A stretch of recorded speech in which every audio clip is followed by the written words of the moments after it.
In an instant, the beleaguered little writer, who had just been fervently immersed in the black industry group while rushing home to engage in competitive gaming, found himself abruptly whisked away by a whimsical form of justice, an airborne flowerpot. Before his spirit could stabilize, he encountered a fluffy entity claiming to be his system, speaking in an oddly wavering tone, revealing that his previous identity harbored an astonishing secret.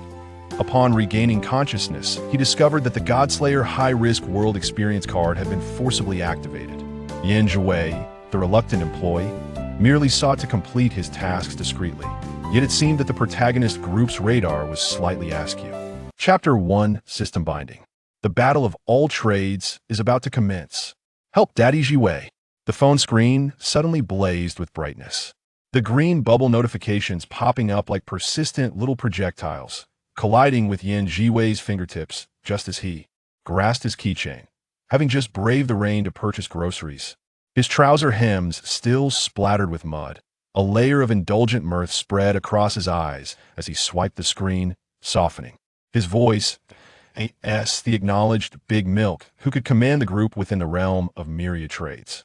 The frequency with which his friends referred to him as Daddy surpassed that of Big Shot.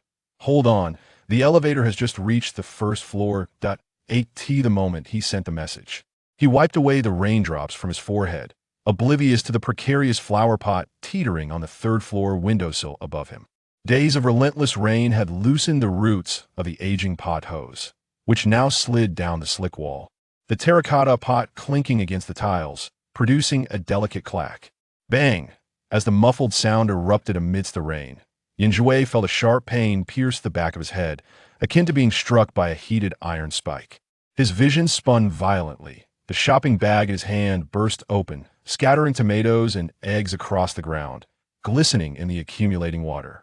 The terrified screams of bystanders mingled with his neighbors' apologetic cries and the distant wail of sirens as he attempted to prop himself up, only to feel consciousness being swept away into an abyss of darkness. In his final moments, a soft, tentative voice penetrated his ears. "Hello, host? Are you all right? Would you like to get up and dust yourself off?" Zhiwei's eyes flew open to reveal a blinding expanse of pure white, the air imbued with a faint, sweet fragrance. Hesitantly, he turned his neck, his gaze landing on a small white orb hovering before him, roughly the size of a fist, enveloped in a creamy halo. Its round, black eyes resembled honeyed grapes, and a fluffy tail, yes, he had just noticed it had a tail, swayed gently as its tiny paws fidgeted. "Are you the one speaking?" His voice emerged raspy from slumber, yet remained clear, akin to icicles shattering upon stone. "Indeed. I am System 2301. The little white orb joyfully circled him twice, its radiance intensifying. "Host, you have already perished in your original world, struck on the back of your head by a flower pot. How utterly bizarre. Would you like to bind with me and continue your adventures in a new world?" As it spoke, the little orb cast a sidelong glance, unable to conceal its awe. This individual was far too striking. Silver hair cascaded like shattered moonlight to his waist, with flecks of starlight shimmering within. Strands of hair fell across his forehead, artfully obscuring his brow, revealing a pair of cerulean eyes reminiscent of an ice-covered abyss. The corners of his eyes tilted slightly upward, the irises nearly transparent, embodying both the chill of undissolved snow and the clarity of dawn breaking through fog. His high nose and softly pink lips bore a naturally aloof curve, exuding an ethereal quality akin to a celestial being emerging from ancient scrolls. Zhiwei raised a hand to touch his hair, feeling its silky, cool texture, a stark contrast to his former short black locks.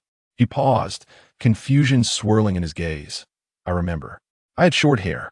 Moreover, an unfamiliar yet familiar power surged within him, akin to a warm current hidden within his marrow, eager to burst forth with the slightest provocation. "And, can I return?" His voice softened as he thought of his gaming teammates who daily called him Daddy. The proprietor of the breakfast shop downstairs who always saved him warm buns, and his cherished readers that he truly had not abandoned his pursuits. They might believe I have abandoned them. "Don't worry, host." The little white orb eagerly hopped in front of him, its tone suddenly serious as it patted its chest with its tiny paw. Scans indicate that you were never from that world. You hail from a higher dimension.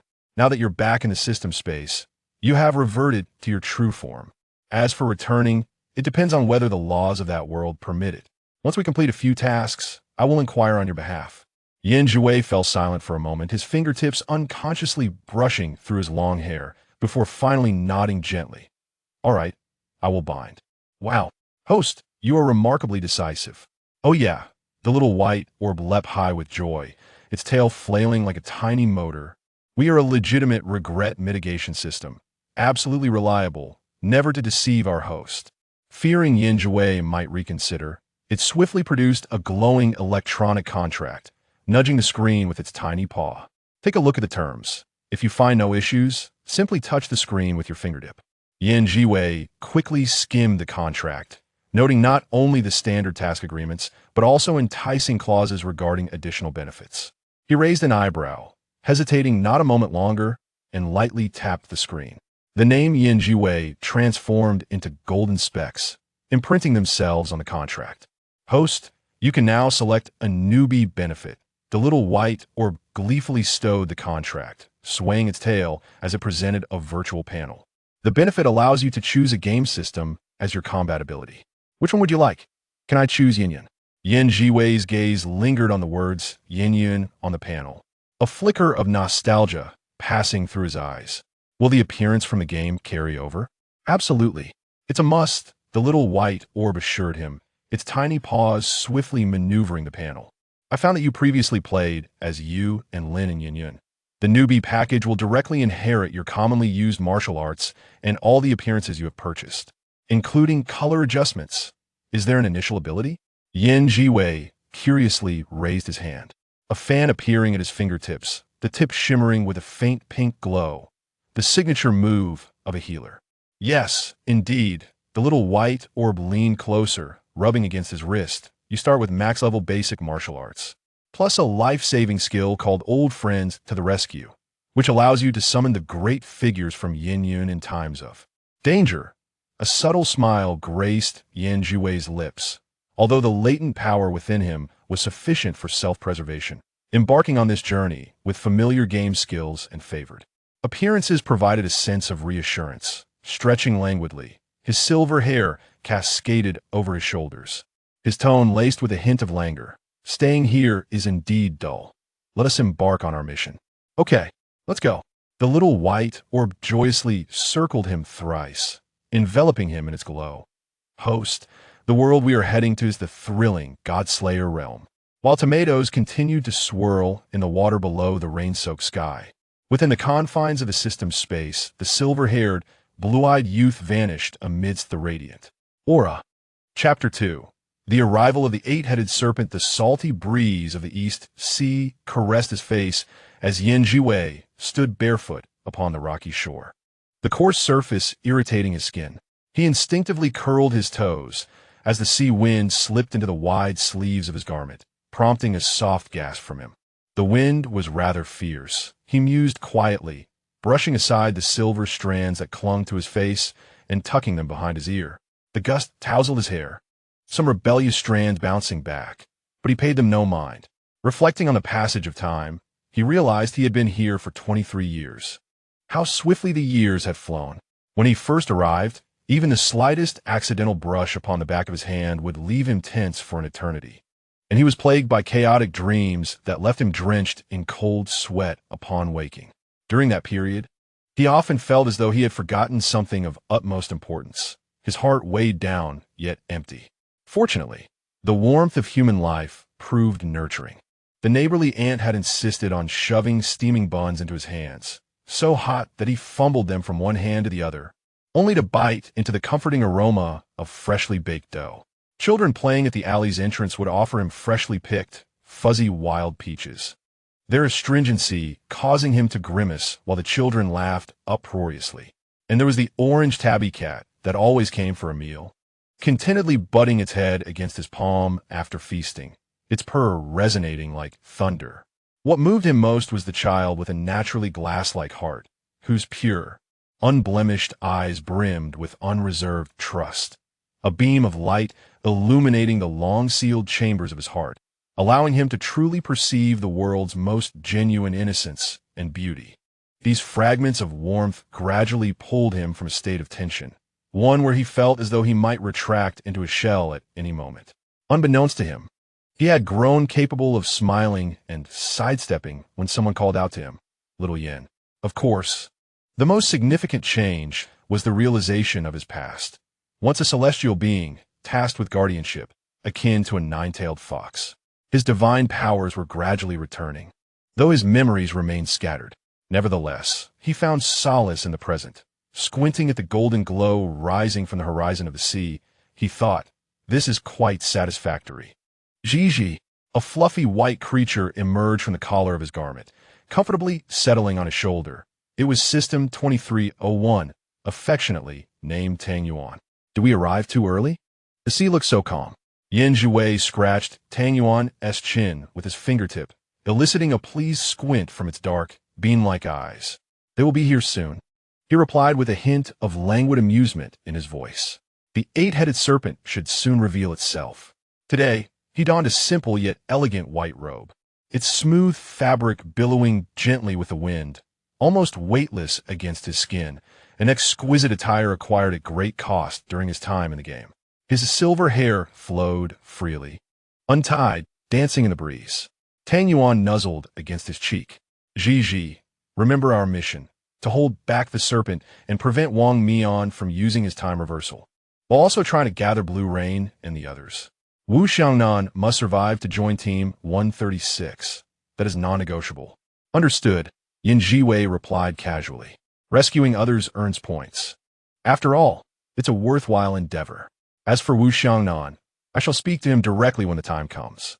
No sooner had he spoken than the tranquil sea surface suddenly changed its hue. In the distance, the water appeared to be stirred by an invisible giant hand from below, first rising into a terrifyingly massive bulge, followed by a murky black wall of water, entwined with broken planks and unidentified debris, which rose abruptly from the depths, crashing toward the shore with unstoppable force. Boom! The colossal sound reverberated, causing the very rocks beneath our feet to tremble. The water wall crashed onto the beach, unleashing not mere waves, but a torrential downpour of brackish water, reeking of fishy odors. The small watchtower at the shore let out a creaking scream before being cleaved in two, as the murky seawater had yet to recede. An even larger shadow broke the surface. 8 grotesque heads slowly emerged, each as massive as a moving fortress. Their dark bronze scales glistened coldly, oozing thick, dark green venom from the crevices, which sizzled upon contact with the sea, releasing wisps of white smoke. The sinister patterns etched on the central head glowed ominously red, its vertical pupils sweeping across the coast, the ferocious aura almost palpable, suffocating those nearby. The newly assembled night watchmen turned pale, some feeling their legs weaken, their standard swords trembling in their grasp. Just as the foul wind was about to engulf them, a clear, melodious sword cry pierced the oppressive air, akin to a phoenix soaring through the heavens. A moonlight-like beam of sword light descended from above, striking the ground with a resounding clang, firmly anchoring itself between the coast and the towering waves. The sword was silver-white, entwined with delicate purple arcs of electricity, adorned with dragon patterns around the guard. And at its center, a radiant ruby glowed brilliantly. Merely standing there, the surging sword intent staunchly repelled the nauseating toxic winds. "What manner of sword is that?" Captain Chun E of the Night Watch exclaimed in astonishment. "Captain, look over there. Someone is on the rocks." All eyes followed the trembling finger of a team member, landing on the tallest rock in the distance. There, a figure clad in pure white stood atop the jagged stone. The sea breeze whipped around him, causing his robes to billow like clouds, his silver hair swirling wildly. Despite the great distance and the formidable presence of the 8 giant serpents, the moment they beheld that figure, an inexplicable sense of calm washed over everyone, as if with his presence, the sky itself would not fall. Zhiwei gently inhaled the air, tinged with salt and sulfur, and with a delicate push of his toes against the rock, he floated upwards like a feather, gracefully landing beside the divine sword named White Sacrifice, facing the most central and malevolent serpent head from afar. As the distance closed, the brutality and chaos reflected in the serpent's eyes became clearer, mixed with a hint of madness tainted by the abyss. "TSK, how filthy." Zhiwei frowned slightly, his tone laced with disdain, akin to observing a beast oblivious to its muddy state. With a mere gesture of his right hand, a magnificent long umbrella materialized in his grasp. The canopy appeared woven from moonlight, radiating a gentle sheen, with golden patterns of a rock that seemed poised to take flight, while long tassels swayed gently in the breeze, producing a delicate chime like the sound of tiny bells. He made no significant movements, merely propping the umbrella handle before him. A gentle hum resonated as a layer of faint golden, semi-transparent light unfurled around him, expanding swiftly and softly like an inverted glass bowl, elegantly enveloping the ferocious eight-headed serpent within. The light shield appeared delicate. Despite the serpent's relentless attempts to strike and coil around it, it merely created ripples, remaining utterly unmoved. More astonishingly, countless golden filaments seeped from the inner surface of the shield, entwining themselves around the serpent's body like sentient beings. Where these golden threads made contact, the swirling dark mist and accumulated filth dissipated quietly, akin to snow melting in the sun. The eight-headed serpent suddenly froze, its multiple heads halting in unison. 16 vertical pupils shifting towards Zhiwei. The fury reflected in their gaze, akin to being doused with a bucket of icy water, swiftly diminished, replaced by a profound terror rooted in the instinct of survival. From the pale figure, it sensed two utterly distinct auras.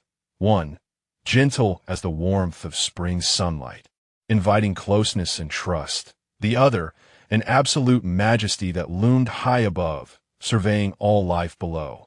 The latter firmly suppressed the primal ferocity boiling within its veins, causing the central head to instinctively retract slightly. "Be good." Zhiwei regarded it with emotionless ice-blue eyes, his tone flat. "Stay still. Violence is not the answer." On his shoulder, Tang Yuan bounced with excitement, exclaiming, "Zhi, it fears you. It truly fears you." Zhiwei did not respond, merely tilting his head slightly to observe the shoreline, where several sharp figures approached at a remarkable speed. The faceless team had arrived. His mission was only just beginning. Chapter 3. First encounter with the faceless Chun Yi's brow furrowed tightly, capable of crushing walnuts. As he fixed his gaze on the distant white figure and the colossal serpent that seemed frozen in time, the radio in his hand groaned under the strain. Just as he was overwhelmed with questions, a young team member, with a voice tinged with the relief of survival, shouted, "Captain, it's the Faceless. The Faceless team has arrived." The dependency and elation in that voice stirred a bittersweet warmth within. To these night watchmen, those 5 young individuals were embodiments of hope.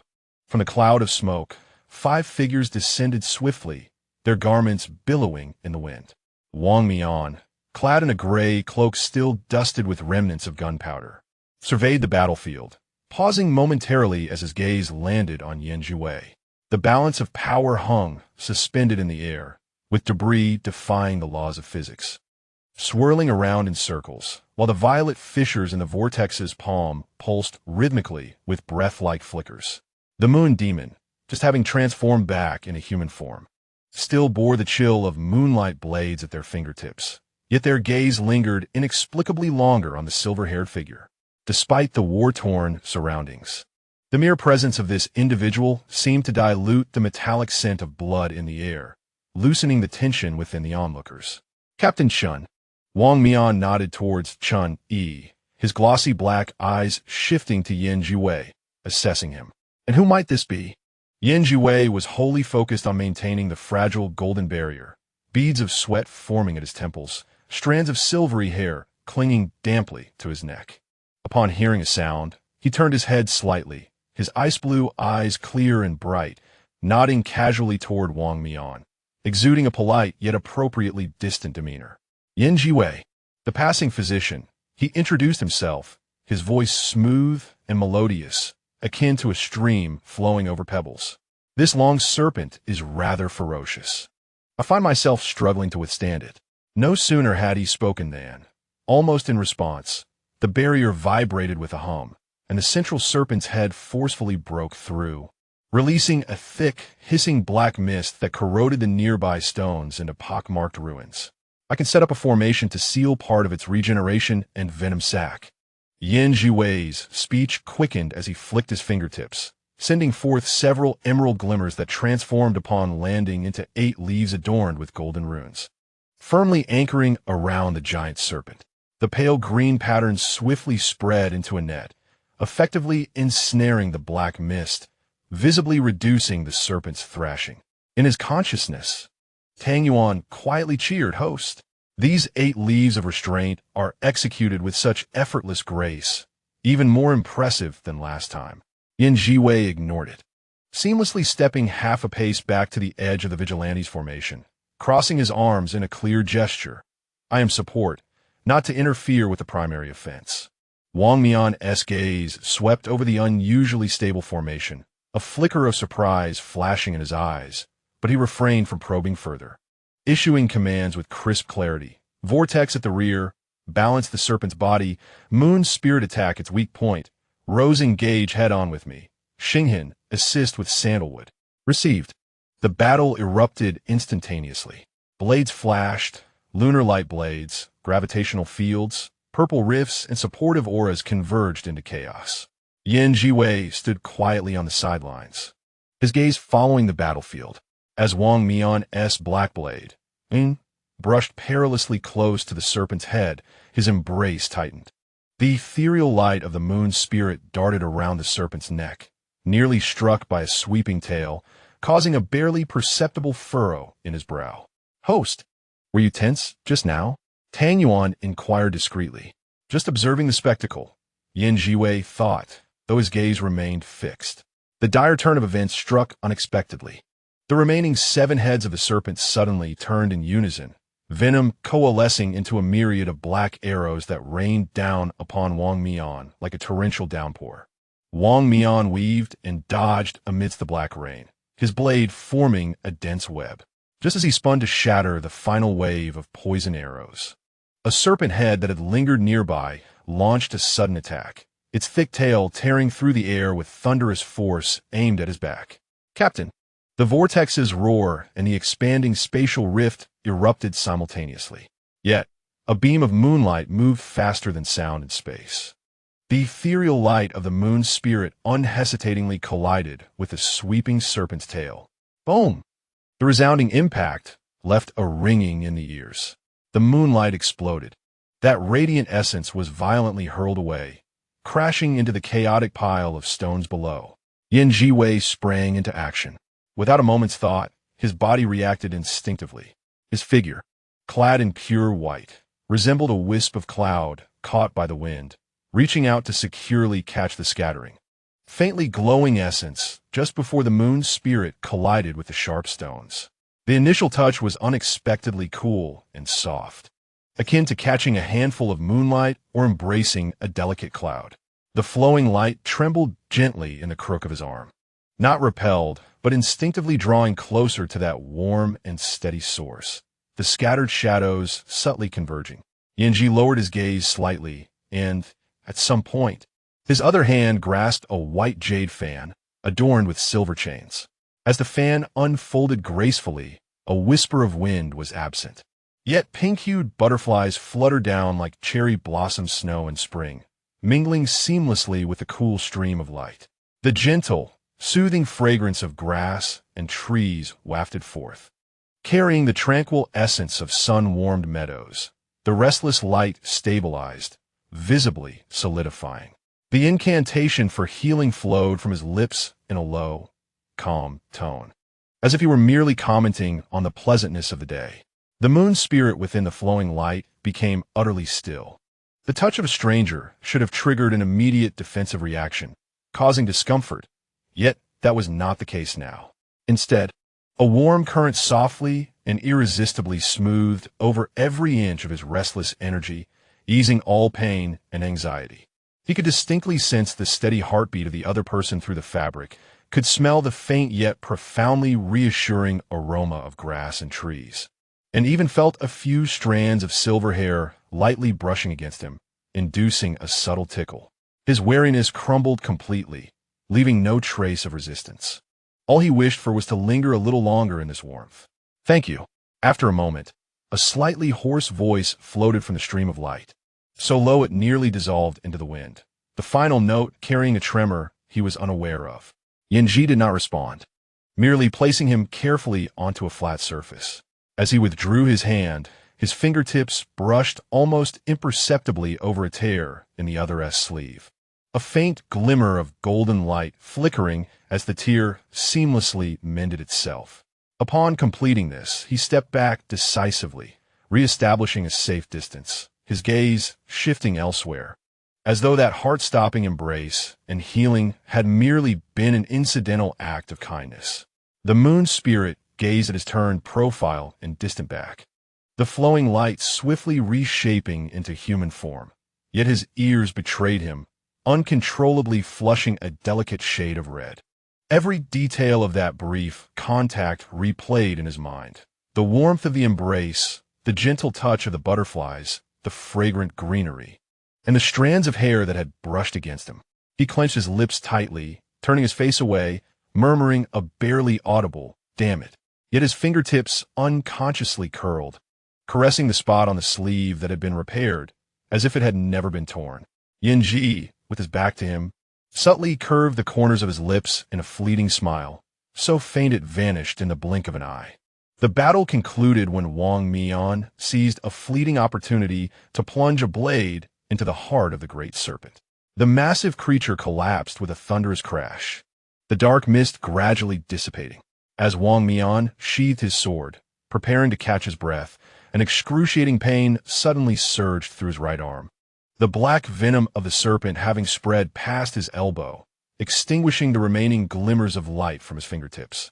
A powerful wave of weakness and dizziness crashed over him, and his vision darkened as he swayed. "Captain." Yanji approached, his steps still steady. He half-squatted before Wang Mian, the flowing white fabric of his attire sweeping gracefully across the ground, pressing down on his shoulder. The voice was calm, yet it radiated an undeniable power that inspired instinctive trust. Fingers gently rested upon Wang Mian's searingly painful wrist. This time, there were no jade fans, no luminous butterflies. The warmth of the touch flowed forth, and with it, a gentle yet profound force, as vast as the ocean, surged from Zhiwei's palm, coursing into Wang Mian's meridians. The fierce venom, in the presence of this power, melted away like snow under a blazing sun. What astonished Wang Mian even more was that as the soft golden divine energy penetrated deeper, the long-damaged meridians, depleted by the exhaustion of time, were tenderly enveloped, nourished, and healed by this warm and expansive force. A sensation of indescribable ease and fullness spread from his wrist to every limb, as if a long-adrift vessel had finally docked in a tranquil and warm harbor. He suddenly lifted his gaze, meeting a pair of icy blue eyes mere inches away. Zhiwei was intently observing the state of his body, her long, thick silver lashes casting delicate shadows beneath her eyes, beads of sweat still glistening at her temples, a few strands of hair clinging to her cheeks. Despite performing an act that bordered on reversing life and death, her expression remained serene and composed, devoid of any sign of strain or boastfulness, exuding pure, focused intent. "How do you feel?" Zhiwei retracted her hand and looked up, her gaze clear and sincere, radiating genuine concern as if addressing any patient. Wang Mian swallowed hard, suppressing the unfamiliar surge of emotion in his heart and his yearning curiosity for this warm power. "Much better. Thank you." He paused, meeting Zhiwei's gaze, his gray eyes deep and contemplative. "You could have resolved this on your own."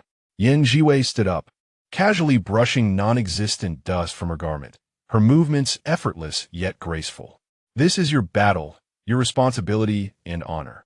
Her tone was calm, her gaze sweeping over the massed team members who had gathered, lingering momentarily on the slightly flushed ears and tightly pressed lips of the moon demon, before moving on with indifference. I am merely a physician, fortuitously passing by. With that, she nodded slightly, as if bidding farewell, and turned to leave. The silver chains around her feet tinkled softly as she walked over the gravel, producing a clear, delicate sound. Her pure, white silhouette, illuminated by the brightening morning light, was pristine and untroubled, her steps composed without a hint of hesitation or regret. Yet, no one noticed that as she turned, her fingertips subtly brushed against one another, reminiscent of the cool, soft sensation she had experienced when catching that fleeting light.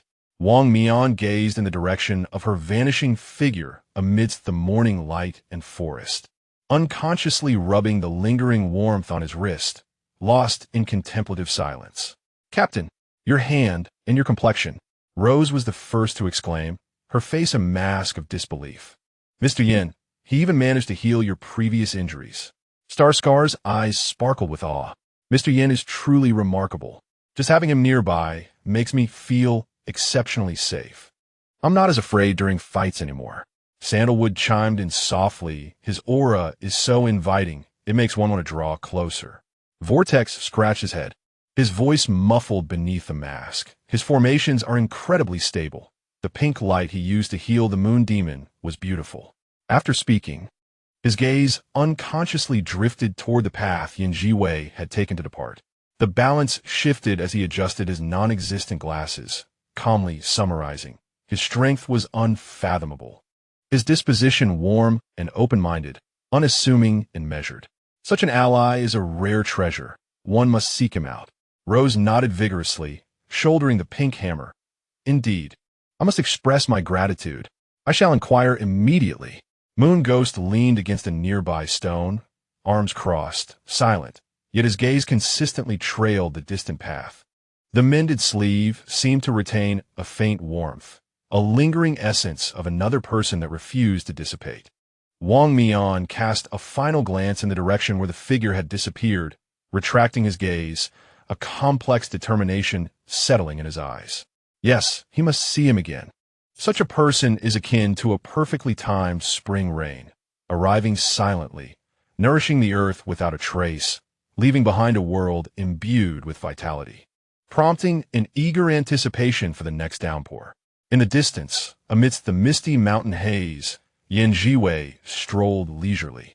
Tang Yuan bounced upon his shoulder, exclaiming, "Host, they all remember you fondly, especially Moon Ghost and Wang Mian."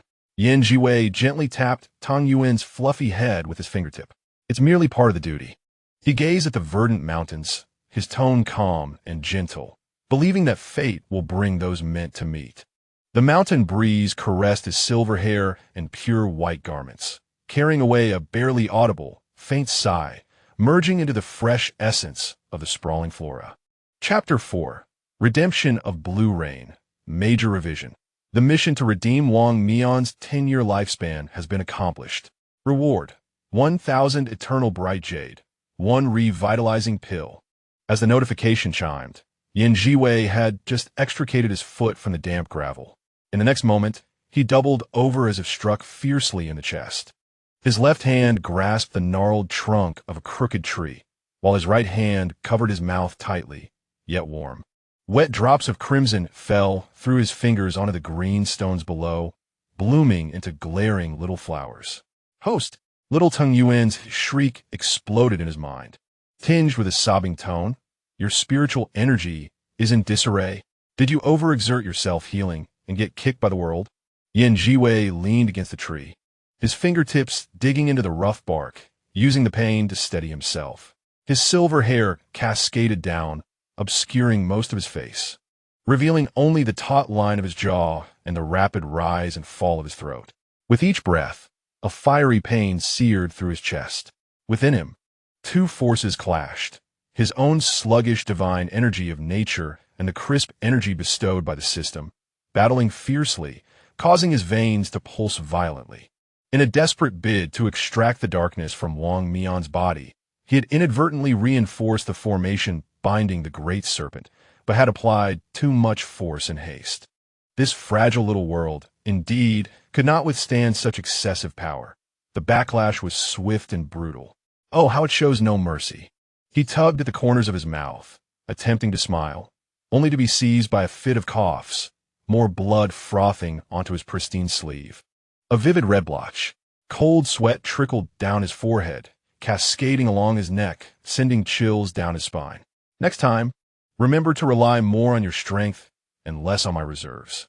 He stood barefoot on the cool grass, the silver chain around his ankle glistening with dew, softly clinking against his slightly trembling calves, producing a fragile and feeble sound. He attempted to straighten himself, but darkness momentarily engulfed his vision, causing him to sway and lean back against the ancient tree. It's all my fault. I should have monitored the data more closely. Little Tangyuan anxiously paced within the system space, virtual tears streaming down like raindrops. Host, you must consume the soul revival pill. Do it now. Before Zhiwei could respond, a cold, urgent mechanical voice suddenly interrupted. Beep. Emergency mission.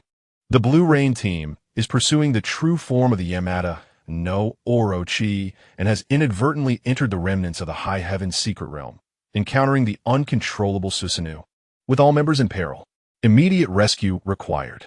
Zhiwei's body stiffened, and his coughing ceased. As expected, that slippery serpent wasn't entirely vanquished. Those Blue Rain fellows are quite reckless. They actually pursued it. Little Tangyuan gasped in horror.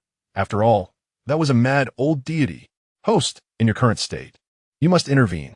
Zhiwei interrupted, his voice hoarse yet resolute. He closed his eyes, taking a deep breath, attempting to suppress the metallic sweetness rising in his throat. The piercing pain in his meridians and the feeling of rejection from the world were as sharp as a knife, yet images of the youthful, perhaps reckless faces of the Blue Rain team flickered in his mind, tugging at a deeper part of him. Here he opened his eyes, wiping the blood from his lips with the back of his hand, leaving a faint crimson mark on his pale cheek. A flick of his finger, and the azure umbrella, adorned with intricate patterns of the mysterious bird, was firmly clasped in his hand. He gripped the handle tightly, his knuckles turning white. The tip of the umbrella barely emitted a faint glow, no longer a pure soft pink nor clear blue, but rather an arduous blend of two hues, reminiscent of neon lights lingering after the rain, strangely beautiful, yet undeniably signaling his impending failure. Little Tangyuan, lend me a bit of strength, he murmured. Here it comes. Little Tangyuan, not daring to delay, quickly extracted a thread of pure system energy and carefully passed it over. With this slight boost, Zhiwei pushed off with his toes, lifting the umbrella to soar upward. His plain white robe unfurled in the air, lacking its usual fluid grace, instead appearing somewhat clumsy and unsteady. He flew neither high nor fast, the pain in his chest shadowing him, his vision occasionally blurring at the edges, yet he pressed his lips tightly together, following the direction marked by Little Tangyuan, plunging headlong into the increasingly thick, ominous crimson mist ahead. Host, hold on. We're almost there. The High Heaven's secret realm was a misnomer. There was no sanctity, only boundless ruins. An ominous dark red blood moon hung in the sky, never sinking, casting an eerie glow over the corpses and bones scattered across the ground. The air was thick with the stench of decay, mingled with the scent of rust, suffocatingly dense. The Blue Rain team found themselves cornered in the heart of a mountain of corpses. Deputy Captain Wu Xiangnan had a gaping wound on his right arm, blood gushing down. His face as pale as parchment, cold sweat beading on his forehead. Nevertheless, he gritted his teeth, wielding a strangely shaped straight knife with his uninjured left arm, resolutely guarding the front to shield the more severely injured teammates behind him. Xiangnan, fall back, a young man with abrasions on his face shouted, his eyes reddened with fury, attempting to charge forward but was forced to stagger backward, coughing up blood from a chaotic bolt of black lightning that struck down. Enough talk. Look for an opportunity to escape. Xiangnan gasped for breath, his gaze sweeping over the weary and wounded faces of his teammates, a deep sense of despair settling within him. There was no escape. Their adversary, the once noble Susanoo, now possessed blood-red eyes, his body enveloped in a chaotic whirlwind of dark crimson lightning. The sacred blade in his hand was wielded erratically, as he howled incomprehensible madness, having devolved into a beast driven solely by the urge for destruction. Each strike reverberated through the ground, scattering bones in every direction. Just as Xiangnan delivered a powerful chop, his grip faltering as the blade nearly slipped from his hands. A deadly streak of black lightning was poised to consume him. "Fall back!" A clear voice pierced the air. A figure clad in pure white, holding a cerulean umbrella, drifted like a feather against the crimson tempest, unsteadily yet precisely landing atop the pile of corpses, positioning himself between Xiangnan and the impending lightning. The umbrella unfurled with a swift motion, revealing intricate patterns that gleamed with brilliance as a gentle yet resilient blue light enveloped the space. Boom! The black lightning struck the luminous barrier, causing it to ripple violently, reminiscent of waves in water. Zhiwei swayed visibly, the weight of the umbrella pressing down on his wrist. Yet he did not retreat an inch. The members of the Blue Rain team stood in stunned silence, gazing at this unexpected savior, strikingly unfamiliar yet remarkably beautiful. Xiangnan was the first to react, urgently shouting, "Be careful. He has lost his mind." Zhiwei did not turn back, merely tossing a quick response over his shoulder, his voice slightly airy from exhaustion. "Understood. Gather close, do not scatter." He raised his left hand, the silver-boned ink crystal fan sliding into his palm, the chilling sensation momentarily clearing the fog in his mind. The umbrella hovered above him, rotating gracefully, casting a flurry of pink light, interspersed with glimmers of azure butterfly shadows, an odd yet enchanting sight, gently settling upon the wounds of the Blue Rain team members. The injuries did not heal instantly, but the searing pain subsided significantly, and their weary bodies felt as if infused with a warm current. "Is this healing?" One young member stared in astonishment at the lightning wound on his arm. "Watch where you're going," Xiangnan barked, his focus locked on the slender figure ahead. Susanu's attention had completely shifted to Zhiwei, unleashing a frenzied roar as the divine blade sliced through the air with the force to cleave mountains. Zhiwei's gaze sharpened, his movements suddenly becoming ethereal, narrowly evading the blade's edge, his white sleeve torn by the fierce gust. He did not pause. With the ink crystal fan, he traced a blue arc, avoiding a direct confrontation, instead gliding along the blade's surface, deftly redirecting its violent momentum. The wild strike veered off course, crashing into the nearby pile of bones, sending fragments flying in all directions. Remarkable agility. A skilled melee fighter from the Blue Rain team couldn't help but exclaim. Yet Zhiwei was acutely aware of his own limitations. With every movement, his meridians felt as though they were being pierced by needles. The previous action had rebounded, sending a pang to his throat that he struggled to suppress. He could not afford to engage in prolonged combat. He needed to strike at the core. Little Tangyuan, target his energy core. Focus on the center of his forehead. That is where his divine power is most chaotic. Now was the moment. Zhiwei's eyes glinted fiercely, seizing the fleeting opportunity as Susanu's blade swung through empty air, the brilliance of the blue umbrella surging above him, initiating the spring hate attack. All remaining forces coalesced into a dense stream of pink light, akin to a precisely aimed arrow, piercing directly into the divine brow. Simultaneously, he channeled his last vestige of strength into his feet, his form akin to willow catkins swaying in the wind, approaching with an almost eerie swiftness. The tip of the ink crystal fan, held in his left hand, silently pointed towards the same spot where the pink light was dispersing the divine radiance. A soft sound erupted, reminiscent of a bubble bursting. The silver bone fan's tip penetrated a fraction into the brow, causing the embedded ink crystal to suddenly illuminate. Time seemed to momentarily halt. The arms of Susanu, in a frenzied dance, froze, and the blood-red eyes, once filled with madness, briefly revealed a fleeting clarity, akin to a receding tide. He opened his mouth, yet no sound escaped. His colossal form began to topple backward. A thunderous crash ensued, as dust mingled with ashes erupted into the air. Zhiwei stumbled back, utterly drained, as the blue umbrella and ink crystal fan slipped from his grasp, sinking into the thick layer of ashes. Darkness enveloped his vision as his body slumped forward. Host! The shrill cry of little Tang Yuan became the final sound he heard before his consciousness sank into oblivion. Sir! Quickly!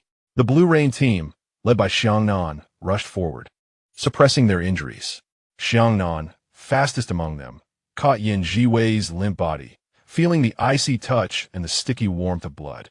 A pang of anxiety gripped his heart as he quickly removed his relatively clean jacket, carefully wrapping it around Zhiwei. Xiangnan, a teammate, gazed at Zhiwei, pale as a ghost, blood-stained yet unable to conceal his distinct elegance, adorned in tattered white garments. His voice trembled slightly. He went out for us first. Xiangnan interrupted, his voice hoarse yet steady.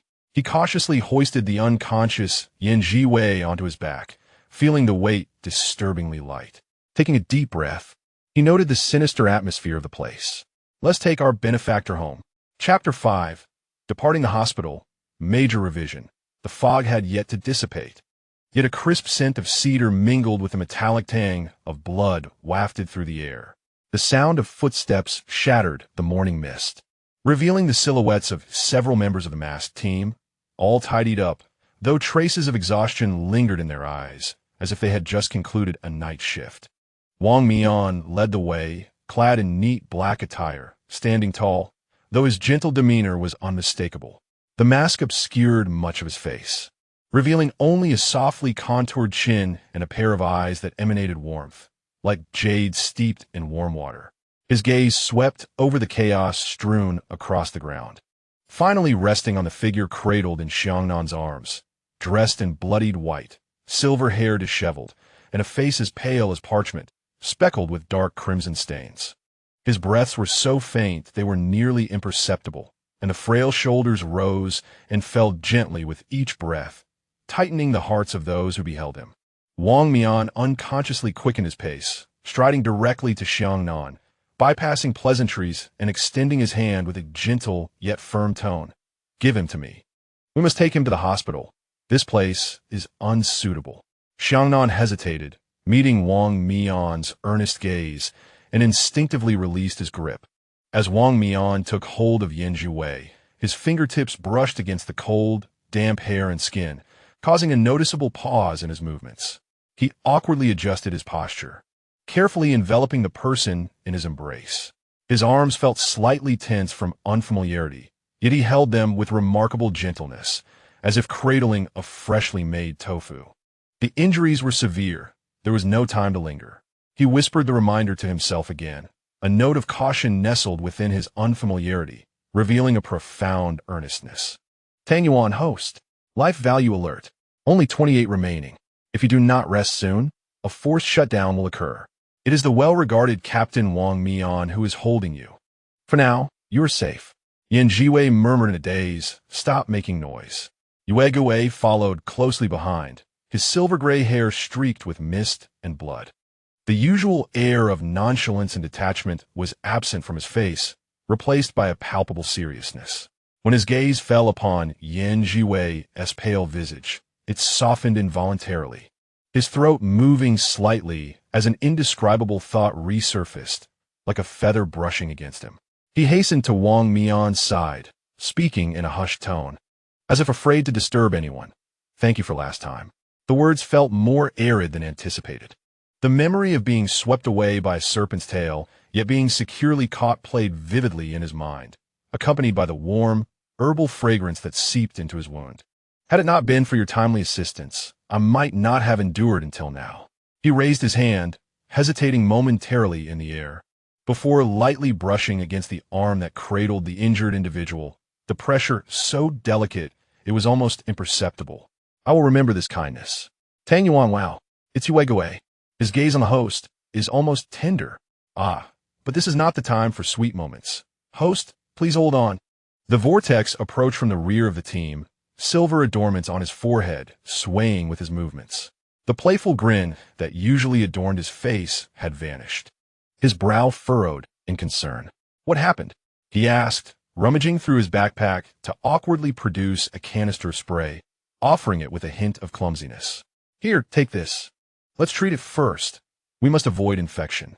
His concern was straightforward to the point of being somewhat awkward, yet it was sincere.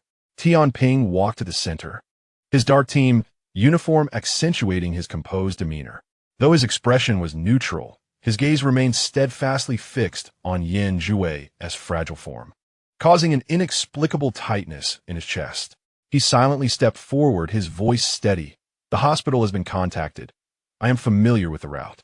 The strap of the first aid kit he gripped dug into his palm, reddening it. Rose and Sandalwood approached side by side, exchanging glances that spoke volumes about the captain's and teammates' unusual concern for the unconscious youth. Xinghin pressed his lips together, and as his gaze swept over Yan Zhiwei's pale profile, he felt an almost imperceptible warmth in his ears. He spoke solemnly. Captain, you should take him first. We will handle the aftermath. Thank you for your efforts.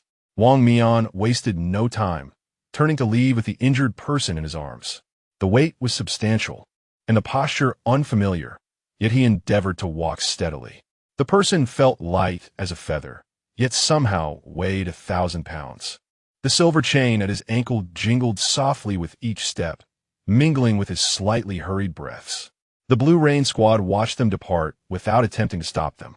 Xiangnan gazed at Wang Mian's warm, yet resolute silhouette, feeling an inexplicable sense of reassurance. In the hospital's VIP ward, the scent of disinfectant mingled with a faint trace of herbal fragrance. Yan Zhiwei lay upon the hospital bed, his complexion still pallid, yet his breathing had become significantly steadier.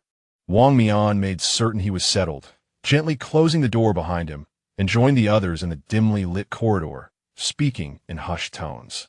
The ambience was somber. Yu Gui leaned against the wall, his gaze fixed on the closed door, his voice lowered. His injuries are peculiar. They do not resemble ordinary wounds, nor do they appear to be a backlash from divine power. Routine examinations reveal no cause. Tianping stood nearby, clutching a nearly blank medical report. Vital signs are all erratic. Conventional treatment is ineffective. Blue Rain could not provide clarity either, having only witnessed him suddenly spitting blood before collapsing. Danjuan, beep, detected unknown energy disturbance within the host, suspected cross-dimensional aftereffects. Ordinary medical intervention is futile. Please rest, host. Vortex, with hands pocketed, leaned against the railing. This injury is enigmatic. I am at a loss as to how to assist. Wang Mian sat on a bench, his expression laden with concern, his eyes seemingly riveted on the hospital room door. He and Yan Zhiwei were not particularly well acquainted, yet he could not shake off his unease. Inside the ward, Yan Zhiwei's eyelashes fluttered, gradually opening his eyes. The heaviness in his chest persisted, albeit somewhat alleviated. His silver hair lay upon the pillow, still damp, and the hospital gown accentuated his pallor. Tang Yuan, the host has awakened. Life force is gradually recovering, currently at 42. He heard the muted conversations outside. Yu Gui's apprehension, Tianping's calmness, Vortex's urgency, and Wang Mian's gentle voice. Yan Zhiwei's fingertips curled slightly. The Faceless Team, the Night Watchers. He had no intention of delving into any particular organization for the time being. Given the current circumstances, should they cross paths, the matter of invitations would inevitably arise. He wished to avoid insincerity and was even less inclined to bluntly refuse, which might hurt their feelings. The most prudent course of action was to quietly depart before they noticed. A trace of helplessness flickered in Yan Zhiwei's eyes. He slowly sat up, his movements as delicate as a feather. Though his spiritual energy had not fully recovered, it was sufficient for a short-distance teleportation. He cast aside the covers, his bare feet meeting the cold floor, the silver chain around his ankle chiming softly. He approached the window, his fingertips gathering a hint of pale green luminescence. Scanning the thicket below for safety, he swayed and seamlessly traversed through the open window, landing lightly on the lawn below. As he touched down, he barely made a sound, the silver chain ringing softly. Without a glance back, he strode briskly into the depths of the morning mist, his figure swiftly vanishing around the street corner. In the corridor, Wang Mian suddenly furrowed his brow, as if sensing the familiar scent of foliage dissipate. He rose swiftly, striding toward the hospital room door. pushing it open to find the covers tossed aside and the bed empty. The window stood ajar, the morning breeze flowing in and rustling the curtains. "Yes, gone." Wang Mian's voice was soft, tinged with a hint of disappointment, yet underscored by determination. He gazed at the vacant bed, a stubborn resolve forming in his gentle features. "No matter where he has gone, I shall find him." Zhiwei, Tianping, and Vortex immediately gathered around, staring in astonishment at the empty bed. Zhiwei's expression darkened, a flicker of panic flashing in his eyes, instinctively rushing toward the window. Tianping clenched his fists. An unusual anxiety etched upon his face, while Vortex clicked his tongue, leaning over the windowsill to peer down. Xinghen produced a tracking device. Manipulating it for a moment before looking up, "The aura has vanished completely. I cannot pinpoint a direction." "Danjuan, host, you fled too swiftly." Zhiwei and the others appeared to be on the brink of panic. Zhiwei paused in the morning light, rubbing his itchy ears and smiling wryly. A quiet recovery. Preparing for the next encounter. Oddly, he felt a chill creeping along his back. At that moment, Qiang Wei and Tan Xiang hurried over, observing the vacant bed and the heavy atmosphere. Qiang Wei swiftly approached the window. "Why has Mr. Yin departed? His injury has yet to heal." Tan Xiang gently inhaled the nearly imperceptible scent of herbs lingering in the air. "His essence remains faint. Leaving in such a state is perilous." Wang Mian remained silent, stepping to the window to gaze in the direction where Zhiwei had vanished, the morning light casting a sharp silhouette of him. Zhiwei stood silently beside him, sharing the distant gaze, his fingertips unconsciously brushing against the hilt of his knife. Tian remained quietly withdrawn, while Xinghen retracted his instruments, his expression serene.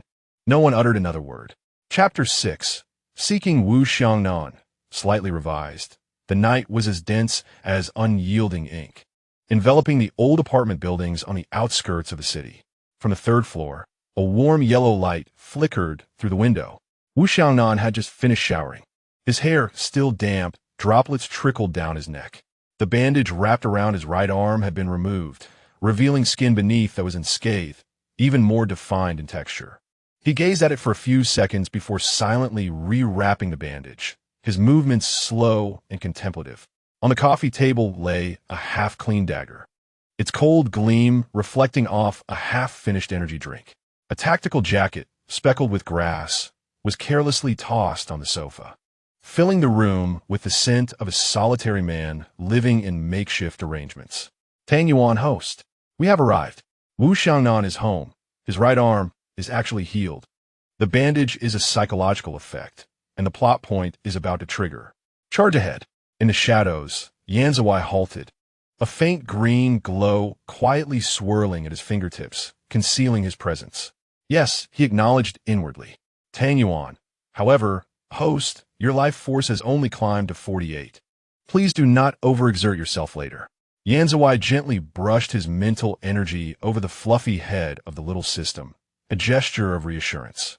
Suddenly, a soft click emanated from the door lock, neither the sound of a key nor the action of picking it. Rather, it resembled something silently slipping inside. Wu Xiangnan's spine instantly stiffened. He swiftly grasped the dagger from the coffee table, its blade glinting. "Who?" No response followed.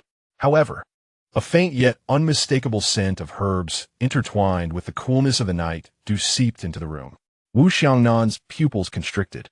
Shortly thereafter, from the shadowed corner of the living room, hidden by a bookshelf, a figure slowly emerged, clad in a pure white long robe that seemed to radiate a gentle glow. It appeared almost otherworldly beneath the warm yellow light of the lamp. Silver hair flowed freely, damp at the tips from the night air outside.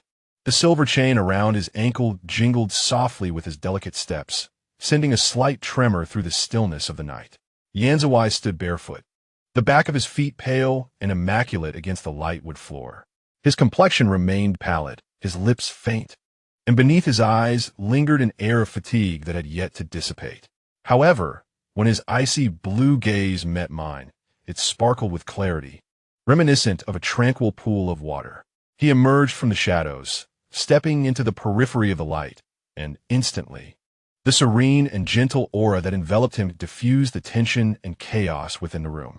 Mr. Yan, Wu Xiangnan was genuinely taken aback, nearly losing grip on the dagger in his hand. How? How are you here? Shouldn't you be in the hospital? His eyes swiftly scanned Yan Zhiwei's still pale face and frail figure, eyebrows knitting together in concern. Your injury. Yan Zhiwei raised a finger, gently placing it against his lips to signal silence. He took measured steps, navigating around the scattered debris on the floor, and stood in the center of the living room, a few paces away from Wu Xiangnan. His gaze lingered momentarily on Wu's heavily bandaged right arm. Vice Captain Wu, he began, his voice low yet distinctly steady, like the gentle chime of jade. I apologize for the late intrusion. I have a matter of importance that I wish to discuss with you. Suppressing his astonishment, Wu Xiangnan gestured toward the sofa. Please have a seat. Yet he himself remained standing, unconsciously caressing the cold hilt of the dagger. Mr. Yan, please proceed. The Blue Rain team owes you a tremendous favor. I will do whatever I can to assist. Yan Zhiwei did not sit, but instead regarded him quietly, stating directly, I need you to feign that your injury has not healed and to voluntarily withdraw from the Blue Rain team, relinquishing your identity as the immortal swordsman. Then, wait for Team 136 to approach you. Subal, the host is quite direct. Wu Xiaonan's CPU might overheat, but this is how we must push the plot forward. Yan Zhiwei lowered his eyelids, fingertips brushing against a non-existent crease in his sleeve. Subal, can you confirm that his trajectory to join Team 136 will remain unchanged? Subal, affirmative. Previous cycles have followed this path. He must take this step, or he may awaken prematurely. What? Wu Xiaonan's head shot up, his expression one of shock and confusion. Mr. Yan, why? Blue Rain is my foundation. My comrades are my life. The title of immortal swordsman was not something I sought. It was a recognition bestowed upon me by the team and the higher-ups. As the vice captain, how can I simply leave without a word? Your hand, Yan Zhiwei interrupted, his gaze calmly resting on the bandage. It has healed long ago. Wu Xiangnan swallowed hard, instinctively covering his right arm. My strength not only mended your injury, but also unblocked the old channels of your energy. Yan Zhiwei's tone was flat, yet each word clear. What you currently feel is a flow of vigor more abundant and smooth than before your injury. This bandage serves no purpose other than to comfort you.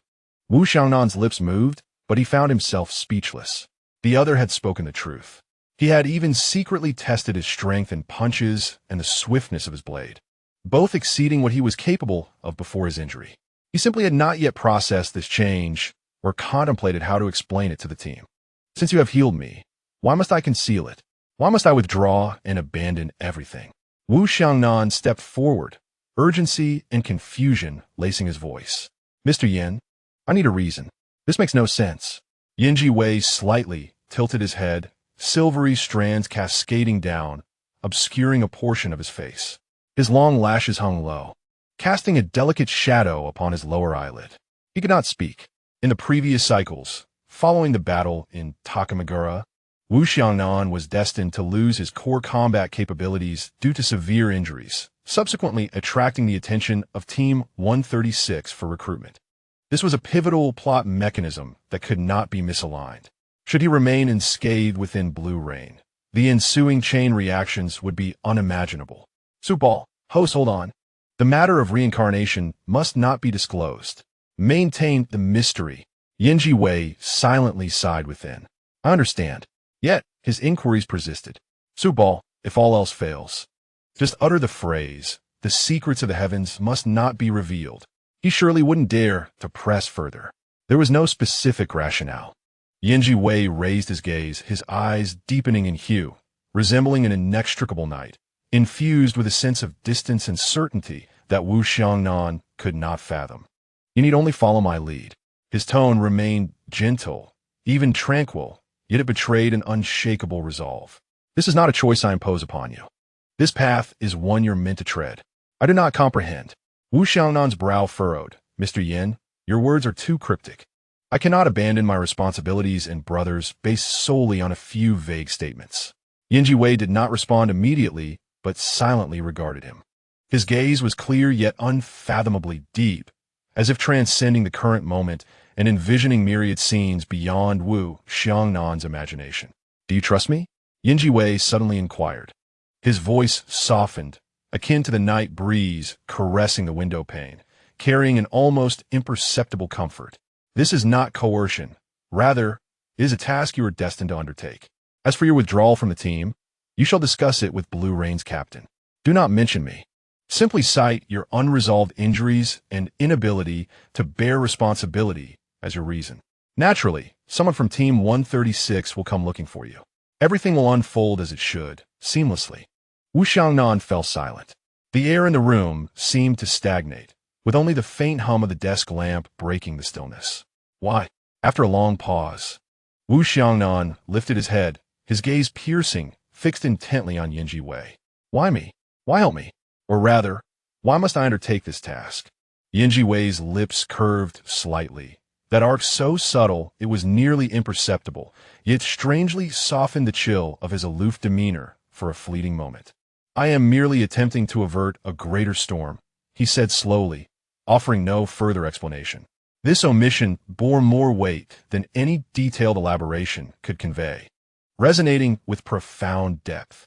Wu Xiangnan gazed into his tranquil eyes, which seemed to harbor untold burdens, and within him, the previously steadfast doubts began to waver. The silver chain jingled softly as Zhiwei turned, appearing ready to depart. His form seemed somewhat unsteady. As he pivoted, his steps faltered momentarily, and he steadied himself by grasping the back of the sofa. Wu Xiangnan instinctively reached out to assist him. Yet, Zhiwei gently gestured for him to refrain. He regained his composure, his complexion appearing even paler. "Soup ball host, be cautious. Your vitality has yet to fully recover." "It is nothing," Zhiwei replied quietly within himself, his voice subdued yet resolute. "Let's hasten home. Quickly, activate the navigation. The events of this evening shall remain unspoken to anyone, particularly the fact that you have encountered me." Zhiwei had already approached the window. The cold, silvery moonlight streamed through the glass, casting a slender silhouette of him against the night. "Your arm continued to endure the pain. This is a crucial step to ensure the predetermined future arrives smoothly. Take care."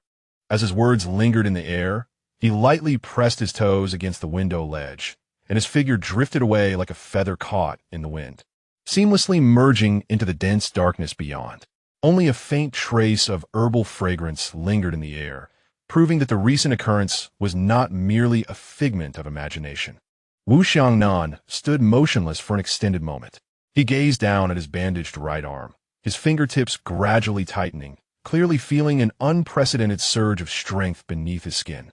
He raised his head again, directing his gaze towards the empty window. The last calm, yet all-seeing glance from Zhiwei replayed in his mind. That phrase about evading greater storms weighed heavily upon his heart. He was uncertain about what Zhiwei had truly perceived, nor did he comprehend the nature of that so-called storm.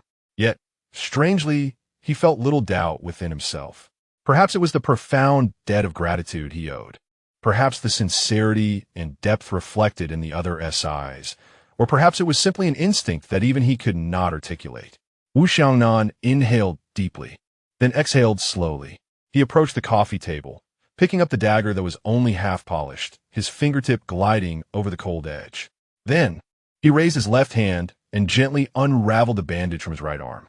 Under the moonlight, his arm appeared smooth and taut, the muscles defined, devoid of any scars. Even the old marks from past missions had vanished without a trace.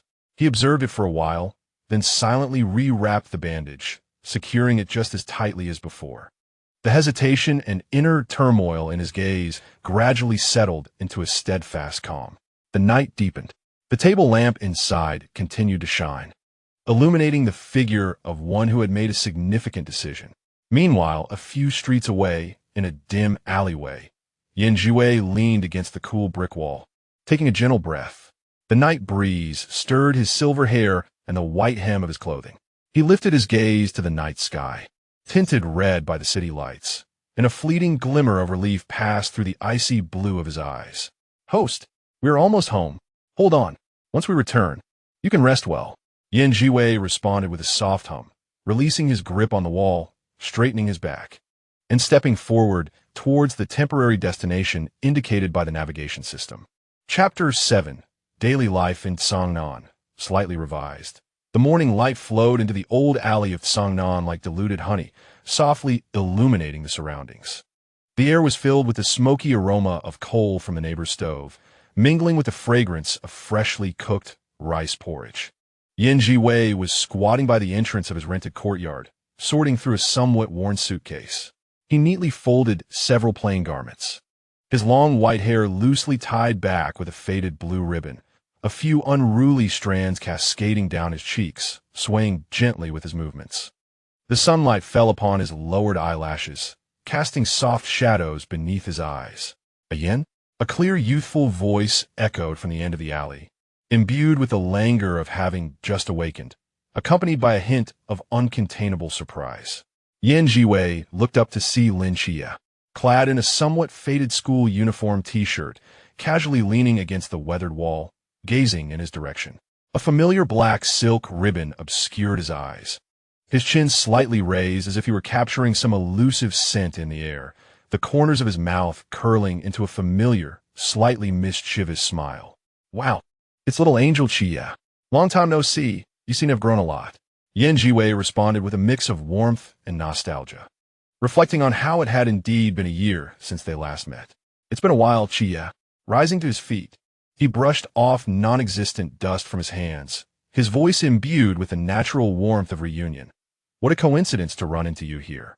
Lin Xie, guided by the sound of his voice and that unique, reassuring scent reminiscent of nature, accurately turned to face him, chuckling at the remark.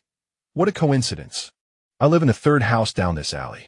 But he tilted his head slightly, the nostrils beneath the black ribbon flaring, as if confirming. Your white hair is still quite eye-catching. I spotted you from a distance.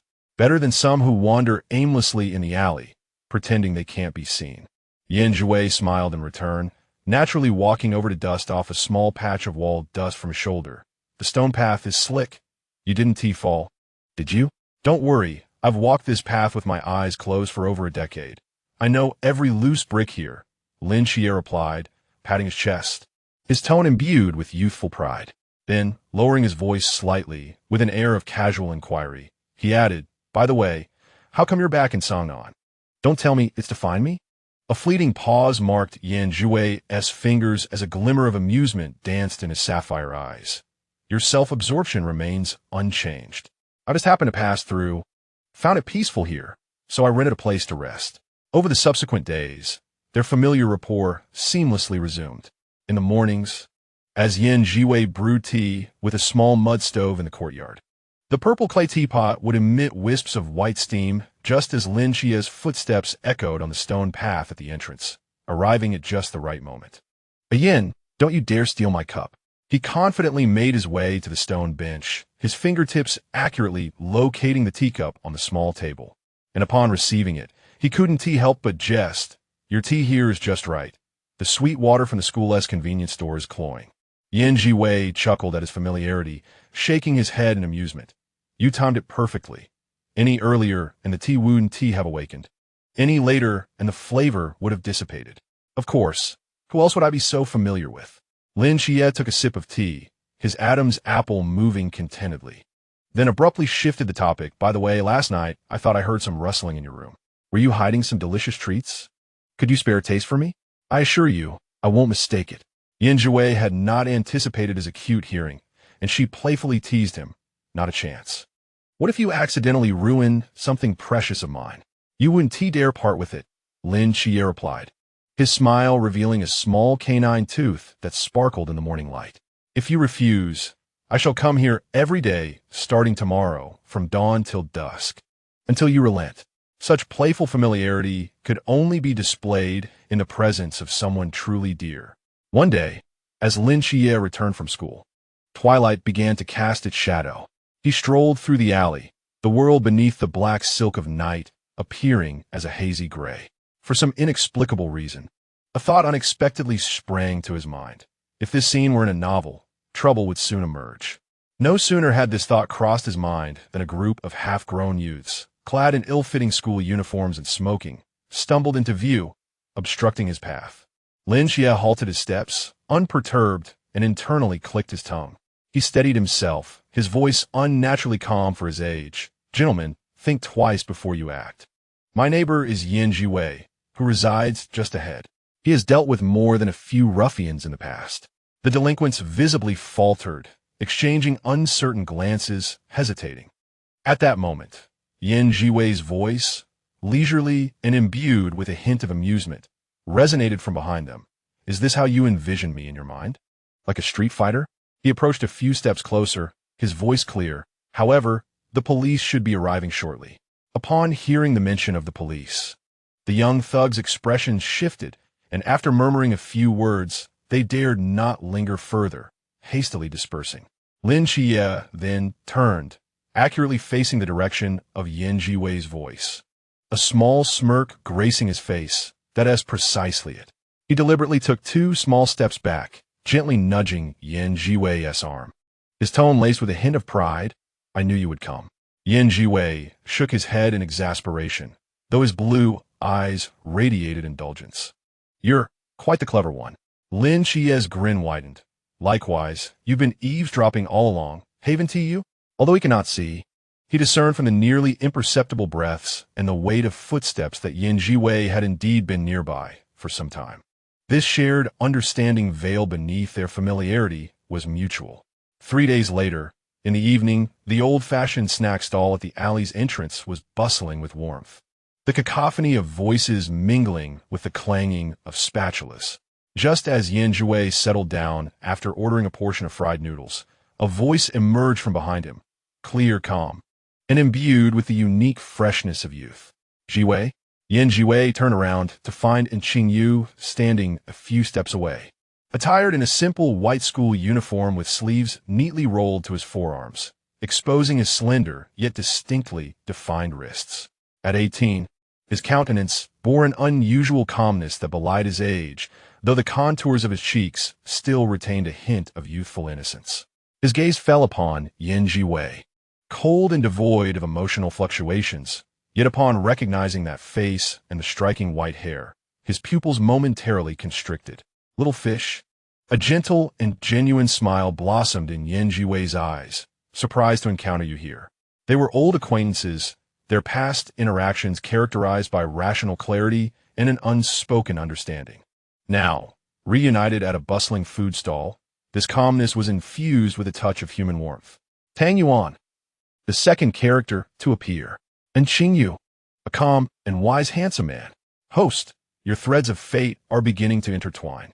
Yin Zhiwei chuckled softly, internally correcting, "What threads of fate? He is merely another old friend." And Qingyu approached, pulling out a plastic chair opposite him with swift precision. "I live not far from here," he stated calmly, as if presenting a fact. "What brings you to Cangnan?" "Just passing through," Yin Zhiwei replied, pushing the greasy plastic menu towards him. "It seems pleasant here. I intend to stay for a while. What would you like to eat?" "It's on me." And Qingyu did not hesitate, glancing at the menu before deftly pointing to the fishball soup section. "This will do." Yin Zhiwei took the order, glanced at it, and casually added a bowl of wontons for him. As they awaited their food, a group of unruly teenagers bumped into their table, nearly toppling the vinegar bottle in front of Yin Zhiwei. And Qingyu reacted swiftly, extending his hand to steady the table, his voice steady and unyielding. "Be careful." The teenagers awkwardly apologized, observing in Qingyu's seamless actions. Yin Zhiwei chuckled. "It seems you haven't lost your agility over the years." "One gets accustomed," and Qingyu replied nonchalantly, though his gaze subtly swept over Yin Zhiwei's tied-back hair, pausing for a second before asking, "Haven't you cut your hair? It stands out in a crowd." "Let it stand out then," Yin Zhiwei said, brushing a stray hair behind his ear, his blue eyes reflecting the warm yellow light of the stall. "I don't have to attend school anymore." And Qingyu nodded, choosing not to elaborate further. When the fishball soup and wontons arrived, he picked up a spoon, carefully tasting a fishball after blowing on it. Confirming the temperature was just right, he gently pushed the bowl towards Yin Zhiwei. "The fishballs here are quite fresh. You used to like them." His movements were as natural as breathing, and though his tone was flat, it concealed a thoughtful attentiveness, clumsily yet precisely youthful in its expression. Zhiwei tasted a spoonful, the sweet broth melting in his mouth, and his brows relaxed. Surprising that you still remember. How have you been in school these past few years? Quite well. And Xingyu answered succinctly, almost stingily, stirring his wonton slowly, his gaze drifting towards the sea. Golden red under the sunset. Grade stable. Occasionally visit the library. His life trajectory was clear, orderly, rational, akin to a well-drawn chart. However, when Zhiwei was mentioned, a flicker of something, an almost imperceptible ripple of obsession, passed through his overly calm eyes. Why haven't we been in touch? And Xingyu suddenly inquired, his tone still steady. Yet if one listened closely, a faint hint of unvoiced grievance could be discerned, filtered through his rationality. Zhiwei smiled wryly, her fingertips unconsciously tracing the rough edge of the teacup. An unexpected incident occurred, and I lost all my previous contact information. My phone shattered into pieces. What could I reach out? How long do you plan to stay? And Xingyu refrained from probing further into the mishap, seamlessly shifting the topic instead, though his gaze held a subtle inquiry. After considering the subsequent developments, Zhiwei provided a definitive answer. I should be staying for quite a while. And Xingyu acknowledged, retrieving his phone from the pocket of his school uniform. With a couple taps on the screen, he remarked, I found several long-term rental options nearby. They offer good value for money. I've sent you the addresses and the landlord's contact information. He spoke in a matter-of-fact tone, as if merely performing an inconsequential task. Yet, Zhiwei understood that given in Xingyu's nature, this seemingly casual act had undoubtedly involved multiple rounds of information, filtering, and comparison. Observing his expressionless profile, warmth deepened in her blue eyes. Thank you for your trouble. It's nothing, and Xingyu replied, bowing his head to quietly sip his soup, his thick eyelashes casting shadows that concealed the momentary turbulence in his gaze. After their meal, the two strolled along the fishing port. The sea breeze, imbued with a salty tang, brushed against their faces, stirring the edges of their garments. And Xingyu halted, turning to Zhiwei. Zhiwei, let's exchange contact information again. He produced his phone, his tone declarative rather than interrogative. If anything comes up, you can reach me. Zhiwei smiled softly, nodding in agreement. All right. After exchanging numbers, they parted ways at a corner permeated with the scent of seafood, devoid of unnecessary pleasantries, even omitting a mention of meeting the next day. Yet, an unspoken understanding, characteristic of old acquaintances, lingered in the damp air. And Xingyu took a few steps away, his stride momentarily faltering before he turned back to glance at Zhiwei, who was gradually merging into the twilight. The last rays of the setting sun illuminated his cool gaze, reflecting a clear and steadfast determination. This time, he would not allow her to vanish without a trace. The signal is clear. Lin Xie, the trustworthy childhood friend, vs. and Xingyu, the calm and determined action-taker. Host, did you not sense the subtle shift in the atmosphere? Zhiwei blinked, watching the direction in which Xingyu had disappeared, then turned back to glance into the depths of the old alley, her face revealing a pure smile of joy at their reunion, responding inwardly with ease. Feelings? It seems everyone is doing quite well. Chapter 8. Collaborating on a scheme. Major revision. Frost-kissed moonlight enveloped the birch forest surrounding the Night Watch headquarters, the wind rustling through the scattered leaves that fell upon the ground, creating a shimmering silver carpet. Li Xian had just concluded his night training session, the silver ornament on his forehead glistening with a sheen of perspiration under the moonlight. As he wiped his face with a towel draped over his shoulder, his fingers paused upon brushing against his heated ear. There was a presence behind him, faint yet crisp. It bore an otherworldly scent reminiscent of the first trickle of ice spring melting under the moonlight atop a snow-capped peak, accompanied by a barely perceptible pressure that sent shivers down his spine. His grip on the towel involuntarily tightened, the hilt of the tactical dagger pressing into his palm. Without even turning around, his body instinctively tensed. The approaching individual was anything but ordinary. Tang Yuan, host. It's Vortex Li Xian. His ears are flushed red. He must have noticed you. The moonlight and the ambience. Zhiwei stood in the depths of the forest shadows, his fingertips gathering the faintest trace of divine power. Observing Li Xian's ears, which had turned crimson in an instant. A subtle smile flickered in the depths of his ice-blue eyes. First, the matter at hand. He whispered to himself in his mind. Li Chuan instinctively pivoted. The dagger swiftly positioned in front of him, its blade tracing a cold arc in the moonlight. Yet, the moment he recognized the visitor, he unconsciously relaxed his grip. The flush that had begun in his ears quickly spread down to his neck. It was Zhiwei, clad in a pure white long robe. With silver hair cascading like a waterfall, his ice-blue eyes shimmered under the moonlight, warm and inviting, as if holding an entire galaxy of stars. It was the same figure that had left an unforgettable impression during the battle with the eight-headed serpent. However, in this moment, the weight of something profound lingered within his gaze, and even the brisk aura surrounding him seemed steeped in the chill of the night. Tang Yuan, he mesmerized. He forgot to sheathe his dagger. What a romantic encounter under the moonlight. Zhiwei barely furrowed his brow, suppressing the excitement of the little system in his mind. He turned his attention to Li Xian, his voice soft yet distinctly clear, a vortex of intention as he stepped closer to speak. There is something imperative. Li Xian swallowed hard.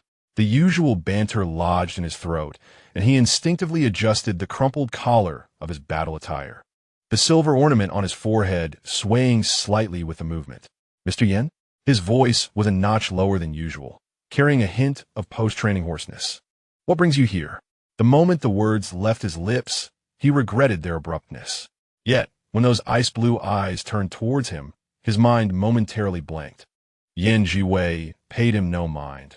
With a graceful gesture, a faint golden divine power silently unfurled, weaving a tranquil barrier that separated the inner world from the outer. The sounds of the wind and rustling leaves in the forest were instantly silenced. Wow, the hostess barrier is so cool. Little Tang Yuan gasped softly, his heartbeat racing so loudly that I can hear it. Zhiwei's lips curled faintly. Remain vigilant, he reminded himself inwardly. Li Xian's heart indeed raced like thunder. Gazing closely at that face, moonlight danced upon the long lashes, casting gentle shadows. His breath hitched for a moment, his gaze inadvertently drifting, yet it was drawn back, quietly resting on the silver strands cascading over Zhiwei's shoulder. Did you seek me out regarding the previous matter? He endeavored to sound composed. Zhiwei did not reply. His fingertips shimmered with flowing light, unfurling a hazy veil in the air. This is not idle chatter. His voice was serene, guiding you to witness a predetermined future. Tang Yuan, are you about to reveal the memories of the fishing village? Host? Can he handle it? He must see. Zhiwei responded within, his voice soft yet resolute. He gazed at Li Xian's profile, his eyes harboring both compassion and determination. The luminous veil brightened abruptly, bringing forth vivid snippets of life in the bustling fishing village. Zhao Weiwei chasing after crabs, her pink hair flying, while Tianping leaned against the doorframe smoking. A half-empty bottle of soda at his feet. Yu Gui squatted on the ground, grappling with his equipment, while Xinghin and Tanxiang engaged in a spirited debate. Meanwhile, Li Xian, with laughter echoing through the air, clasped Wang Mian's shoulder, his adornments swaying as he exclaimed about their plans to indulge in barbecue after work. Suddenly, Li Xian was struck still. The warmth of these mundane, yet cherished moments was abruptly shattered by the roar of the deep sea, as colossal beasts surged forth. Enveloped in a shroud of darkness beneath the blood-red moon, the scene took a harrowing turn. Corruption and madness engulfed them, comrades collapsing one by one before his eyes. Tianping, coughing up blood, managed to uphold a barrier, his gaze astonishingly bright. We've come this far. It's worth it. Yet, in his own exhaustion, his power waned, and he shouted desperately, pushing Wang Mian away. Captain, run. Outpace time, bring us all back. Ultimately, it was Wang Mian's solitary figure that dashed into the rift of time, a silhouette of despair. The light flickered and extinguished. Silence fell in the woods. The color drained from Li Xian's face. He felt as though he'd been struck by a heavy hammer, a dull ache rising in his throat. This was no mere figment of imagination. Every detail, The expression in his teammates' eyes as they faced death, the searing pain of his own cries, was terrifyingly real. He raised his hand, his fingertips icy and trembling, pressing firmly against his chest. Was this the fate inscribed in the annals of time? Would we all perish there? It was the predetermined destiny in the eyes of the world. Zhiwei withdrew his hand, the faint golden glow dissipating between his fingers. His ice-blue gaze bore into Li Xian's, revealing a truth. There was a traitor among the Night Watch. False messages had led them into a temporal loop. The Black King awakened, the mask shattered, leaving only Wang Mian to survive. This was the reality inscribed on the timeline. Li Xian forced a smile, but it was a bitter curve. So you came to find me. He raised his eyes, his gaze sharp yet betraying a hint of vulnerability. To inform me that we are doomed? Zhiwei fell silent for a moment, observing the tension in Li Xian's tightly pressed lips and the pain lurking beneath his feigned calmness. This person, who was always joking and arguing, yet whose thoughts ran deeper than anyone else's, feared nothing more than being unable to protect those around him. Not to evade, Zhiwei suddenly stepped forward, closing the distance between them. The crisp fragrance of grass and wood mingled with the coolness of the moonlight, enveloping them. Li Xian's breath caught, instinctively wanting to retreat. Yet his heels remained anchored. Zhiwei's voice was soft but clear, carrying the weight of revelation. It is to resist. The ice-blue eyes were mere inches away, reflecting the miniature moonlight and Li Xian's astonished face. We must undertake the mission, face the conflicts, and follow the trajectory of fate. He hesitated, his tone resolute. But the ending can be altered. Li Xuan isha pupils constricta. We need not shy away from this calamity. Zhiwei continued, his voice lowering, as if sharing a secret known only to them. As long as we complete this performance to the world, the mass team may seem to have perished entirely. Yet, looking into Li Xian's eyes, we must ensure that everyone lives to tell the tale. Tang Yuan, the host is so handsome. His eyes are shining. There's a chance. A fleeting softness passed through Zhiwei's gaze. He was never one to resign to fate. Silently, he affirmed within himself. Li Xian was momentarily taken aback, his mind racing to process the weight of this revelation. The suffocating pain in his chest seemed to find a slight reprieve, pried open by these earth-shattering words. Are you suggesting? He began slowly, his voice still hoarse yet infused with newfound strength, that we feign compliance with fate, perform for the traitor, the behemoth, and even for the relentless flow of time. A flicker of understanding ignited in Zhiwei's eyes, a clear glimmer of approval illuminating her icy blue gaze. In that moment, it shone with an astonishing brilliance. Li Xian felt as though her gaze had lightly seared his heart, prompting him to hastily avert his eyes, his ears flushing with warmth as they fell upon the entwined shadows of the trees on the ground. This matter, it must remain between us? He ventured, his throat constricting. Indeed, Zhiwei affirmed, her voice lowered to a whisper, akin to moonlight dancing through the leaves. Others are far too straightforward, unable to conceal their innermost thoughts. The inertia of fate is formidable. Even the slightest crack may lead to utter ruin. Pausing for a moment, her gentle gaze settled on Li Xian's face. Only by keeping this secret between us can we act decisively at the right moment. Li Xian fell silent, unconsciously rubbing the hilt of his dagger, the faces of his comrades flashing through his mind's eye. The final expression of understanding, coupled with a smile from the balance beam, remained vividly clear. He inhaled deeply, then exhaled slowly. When he raised his eyes to meet Zhiwei's, the tumultuous emotions within him gradually coalesced into a steely calm. I understand, he stated, a grand performance to deceive the world. He inquired, his voice betraying an unrecognized dependence. How shall we coordinate? Zhiwei extended her hand. Under the moonlight, her fingers were long and fair, the tips emanating a gentle luminescence. She lightly touched Li Xian's wrist. The cool sensation felt like a snowflake settling upon his skin. His heart skipped a beat. He neither recoiled nor could bring himself to do so.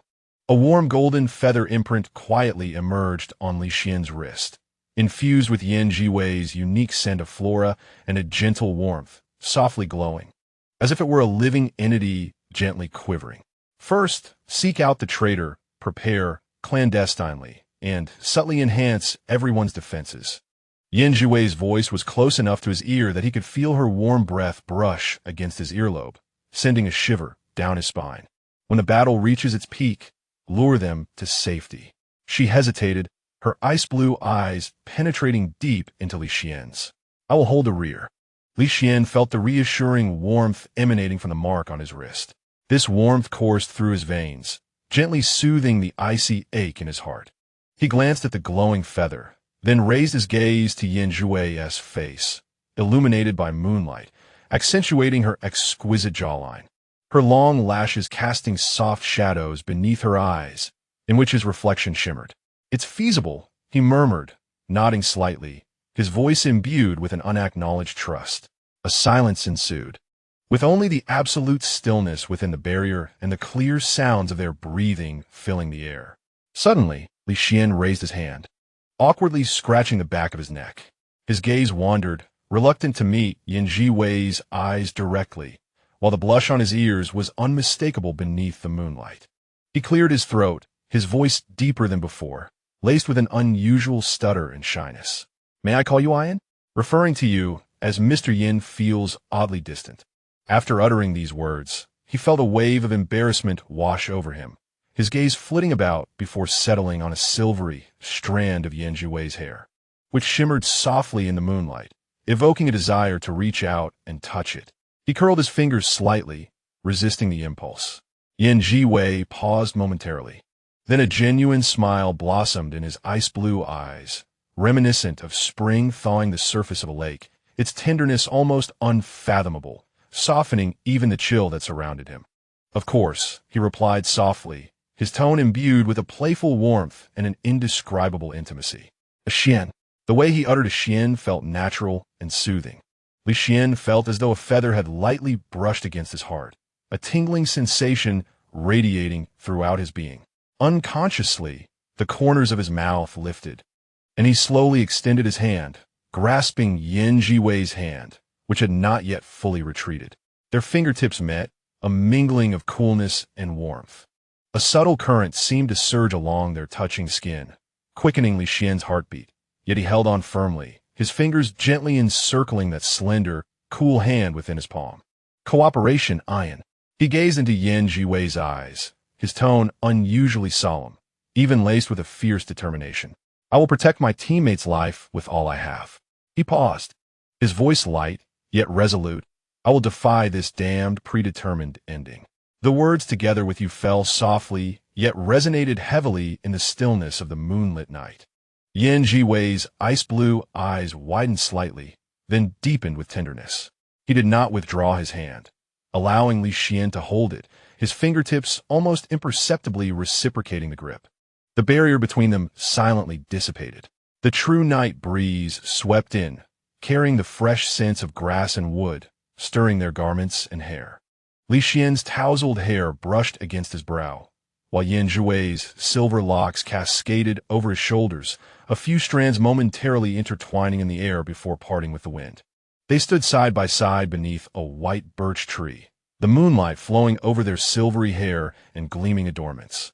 The mingling sense of crisp foliage, faint perspiration, and the moonlight's pure coolness created an oddly comforting harmony.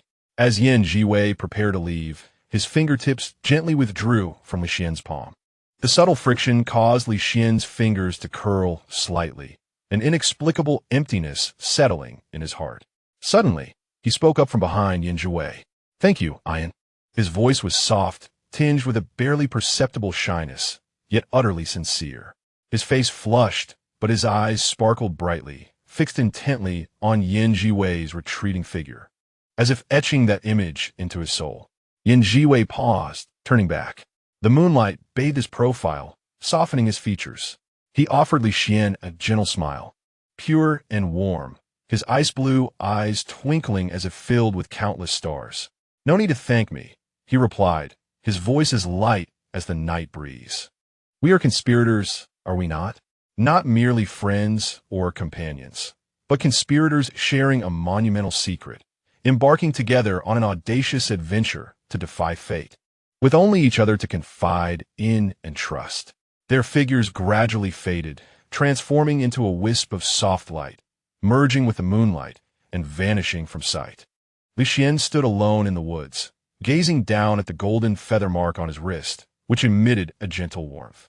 His fingertips brushed over it, the sensation soothing, as if it still retained the warmth of that person's touch. The evening breeze swept past, dissipating the last remnants of warmth from his cheeks. It could not erase the part of his heart illuminated by the moonlight and that smile. He caressed the feather mark on his wrist, an involuntary smile curving his lips. A clandestine journey to overturn destiny quietly commenced on this tranquil, moonlit night, and they were each other's sole conspirators. Hands intertwined in the darkness, fostering an unspoken heartbeat in the face of despair. Chapter 9. Awakening in the divine ruins. The warm night breeze of late spring rustled the sycamore leaves along the roadside, mingling with the chatter of students emerging from evening classes. Zhiwei followed his class's procession beneath the streetlights, his short black hair gently brushing against his ear in the wind. His deep-set eyes observed the figure of Lin Xie ahead, surrounded by a throng of classmates. Though his eyes were blind, his posture remained upright, embodying an unyielding spirit. As the newly appointed school nurse, Zhiwei had been at the school for less than a week. His gentle demeanor and ever-present smile endeared him to the students. No one knew of the silver hair and icy blue eyes he carefully concealed, nor did they suspect his former identity. Even his ever-chattering little system companion, Tan Yuan, had temporarily retreated to the system space for an upgrade, leaving him with a sense of emptiness. Approaching Lin Xie was partly due to the system's directives, but more so because he could not bear to witness this boy traverse again the tumultuous paths laid out in the original narrative.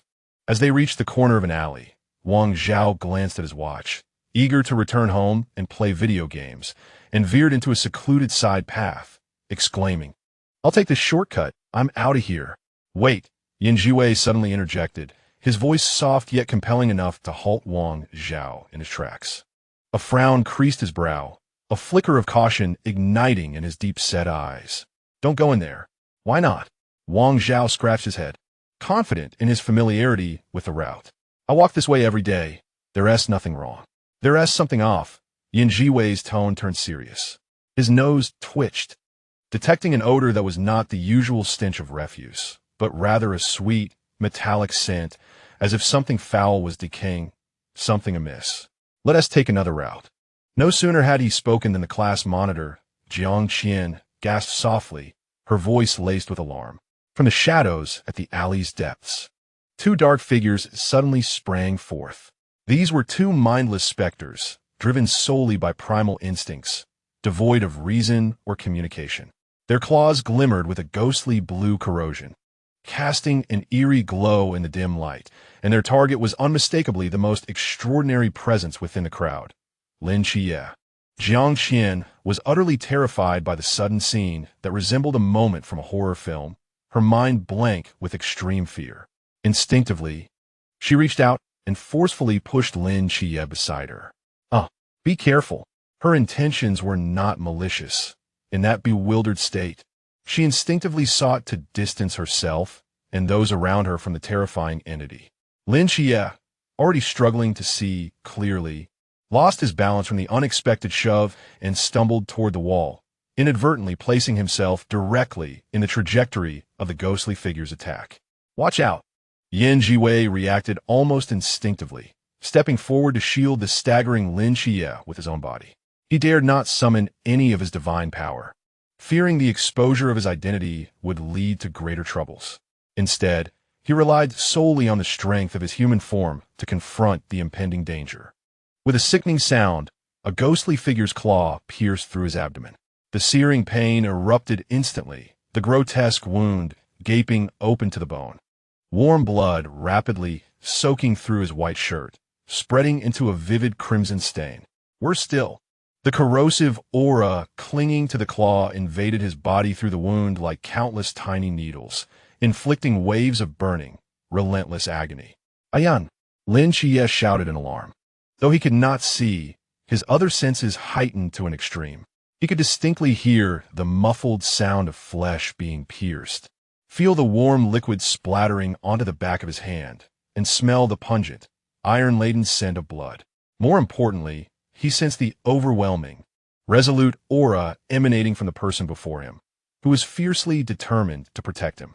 An overwhelming fear, compounded by the immense guilt of causing someone else's injury, surged within him like two torrential rivers colliding in his chest.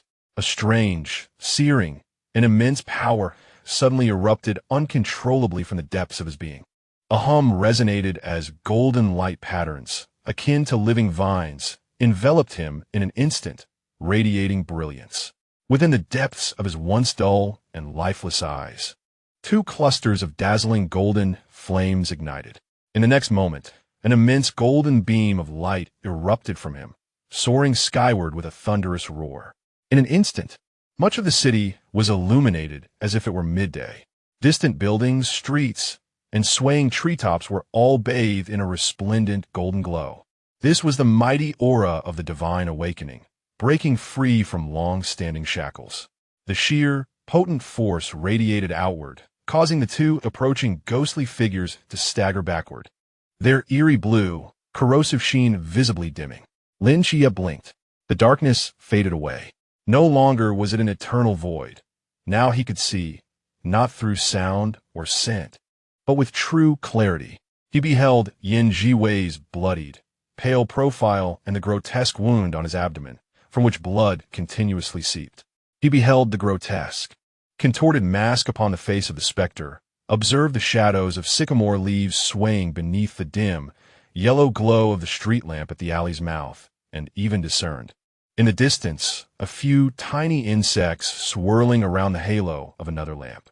A simultaneous surge of exhilaration and confusion struck him. Instinctively, he clenched his fist, the nascent, yet wholly unrestrained power within him coursing violently with his emotions. He attempted to strike the specter with a punch. A flicker of golden light flashed, yet he missed entirely, staggering backward due to the misapplication of his strength. The two specters, seemingly incensed by the earlier impact, or perhaps driven by instinct, paused momentarily before lunging at him with a ferocious howl, their claws entwining as they aimed for Lin Xie's vital points. In that critical moment, a thunderous, guttural roar erupted, resounding like thunder. Zhao Kongsheng, brandishing his iconic long blade, charged forth from the alley like a divine warrior descending from the heavens. The chilling aura of the night watchman instantaneously overpowered the foul stench permeating the alley. In a flash, the blade gleamed like silver silk, precisely cleaving the foremost specter in two. The other, sensing impending doom, attempted to flee. With a disdainful snort, Zhao Kongsheng reversed his grip and hurled his blade, the weapon embedding itself with a resounding thud into the mottled wall, pinning the specter firmly in place. The creature twitched a couple of times before falling still. Having swiftly and decisively dealt with the threat, Zhao Kongsheng sheathed his blade, wiping his face with a sense of triumph. He turned to the two individuals in the alley, one injured and the other in a daze, and raised his chin, gruffly inquiring, "Well, wasn't that impressive? Did I not look magnificent just now?" Yin Zhiwei, suppressing waves of excruciating pain coursing through her abdomen, paled yet managed a slight nod. Her voice weak but clear, very impressive. Lin Xie, still reeling from the overwhelming shock of witnessing light once more and the sight of Yin Zhiwei gravely injured, snapped back to reality upon hearing her words. He fervently nodded, his tone imbued with the urgency of someone who had narrowly escaped disaster, genuine admiration spilling forth. "Awesome. That was incredible. Thank you." Zhao Kongsheng, buoyed by their praise, beamed widely, his chest thumping with pride. "Of course. I'm a professional. Kid, the way you unleashed your power earlier was quite intriguing. So what do you say? Join me as a night watchman, fight against the mysterious, and protect our homeland. It's far more thrilling than your current existence." Lin Xie instinctively shook his head, his tone laced with youthful stubbornness and a hint of wariness towards this unfamiliar invitation. No, my aunt is waiting for me at home. I can't go with you. The first thing he wished to do was return home and share this monumental news with his aunt. Zhao Kongqing's smile faltered, clearly taken aback by such a blunt refusal. Just as he was about to propose another approach, Lin Xie, now acutely aware of his hands, experienced a sudden epiphany. "Wait," he exclaimed, his tone feigning urgency. "My cane? I left my cane in the classroom. And my backpack, it's still in the locker. I must go back to retrieve them." Though he could now see, he deliberately mentioned the cane, crafting his excuse for leaving to sound more natural and pressing. Yan Zhiwei immediately comprehended his intentions. Suppressing the pain, she added with an appropriately tinged voice of resignation and earnestness, "Sir, my belongings are still in the school office, containing crucial documents. If I do not retrieve them, I will be unable to attend work tomorrow. Could we possibly return swiftly to collect them?" Zhao Kongqing furrowed his brow, glancing at Lin Xie's bleached school uniform, and then at Yan Zhiwei's bloodstained shirt and pale visage. Reflecting on the golden beam that illuminated the night sky, which was hard to overlook, he concluded that the best course of action was to discreetly usher these evidently ordinary individuals away from the scene. Impatiently, he waved his hand, dismissing them as one might shoo away a fly. All right. Hurry back. I will await you at the school's main entrance. Just 10 minutes. Do not attempt to deceive me." "Thank you, big brother," they replied in unison. Yan Zhiwei, enduring the pain, grasped Lin Xie's wrist and, guided by the faint golden aura lingering in the air from the awakening, turned and darted into a deeper, more convoluted alleyway opposite the school's main entrance. At that moment, Lin Xie found himself significantly more agile, instinctively avoiding the potholes beneath them. Without uttering a single word, they moved in perfect synchrony, opting for the obscure paths that were shrouded in darkness, swiftly evading any potential gaze or pursuit, naturally forgetting Zhao Kongqing, who was left waiting at the school entrance. At the entrance, Zhao Kongqing leaned against the wall, his feet nearly numb from the prolonged wait. He glanced at his watch, then surveyed the desolate street, void of any presence. Recalling the soaring golden beam and the two figures that had vanished faster than rabbits, he suddenly realized, anger surging as veins throbbed on his forehead. With a fierce kick, he struck an innocent lamppost, producing a dull thud. "Those little rascals," he hissed through clenched teeth. "How dare they toy with me? Just wait until I catch you." Meanwhile, in a secluded alley at the other end of the city, Yan Zhiwei could no longer hold on. Leaning against the cold, rough brick wall, he slowly slid down to the ground. One hand pressed firmly against his abdomen, yet blood continued to seep through his fingers, saturating the makeshift cloth he used for compression. The searing pain gnawed at the flesh surrounding the wound like a ravenous creature, causing cold sweat to bead on his forehead and rendering his face ghostly pale under the moonlight. Lin Xie crouched before him, remnants of the golden awakening still flickering in his eyes, now filled with panic, guilt, and confusion. He extended his hand, hesitating to touch the horrific wound, his fingers trembling slightly. "Yan, are you all right? You've lost so much blood." His voice quivered, and his eyes instantly reddened. In a flurry of activity, he tore at the hem of his own shirt, which was still relatively clean, and though hurried yet exceedingly careful, attempted to bandage Yan Zhiwei, his movements clumsy with anxiety. "It's all my fault. It's all because of me. Don't panic." Yan Zhiwei inhaled sharply, striving to steady his voice. His ink-black eyes regarded Lin Xie, devoid of reproach, filled instead with gentle reassurance. "I am fine. The wound appears alarming, but it is not too severe. And you?" He scrutinized Lin Xie's eyes, which had regained their luster, albeit with an air of unfamiliarity and novelty. "Can you truly see? Is there any discomfort? Are you feeling dizzy? Or do you experience that sensation of weakness that follows an exertion of power?" Lin Xie vehemently shook his head, golden glimmers dancing within his clear eyes. He observed Yan Zhiwei's pale, frail visage, yet still emanating calmness and kindness, and beheld the gruesome wound he had suffered for his sake. A profound sense of guilt and gratitude welled up within him. I can truly see, Yan." His voice trembled, yet resonated with a tremendous joy, a rebirth of emotions intertwined. "Thank you, truly, thank you. It is I who have burdened you with my injuries. if it were not for the need to protect him.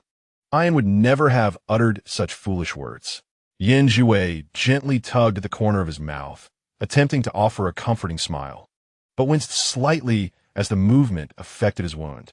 He raised his unbloodied hand, lightly patting Lin Chie's tensed arm. We are friends, are we not? Between friends, there is no notion of burden.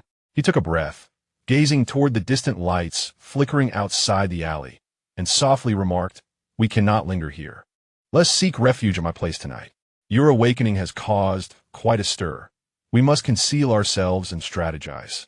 Chapter 10. Healing as dusk enveloped the world.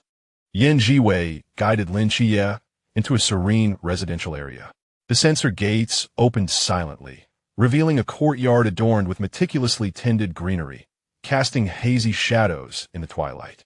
A standalone villa glowed with warm yellow light, spilling through expansive floor-to-ceiling windows and illuminating the path before the entrance.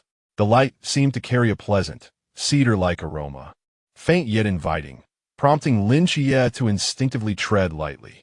"We have arrived. Please come in." Zhiwei pushed open the heavy wooden door, and the crystal chandelier in the foyer scattered a gentle, warm glow, catching the sheen of his dark hair.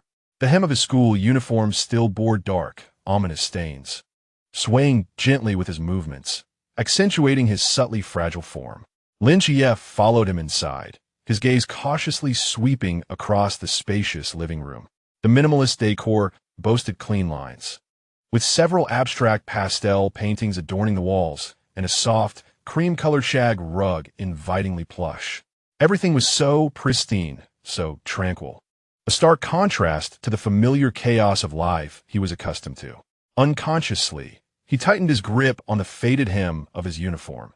Even his breathing softened instinctively. Zhiwei appeared to possess a sixth sense, saying little as he ascended the stairs to retrieve a white medical kit. He settled onto the expansive sofa in the living room, moving delicately to avoid aggravating his abdominal injury. "We may need to attend to this. It looks rather alarming, but do not fear." His voice was gentle, yet his hands moved with deft precision as he unfastened his school uniform jacket and slowly lifted the blood-soaked shirt beneath. Under the light, the gaping wound on his abdomen was laid bare, with flesh curling back to reveal bone. Dark crimson stains trickled down his taut waist, spreading like a sinister shadow. What was even more disconcerting was the faint, almost sentient black mist that lingered at the wound's edge, exuding a chilling, corrosive aura unique to the specter. Lin Chie felt a tightening in his chest, a wave of nausea washing over him. He hastily accepted the disinfectant alcohol and cotton swabs handed to him by Zhiwei, his fingertips growing slightly cold and trembling with anxiety. Leaning closer, he caught the clean, sunlit scent of soap that caressed Zhiwei's chest. Zhiwei's breath caught for a moment, his throat subtly shifting. He lowered his gaze, observing Lin Chie's tense profile, where long lashes cast anxious shadows beneath his eyes, and a hint of unexpected softness flickered in the depths of his inky gaze. In a brief moment, Lin Chie bent down to retrieve the special ointment. Zhiwei's fingers, which hung loosely at his side, moved almost imperceptibly. A thread of silvery light, fainter than moonlight, quietly emanated from his fingertips, swiftly and gently entwining with the black mist at the wound's edge, wrapping it delicately like the finest silk before silently pressing it back into the depths of the injury. After executing this exquisitely subtle maneuver, a fine sheen of cold sweat broke out on his brow. He turned his head nonchalantly, using the pretense of adjusting his shirt to quickly wipe it away with his sleeve. "Is it all right?" Lin Chie asked, lifting his gaze just as he collided with Zhiwei's penetrating eyes. Those eyes were profound and serene, resembling a windless lake at midnight, reflecting a warm yellow glow, which inexplicably warmed Lin Chie's cheeks. He hurriedly lowered his head, unscrewing the cap of the ointment. I'll be gentle. Just tell me if it hurts." His movements were indeed exceedingly delicate, his fingertips, chilled by the ointment, cautiously applied it around the gruesome wound. The cool sensation seeped through the skin, momentarily subduing the fiery sting of the injury, strangely soothing the deeper, restless ache that stirred within Zhiwei. Leaning back against the soft sofa, Zhiwei relaxed his body. The corners of his lips curving into the faintest smile, his voice lower than before, tinged with a barely perceptible weariness. It doesn't hurt. Go ahead. He could distinctly feel Lin Chia's cool fingertips occasionally brushing against the skin of his side, that chill spreading through his veins, oddly eclipsing the deep-seated pain inflicted by old wounds. Lin Chia was wholly absorbed in the bandaging, his nose nearly brushing against Zhiwei's abdomen. He could detect the other's unique, crisp scent reminiscent of pine needles, now mingled with a faint trace of blood, creating an oddly reassuring combination. He remained oblivious to the bizarre black mist that had been discreetly dealt with, nor did he notice the fleeting weariness in Zhiwei's gaze. He simply found the tranquility of the moment unsettlingly exhilarating. Until the bandages were meticulously wrapped and a neat knot was tied at the side, he finally exhaled in relief. In that fleeting moment, when he lifted his head, his nose inadvertently brushed against Zhiwei's chin. Both paused abruptly. Lin Chia recoiled as if scalded, his cheeks instantly aflame. Stumbling over his words, "It should be fine. Tomorrow, remember to change the dressing." Zhiwei nodded, bracing himself against the armrest of the sofa as he slowly rose. The resurgence of old injuries washed over him like a tidal wave, causing a barely perceptible tremor in his legs. Yet he quickly steadied himself, his voice remaining composed. "Thank you for your trouble. It is I who ought to express my gratitude." Lin Chia interjected hastily, his fingertips still tingling with the coolness of the ointment and the warmth of the other's skin. "If it weren't for your protection, you would never have." His words trailed off as memories of the harrowing scene in the alley resurfaced, and upon glancing at Zhiwei's pallid complexion, his eyes began to well up anew. Zhiwei chuckled softly, deftly shifting the conversation with a hint of indulgence typical of an elder. "Let us go. I shall show you to the guest room for some rest." He turned and made his way toward the staircase, his silhouette remaining upright under the glow of the lights. However, his ascent was noticeably slower and heavier than usual. Each step felt as though he were treading upon a bed of needles. The dull ache from his old wounds creeping up his spine, while cold sweat silently dampened the fabric of his shirt. He pressed his lips together, maintaining a straight back, unwilling to reveal even the slightest hint of his discomfort. The guest room was immaculately tidy, exuding an inviting warmth. Zhiwei retrieved a clean, cotton nightgown from the wardrobe, and as he extended it, the fabric felt soft and bore the sun-kissed scent of cleanliness and warmth. "It's clean, albeit perhaps a bit large, but it should suffice." Lin Chia reached out, his fingertips brushing against Zhiwei's slightly cool fingers. They both instinctively recoiled. An unspoken, subtle tension filled the air. "Do rest early." Zhiwei retracted his hand, his voice soft. "If you need anything, do not hesitate to call. I shall be right next door." "You should also rest early," Lin Chia replied, clutching the soft nightgown, his fingertips aflame, unable to meet his gaze. "Please ensure your wound remains dry." Watching Zhiwei retreat to the adjacent room and gently close the door, Lin Chia leaned against the doorframe, slowly exhaling. His heart raced in his chest, heavy and frantic, while the warmth on his cheeks lingered far longer than anticipated. In the adjacent room, once the door clicked shut, the tension in Zhiwei's spine immediately dissipated. He leaned against the cool wall, taking a moment to collect himself, confirming that there was no noise beyond the door before slowly approaching the bedside. The gentle facade of the school doctor, Yan, slipped away, revealing the cold, weary truth beneath. He raised his hand, slender fingers brushing against the pristine bandage across his abdomen, where a pure, silvery light glimmered at his fingertips. This radiance swirled in his palm, not blinding, yet imbued with an unmistakable, serene authority that denoted a higher power, his secret weapon, seldom revealed. The divine energy steadily flowed from his fingertips, penetrating beneath the bandage and into the wound. Without any violent collisions, a faint sound reminiscent of evaporating steam was heard. The temporarily suppressed black mist was enveloped and stripped away by this gentle yet irresistible force. With a slight curl of his fingertips, Zhiwei drew out the black mist as if it had been divested of its sinews, effortlessly guiding it from his grasp. where it transformed into a wisp of azure smoke, dissipating entirely into the air. The process was clean and swift, requiring little effort. However, this invocation of divine power pierced through the fragile membrane within him that barely maintained equilibrium. He gasped, caught off guard, his complexion draining of color, rendering him paler than parchment. The cold sweat, which he had just wiped away, now cascaded down his forehead. Although the wound in his abdomen was entirely cleansed, a deeper, more persistent ache erupted from the marrow of his bones, like a flood breaching its dam, surging through his limbs.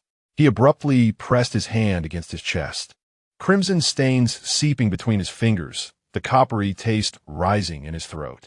Frowning tightly, he forced the metallic tang back down. The removal of the black mist had been remarkably smooth, yet the resurgence of old injuries intensified with this disturbance. In the short term, it would be challenging for him to conceal his true condition effectively. Moonlight outside filtered through the slightly parted curtains, casting a slanted, warm golden hue upon the floor and illuminating the pale, sweat-drenched side of his face, as well as the faint silver glow still lingering in his palm. Zhiwei leaned against the headboard, closing his eyes to gradually regulate his erratic breath. Yet incongruously, memories from the living room surfaced vividly in his mind. The flushed cheeks of Lin Xie, his trembling yet exceptionally gentle fingertips, and the moment their breaths intertwined as his nose brushed against Zhiwei's chin. The metallic taste in his throat seemed to be slightly diluted by the recollection of the clean scent of soap and the cool touch. This cleansing came at a considerable cost. However, recalling the warmth of the child's proximity seemed to mitigate the price. Chapter 11. Departure. The morning sunlight streamed through the slightly ajar curtains, casting a warm golden patch upon the floor of the guest room. Lin Xie was awakened by the incessant buzzing of the alarm clock hidden beneath his pillow. Groggy, he fumbled to turn it off, gradually shaking off the remnants of sleep.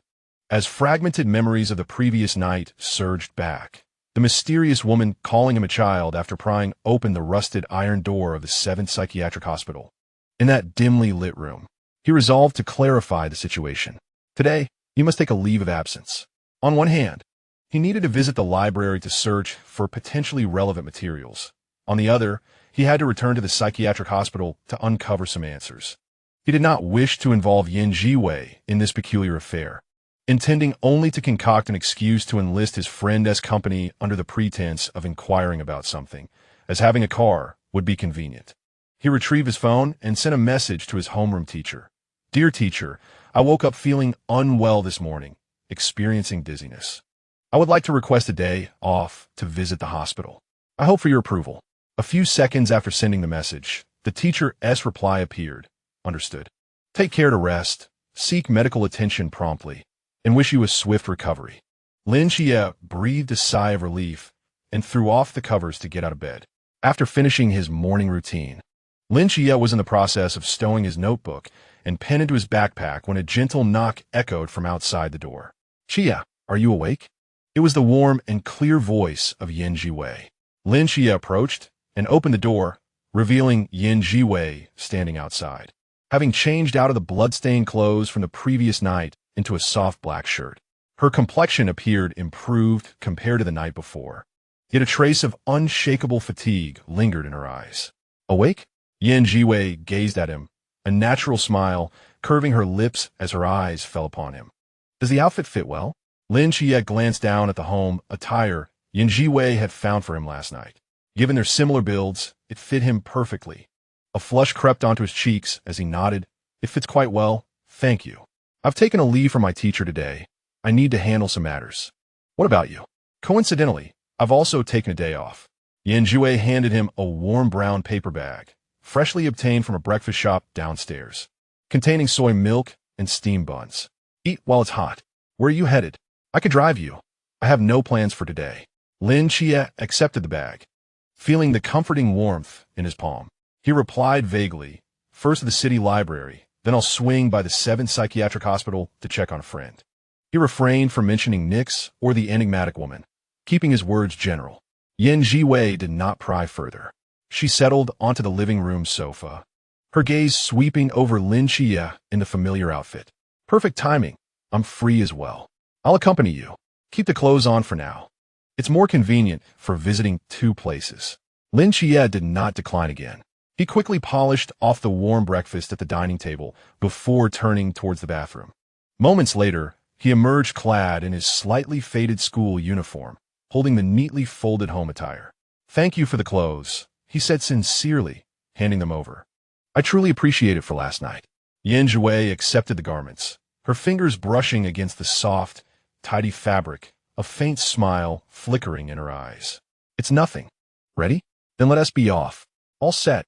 Lin Xie grabbed his backpack from the sofa, the notebooks and pens inside, clinking softly. "I mainly want to inquire about my friend.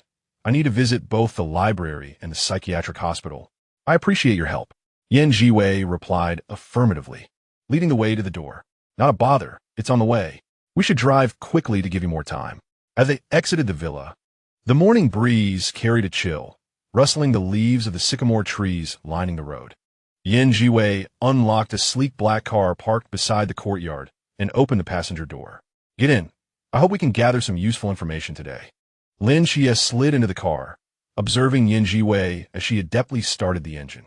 He felt a mix of anticipation and unease, having withheld his extraordinary encounter from the previous night, silently hoping to discreetly uncover the origins of that mother in the psychiatric hospital. Meanwhile, at the base of the night watchman team 136, the atmosphere was as lively as a bustling marketplace. As Zhao Kongcheng stepped through the door, he was immediately surrounded by his teammates. When Shima pounded the table, laughing so hard his glasses nearly slipped off. "Old Zhao, look at you. Chasing after two high school students. Can one truly let them slip away? Returning to fetch something? Do you genuinely believe such an excuse? Utterly laughable." Zhao Kongqing's weathered face flushed crimson, his neck stiffened. Those two youngsters were exceedingly cunning. They were undoubtedly stalling for time. Seated in a corner, Si Xiaonan bore a serious expression, her youthful visage devoid of mirth. Her fingertips glided swiftly over the tablet, and as she lifted her gaze, her soft voice rendered the hall momentarily hushed. "I have located the Chuanjing ghost-faced individual reported last night. It has been confirmed that it escaped from the scene, and its current whereabouts remain unknown." "What?" The hall, which had previously resonated with laughter, experienced a sudden drop in temperature. Wen Qimao's smile froze, while Leng Xian, who had been silently cleaning his weapon, abruptly halted his movements. "How could it have eluded the captain?" Someone murmured in disbelief. Zhao Kongcheng also quelled his vexation, his brow furrowing deeply. "If this entity is lurking within the city," he left his sentence unfinished. Yet all understood the implications. Civilian casualties were utterly unavoidable. Footsteps echoed from the staircase. Chenmai stood there, calm yet unmistakably grave. He raised his hand, rapping his knuckles lightly on the wooden handrail. Silence. His voice, though soft, drew every gaze towards him. "Break into teams. Zhao Kongcheng, you are to continue the pursuit of Lin Xie and Zhiwei, focusing particularly on the awakened youth of the Divine Ruins. The rest of you, commence immediate area searches, investigating all anomalous energy fluctuations within the city. We must locate that ghost-faced entity without delay. It must not be allowed the opportunity to harm anyone." "Understood." A unified response echoed. The hall, once filled with jest and uproar, swiftly transformed into a hub of efficiency. The team members grabbed their gear, their footsteps hurried as they vanished through the entrance. Meanwhile, on the opposite side of the city, a black sedan smoothly merged into the morning traffic, heading towards the library. The two occupants within remained blissfully unaware of the impending pursuit and search, or perhaps one of them was aware but simply indifferent. Chapter 12. The couple's hotel, the car, glided into the parking lot of the city library. Lin Xie followed Zhiwei as they exited the vehicle, their steps unceasing as they headed directly towards the library's West Fantasy section. The air was thick with a distinct scent of aged paper among towering shelves, light streaming through the windows onto the dust-laden spines of books. Lin Xie's gaze rapidly scanned the titles, his fingers deftly flipping through the yellowed pages in search of something. Zhiwei, beside him, assisted in browsing the obscure mythological texts on the adjacent shelf. At last, Lin Chie's hand came to rest on a tome as substantial as a brick entitled Chronicles of Exotic Mythology. He cautiously extracted the book, brushing away the dust from its cover and quickly flipping through its pages. Suddenly, his fingers stilled. The entry for Nyx was vividly illuminated before him. Goddess of night, daughter of chaos, cohabiting with Erebus, presiding over the night, silence, and sleep, her divine gentleness concealing the power of destruction. Lin Chie's breath caught, barely perceptible. As he absorbed the words, his fingertips gently caressed the lines of lead type, and the tumultuous waves in his heart threatened to burst forth from his chest. The woman in the psychiatric hospital who called him child, her gaze tender yet sorrowful, was indeed such an ancient deity. Have you found it? Yan Zhiwei's voice emerged from beside him, gentle and calm. Lin Chie suddenly regained his senses, took a deep breath, closed the book, and nodded slightly. He offered no further explanation, merely returned the book to its place, and quietly suggested, "Let us first have a meal." The two of them briefly resolved their lunch near the library before heading to the 7th Psychiatric Hospital. The afternoon sun was splendid, yet as they approached the gray-white structure, the air seemed to grow heavier with silence. Upon finding Dr. Li, they saw him shaking his head and sighing over a medical record. When he noticed their entrance, he adjusted his glasses and welcomed them. Lin Chie recalled that night when Nikes murmured to himself while clutching a vase, and his throat involuntarily tightened. He looked at Dr. Li, striving to make his voice sound natural. "Doctor, I have a friend who has been acting quite strangely lately. I attempted to mimic her behavior. Could you help me discern what the issue might be?" As soon as he finished speaking, Lin Chie's expression abruptly shifted. Those eyes, usually bright and clear, now appeared hollow and soft, as if veiled by a thin mist. He gently wrapped his arms around empty space, as if cradling something fragile and precious. His movements exceedingly careful. He lowered his head slightly, his lips moving softly, his voice delicate and tender, imbued with a heartbreakingly gentle sorrow. "Sweetheart, it's all right. Mama is here. Do not fear." The lingering sorrow in his brow and the subtlety of his body language mirrored Nikes from that night with uncanny precision. Yan Zhiwei stood quietly beside him, observing without uttering a word, her gaze fixed on Lin Chie, infused with a hint of subtle inquiry. Dr. Li's eyes widened in shock, his body instinctively leaning forward, almost reaching out to touch Lin Chie's forehead. "Are you the patient herself? Your mimicry is astonishingly accurate." Lin Chie quickly retracted that demeanor, his eyes regaining clarity as he smiled in a concealing manner. "No, I merely heard my friend describe it in great detail. With your observation, it seems she truly requires urgent medical attention." Dr. Li furrowed his brow, his expression grave. "This closely resembles the symptoms of severe delusional disorder. Patients often immerse themselves in a self-constructed world to escape significant real-world trauma. From the details you mimicked, it is highly probable that her fixation is related to a child, perhaps stemming from the anguish of losing a child." Having gleaned the information he sought, Lin Chie felt a weight in his heart. He dared not linger, expressed his gratitude, and nearly pulled Yan Zhiwei out of the disinfectant-scented consulting room in haste. As they exited the psychiatric hospital, dusk had already settled in. The car had just reached an intersection near the school when a shadow suddenly darted out from the roadside. Crash! The shadow was none other than Zhao Kongqing, sporting two large, dark circles under his eyes, looking utterly haggard as if he hadn't slept in 3 days. He nearly collapsed onto the hood of the car, producing a considerable noise. "Lin Chie, Yan Zhiwei, at last I've caught up with you." Zhao Kongqing's voice was hoarse, yet resonant, as he forcefully yanked open the passenger door. His coarse hand gripped Lin Chie's wrist like a vice. "Get out. Follow me.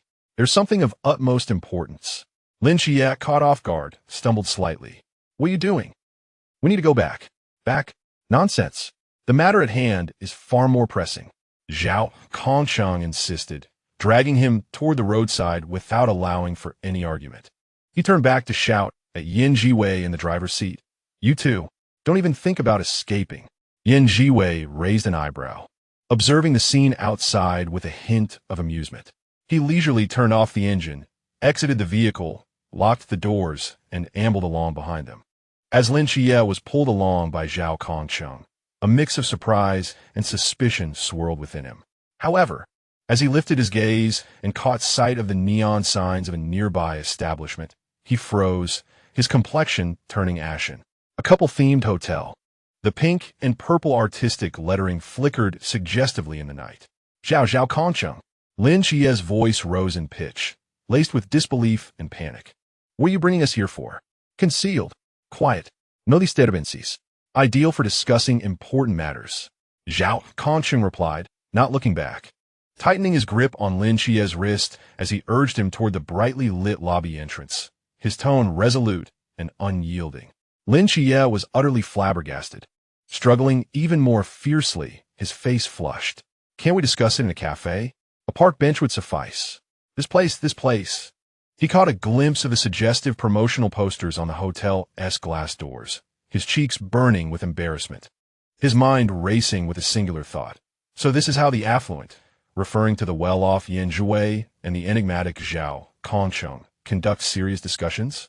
In such extravagant fashion, Zhao Kongcheng paid no heed to his protests and hastily marched to the hotel front desk. A meticulously groomed female attendant sat there, engrossed in her phone. Zhao Kongcheng pressed Lin Xie to his side, flashed a grin he deemed charming yet was rather greasy, and boomed, "One room. The dynamic passion-themed suite. Please. Thank you." Lin Xie.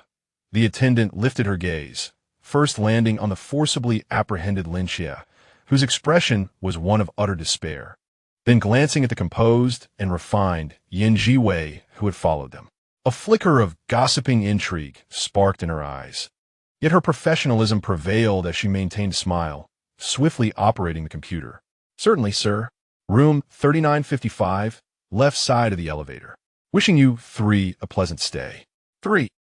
Lin Xie's pupils dilated, his voice faltering, even as he followed Zhao Kongcheng and Zhiwei into the elevator.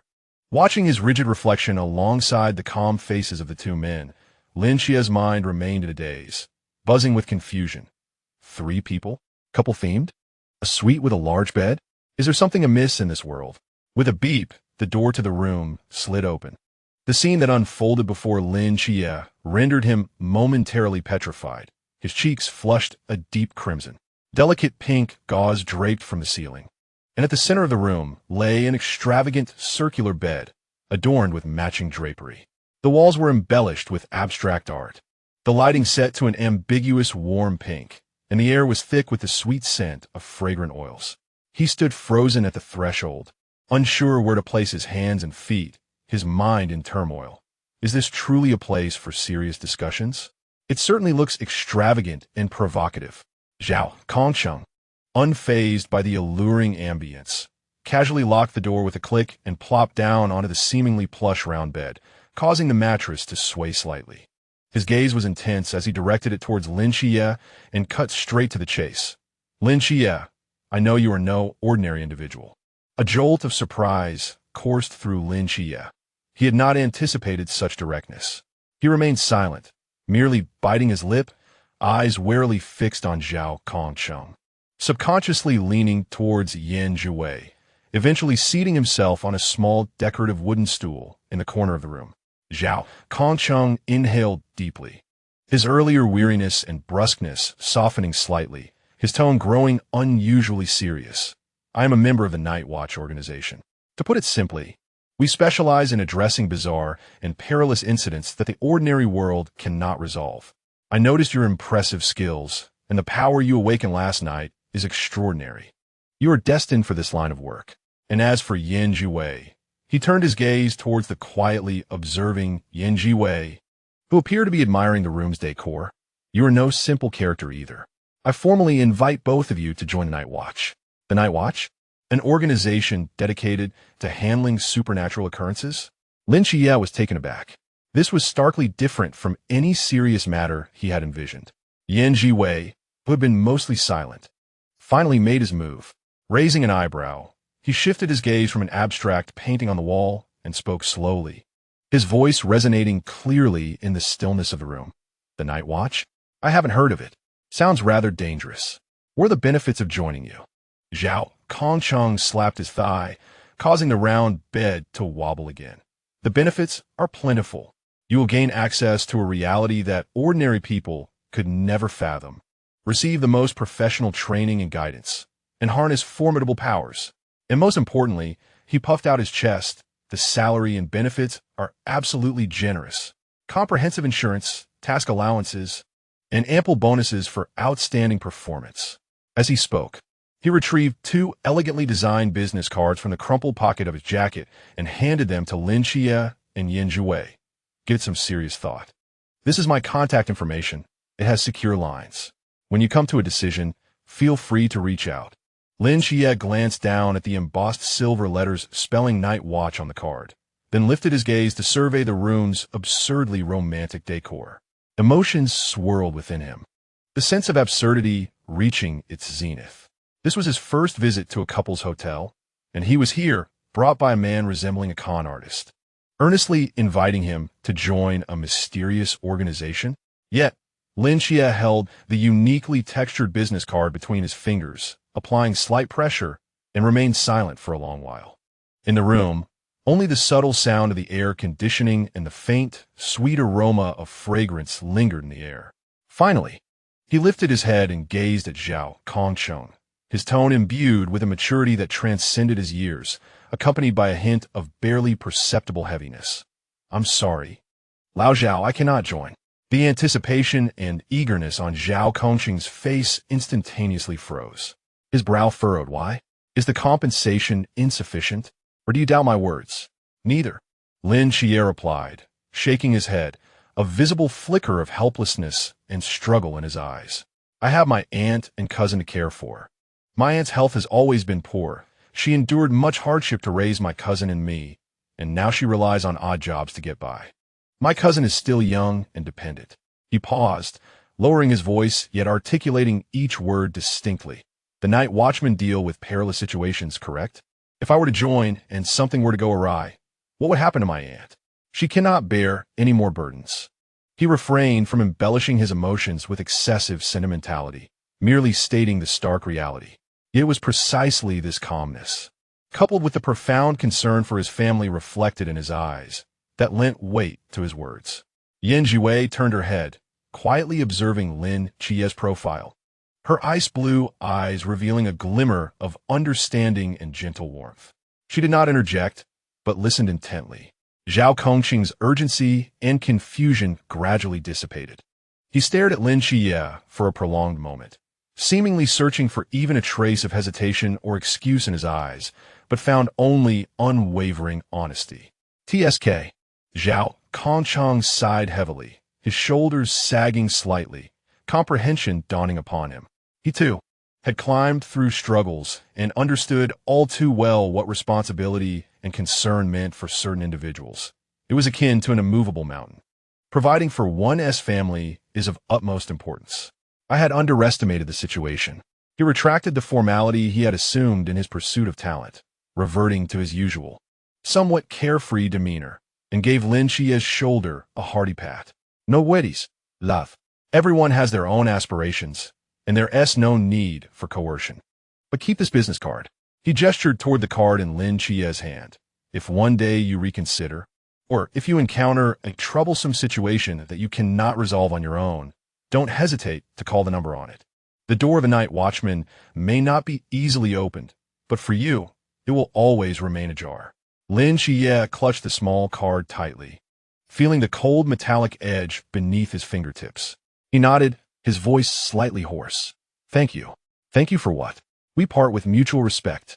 Zhao Kongcheng stood up, stretching his neck, surveying the uniquely themed room, and glanced at Lin Xie's flushed face and Yin Zhiwei's detached calmness.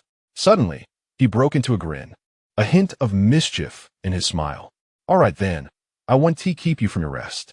I've paid for this room for the entire night, so make good use of it, don't waste it. No need. We're leaving right away. Lin Xie sprang to his feet as if scalded, his face growing even redder, and waved his hands in haste. Zhao Kongcheng laughed heartily, waved goodbye, and briskly turned, pulling the door open as he exited. With a resounding thud, the door closed, sealing off the cacophony of the outside world and locking in the lingering awkwardness and the cloying sweetness of the atmosphere. Lin Xie stood still, gazing at the firmly shut door, inhaling deeply and exhaling a long sigh. The tension in his shoulders finally began to dissipate. He lowered his gaze to the business card in his palm, slightly crumpled from his grip, and gradually loosened his fingers. Joining the night watch might expedite unraveling the enigma surrounding Nyx, granting him access to that mysterious realm.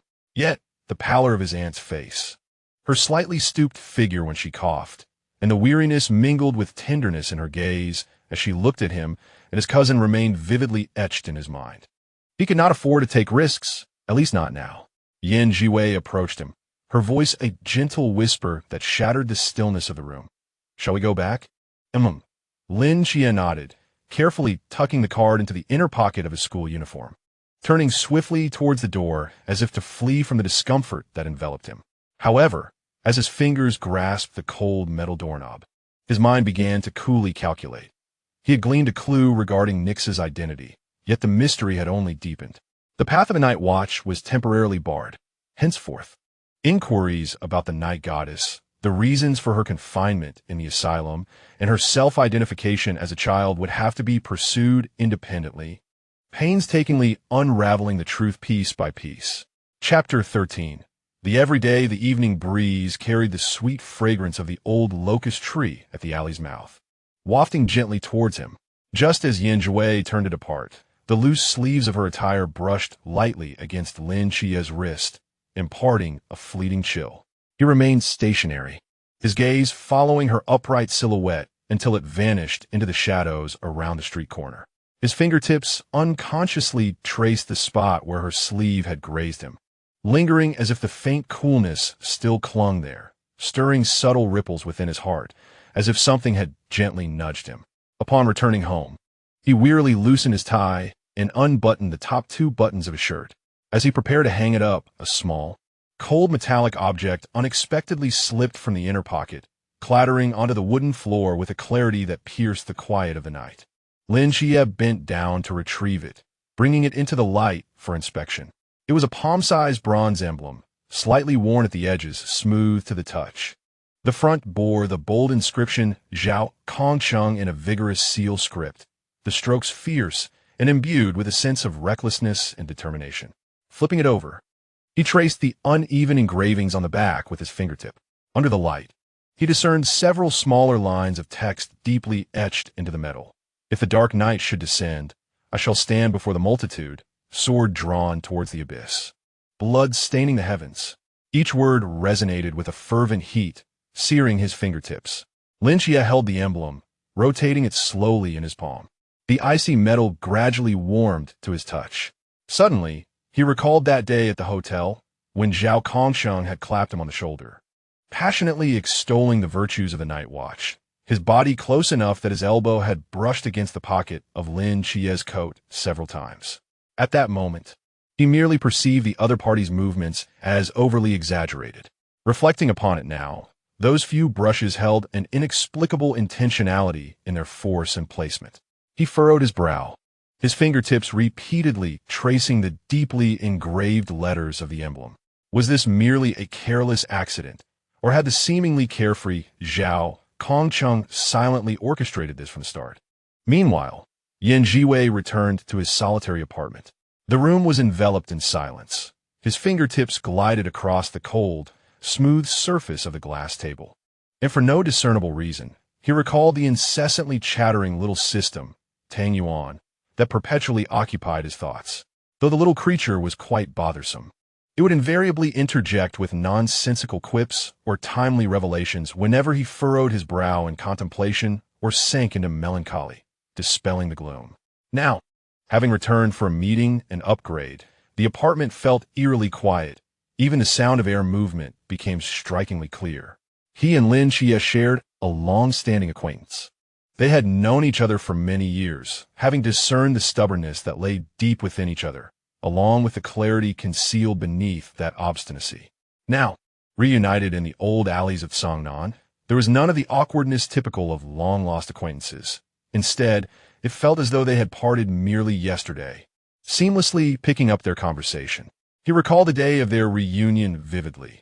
Lin Xie was leaning against the mottled wall of the alley, slightly tilting his head, his ears imperceptibly twitching as if he were capturing Zhiwei's presence in the air. When he spoke, his tone was imbued with Lin Xie's characteristic familiarity. "I live in the third unit inside." After a brief pause, a smile tugged at his lips. "That white hair of yours is still so conspicuous. I felt it from a distance."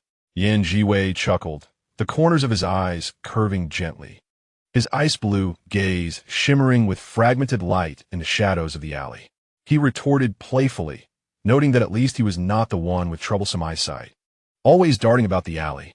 Naturally, he rose to his feet, instinctively brushing off the wall dust from Lin Xie's shoulder, the gesture as familiar as if they had never been apart.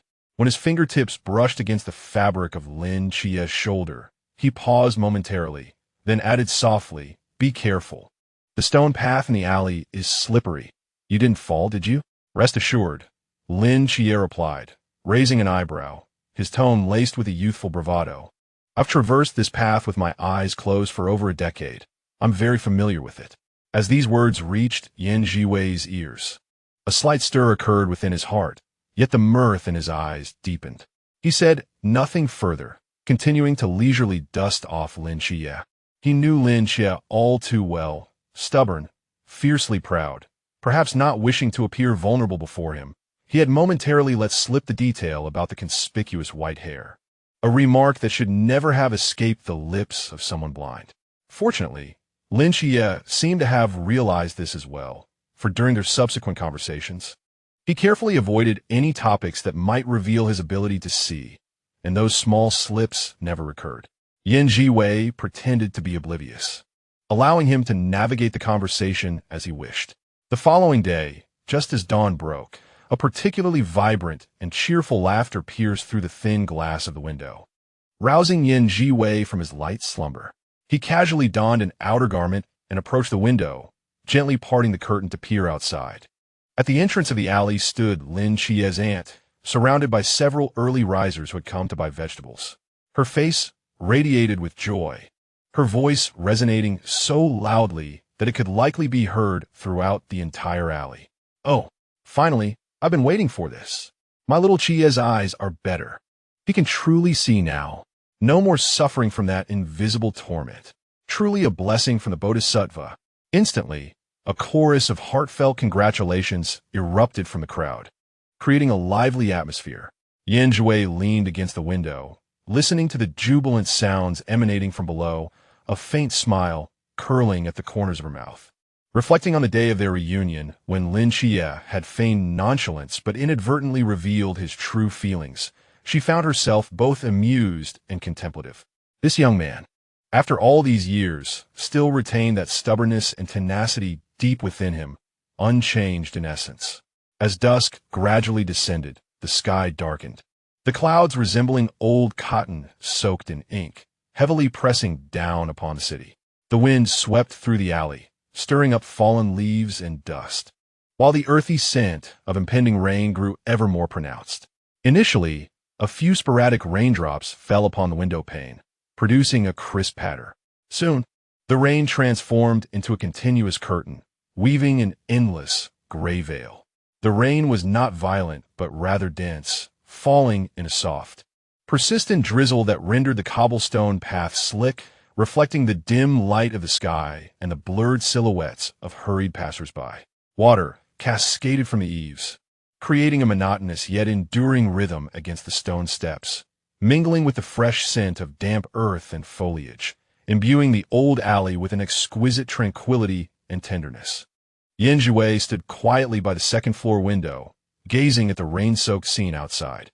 Her fingertips unconsciously traced the patterns on the wooden window frame, her heart feeling somewhat empty, perhaps due to the absence of her small system. Suddenly, her aunt's voice rose in surprise from downstairs, calling out, "Oh, Teacher Zhao, what brings you here? Come in, it's pouring outside." Raising an eyebrow slightly, Zhiwei leaned forward to look down. At the alley's entrance stood a man, upright and holding an old-fashioned black umbrella. Clad in a somewhat faded military uniform, the hem of his coat was dampened by the slanting rain. His high cheekbones and bright eyes exuded a ruggedness and decisiveness characteristic of a soldier. At that moment, another figure entered her line of sight, Lin Xie, running back from the other end of the alley with his backpack. The color of his school jacket was noticeably darker at the shoulders, and strands of hair were matted against his smooth forehead from the rain. Upon seeing the man in military attire at the entrance of the alley, he abruptly halted, as if paused by an unseen force, his expression freezing in astonishment, his pupils dilating with shock. "Xie, come here." His aunt beckoned eagerly. "Look who has come to see you. It's your teacher, Zhao." Yet, Lin Xie appeared oblivious to his aunt's words. He pressed his lips together and swiftly approached the man, his gaze locking onto him like a hook. Without uttering a single word, she reached out and grasped the man's arm, pulling him into her home with an urgency that left no room for argument. "Zhao Kongqing?" As soon as they entered the dimly lit room, Lin Xie swiftly closed the door behind them, lowering his voice, fraught with confusion and caution. "How did you find this place? What do you intend to do?" Zhao Kongqing allowed himself to be pulled, wearing that familiar, slightly roguish smile. He gently extricated his arm and brushed off the droplets of water clinging to his military jacket. "It's nothing serious. I happened to be passing through this area and thought I hadn't seen you in a while, so I decided to drop by." His gaze swept around the modest interior, entirely oblivious to the silent figure lurking in the shadows at the bend of the staircase on the second floor. Zhiwei stood concealed in the darkness, perfectly positioned out of Zhao Kongqing's line of sight. With the slightest movement of his fingertips, a small silver-blue butterfly slipped from his sleeve, its wings as delicate as mist, nearly invisible in the humid air. This little gadget had been given to him after completing a previous mission. While its utility was limited, it proved effective for eavesdropping. The butterfly fluttered down gracefully, landing silently in the corner of the main room, seamlessly blending into the wooden grain. Meanwhile, downstairs, Zhao Kongqing and Lin Xie engaged in a casual conversation, reminiscing about trivial matters from their school days, meandering through a series of tangential dreams. As they spoke, Zhao Kongqing's topic shifted to Lin Xie's family background. He reached into his worn canvas bag and produced a bulging envelope, unceremoniously sliding it across the table towards Lin Xie. "Take it." Zhao Kongqing's tone was casual, yet his gaze was earnest. "I haven't squandered my money during these years in the squad. I've saved a bit. Your family is struggling, so consider this a little support." After saying this, he seemed to recall something and rummaged in his pocket, pulling out a crumpled pack of cigarettes, glancing at Lin Xie. "Care for smoke? I hope you don't mind." "I do mind," Lin Xie replied promptly, without a hint of hesitation. He didn't even glance at the thick envelope, firmly pushing it back toward him, his voice resolute yet quiet. "A soldier's money is hard-earned. I cannot accept it." Zhao Kongqing stared into his bright, stubborn eyes, momentarily taken aback, before a soft chuckle escaped him. He shook his head, retrieving both the envelope and the pack of cigarettes, the facade of casualness fading into a look of relief and admiration. "All right, I see I misjudged the situation." The rain continued to pour outside, the rhythmic patter showing no signs of abating. His aunt was enthusiastically arranging for dinner, and after a brief moment of silence, Lin Xie quietly suggested, "It's still pouring. Let us eat before you leave." However, Zhao Kongqing waved his hand dismissively, grasping the black umbrella leaning against the wall. "No, I truly have matters to attend to." He turned, opened the wooden door, and stepped out into the gray curtain of rain, his tall figure quickly swallowed by the downpour. The sound of his footsteps soon drowned out by the rain. In the alleyway, not far from where he had just exited, Zhao Kongqing's phone buzzed insistently in his pocket, the ringing echoing sharply in the desolate, rain-soaked street. He answered the phone, listened for a few moments, and suddenly, his expression darkened, his brows knitted tightly together, the fleeting smile vanishing without a trace. After hanging up, he paused for a moment, then swiftly turned and strode toward the aging black sedan parked at the alley's entrance, pulling the door open and slipping inside. Almost simultaneously, as he shut the door, a shadowy figure darted across the slick tiles of a low rooftop beside the alley, silently following, maintaining a perfectly measured distance from the black car. Zhiwei's clothing was drenched by the rain, clinging to his form, yet his movements were as light as air, his gaze sharp and focused like a hawk locked onto its prey.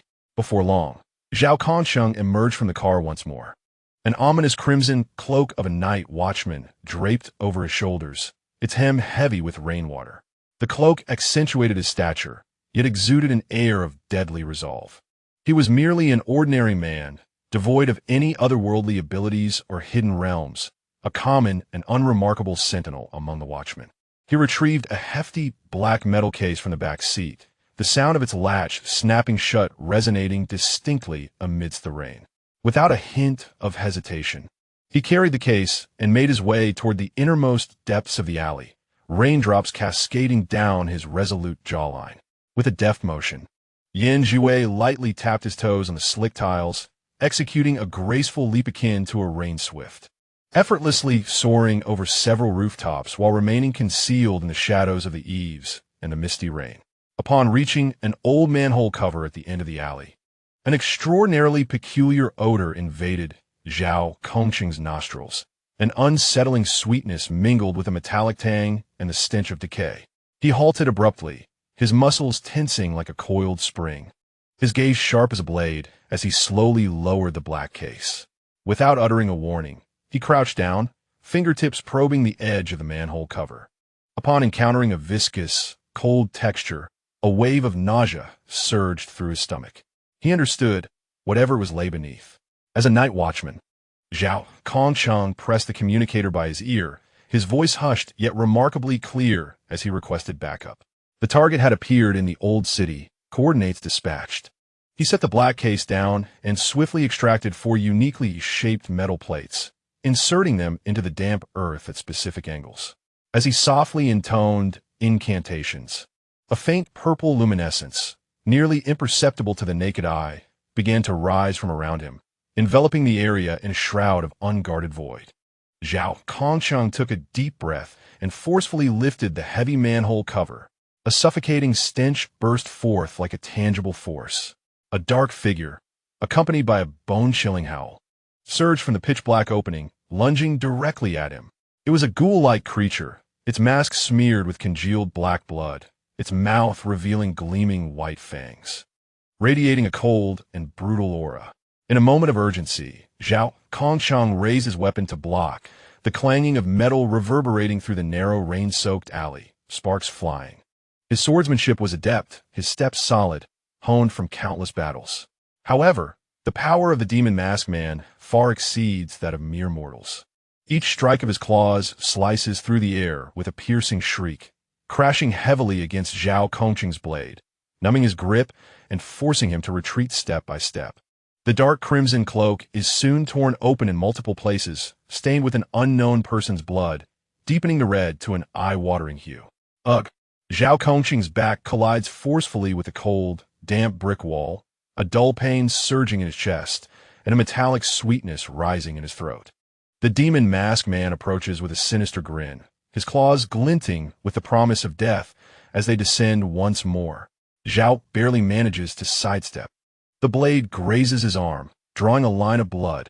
The wound, deep enough to expose bone, burns fiercely, and his hand trembles uncontrollably around the hilt. As the scene before him begins to sway and blur, the chill of death seeps through the wound, infiltrating his very bones. Despair envelopes him like an endless curtain of rain. In that moment, almost instinctively, he uses his remaining hand to tremble towards the icy silver insignia pressed against his chest. The mark of the Night Watcher. The edges of the insignia have been smoothed by time and countless touches. Within it lies the only glimmer of hope that could reverse his dire predicament, a final forbidden summoning of the spirit. At the cost of burning all his life force, it offers a mere fraction of a chance to awaken the forbidden realm. The far more likely outcome is the path to death, a staggering 9,999 times. His fingers brush against the cold surface of the insignia, and his entire arm, along with the emblem, begins to shake uncontrollably. The sharp edges of the metal dig into the wound in his palm, delivering a jolt of pain. He wishes to grasp it tightly, Yet his strength dissipates rapidly with the loss of blood, fear, and overwhelming reluctance clutching at his throat like two vice-like hands. He has elderly parents at home, a wife and children awaiting his return. He ought to be living a mundane life, safeguarding their peaceful existence. Yet now, behind him lies a sea of lights. Countless ordinary individuals akin to his own family. He cannot retreat. The demon masked man's curved blade once again slices through the curtain of rain. With all his might, Zhao Kongsheng dodges, but a bone-crushing pain radiates from his shoulder. Darkness envelopes him, and he can no longer maintain his grip on the blade, which clatters into the muddy water with a dull thud. He slides down the wall, helpless, the hem of his soiled crimson cloak spreading out in the filth, resembling a dying fish in its final throes. The demon masked man leans over him, the stench of decay wafting into his face as the slick claws, dripping with viscous fluid, slowly reach for his unprotected throat. On the rooftop, Zhiwei's fingertips dig deeply into the edge of a tile, the hard earthenware cracking into fine fissures under the pressure, her knuckles paling. She gazes down at the fading dark crimson in the rain-soaked alley, her brow furrowing tightly, a tumult of complex emotions churning within her. Suddenly, a fragment of a nearly forgotten conversation, overheard by chance, surfaces vividly in her mind.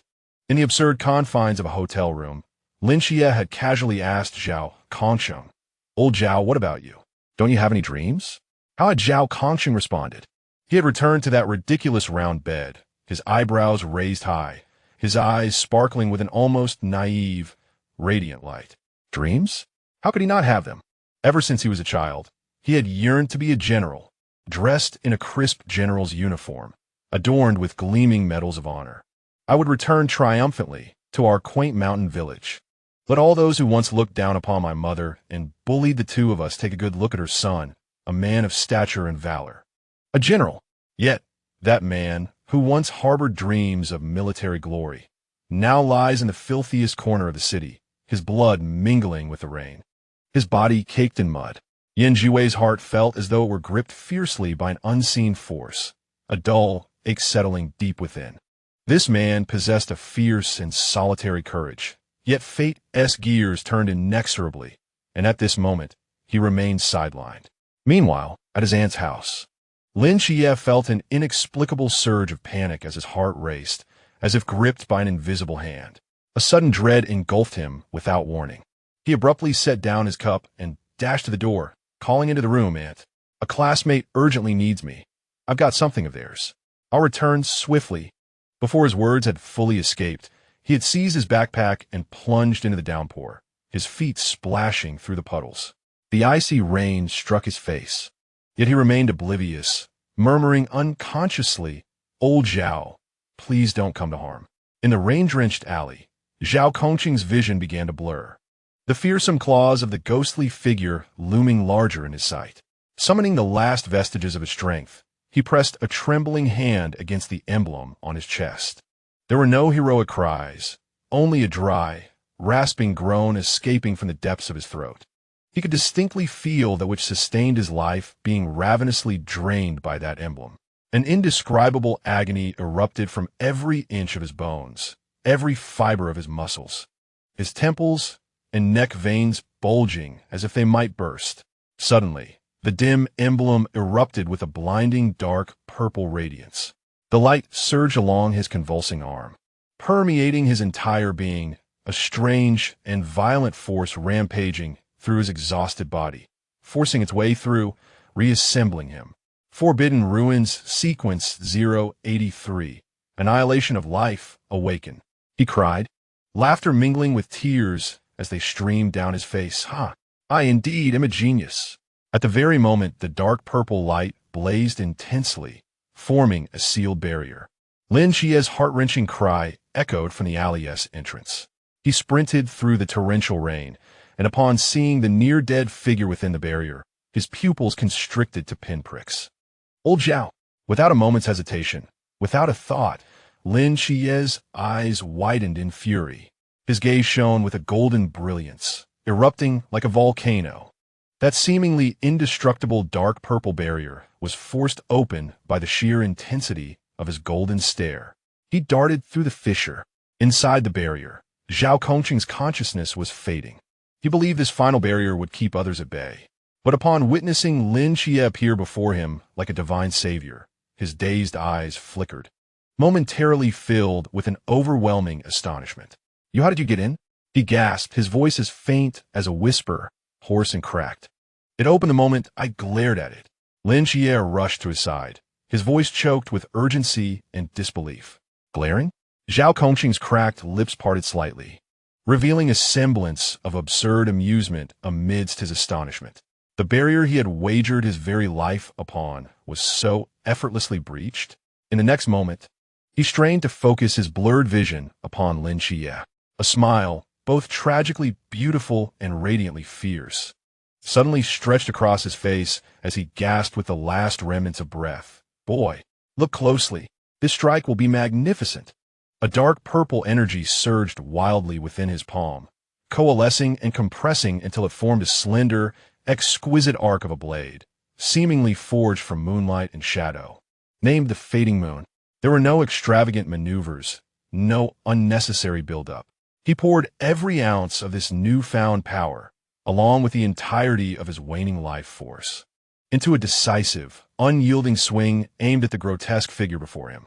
The hauntingly beautiful dark purple blade cleaved through the downpour, slicing through despair itself. A howl erupted from the ghostly figure, a sound far removed from human anguish.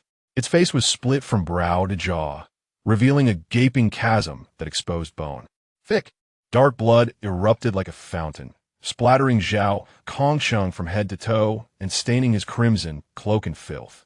The creature's massive body stiffened for a moment before crashing backward, smashing into the slick ground and sending a spray of mud into the air. Yet with that fateful stroke, the flame of life within Zhao Kongqing had flickered to its final embers. The glow of the emblem extinguished instantly, leaving it as dull and lifeless as a stone.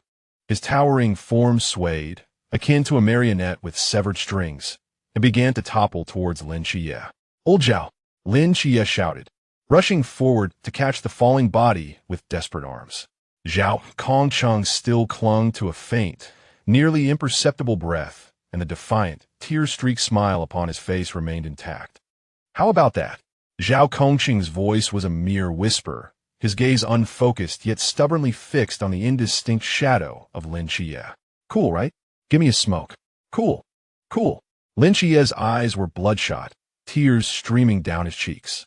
In a frenzy, he rummaged through the blood-soaked pockets of Zhao Kongqing's cloak, then frantically searched his own backpack. The icy rain rendered his fingertips numb and stiff. At last, he found a half-open pack of cigarettes nestled inside Zhao Kongqing's inner pocket, warm by his body. The cigarette box was dampened at the edges by the rain, and he trembled as he pried it open. Most of the cigarettes had succumbed to the rainwater, becoming soft and misshapen. However, nestled in the center stood one solitary cigarette, dry and intact. It lay quietly within the damp box, a stark contrast to the surrounding chaos, like embers refusing to extinguish in the face of despair. A final testament to the warmth of his blood, and a symbol of the general's dream he had never donned, preserved in its pristine form amidst the bitter winds and relentless rain. Just as Lin Xie was about to search for a lighter, his peripheral vision caught a glimpse of the ghostly figure's body submerged in the muddy water, where dense, dark mist was swirling violently, coalescing. A brand new face was forming at a visible pace. It was a face devoid of color, an ashen visage. The eye sockets were two unfathomable black voids, and the lips bore a sinister shade of purplish black. The expressionless countenance emanated a chill far more sinister than that of a ghost, sending shivers through the very soul. The ghastly figure, perhaps a more terrifying entity, had borrowed this shell, shook its newly formed head, its purplish lips parting to emit a series of inhuman, piercing shrieks. The horrific gash on its neck, cleaved by the blade of the moonlight, had inexplicably healed completely. Moreover, the aura surrounding it had surged exponentially, brimming with ferocity and an insatiable desire for destruction. Its crimson eyes darted and swiftly locked onto the two entwined figures. With limbs poised against the ground, it lunged forward with a bizarre swiftness. In an instant, the sorrow in Lin Chie's eyes was consumed by a towering rage. He gently placed the dry cigarette between Zhao Kongqing's already cool lips, which still bore a semblance of a smile. Then, seizing the fallen blade from the ground, he turned to confront the approaching monstrosity, unleashing a primal roar and summoning all his strength to deliver a vicious strike. The blade tore through the curtain of rain, slicing into the creature's neck. Black, tainted blood erupted like a fountain. The creature's forward momentum abruptly ceased. It swayed momentarily before crashing to the ground, this time falling silent. Lin Chie dropped the blade and stumbled back to Zhao Kongqing's side. Trembling, he fumbled for his lighter, clicking it repeatedly, the damp air thwarting his attempts to ignite a flame. Finally, a feeble flicker emerged, which he cautiously shielded as he brought it closer to the dry cigarette resting on Zhao Kongqing's lips. However, Zhao Kongqing's head had gently tilted to one side. Rainwater trickled down his blood-stained cheek, creating several clean streaks.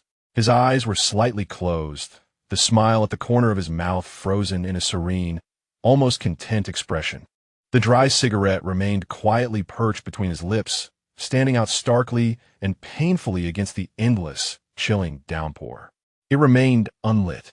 It would never be ignited. Lin Chie stood frozen, the lighter slipping from his grasp and falling into the muddy water, extinguishing the flame in an instant. His mouth opened, yet no sound emerged. Only a searing liquid mingled with the icy rain poured from his eyes, cascading onto Zhao Kongqing's already cold, dark red cloak, spreading deeper stains. The rain continued to fall, seemingly unceasing. Above, Zhiwei slowly straightened his form. The dark fabric of his attire billowed silently in the storm, and he gazed longingly at the poignant, motionless scene in the alley, his eyes deep with sorrow, fathomless as the sea. After a prolonged silence, he finally lifted his toes, his figure merging like an ink stain into the boundless, somber depths of the rain-soaked night. Chapter 15. Joining the night, watchman, the rain fell like a woven tapestry, enveloping the dim alley in a mournful, damp embrace. Zhiwei had not departed. He silently retreated into the shadows of a crumbling low wall at the alley's end, the dark edges of his garment blending seamlessly with the mottled wall and the profound night. Raindrops cascaded from the fragmented eaves, splashing at his feet and deftly masking any trace of his presence.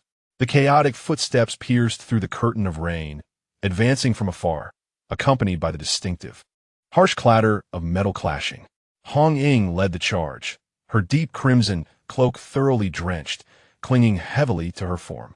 Yet the cluster of red tassels at the tip of her weapon remained defiantly erect, carving a chilling trajectory through the downpour. Behind her, a silent cadre of night watchmen surged forward with urgency. Then, they beheld the scene within the alley. Time seemed ensnared by the rain. Everyone abruptly halted, resembling statues frozen in sudden rigidity. The fallen ghoul-faced figures sprawled across the ground, their black-red blood, diluted yet still glaringly vivid in the rain. Mingled with the form of Lin Chie, cradling the lifeless Zhao Kongqing, who could no longer respond to them. Raindrops trickled down the taut jaws of the young sentinels, mingling with the burning, bitter tears that surged into their eyes, splattering into their collars and the muck beneath their feet. Silence reigned, punctuated only by their labored, oppressive breaths and the rhythmic patter of raindrops against the stone. Lin Chie held Zhao Kongqing tightly. Each step he took was fraught with immense difficulty, yet resolutely firm. His once pristine school uniform was now a canvas of blood, mud, and unidentifiable filth, clinging tightly to his slender frame, which stood erect despite the weight of despair. The rain fell mercilessly, cascading down his pale cheeks, converging along the sharp line of his jaw into rivulets that flowed continuously. It became impossible to discern how much of it was rain and how much were tears. He approached Hong Ying and the others, coming to a halt before them. His throat convulsed violently several times before he managed to force out a hoarse yet resolute utterance, laden with the weight of desperation. The junior pays homage to General Zhao. victorious. Old Zhao. Hong Ying seemed jolted awake by this declaration. Her voice shattered and trembled, and she stumbled forward, fingers quivering yet hesitant to touch Zhao Kongqing's icy visage. Only then did the other night watchmen appear to come alive, swiftly encircling them in solemn silence. Some knelt down, futilely examining their fallen comrade's lifeless body. Others turned their faces away, fiercely wiping away the rainwater, unable to erase the redness from their eyes. A few merely tightened their grips on their weapons, knuckles whitening in their resolve. The sound of the rain filled every void, a mournful and wordless elegy. The unlit cigarette at the corner of Zhao Kongqing's lips remained strangely dry, quietly standing as a silent footnote, narrating a tale of a general's fervent yet abruptly halted dream. A shadow behind the low wall shifted almost imperceptibly. Zhiwei stepped forward, the rain immediately soaking his shoulders. His expression was impassive as he walked directly to the spot where Zhao Kongqing had fallen. The muddy ground bore witness to the blood being diffused and diluted by the rain. Yet the faint remnants of divine energy and the lingering aura of tragic valor eluded none of his senses. He extended his long, clean hand, fingers gently gathering in the moist air. In an instant, those scattered specks of golden light, faint and on the verge of complete dissolution in the depths of the muddy waters, were drawn forth like fireflies by an invisible force, gently detaching themselves from the murk and gathering obediently in the palm of his hand. A soft, warm, pale green halo arose, tenderly enveloping these fragmented soul shards, shielding them from the chilling raindrops and stabilizing their last remnants against the encroaching void. He did not glance back at the mournful vigil keepers, steeped in profound sorrow, nor did he linger any longer. Instead, he closed his hands around the gently warm orb, a vessel of unfulfilled oaths and valiant remnants of souls, and turned, stepping onto the rain-slicked stone path, venturing alone into the deeper embrace of the rain and night. Shortly after Zhiwei's departure, the cheerful sound of splashing water echoed from the alleyway. Little Black Lie, the small black dog belonging to Yang Jin, trotted in, its damp fur clinging closely to its body, rendering its head rounder and its eyes brighter. It carefully held a coarse cloth pouch in its mouth, running to the area where the rain had washed away much of the bloodstains, yet they remained discernible. Setting down the pouch, it sat upright, lowering its head and emitting a deep, almost anthropomorphic whimper, as if earnestly reciting, "Return, O soul, return." However, it waited and waited, reciting again and again, yet the pouch remained empty, forlornly sagging by the puddle. Not a single anticipated soul shard appeared. Little Black Lie tilted its head in confusion, its round black eyes filled with questions. It leaned closer to the ground, its damp little nose twitching as it carefully sniffed around, confirming that this was indeed the spot. The place with a unique scent, the lingering essence of souls and blood, was most potent.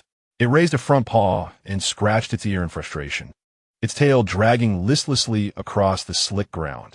Could it be that the human hadn't died completely? Or had the soul shards been taken away by something else? The thoughts eluded it. Reluctantly, Little Black Lie emitted a couple more low whines into the air, still met with silence. It had no choice but to begrudgingly pick up the empty pouch once more, shaking its water-drenched head, and taking one last look back before its small, dark figure vanished into the hazy curtain of rain. The rain continued to fall, unhurriedly, as if intent on washing away all traces of the night. Yet some things, like courage and regret, once imprinted, are not easily erased. A few days later, the doorbell rang insistently, pulling Zhiwei from his restless slumber. He pressed a hand to his aching forehead as he sat up, his eyes still clouded with lingering sleep and deeper fatigue that could not be concealed. 2 nights prior, he had ventured alone into the cemetery, committing an act that could only be deemed mad. He had extracted Zhao Kongqing from his coffin. Fortunately, it was not a cremation. After administering the precious 9-turn soul recovery pill, the gravely damaged body now lay quietly in his system's space, gradually being restored by gentle forces. Days of sleepless vigilance and exertion had nearly drained what little energy he had left, which was still not fully recovered. Draped casually in a loose black silk nightgown, the soft fabric clinging to his skin, he felt a slight chill. Barefoot, he strolled to the door, his dark hair tousled, which rendered his otherwise exquisitely delicate features a touch less aloof and more imbued with a genuine, homey weariness. As he opened the door, the crisp morning air surged in. Upon seeing the solemn-faced Chun Mai and the visibly anxious Lin Chia at the threshold, Zhiwei appeared unfazed. He said nothing, merely shifted aside with a languid gesture, granting them entry, an action steeped in a languorous fatigue. Lin Chia awkwardly followed Chun Mai inside, his fingers unconsciously tugging at the faded hem of his school uniform. His Adam's apple nervously bobbing, lips moving soundlessly. His thoughts were a chaotic whirl. I wish for him to join us, desperately so. He is certainly no ordinary individual. That shock of white hair and those striking blue eyes were enough to captivate at our first encounter. Yet, he noticed my eyes but chose not to inquire. He has altered his hair and eye color, and I did not mention our peculiar tacit understanding. Chun Mai was forthright, his keen gaze sweeping over Zhiwei's weary visage. His tone direct, yet imbued with an undeniable probing quality. Mr. Yan, I apologize for the intrusion. I am here today to confirm a matter. He paused, his speech measured. You have sustained considerable harm from the Phantom. Such wounds carry a mysterious aura that typically requires special means for extraction. However, Old Zhao later mentioned only a brief treatment, returning to report that you were no longer in grave condition, with signs of self-healing and the mysterious aura entirely dissipated. His gaze rested on Zhiwei as if it were a tangible force, his tone resolute. To achieve this, you are far from an ordinary person. Old Zhao must have mentioned the night watchman to you. Given the current circumstances, we are in urgent need of capable individuals. On behalf of the night watchman team from Sangnan City, I formally invite you to join us in safeguarding this city and this world. Lin Chia immediately lifted his gaze, his eyes brimming with eager anticipation directed at Zhiwei. Leaning against the cool doorframe, Zhiwei's fingers absent-mindedly traced the wooden grain, his eyelids lowered, thick lashes casting shadows upon his pale skin. A veil of fatigue enveloped him, yet beneath that haze, his obsidian pupils remained clear and tranquil. He did not respond immediately, instead raising his gaze slightly, first glancing at Chun Mai, then quietly settling his eyes on Lin Chia's face. The boy's tension, anticipation, and the subtle remnants of pain and confusion stemming from Zhao Kongqing's affairs were all vividly captured in Zhiwei's perceptive eyes. He observed the faint flush that crept up Lin Chia's ears under his scrutiny, the tightening grip on his shirt hem, the fleeting glance that faltered before he bravely met Zhiwei's gaze again, though the slight tremor of his eyelashes betrayed his inner turmoil. A delicate, warm emotion gently tugged at Zhiwei's weary heartstrings. He had always preferred to remain detached from trivial matters, wishing only to proceed at his own pace.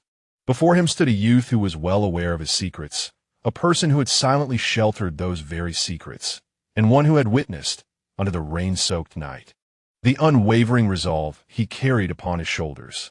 Thoughts of troubles and responsibilities suddenly faded into oblivion. Remaining by his side, observing this extraordinary yet burdened young man, seemed rather agreeable. Chapter 16. Decision. The night watchman Zhiwei finally spoke, his voice slightly hoarse from the morning chill and fatigue, yet each word resonated with clarity. It seemed I grasped the implications of his words. He paused, his gaze sweeping over Lin Chia once more, a fleeting glance that appeared to embody a silent agreement. Since the vigil of this world bore relevance to those I held dear, I shall take my place among them. There were no impassioned vows nor perfunctory negotiations, merely a calm assertion, imbued with a weight akin to the settling of dust. Morning light filtered through the crevices of the curtains, casting soft, ethereal patches upon the dark wooden floor. The air still lingered with the dampness of the night's rain, mingling with the faint, botanical freshness that wafted through the room. Zhiwei sank into the plush embrace of the sofa, his black silk pajamas accentuating the pallor of his complexion, rendering the faint shadows under his eyes even more pronounced. He appeared utterly exhausted, his posture relaxed, yet his back remained naturally erect. Upon hearing Chanmai inquire about his realm, his eyelashes fluttered slightly. His gaze drifting to a piece of celadon on the opposite antique shelf, his fingertips absent-mindedly fidgeting with the soft fabric of his pajama sleeve. "The Lantern Realm," he replied, his tone flat, devoid of emotion, as if merely stating an unremarkable fact. Chunmai's pen hesitated, his eyes lifting to meet Zhiwei's. A subtle arch of his brow indicative of intrigue. The Lantern Realm? This state was neither too lofty nor too modest, quite commendable amongst newcomers. Yet, recalling Yan's previously unheard of Qianlin Yuchen, alongside Zhao Kongqing's vague references to its extraordinary nature, Chunmai couldn't shake the feeling that the term Lantern Realm was perhaps somewhat inflated. However, he chose not to press further, dutifully jotting it down on his notepad, the pen gliding over the paper with a gentle rustle. Lin Xie sat on the single sofa beside Zhiwei, his hands neatly placed upon his knees, his back straight as a diligent student in class. Upon hearing Lantern Realm, he couldn't resist stealing a furtive glance at Zhiwei. There he was, eyes half closed, the morning light bestowing a soft golden halo upon his tousled hair and distinguished profile, the lingering fatigue rendering him inexplicably fragile. A pang of concern tugged at Lin Xie's heart, prompting him to hastily avert his gaze, his ears now tinged with warmth. The living room fell into a tranquil silence for several moments, broken only by the distant, faint chirping of birds. Zhiwei appeared to exhale softly, leaning back to find a more comfortable position against the sofa's backrest. He turned his head, his gaze naturally resting upon Lin Xie. His dark eyes now imbued with a newfound focus, his voice softer than before, casually inquiring, "Have you also agreed to join the Night Watchman?" Lin Xie found himself unprepared for the question, his spine instinctively tensing for a fleeting moment. The bloodied figure of Zhao Kongqing and his solemn vow to guard for 10 years suddenly surged into my mind, tightening my heart with an inexplicable ache. I clasped my hands resting on my knees, my fingertips icy, and spoke in a subdued tone, laced with palpable bitterness. I promised someone I would protect him for a decade. As the words fell, the atmosphere in the living room grew noticeably heavier. Chunmai tightened his grip on the pen, his knuckles paling slightly. He shut his eyes, suppressing the tumult of sorrow and reflection within. "Old Zhao, the child you risked your life to protect has indeed embarked upon this path." Zhiwei observed the sudden dimming of Lin Xie's gaze and the tight line of his lips in silence, refraining from offering comforting words, merely nodding gently. His gaze was calm and embracing, as if to convey, "I understand." Chunmai seized the moment to clear his throat, shattering the weighty silence. He tucked away his notepad, his tone returning to an official briskness, yet a hint of unnoticeable warmth lingered. "Since you have all joined, there are certain fundamental matters that must be addressed. First, regarding the training period, all newcomers, including temporary members, are required to participate. During this time, there is no salary, and accommodations must be arranged independently." Lin Xie suddenly lifted his head, the melancholy on his face not yet faded, replaced by astonishment. "No salary? No accommodation provided?" He had previously heard whispers of the night watchers enjoying generous treatment. How had reality struck him so harshly? Instinctively, he began to tally his meager savings, pondering the ease of returning to his aunt's home, and he realized that venturing out again would be a daunting task. His brow furrowed involuntarily, the faint glimmer of expectation for the future extinguished by the harsh waters of reality, leaving him with a sense of trepidation about retreating from this endeavor. Zhiwei took in the transformation of Lin Xie's expression, witnessing the youth's progression from shock to distress, and finally to a semblance of defeat. A faint smile flickered in his eyes, dispelling some weariness and softening his demeanor considerably. As for accommodation, Zhiwei began, his voice low yet clear, reaching Lin Xie's ears distinctly. "If you don't mind, you can temporarily stay at my place. I have a spare room available." Lin Xie turned to him abruptly, his eyes widening slightly in disbelief. Zhiwei met his gaze, the curve of his lips deepening, exuding an air of calm assurance. "The house is spacious. Having one more person would only add to the liveliness." Zhiwei followed Zhiwei's gaze, surveying the living room once more. It was expansive and bright, the furnishings seemingly simple, yet imbued with a refined taste and quality. A vibrant plant thrived in the corner, books were meticulously arranged on the shelves, and the entire space radiated a comfort that invited relaxation. A barely perceptible twitch of his lips betrayed a hint of envy. This young man certainly lived a life of ease. Would the world truly collapse with the addition of one more affluent individual? Suppressing the petty grumbling within, he extracted his phone, adopting a decisive tone. All right, you two can discuss the accommodation amongst yourselves. Now, let us add a green bubble. I will send you the address of the base and the time for tomorrow's assembly. He turned to Lin Chia and said, Chia, you know the way. Tomorrow morning, take Zhiwei with you. Lin Chia was still absorbed in the shock of being able to stay here, and upon hearing this, he quickly nodded, the warmth that had barely subsided in his ears beginning to surge again. All right, Captain Shun. Zhiwei also took out her phone, tapping the screen a few times to bring up a QR code, which she presented to Chun Mai, responding simply, okay. The morning light grew increasingly bright, spilling through the window and illuminating half of the living room. Some decisions solidified at that moment, and new chapters were poised to be quietly unveiled with the dawn of the next day. At this moment, the room was enveloped in a subtle tranquility, infused with a blend of faint fatigue, gentle warmth, and a vibrant innocence shared among the youth. Chapter 17. Report. Lin Chia settled in smoothly. As he followed Zhiwei into the guest room, the tip of his nose caught a hint of a delicate, cool fragrance, reminiscent of pine needles after snow mingled with the scent of freshly ground ink, subtle yet surprisingly calming. The room was spacious and bright, with a wooden desk positioned by the window, sheer curtains gently swaying in the evening breeze, allowing fragmented moonlight to dance across the floor. Zhiwei opened the wardrobe for him, and in the process, her cool fingertips accidentally brushed against his wrist. Lin Chia's heart skipped a beat, as if touched by a feather, and warmth rushed to his ears. Flustered, he lowered his head and muttered a thank you, his gaze involuntarily following the elegant fingers of her hand until the door softly clicked shut, releasing a breath he didn't realize he was holding, his shoulders slightly slumping. He sat at the desk for a while, his mind swirling with thoughts of his aunt's nagging, a Jin's carefree laughter, and the chaotic flutter of Zhiwei's long lashes when she handed him a new towel. Outside the window, the shadows of trees swayed, casting shapes on the curtains, and for a moment, it felt as though someone stood silently behind him. He abruptly turned around, only to find the room empty, save for that lingering cool scent, now seemingly sharper than before. He steadied himself and walked to the door, hesitating for a few seconds before gently knocking on the door across the way. Is Yan asleep? Could I borrow some paper and a pen? The door opened swiftly. Zhiwei had changed into loose, soft loungewear of moon-white fabric, which accentuated his pale complexion.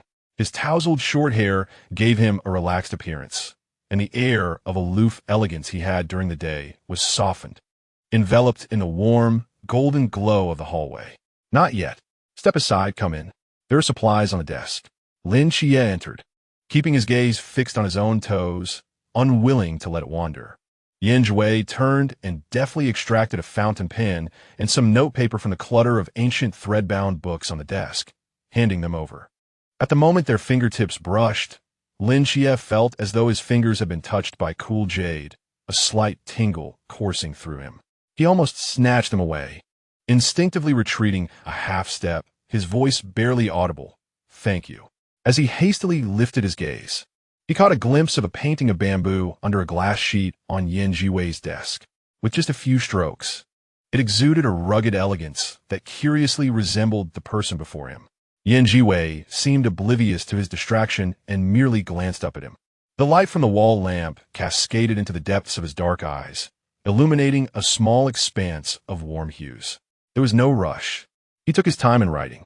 His voice, soft and gentle, carried a calming quality that soothed any frayed nerves.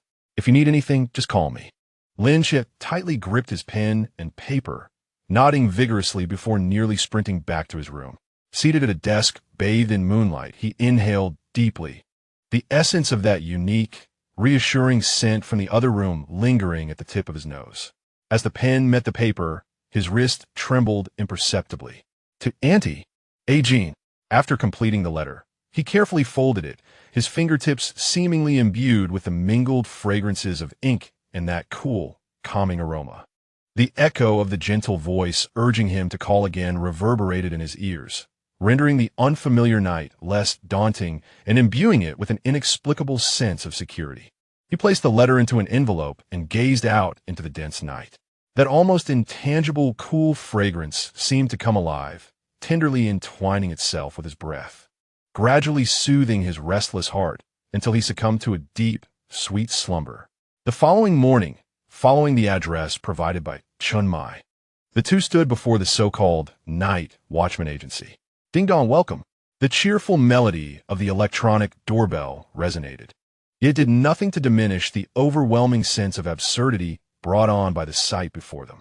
Lin Xie stared at the establishment wedged between a funeral home and a wedding hall. On one side, solemn white chrysanthemums, and on the other, vibrant red celebratory characters. His lips twitched slightly, instinctively leaning closer to his companion. Almost simultaneously, the familiar, crisp scent enveloped him, strangely steadying his erratic heartbeat. He turned to see Zhiwei, brows furrowed, scanning the contrasting signs with an expression that was rarely seen on her typically serene face, a fleeting look of incredulity. Their gazes met, each reflecting the same sense of absurdity. Is this the place?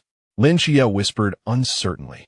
Zhiwei nodded almost imperceptibly, her jaw tightening slightly, and she was the first to push open the whimsically illustrated door. The interior was beyond description. On the sofa, an elderly lady with graying hair leaned on her cane, animatedly gesturing with her arms while speaking rapidly in dialect, her spittle nearly splattering the face of the young woman across from her. My old man. He used to grip my hand so tightly when going out. Since last week, he won't even let me touch him. There must be another old woman out there.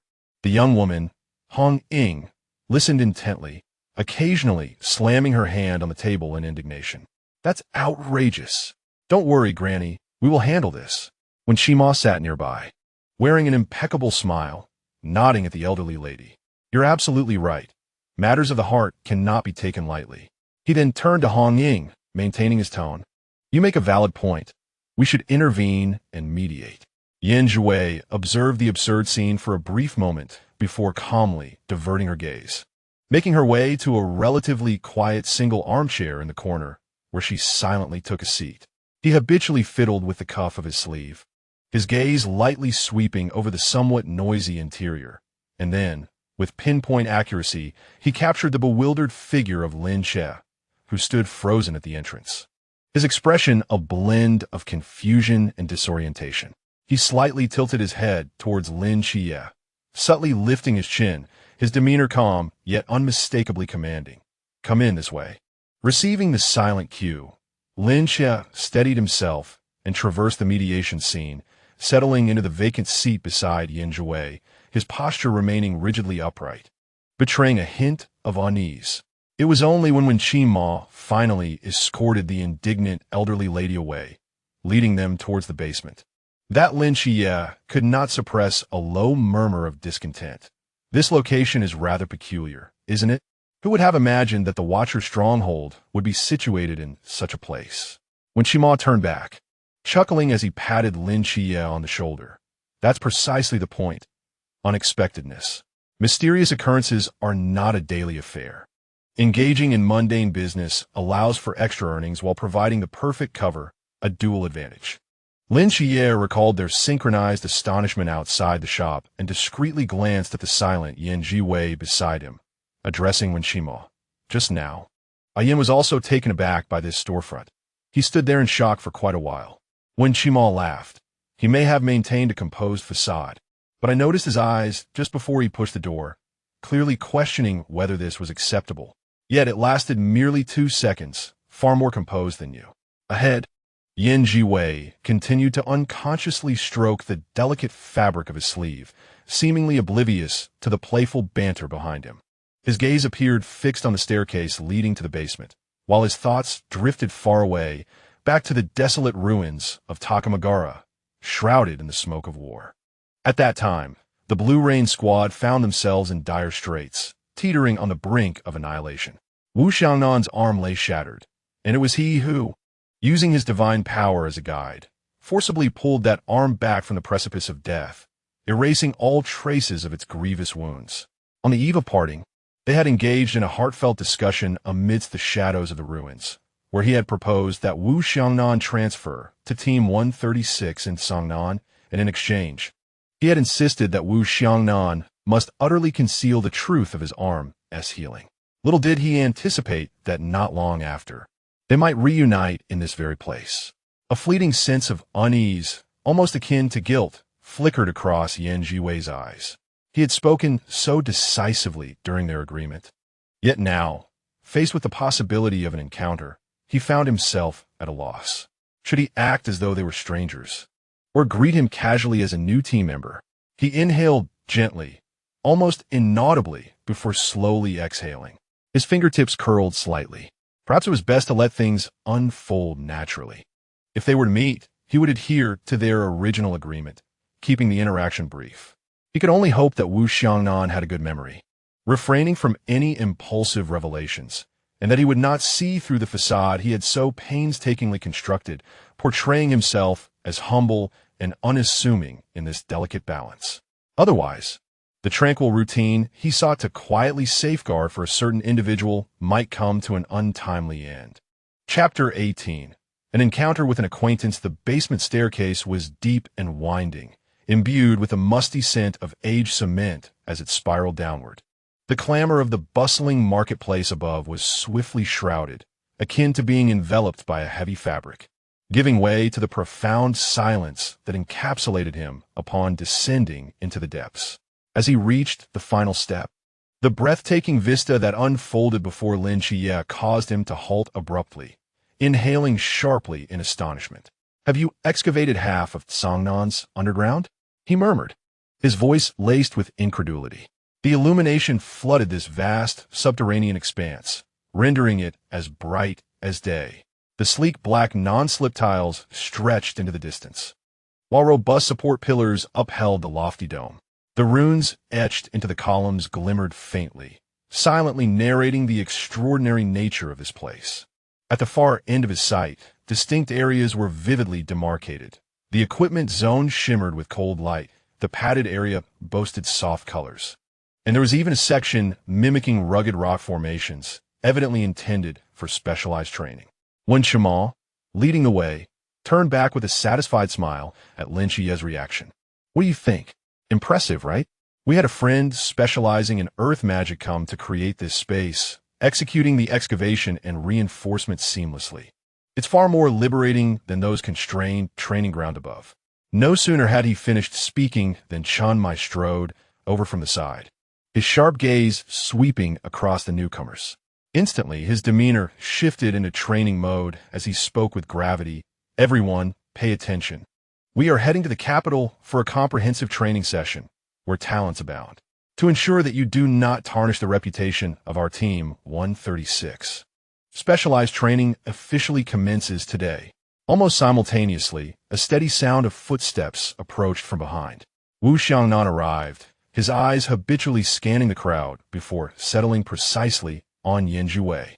Initially, his assessment bore the semblance of routine, yet upon sensing the faint, almost deliberately restrained energy fluctuation emanating from Yan Zhiwei, his pupils imperceptibly contracted, and a fleeting expression of astonishment crossed his face. His gaze lingered on Yan Zhiwei's calm and composed countenance, tinged with the slight awkwardness of a newcomer. For a full 2 seconds, his brow instinctively furrowed, but then, as if he had grasped some crucial insight, it relaxed. A flicker of understanding, and perhaps a hint of resignation, crossing his eyes. Before Chun Mai could begin assigning training tasks, Wu Xiangnan stepped forward, nodding at him with a tone that was both natural and assertive. "Mai, I'm familiar with Xiaoyan's background.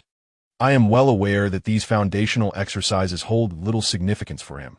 They would merely squander time. I will take him aside to discuss subsequent targeted arrangements without delaying everyone else's progress. As these words left his lips, a handful of curious gazes instantly converged upon him. When Qimo raised an eyebrow, glancing between Wu Xiangnan and Zhiwei, his expression brimming with curiosity about their acquaintance. Lin Qiye's eyes widened in surprise as he alternated his gaze between the two, his face reflecting disbelief at the revelation of how Yan had come to know this senior. Even Chun Mai paused, his inquisitive gaze flitting back and forth between the composed Zhiwei and the proactive Wu Xiangnan. Under the gaze of the gathered crowd, Zhiwei's fingertips curled slightly within his sleeves, and a subtle blush crept up behind his ears. A faint reminder of the delicate vulnerability exposed by an old acquaintance's sudden revelation. It rippled through his heart like a stone cast into a tranquil lake, creating gentle waves of unease.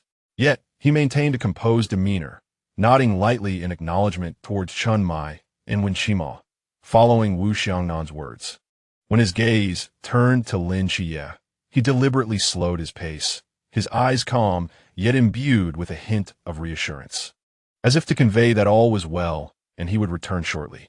Lin Qiye, filled with questions, felt the weight of Zhiwei's serene gaze. Recalling their previously unspoken understanding, he swallowed his words, merely pursing his lips as he watched the two move towards a quieter corner at the edge of the training ground. Upon reaching the shadow of a supporting pillar, which shielded them from most prying eyes and sounds, Wu Xiangnan halted, turning to face Zhiwei. His voice, lowered and tinged with complex emotions, carried an undercurrent of concern. How did you end up in Songnan? And why do you look like this? His gaze swept over Zhiwei, who, in his eyes, appeared to have numerous flaws in his facade, creating an awkward tension. Leaning against the cool, concrete pillar, Zhiwei unconsciously fiddled with the delicate fabric of his sleeve, his gaze drifting towards Lin Qiye, who was already sweating profusely with effort. His tone remained indifferent, devoid of any discernible emotion. I'm just looking for a peaceful place to live quietly for a while. Wu Xiangnan observed him, then glanced at the young man, striving to adapt to the training's intensity.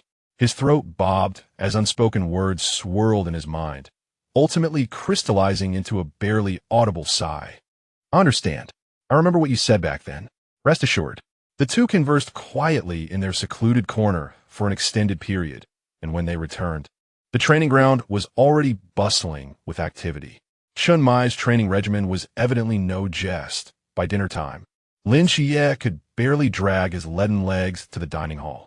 His arms felt so sore that he struggled to lift them, and the bruises on his forearms and ankles were glaringly visible under the lights, each touch eliciting a sharp intake of breath. He sank into a seat beside Zhiwei, grimacing as he rubbed his arms. Zhiwei said nothing, but as he settled, his body subtly inclined towards Lin Qiye. From the wide sleeve, a petite and lustrous jade fan slipped partially out, its surface barely revealing a fine crack. A nearly invisible, warm pink glow emanated like a living firefly, drifting gently to land precisely on the areas of Lin Qiye's arms and ankles where the bruises were most pronounced. Upon contact, the radiant warmth seeped in swiftly, dissipating the sharp sting like a receding tide, replaced by a soothing comfort. Lin Qiye could hardly suppress a sound of relief. Instinctively leaning closer to the source of warmth, Zhiwei, his shoulder brushed against Zhiwei's arm, and only then did he feel a twinge of embarrassment, murmuring softly, "Thank you. Your ability is far more effective than any ointment." Zhiwei's fingertips paused slightly. The jade fan closed silently and retreated back into his sleeve. He retracted his hand and lifted the bowl of soup before him, using the motion to mask the lingering flush at his ears. He merely uttered a low sound of acknowledgement, his gaze drifting over the array of dishes on the table, as if nothing had transpired moments before. The dinner spread before him was sumptuous enough to soothe any weariness. Glistening and fragrant braised ribs formed a small mountain, while the golden, crispy fried fish was cloaked in an enticing glaze. The stir-fried vegetables were vibrantly green and crisp, and a large bowl of corn and rib soup wafted inviting steam. Yet, the piece de resistance was the plate of richly sauced aromatic braised chicken legs in the center, each one plump and tantalizingly appealing. "Captain, the meal today is absolutely extravagant," Wen Qima exclaimed, his eyes gleaming, chopsticks poised in eager anticipation, just as Chun Mai settled into the main seat. He raised his hand to gently tap Wen Qima's chopsticks, chiding what's the rush. Wait for everyone to gather. No sooner had he spoken than Wu Xiangnan, with lightning speed, snatched the largest rib, mumbling, "The early bird catches the worm." Before he could finish, Wen Qima's chopsticks struck like lightning, aiming for the largest braised chicken leg. "Hey, that one is mine." Lin Chia, momentarily forgetting his aching body, joined the fray, deftly intercepting the fried fish from the same plate. "Who says it's yours? I spotted it first." "What good is spotting it if you can't act swiftly?" The two engage in a playful skirmish, their elbows jostling above the table as their chopsticks clashed with delightful clinks, reveling in the chaotic contest. Watching this familiar pre-meal battle unfold, Chun Mai shook his head in resignation. Yet a smile graced his lips as he steadily added a rib and a few bites of vegetables to his bowl. Amidst the clamor of clashing utensils, Zhiwei appeared particularly composed, seizing the moment when everyone's attention was fixated on the contention over the chicken legs and fried fish. He deftly maneuvered his chopsticks across the battleground, swiftly securing two of the most glistening and substantial braised chicken legs and placing them into Lin Chi's barely touched bowl with almost instantaneous speed. He lightly tapped Lin Chi's wrist with the end of his chopsticks, signaling him to conceal his newfound treasures. Lin Chia, engrossed in his heated rivalry with Wen Qima, felt a sudden weight in his bowl. Glancing down, he saw the two glossy prizes and paused in surprise, raising his eyes to meet Zhiwei's gaze. The latter was leisurely grasping a vegetable, as though he had indeed just pilfered chicken legs, yet in his eyes flickered a faint glimmer of triumph. Lin Xia couldn't suppress a smile as he hastily buried the two prized chicken legs beneath a mound of rice, feeling a surge of satisfaction as he rejoined the culinary skirmish, now with newfound confidence. The restaurant was alive with energy, the clatter of chopsticks against bowls, the playful banter accompanying the competition, the sighs of contentment upon tasting delicious morsels, and Chun Mai's occasional, futile reminders to slow down, as no one was contesting with them, all blending into a vibrant and animated background sound. The warm yellow light illuminated every youthful or mature face, highlighting both perspiration and smiles, suffused with a nostalgic, heartwarming ambience.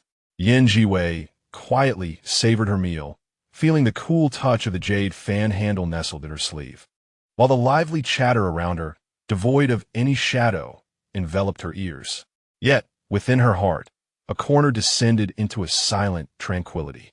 Apart from Chun Mai, the throng gathered here, indulging in food and laughter, perhaps remained oblivious to the land beneath their feet, known as Tsangnan, which, according to the script of fate, should have long been erased by the destructive force of Shiva's wrath, returning to nothingness. The flickering lights of countless homes and the daily rhythm of meals relied precariously on the yet-to-be fully awakened forbidden realm of Lin Xia, barely sustaining a fragile illusion. These stolen moments of ordinary life, filled with animated bickering over chicken legs, resonated with vibrant warmth, akin to grains of sand slipping through one's fingers, or the gentle caress of night breezes and morning dew. Perhaps only this fleeting year remained. Chapter 19. The Return of the System, Significant Revision. With added interaction with Yang Jin, the night enveloped the world like an inky darkness, heavy and unyielding against the window panes. Zhiwei walked alongside Lin Xia on their way home, the cobblestone path glistening under the moonlight, the air infused with the coolness of dew. The sweat and clamor of the training grounds during the day seemed to have been dispersed by the refreshing night breeze. As they pushed open the bedroom door, silence gently enveloped them. Only the rhythmic ticking of the old clock measured the passage of time, neither hurried nor slow. Zhiwei shed her somewhat heavy outer garment, draping it casually over the back of a chair, and turned to grasp the copper kettle on the table, just as her fingertips brushed against the cool handle. A crisp and familiar electronic notification erupted in her mind, unexpectedly, like a stone cast into a tranquil lake. System reboot successful. Detecting host's energy status as stable. Binding connection restored to its original state. This upgrade has unlocked a special core feature, plot character radar. It can now accurately locate designated targets in real time, complete with precise distance displays and dynamic tracking trajectories. Host will never lose sight of anyone they wish to find. With her hand hovering over the kettle, the steam wafting from its spout tickled her fingertips, imparting a slight itch. She paused momentarily, a flicker of bewilderment passing through her eyes, which quickly melted away like ice meeting warmth, creating gentle ripples of emotion. That warmth blossomed from her eyes to the very core of her heart, entwined with lingering feelings of longing, subtle and unacknowledged, tugging at her heartstrings with a bittersweet softness. Slowly, she turned to face the empty room, her voice barely above a whisper, soft as the moonlight streaming through the window, yet trembling ever so slightly. "Little Tang-Yuan, is it you?" She hesitated, as if confirming that this was not a mere illusion. At last it had returned. "Host, it's me. The cheerful electronic voice chimed, exuberant enough to almost leap from the confines of her mind. Accompanying this voice, a round, fluffy white light orb suddenly materialized from the air before her. In the center of the orb, two glistening, beady eyes blinked playfully, resembling two black grapes submerged in water, radiating an unmistakable cleverness. It excitedly circled around Zhiwei twice, as if the breeze it stirred carried with it effervescent bubbles of joy. "I'm finally back. Previously, I was perplexed by the upgrade process, encountering a bug that kept me ensnared in the data stream for an eternity, exasperating me. I had kept the esteemed host waiting for far too long." The electronic voice remained sweetly soothing, yet as the conversation progressed, its tone inadvertently dipped into a cautious, almost sycophantic pitch, reminiscent of a child fearful of reproach for a misdeed. "Ding! Commencing the settlement of accumulated task rewards. Task 1. Rescue a classmate. Completion 100. Rewards granted. 1,000 Chaming Jade. A 10-draw opportunity for the harmonious pool, appearance, and the unlocking of the martial arts manual Drunken Dreaming in Spring. Task 2. Rescue Zhao Kongqing. Completion 100. Rewards granted. 10,000 Changming Jade. A 20-draw opportunity for the harmonious pool, appearance, and the unlocking of the martial arts manual Nameless Sword Technique. The sequence of notification sounds resonated, stirring a subtle shift within Zhiwei's thoughts as a semi-transparent interface, bathed in a gentle blue glow, unfolded before his eyes. Within his inventory, the numbers of Changming Jade gleamed enticingly, while the newly unlocked martial arts manual icon exuded an ancient and profound aura, hinting at extraordinary power. He gazed over it calmly, nodding slightly. He had long since amassed an abundance of martial arts knowledge. Drunken Dreaming in Spring, Nameless Sword Technique, and the myriad skills he had acquired previously.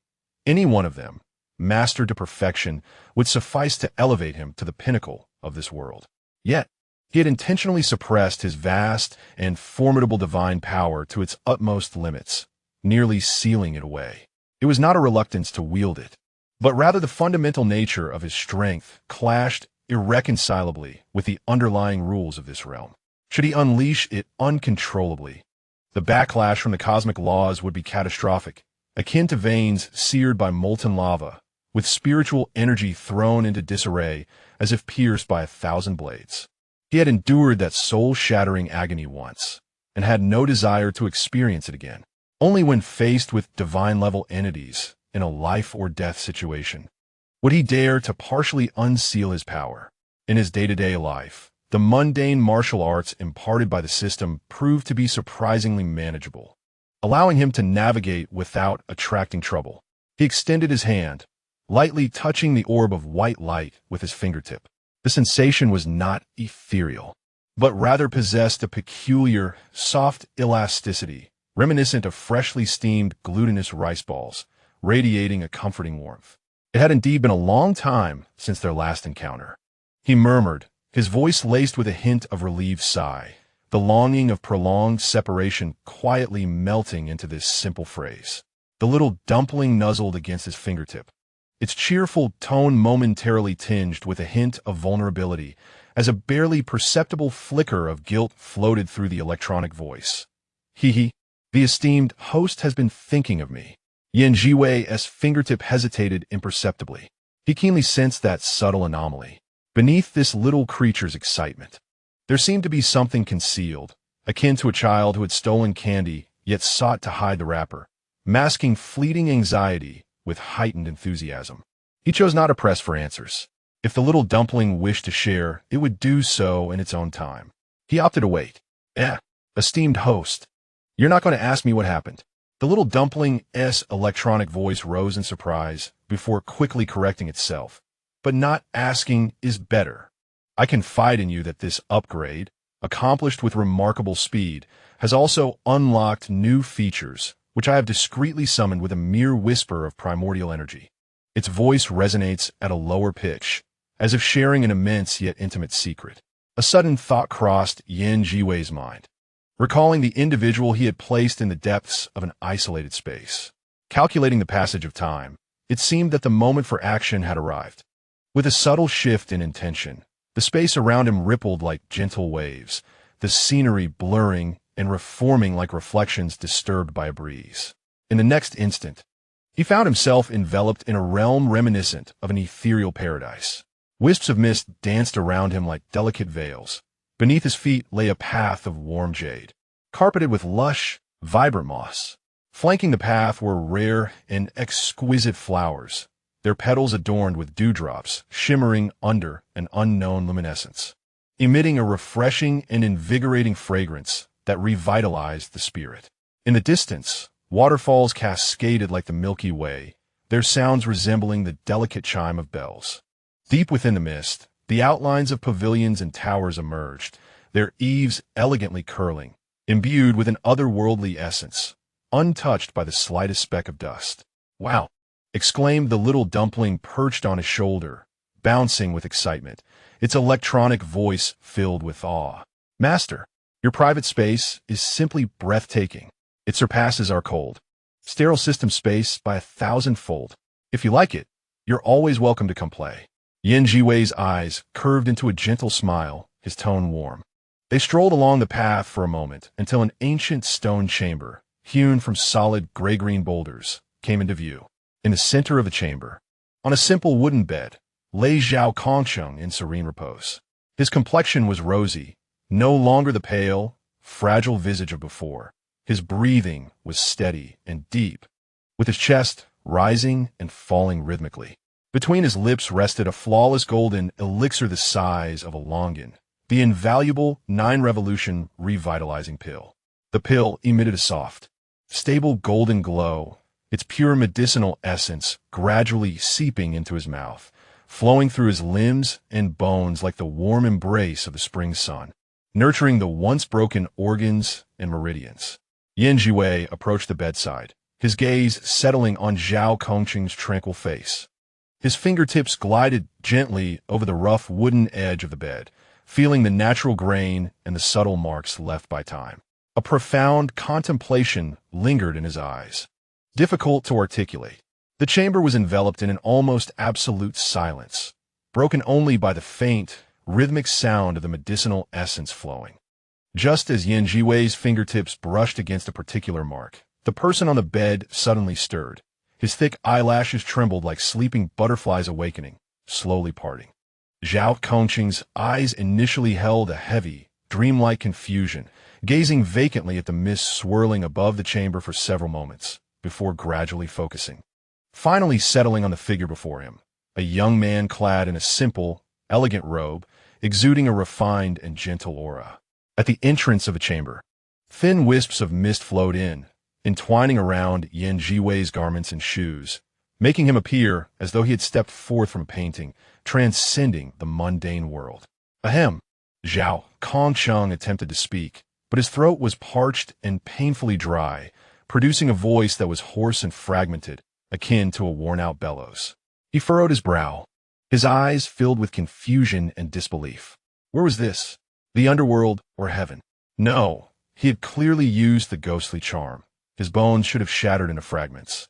The pain should have sent his soul soaring away, yet this did not resemble the realm of the dead. Zhiwei gently shook his head, and as he withdrew his hand, a wisp of mist lingered in his palm for a moment before reluctantly dissipating.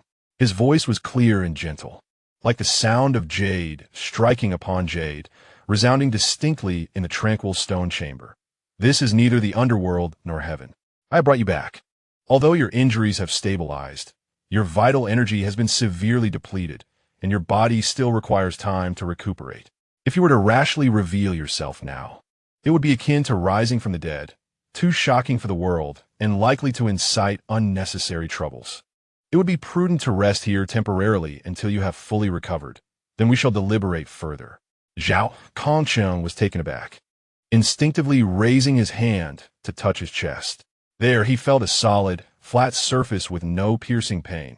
Instead, a warm current flowed gently, soothing and comfortable. A look of dawning realization mixed with a hint of innocence appeared on his rugged face as he scratched his disheveled short hair and responded in a deep, rumbling voice. "Oh, I see. Very well. Thank you, Dr. Yan. Your kindness is beyond words. I shall heed your advice." To leap about right after coming back to life would indeed be no different from a resurrection, and I wouldn't want to frighten my old companions. He nodded in agreement, his furrowed brow easing, revealing a surprisingly endearing simplicity. Zhiwei gave a slight nod, choosing not to say more, and turned to leave along the jade path he had come. Once his figure completely vanished into the mist, the heavy stone door silently closed behind him, sealing the chamber once more in a serene isolation from the world. Stepping back into the reality of his bedroom, the night outside seemed to thicken, the evening breeze flowing through the half-open window, bringing a chill that made the skin tingle slightly. Zhiwei retrieved a long, blue robe draped over the chair and donned it over his shoulders. The soft fabric fell gracefully, its hem brushing against the cool moonlight on the ground, casting a faint shadow that swayed gently with his steps. He walked slowly out of his home, following a subtle, almost imperceptible aura in the forest that eluded ordinary perception. Before long, he entered a secluded grove far from human habitation. The shadows of the trees danced under the moonlight, and the evening breeze carried the fresh scents of grass and earth, which should have been refreshing. Yet the surrounding air felt inexplicably heavy, pressing down like a thick, waterlogged fabric, making his chest feel somewhat constricted. Little Tangyuan, Zhiwei paused, lightly pressing his fingertips against his heart, his voice barely rising above the rustle of the leaves. "If I manage to protect Sangnan, will the system reward me?" For him, the Longming Jade held special significance.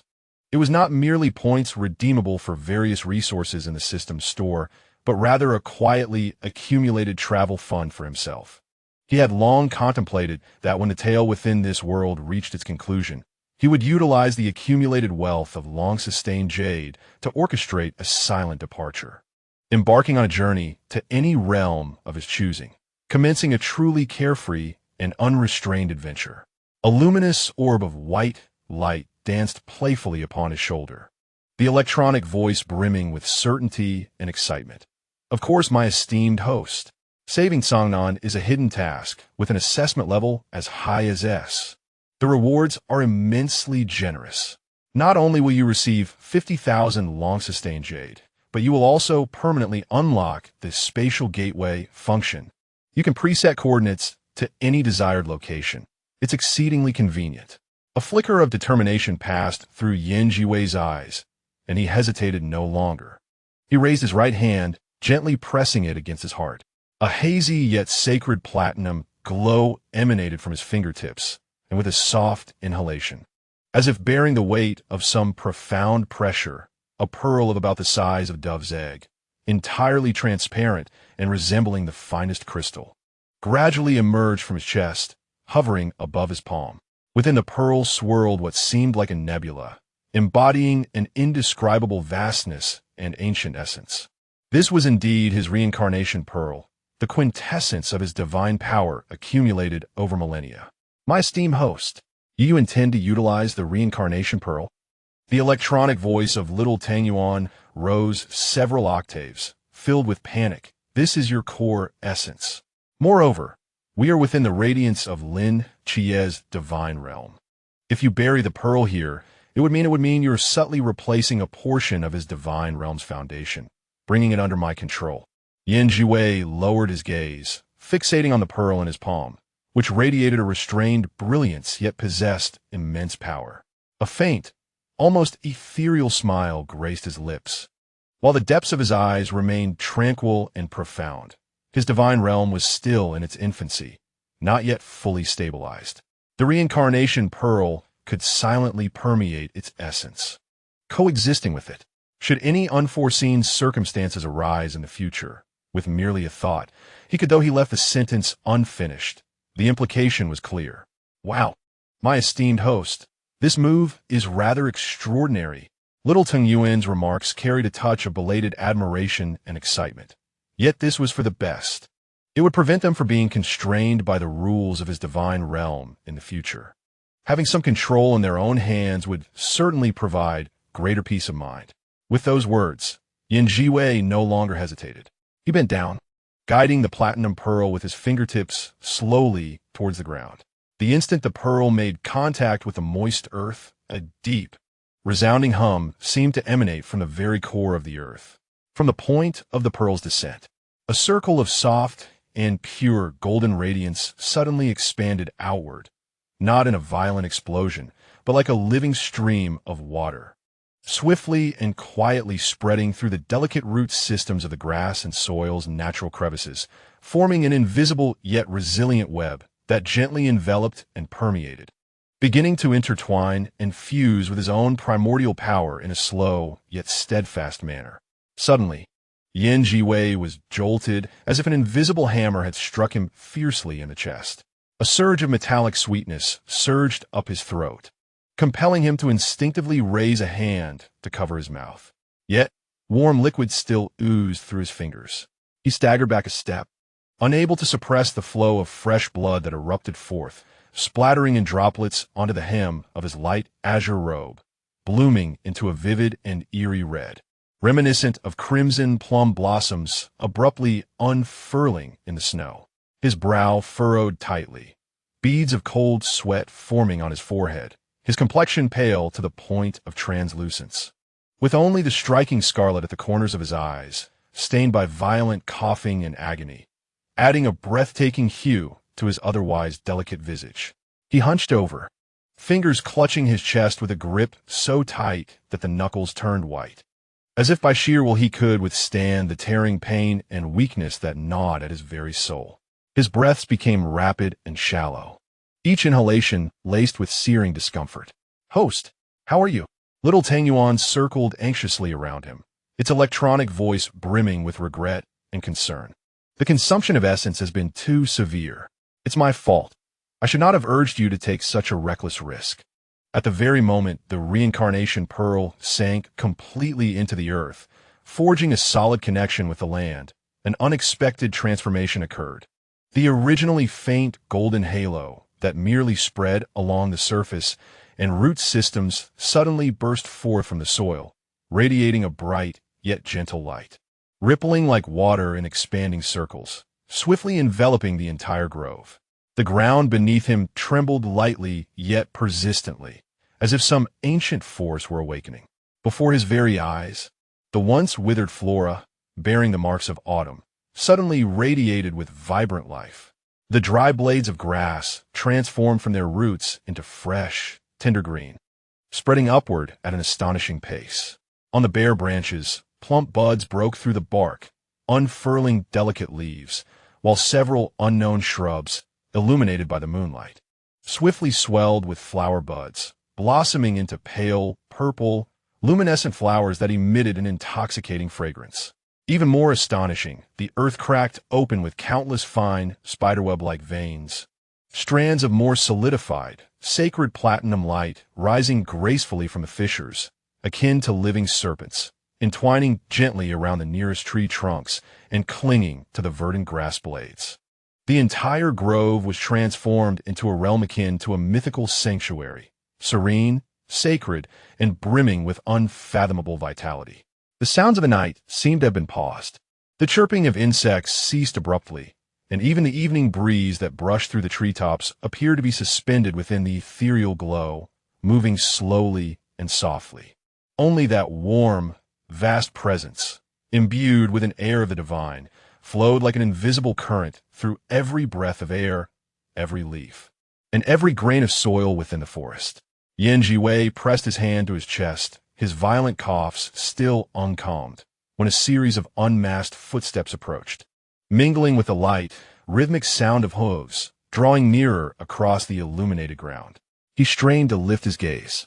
In the intermingling shadows of moonlight and platinum radiance, two figures were making their way toward him. The youth striding ahead appeared to be merely 16 or 17 years of age, yet he stood tall, clad in a comfortable, deep gray loungewear that, despite its soft fabric, could not conceal his upright stature reminiscent of a pine tree. His dark hair was somewhat tousled, accentuating the sharp clarity of his features, particularly his eyes, clear and bright, exuding a sense of righteous vigor and an unsettling composure that belied his youth. Even in casual attire, a subtle air of authority lingered about him, suggesting a long-standing dominance over others. Accompanying him was a small, glossy black creature, squat and reminiscent of a young wolf, yet rounder and more sprightly. Its erect ears sported tufts of snowy white fur, resembling a playful little cap. Though its tail was short, it arched high, and at that moment, it trotted joyfully, its tiny nose twitching as it curiously inhaled the rich and peculiar aroma in the air, its round eyes darting about with evident excitement. This was none other than Yang Jin, the reincarnation of the deity Erlang Shun, accompanied by his enigmatic companion, the little black dog known as Zhiwei. Yang Jin halted a few paces from Zhiwei, his gaze sharp as a lightning bolt, immediately locking onto the unfamiliar figure before him. Pale as paper, lips stained with blood, and breath visibly unsteady. The youth's well-shaped brows knitted tightly, his clear eyes filled with scrutiny and unabashed wariness, the aura of righteousness around him intensifying. "Who are you?" Yang Jin's voice rang out, resonant with the clarity characteristic of youth, yet edged with a chilling alertness. In the dead of night, to wield such a degree of divine power, what is your intent? Internally, he felt a flicker of bewilderment. Despite his awakened divine perception, he found it challenging to discern the depths of the stranger before him. An odd, unsettling energy emanated from the individual, a gentle facade concealing something instinctively dangerous, a paradoxical yet harmonious existence. Zhiwei also came to a halt, lifting its small head and bared its teeth at Zhiwei, revealing sharp, petite canines, while emitting a low, threatening growl from its throat. Yet in its round, curious eyes, there seemed to be more intrigue than hostility, particularly drawn to the lingering aura of the reincarnation pearl resonating with the earth beneath Zhiwei's feet, causing its little tail to wag uncontrollably. With effort, Zhiwei gradually straightened himself. He raised a hand, using the pad of his thumb to gently wipe away the vivid crimson staining his lips. The warmth and metallic tang on his fingertips prompted an almost imperceptible pursing of his lips. The pale blue robe he wore shimmered faintly under the interplay of white, gold, and moonlight, further accentuating the shocking bloodstain upon its hem. His gaze traversed the eerie red, settling on Yang Jin's taut and serious young visage. Suddenly, he allowed a slight smile to tug at the corners of his mouth, a subtle expression that felt somewhat jarring in the current circumstances. That smile diminished his pallid frailty, instead emanating an air of playful scrutiny. "We, merely an idle passerby." As it happens, his voice remained warm and gentle, yet tinged with a barely perceptible rasp from the recent pain. The inflection of his tone lifted slightly at the end, infused with an ineffable hint of teasing. He paused, his gaze meticulously tracing the straight bridge of Yang Jin's nose, the sharpness of his brows and eyes, and the clarity of his gaze, which, despite being filled with wariness, retained a luminous brightness. A deeper smile graced his lips, and the glimmer in his eyes became subtly more pronounced. A refreshing aura enveloped him, radiating an ethereal presence that belied his youth, suggesting perhaps that he was a deity descended to experience mortal life. What nonsense are you spouting? Yang Jin suddenly froze, taken aback by this abrupt and almost blunt accusation. He had always been composed and steady, unaccustomed to having his deepest secrets laid bare with such a teasing and somewhat ambiguous tone. A faint blush uncontrollably crept across his cheeks, spreading to the roots of his ears, making his handsome, yet feigned serious visage appear particularly vibrant. His gaze instinctively flickered away for a moment, but he quickly regained his composure and glared back. Though his stare was now infused with more confusion and embarrassment than the initial pure vigilance, his voice involuntarily softened, tinged with a hint of desperation. I am just an ordinary person. Do not change the subject. Who are you? What are you doing here? Ordinary person? Zhiwei seemed amused by this intriguing assertion, letting out a soft laugh that, though subdued, brushed against the ears like a feather. He even stepped forward slightly, closing the distance. The lingering platinum light surrounding him swayed gently with his movement, casting a hazy glow over his pale yet striking features, accentuating the bloodstain at the corner of his lips, which bore a breathtaking fragility and vibrancy.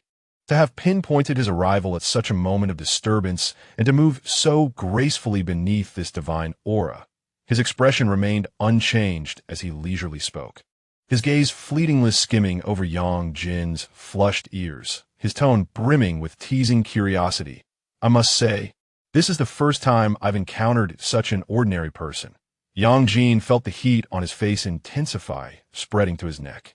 The intensity of the other's gaze, the gravelly laughter in his voice, and the intimate atmosphere enveloped in a strange glow left him feeling an unprecedented awkwardness and a racing heart. He swallowed, nervously, opening his mouth, yet momentarily lost for words. The imposing demeanor he had earlier assumed, which sought to confront, had dissipated significantly under this ambiguous and delicate atmosphere. Host, you are actually teasing a little child. Little Tang Yuan squeaked excitedly in his mind, her electronic voice tinged with a hint of distortion from her enthusiasm. Yang Jin's face was nearly as red as a tomato, his ears radiating warmth. It seemed that little Hay also sensed the peculiar shift in the atmosphere. It no longer bared its teeth. Instead, it approached Yang Jin's feet, nuzzling its furry head against his calf. Then it lifted its small head, its round, glistening eyes darting between its master's flushed ears and the subtly smiling, attractive injured figure across from them. Its little tail wagged with unrestrained curiosity and a sense of mischief. Chapter 20. Farewell. The moonlight, like flowing water, quietly traversed the forest, illuminating the grove cloaked in platinum radiance, rendering it dreamlike. Zhiwei observed the faint blush that crept up Yang Jin's neck, and his eyes softened with a smile, reminiscent of pear blossoms quietly unfurling on a spring night. Imbued with a hint of indulgence that was understood but unspoken, he gently raised his hand, his fingertips curling slightly. The gentle halo of soft, golden light on the ground seemed to respond to his call, swiftly coalescing and rising. The translucent platinum bead, imbued with the essence of a swirling galaxy, quietly emerged from the moist earth, hovering above his pale palm. The bead exuded a pure and gentle divine aura. It was not imposing, yet it stirred the surrounding air with delicate, nearly imperceptible ripples, akin to raindrops falling into a tranquil lake. Do not be anxious. Zhiwei's voice resonated, clear and soothing, like a mountain spring flowing over pebbles, effortlessly dispelling the heaviness that had arisen from their standoff. I harbor no malice towards you or this land. He paused, his gaze settling on Yang Jin's tightly pressed lips and his still vigilant yet wavering eyes, adding with a tone of gentle understanding the deity of the great Xia. The reincarnation bead slowly revolved in his palm, the soft platinum sheen illuminating his slightly pale profile, casting a halo of near-holy radiance over his refined countenance. The smudge of crimson blood at the corner of his lips, under this glow, did not appear disheveled. Rather, it resembled a red plum blossom against the snow, suddenly bursting forth with breathtaking vibrancy amid the wintry stillness, creating a striking tension with his overall warm and serene demeanor. He did not conceal it, nor did he retract the bead. He allowed that pure, grand aura to flow gently, embodying a silent honesty and an unspoken confidence. Master's sense of proportion is remarkable. Little Tangyuan exclaimed excitedly in his consciousness, the electronic voice subdued. Yang Jin's heart raced, and the system detected a surge of adrenaline. His ears were flushed to the point of seeming to bleed. Yang Jin's gaze remained fixated on the reincarnation bead. He could distinctly sense the immense power contained within, potent enough to shake mountains and rivers. Yet this power now lay docile in the man's palm, radiating a comforting warmth. Yan Zhiwei's straightforward declaration of his identity as the deity of the Great Xia had already stirred a tempest within Yang Jin's heart. Now, confronted by this undeniable divine artifact, the defenses he had erected crumbled like ice melting in spring, silently dissolving in large part. What remained was an even greater confusion and an inexplicable embarrassment. He scarcely dared to meet the gaze of the other, whose eyes seemed to see through everything, filled with gentle mirth. In contrast, Little Black was much more forthright. It was utterly captivated by the shimmering, warm beads, joyfully swirling around Yan Zhiwei's feet. Its tiny paws tentatively reached out to touch the glowing aura surrounding the beads, producing a soft, rhythmic sound. Its round, glistening eyes were filled with pure curiosity and affection, while its tail swayed like a black dandelion. Yan Zhiwei's gaze shifted from the playful creature back to Yang Jin. The clarity in his eyes reflected the golden white light dancing through the woods. His tone softened, reminiscent of a gentle stream flowing under the moonlight, infused with a subtle, heartfelt reverence and inquiry. I've always been somewhat curious. Why is it that in this land, one can scarcely perceive the traces and majesty of the divine of the Great Xia? The reincarnation pearl at his fingertips seemed to sense his emotions, warming slightly, its brilliance flowing with greater warmth. Only upon encountering you today do I begin to understand, he continued, observing Yang Jin's suddenly tense back and the slight quiver of his eyelashes. His voice was soft yet distinct, each word resonating like a gentle strike upon the strings of another's heart. You are the only ones willing to forsake the immortality of divinity, choosing instead to immerse yourselves in the cycles of reincarnation. What you seek has never been to share longevity with heaven and earth, but rather to watch over the mortal realm across lifetimes.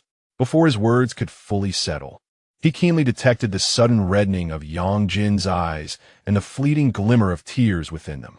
His heart softened, and his subsequent words bore a heavier weight, akin to the ringing of a morning bell piercing through a long, dark night. You have transformed your very essence into an indestructible monument, binding your bloodline as an eternal shackle, guarding the boundary between reality and illusion, generation after generation, ensuring that the encroaching mists from beyond do not tarnish even a fraction of our Great Xia territory. Ding! The notification of a significant increase in the favorability rating of the key plot character, Yang Jin, echoed in Yan Zhiwei's mind, accompanied by an unmistakable astonishment. Yang Jin seemed struck by lightning, trembling violently. He clenched his fists tightly, his nails digging painfully into his palms, a sharp sensation that paled in comparison to the tumultuous shock within his heart. The heavy mission, long ingrained in his blood, an instinct yet never spoken aloud. The pain and perseverance nearly extinguished through endless cycles and solitude, were now articulated by the tranquil yet precise words of the person before him. Hot tears could no longer be contained, unexpectedly spilling forth, cascading down his youthful face, already marked by the traces of time, and dampening the fabric of his chest. How could you possibly know, he stammered, his voice hoarse and fragmented, mingling profound shock with the tremor of being understood, along with an indescribable pang of sorrow. In the years since his rebirth, he had heard countless lamentations and even criticisms regarding the disappearance and decline of the Great Xia deities, the faith eroded by the passage of time. Yet at this moment, from the lips of a mysterious being from another realm, he had heard the deepest comprehension of their sacrifices. The reincarnation pearl seemed to resonate with Yang Jin's intense emotional fluctuations, its aura radiating an increasingly gentle warmth. Strands of golden white light, akin to living tendrils, delicately reached out, coiling around Yang Jin's slightly trembling wrist. The light was not cold. Rather, it imparted a soothing warmth, gradually seeping into his skin along the pathways of his veins. Even more wondrously, they tenderly enveloped his somewhat tumultuous core of spirit, bestowing an unprecedented sense of tranquility. Simultaneously, a pure and gentle energy infused his being, quietly nurturing the waning essence of his divine power, diminished by the cycles of reincarnation. A long-lost, invigorating warmth surged through his limbs and bones, nearly prompting him to exhale in awe. These luminous entities not only anchored his mind, but also subtly mended the losses incurred during his reincarnations. Zhiwei observed the gradual unfolding of Yang Jin's brow and the glimmering, yet still moist, light in his eyes. A soft, genuine smile graced her lips, her tone resolute and gentle, acknowledging that while the boundary stones can stabilize the mists, they cannot halt the relentless passage of time or the solitude that accompanies the path of reincarnation. This humble gesture is my way of expressing gratitude for your guardianship. Little Black, seemingly attuned to his master's shifting aura from tumult to calm, raised its head and emitted a soft whimper. Nuzzling Yang Jin's palm with its small head, its tail gently brushing against the back of his hand, offering silent comfort and joy. The reincarnation pearl cradled in Zhiwei's fingertips shimmered with flowing radiance, its warm golden glow illuminating his delicate profile and casting light upon Yang Jin's face, which was gradually regaining its serenity, yet remained touched with emotion. The smile gracing his lips was as delicate as a lotus, while the depths of his eyes shimmered with a warmer light.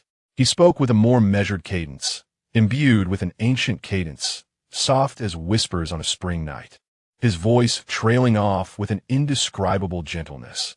Having been sheltered by the gods of the great Xia, who watch over the bounties of the mortal realm, I wish to bestow upon you a blessing from this otherworldly realm, albeit modest. May it assist you in restoring your divine power and ensuring the eternal peace of your spirit. Will you accept? Yang Jin trembled sleekly, the tear streaks in his eyes reflecting the pearl's radiance, igniting a brilliance akin to starlight.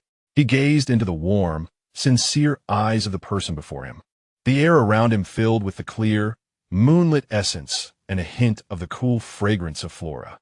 After several moments of swallowing, he bowed deeply, his voice taut with emotion yet clear. Yang Jin humbly thanks you for your kindness. This grace and sentiment shall be etched in my heart. Zhiwei nodded slightly, choosing not to elaborate further. With a gentle lift of her fingertips, the reincarnation pearl suddenly erupted in resplendent brilliance. A soft yet majestic golden white light cascading down like a celestial dome, enveloping the two of them entirely, isolating them from the encroaching night and its sounds, creating a serene sanctuary of their own. She took a half step forward, instantly closing the distance between them. Leaning slightly, her ethereal presence almost enveloped Yang Jin entirely. He instinctively straightened his back. The cool yet gentle aura she exuded became vividly clear, wrapping around him, rekindling the warmth that had just begun to dissipate from his ears, rendering him momentarily breathless as his heart thudded like a drum in the silence. I may not belong to this realm. Zhiwei's voice dropped to a near whisper, brushing against Yang Jin's ear with warmth and sincere softness, each word resonating clearly within his heart. However, this gift is a heartfelt tribute to the respect I hold for all that you have accomplished, devoid of any ulterior motives. Upon concluding his utterance, he gently closed his eyes, casting a faint shadow beneath his long eyelashes. His lips parted slightly, and an array of ancient, obscure syllables, imbued with a peculiar power and beauty, flowed forth. The sound resembled no earthly language. Rather, it was akin to the whispers of the wind through treetops, the gentle murmur of water over stones, and the rhythmic dance of the stars, a melodic blessing that reached the very essence of existence. As the divine chant neared its conclusion, Zhiwei lifted his other hand, delicately cradling Yang Jin's chin. The gesture was exceedingly tender, imbued with a sense of reverence.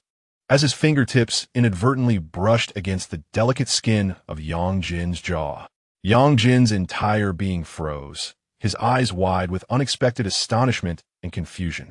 Instinctively, he attempted to raise his gaze, only to feel the gentle yet insistent pressure of the hand beneath his chin, compelling him to maintain a slightly tilted posture. In that moment, he beheld Zhiwei's downward glance. Those typically warm and serene obsidian eyes were now illuminated by the golden radiance of the pearl of reincarnation, shimmering with an ethereal glow, clearly reflecting the flush of his own cheeks and ears, along with an almost casual yet deeply captivating focus. In the next instant, a soft, gentle sensation graced his forehead. It was Zhiwei's lips. The touch was cool, yet suffused with an astonishing warmth and tenderness, akin to a feather brushing lightly against him, or the purest moonlight softly kissing the night sky. It was brief, yet profoundly vivid, guided by reincarnation, anchored in divinity. Zhiwei's voice, almost whispering at the spot where the kiss had landed, enveloped him with warm breath that tousled the fine strands of hair at his temple, carrying an enchanting, gentle power. Each word a blessing imprinted deep within his consciousness. May your spirit remain as steadfast as ancient stone, unscathed by the ravages of time. May your divine strength flow as ceaselessly as the spring river, restoring the glory of the divine of your. Before the protective monument, your lineage shall endure unyielding. Upon the path of reincarnation, your mission shall be passed down through the ages. From this moment forth, may malevolence retreat and blessings abound. As the final syllable fell, those soft lips withdrew gently from his forehead. Yet a lingering, fervent sensation seemed to imprint itself there, swiftly radiating through his skin, coursing toward his limbs and bones. Simultaneously, the golden cascade enveloping them reached its zenith, transforming into myriad tiny motes of light, seemingly alive, rushing into Yang Jin's being from above, from his forehead. A roaring surge akin to a rushing river resonated within him. This warm, yet immense power intertwined with the lingering warmth on his forehead, instantly filling every channel that had previously run dry from depletion, soothing every trace of fatigue and turmoil born from the cycle of reincarnation. The sensation of power had never been so vivid, so grounding. At the center of his brow, a faint yet profound golden mark flickered momentarily, as if it resonated subtly with the warmth still lingering there. "Host, you.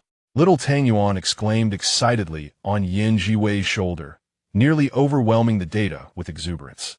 The electronic voice was forced down to a whisper, brimming with unspeakable excitement. This is no mere gift, is it? The atmosphere, the contact, the blessings, ah? The system must record this iconic moment." In his mind, Zhiwei smiled with a sense of helplessness yet gentleness, softly kneading the sphere of excitement. In his original world, bestowing high-level blessings through such a tactile ritual was not deemed excessive. It embodied respect and empowerment. However, judging by Yang Jin's reaction, it appeared rather too direct in this context. Yang Jin gradually straightened his posture, somewhat stiffly. The torrent of power coursing through him felt strikingly genuine, light and abundant, as if he could rend mountains with his bare hands. Yet, the lingering warmth on his forehead, imbued with the other's essence and temperature, was imprinted in his perception more vividly than that power, rendering him almost incapable of raising his gaze to meet the person so close at hand. The confusion, fragility, and shock that had previously resided in his eyes were wholly supplanted by a crystalline resolve. Yet beneath that resolve, an undeniable layer of embarrassment quietly unfurled. Even his voice seemed to carry the heat, tinged with a faint rasp. "The grace of your divine blessing is akin to rebirth. Yang Jin, vow to spare no effort in safeguarding the lands of Great Xia, and shall not betray the profound gift you have bestowed upon me today."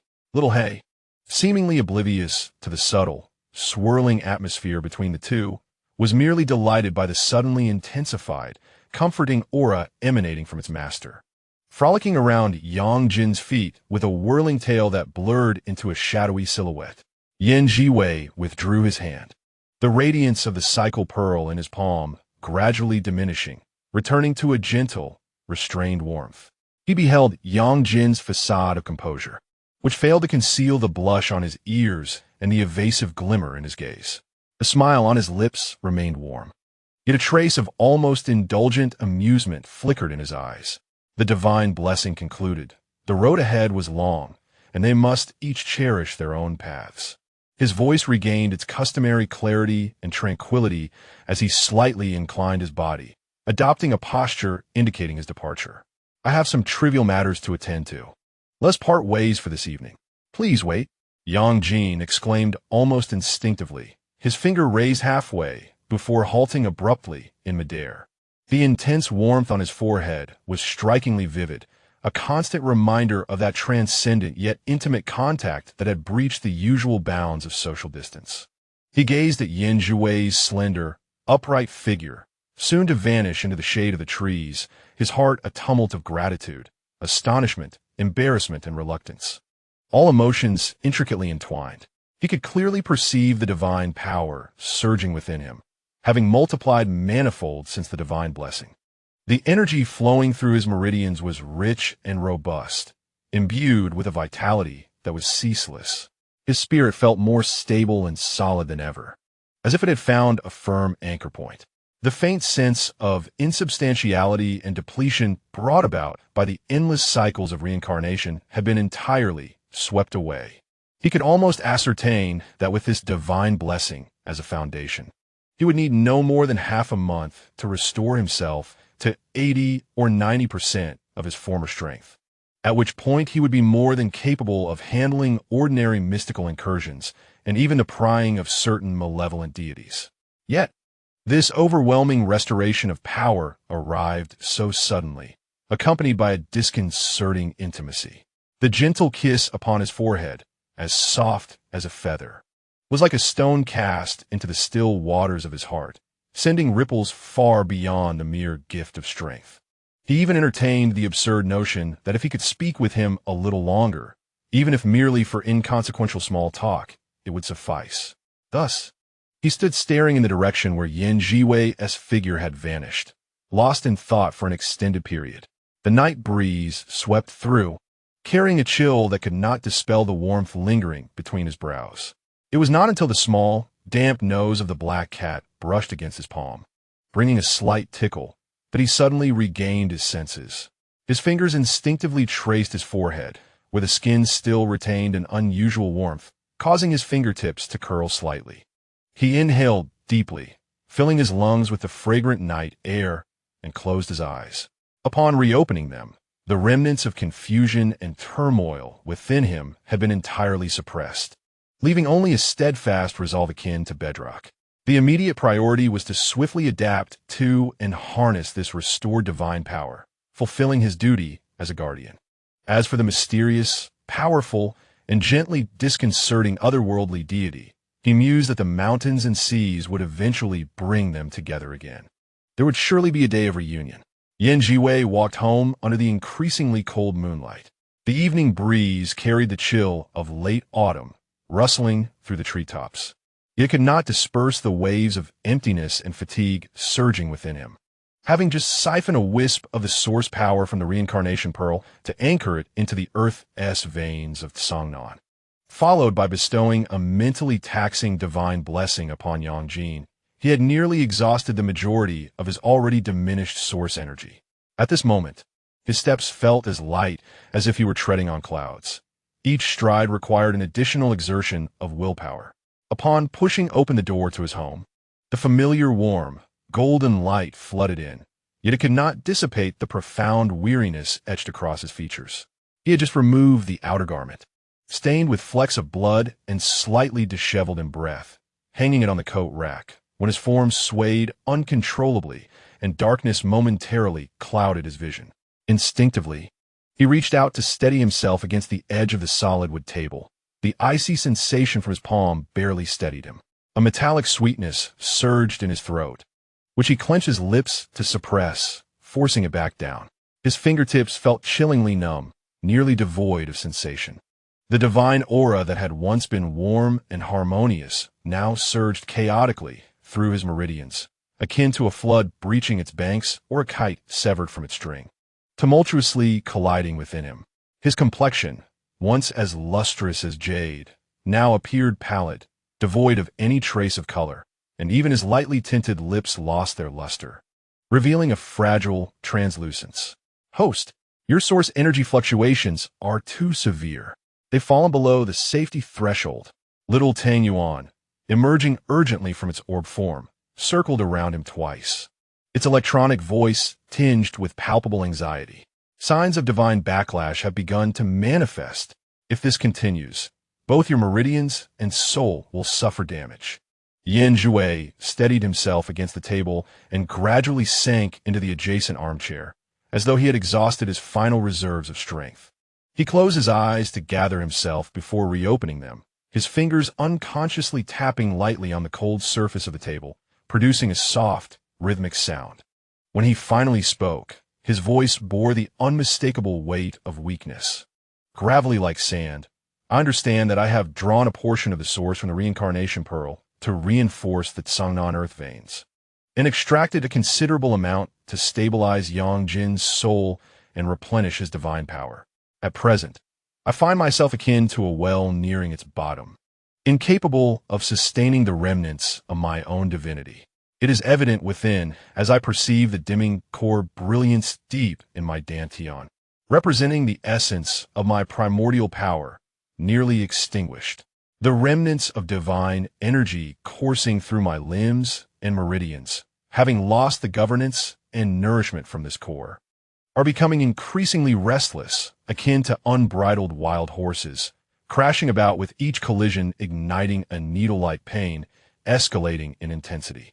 This signifies a rejection between my divine essence and my corporeal form, albeit the latter is anything but ordinary, following a severe depletion of my source. Should I attempt to suppress this force with sheer will, it would only result in a violent backlash, akin to being engulfed in flames. Conversely, allowing it to overflow would render me vulnerable to the foundational laws of this world, leading to unnecessary troubles or divine retribution. What then should I do? The little dumpling was in a state of frantic turmoil, the orb of light flickering erratically. Surely, I cannot endure this indefinitely. The host will be drained. Zhiwei lowered his gaze, contemplating the lingering warm sensation of the reincarnation pearl in the palm of his hand, along with the faint golden light that flowed forth during the invocation of divine blessings. After a moment of silence, a calm determination gradually surfaced in his eyes. I can only seal it for the time being. Seal. Indeed. He nodded, his voice soft yet imbued with undeniable resolve. As he thoroughly sealed the remaining fragments of his divinity deep within his dantian, temporarily severing its connection to the outside world and halting its demands on this body. For the foreseeable future, I shall rely solely on the powers bestowed by the system, which harmonize with the rules of this world. The little dumpling-s orb of light suddenly brightened, as if awakened in an instant. Of course, the forbidden abilities unlocked by the system, along with those martial arts techniques, draw their energy from the system, utilizing universal energy adapted to the rules of this world, entirely independent of the host's own divine source. Indeed, that is correct. A faint yet genuine smile finally graced Zhiwei's lips, softening the fatigue and pallor etched across his brow, infusing him with a sense of relief. The power system of Yin, transformed by the system, exists precisely to adapt to various task worlds. It operates independently of my own divine essence, while functioning optimally under the system's coordination. He raised his hand once more, this time gently pressing his fingertips against his heart, corresponding to the position of his dantian's energy C. A faint, pure white radiance ignited from his fingertips, as he began to mobilize the vestiges of his primordial essence necessary to sustain basic life functions, guiding the sealing process. Almost simultaneously, the restless divine energies within seemed to sense the intent of confinement, escalating their tumultuous clashes. Zhiwei's brow furrowed tightly, beads of cold sweat forming on his forehead and cascading down his pallid cheeks. He let out a muffled groan, gripping the edge of the table with his other hand. his knuckles turning white. Host, focus. I shall assist you in stabilizing the energy field and untangling the chaotic fluctuations. The little dumpling immediately soared to his shoulder, releasing a gentle yet resilient energy that enveloped Zhiwei's entire being like an invisible net, tender yet forceful, striving to soothe the tumultuous disruptions within his meridians. Zhiwei inhaled deeply, enduring the pain coursing through his veins, akin to a blunt knife slicing flesh. With focused intent, he cautiously guided the strands of chaotic divine power, akin to tidying a disordered skein of thread, gradually binding them together, directing them towards the dim core nestled deep within his dantian. This process was slow and excruciating. Soon, sweat saturated his thin inner garment, clinging to him and outlining the contours of his gaunt spine. His breaths grew heavy and short, each inhalation accompanied by a searing pain. His complexion turned alarmingly pale, with only the faintest hint of crimson seeping from his tightly clenched lips, a testament to his struggle. Time seemed to stretch infinitely. After an indeterminate duration, when the last unruly strand of divinity was forcibly compressed and drawn into the depths of his dantian, sealed with a temporary yet sturdy imprint, the agonizing pain that had torn through him receded as swiftly as a tide. Zhiwei nearly collapsed into the chair, utterly drained, finding even the effort to lift a finger burdensome. Yet he exhaled a long, profound breath, as if a colossal weight that had pressed upon his chest, nearly suffocating him, had finally been lifted. Though weakened, the immediate sense of peril from his own volatile power had been temporarily alleviated. After a brief respite, he managed to raise his hand with great effort. With a flicker of thought, a delicate shadow of a fan, crafted from jade bones and draped in sheer silk, materialized in his palm. As the fan unfolded, a gentle, warm, pale pink radiance poured forth, imbued with vibrant vitality and a pure essence of healing, rippling softly through the air. This was indeed one of the healing and supportive forms found within the Yan Forbidden Ruins. The light was warm and stable, devoid of any fierce or conflicting essence belonging to his own divinity, and did not invoke even the slightest rejection from the laws of the world. Excellent, he murmured with satisfaction, a glimmer of clarity returning to his eyes. Although his physical state remained frail, the path ahead had become distinctly illuminated. The little dumpling also exhaled in relief, its electronic voice brimming with delight. Wonderful, host. The most perilous phase has passed. Now, all you need is to recuperate well, utilize system tasks to enhance your strength, and unlock more martial abilities suited to this world. You will undoubtedly succeed in your mission to save Songnan. At that time, we shall amass a bounty of Longming Jade to replenish our global travel fund. Zhiwei gazed out at the somber night, which was beginning to hint at dawn, a serene smile gracing his lips, imbued with a gentle anticipation for the future. Yes. Henceforth, I shall rely more on you, little dumpling. It's all on me. The little dumpling's light flickered joyfully, striking a proud pose, if it had one, its electronic voice brimming with vitality. The system will provide the most comprehensive logistical support and task navigation for the esteemed host. Zhiwei smiled gently and nodded slightly, choosing not to utter another word. He gradually closed his eyes and began to meditate according to the foundational practices of the system, restoring the excessive physical and mental exhaustion of his body. Inside the room, the soft, yellowish light flickered quietly, casting his serene and refined silhouette delicately upon the wall. Outside the window, a profound silence enveloped the surroundings. The long night was nearing its end, and a new chapter was about to unfold with the dawn. Chapter 21. Like yarn, the blinding brightness of the incandescent lights at the shooting range was almost overwhelming, and the air was infused with the faint scent of gun, oil, and metal. Long Xian stood with his back to the wall, adorned with firearms, his posture rigid and his expression impassive. Guns, firearms. They are not particularly useful for dealing with the big shots, but they are invaluable for clearing out the riffraff, ensuring your survival as newcomers, he stated, his voice as flat as if measured by a ruler. After speaking, he retrieved 2 standard handguns from the wall, placing one before Lin Xie and casually tossing the other towards the door. Zhiwei raised his hand to catch it, the cold metal feeling heavy in his grip.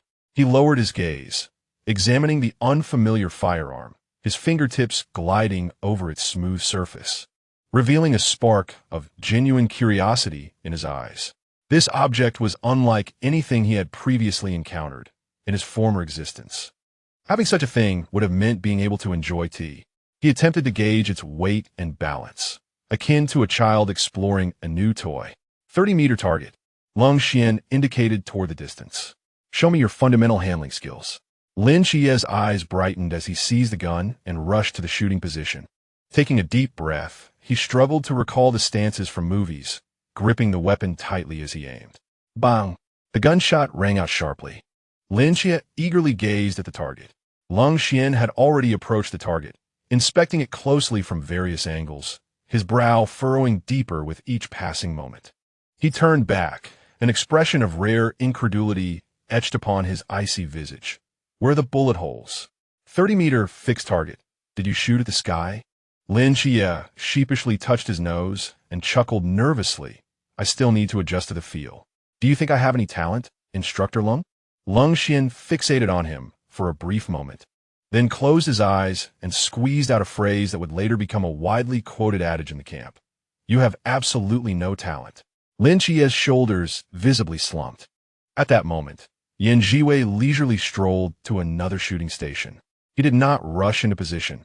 Instead, he held the gun with one hand, slightly adjusting his wrist to gauge its weight. Then he raised his gaze, his calm eyes settling on the distant bullseye. Bang! The shot was crisp. Lung Xian instinctively glanced toward the center of the target, where a distinct bullet hole had appeared. Lin Xie's eyes widened in astonishment. Yan, have you practiced before? Zhiwei lowered the gun, his fingertips still tingling with the residual sensation of the discharge.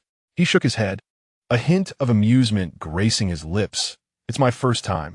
Lung Xian raised an eyebrow, a crack appearing on his icy face. Self-taught? Impressive. Zhiwei offered no further explanation. Instead, he approached the dejected Lin Xie, casually grabbing a bottle of water from a nearby table, twisting it open for a sip. He then settled into a chair beside him, embodying a relaxed observer who had completed the experience.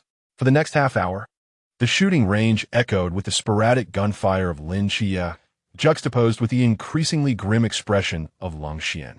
The bullets either missed their mark or grazed the edges, with the best shot barely nicking the outer edge of the 8-ring. Lin Xie, rubbing his numbed arm, approached Zhiwei with a pained expression. Yan, how do you manage it? Please, teach me. Zhiwei lifted his gaze, his usually tranquil eyes shining with a gentle smile. He did not respond directly, but instead lightly tapped Lin Xie's rigid hand, still gripping the gun. Your wrist is too stiff. Relax, it is not your enemy, but an extension of your hand. His voice was calm and clear, and as he spoke, he made a subtle gesture to illustrate relaxation. When aiming, do not hold your breath. Breathe naturally and gently squeeze the trigger as you exhale. He paused to add, also, let your shoulders drop a bit. You're too tense. Lin Xie adjusted as advised, and though his movements remained awkward, his next shot surprisingly did not miss, barely hitting the edge of the target paper. Yes, just like that. Zhiwei nodded, his tone encouraging. Take your time. Find your rhythm. Observing from the side, Lung Xian's expression softened slightly. But he could not help but think. Both are newcomers, yet one seems inherently skilled while the other. Well, diligence can compensate for shortcomings. Ding dong. Welcome. On a bright morning, Lin Xie pushed open the door to the office, with Zhiwei following closely behind, dressed in a crisp white shirt that lent him an air of freshness. Upon entering, a unique, soothing aura that inexplicably calmed the mind began to envelop the space. Hong Ying was seated on the sofa, lost in thought, her fingers unconsciously tugging at the tassels of the sofa cover. Hearing the commotion, she snapped back to reality and sprang to her feet. Chia, Yan, you're finally here. She rushed over, her usual languid smile replaced with urgency. There's trouble. A mysterious occurrence has taken place, and something feels amiss. Lin Xie's expression grew serious. Where? At Sanan City. Second high school, Hong Ying replied rapidly, already pulling Lin Qiye towards the basement. As they passed Yin Zhiwei, she turned and said, Yin, you should come too. Your abilities may be needed this time. Yin Zhiwei's expression grew solemn, his warmth slightly subdued as he nodded and quickened his pace to follow. The atmosphere in the underground activity room was tense. Wu Xiangnan leaned against the wall, a cigarette poised between his fingers, unlit. Wen Qima focused intently on the computer screen, his brow furrowed in concentration. Even Zhao Kongsheng, typically the most carefree, stood with arms crossed beside the weapon rack, wearing an unusually serious demeanor. Chunmai stood alone in the shadows, resembling a silent statue. When they entered, he moved to take a seat at the head of the conference table, his gaze sweeping over the group before lingering momentarily on Yin Zhiwei. Over time, this young man had proven to be gentle and reliable, seamlessly integrating into the team's dynamics. Even the most discerning Wu Xiangnan occasionally engaged him in discussions about tactical details, perhaps due to their prior acquaintance. Now that everyone is here, let us commence the meeting. Chunmai tapped the table. The group settled into their seats.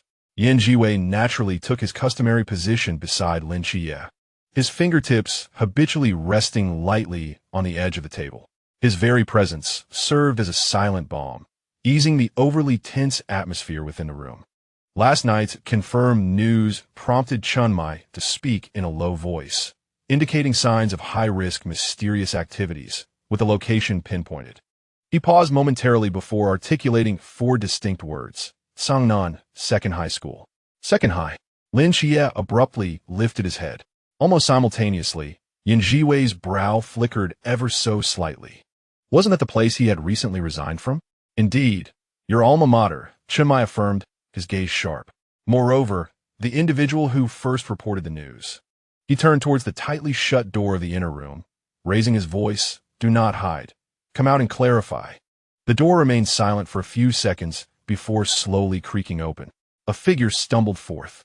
Young, dressed in a wrinkled school uniform, hair in disarray, bloodshot eyes, and a face as pale as parchment, emanating an aura of lingering terror.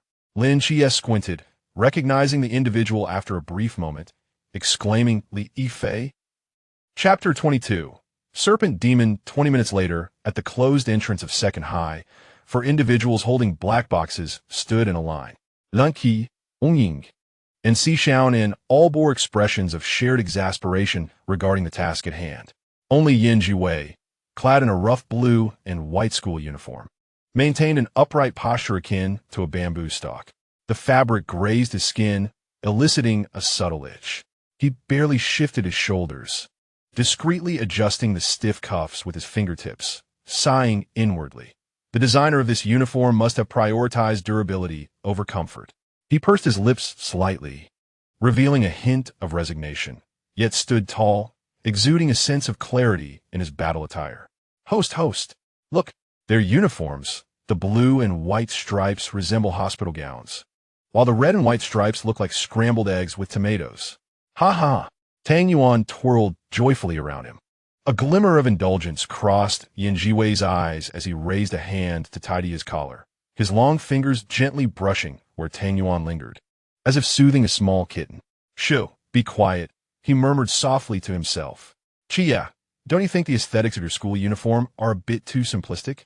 Hong Ying tugged at the zipper of her red and white jacket, her face a mask of distaste. Lin Qiye glanced at the blue and white stripes adorning both himself and Yin Zhiwei, sincerely replying, the boy's version is even uglier. His gaze lingered on Yin Zhiwei, but he mused that with Ayin wearing it, it appeared quite pleasing, like an unexpected stroke of elegance on a canvas of poor quality. Yin Zhiwei tilted his head towards Lin Qiye, offering a gentle smile, and lightly adjusted the tight collar. It is indeed a bit constricting. I'm not quite accustomed to it.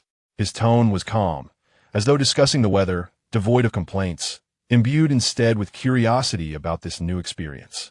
Si Xiaonan had already wrapped her oversized coat around her waist, softly stating, the class has already begun. The security guard is quite fierce. We definitely cannot enter with this. She lifted the black box. Simple. Hong Ying decisively pointed towards the adjacent wall, over 2 meters high, topped with shards of glass. Let's scale it. Lin Xie had just turned to see Xiaonan, about to speak, when she deftly sprang like a nimble lark, her toes barely touching the wall as she gracefully flipped over. Honging followed closely, her movements elegant. Wow! Liftoff! Tang Yuan simulated applause in Yan Zhiwei's mind. Lin Xie's lips twitched slightly as he raised an arm. Tossing his black box over first, then took a running start, pushed against the wall, and executed a fluid somersault. He landed steadily, raising his head, only to be slightly taken aback. Yan Zhiwei had already been leisurely standing by the green belt within the wall, holding the black box he had just tossed over. Clad in a neatly pressed school uniform, his breath was even, and a faint blush adorned his cheeks, as if he had simply picked up a friend's belongings during a stroll, rather than just scaling a wall. Yan, how come? Lin Xie received the black box, astonishment evident in his eyes. Yan Zhiwei returned the black box with a gentle smile, his lips curving upward as he glanced at the wall. The walls I climbed before were much steeper and slicker than this one. His tone was casual and breezy, imbued with an air of nonchalance that seemed to quell a subtle sense of inferiority within Lin Xie. Full march for Versailles. Tang Yuan chuckled in the recesses of his mind. Lin Xie remained silent for 2 seconds. All right then. According to their plan, Lin Xie would return to the classroom to find Lu Xiaoyan, Hong Ying, and Si Xiaonan, and then head to the office building. After walking a few steps, Hong Ying turned back. Where's the office building? The director's office? Lin Xie pointed toward a gray high-rise. That one, 4th floor, room 403. Yan Zhiwei listened quietly, his gaze following, as if an invisible map unfolded in his mind, silently noting the locations and possible routes. At the classroom door, Lin Xie knocked thrice, reporting in. Yan Zhiwei followed closely behind him, his steps as light as a feather, drawing in his presence to show respect for the class. The math teacher adjusted his glasses, looking curiously at the exceptionally poised boy behind Lin Xie. Lin Xie? And this is... Teacher, he is Yan Zhiwei, the new transfer student. The homeroom teacher asked me to show him around. Lin Xie replied with an unflinching demeanor. TSK, you don't even blink when lying. Little Tang Yuan retreated into the recesses of his mind to watch the show. Yan Zhiwei stepped forward slightly, bowing respectfully in the teacher's direction, his posture humble yet dignified. His rough school uniform was oddly subdued by his cool demeanor, as if a priceless ink painting were framed by a cheap border, instantly capturing the attention of the entire class. He paid no heed to the scrutiny, nodding politely to the teacher before quietly following Lin Xie to an empty seat, gently pulling out the chair to sit down. Just as they settled, a low voice crackled through the earpiece. What's the situation? Any results from the Forbidden Ruins? Lin Xie slightly turned his head, his voice barely above a whisper. We can detect it, but the numbers are not optimistic. At that moment, Yan Zhiwei was intently listening to Tang Yuan's precise report echoing in his mind. He naturally leaned closer to Lin Xie, reminding him in a hushed tone that only they could hear. The girl in the 3rd row, near the window, left side, her breath is unstable. It seems there is something concealed beneath the podium. His gaze swept naturally toward that direction, his eyes clear and insightful. Lin Xie's body barely hesitated before he slowly turned his head, his expression filled with astonishment and disbelief. Is your efficiency not a bit outrageous? On the playground, the flag-raising ceremony was about to commence. I am Li Yifei, the representative of outstanding students from the 2nd year. Hand me the flag, and for any inquiries, consult the leadership. A boy was attempting to take over the ceremony. Lin Xie, with a stoic expression, stepped forward, directly seizing the flagpole and confidently positioning himself as the flag bearer, standing tall and solemn. Li Yifei, Bushasida, clutched his speech with a bewildered and frustrated expression. Thank you very much. In the midst of the crowd, Yan Zhiwei stood quietly, his blue and white school uniform glistening under the sun, highlighting his porcelain-like complexion. With one hand casually tucked into his pocket, his gaze rested upon Lin Xie, who boldly took the blame, a faint smile of understanding and indulgence flickering in his eyes. He had come to provide cover, unaware that the protagonist would act with such directness and efficiency. As the national anthem resonated, Lin Xie marched steadily towards the flag-raising platform, capturing the attention of the entire school. Zhiwei raised an eyebrow, watching with keen interest. Suddenly, Lin Xie reached the base of the flagpole, unexpectedly pivoted a full 90 degrees, and marched straight towards the student formation, flag in hand. The leaders on stage wore frozen smiles. The supervising teacher broke into a cold sweat, raising his voice to an almost frantic pitch. "That student, you're going the wrong way. Come back." Alarm. The teacher's pupils widened in panic. Little Tang Yuan in Yan Zhiwei's mind chuckled in delight. The corners of Yan Zhiwei's mouth curved deeper, yet he quickly composed himself, an invisible sense sweeping gently over the crowd. He slightly turned his head, whispering into his earpiece. "Third row, left front 3, right rear class 2-5, fifth column 5. The atmosphere turned ominous and chaotic, a peculiar magnetic field of life surrounding them. His calm eyes followed Lin Xie's flustered figure as he turned to secure the flag, mentally cataloging the locations and characteristics of the majority of the infected individuals. As the ceremony concluded, the supervising teacher rushed down from the platform, furiously gripping Lin Xie's shoulder. "You, what class are you from? This is sheer nonsense. A serious penalty awaits." Lin Xie turned, a glimmer of golden light suddenly igniting in his eyes, exuding a tranquil yet formidable pressure.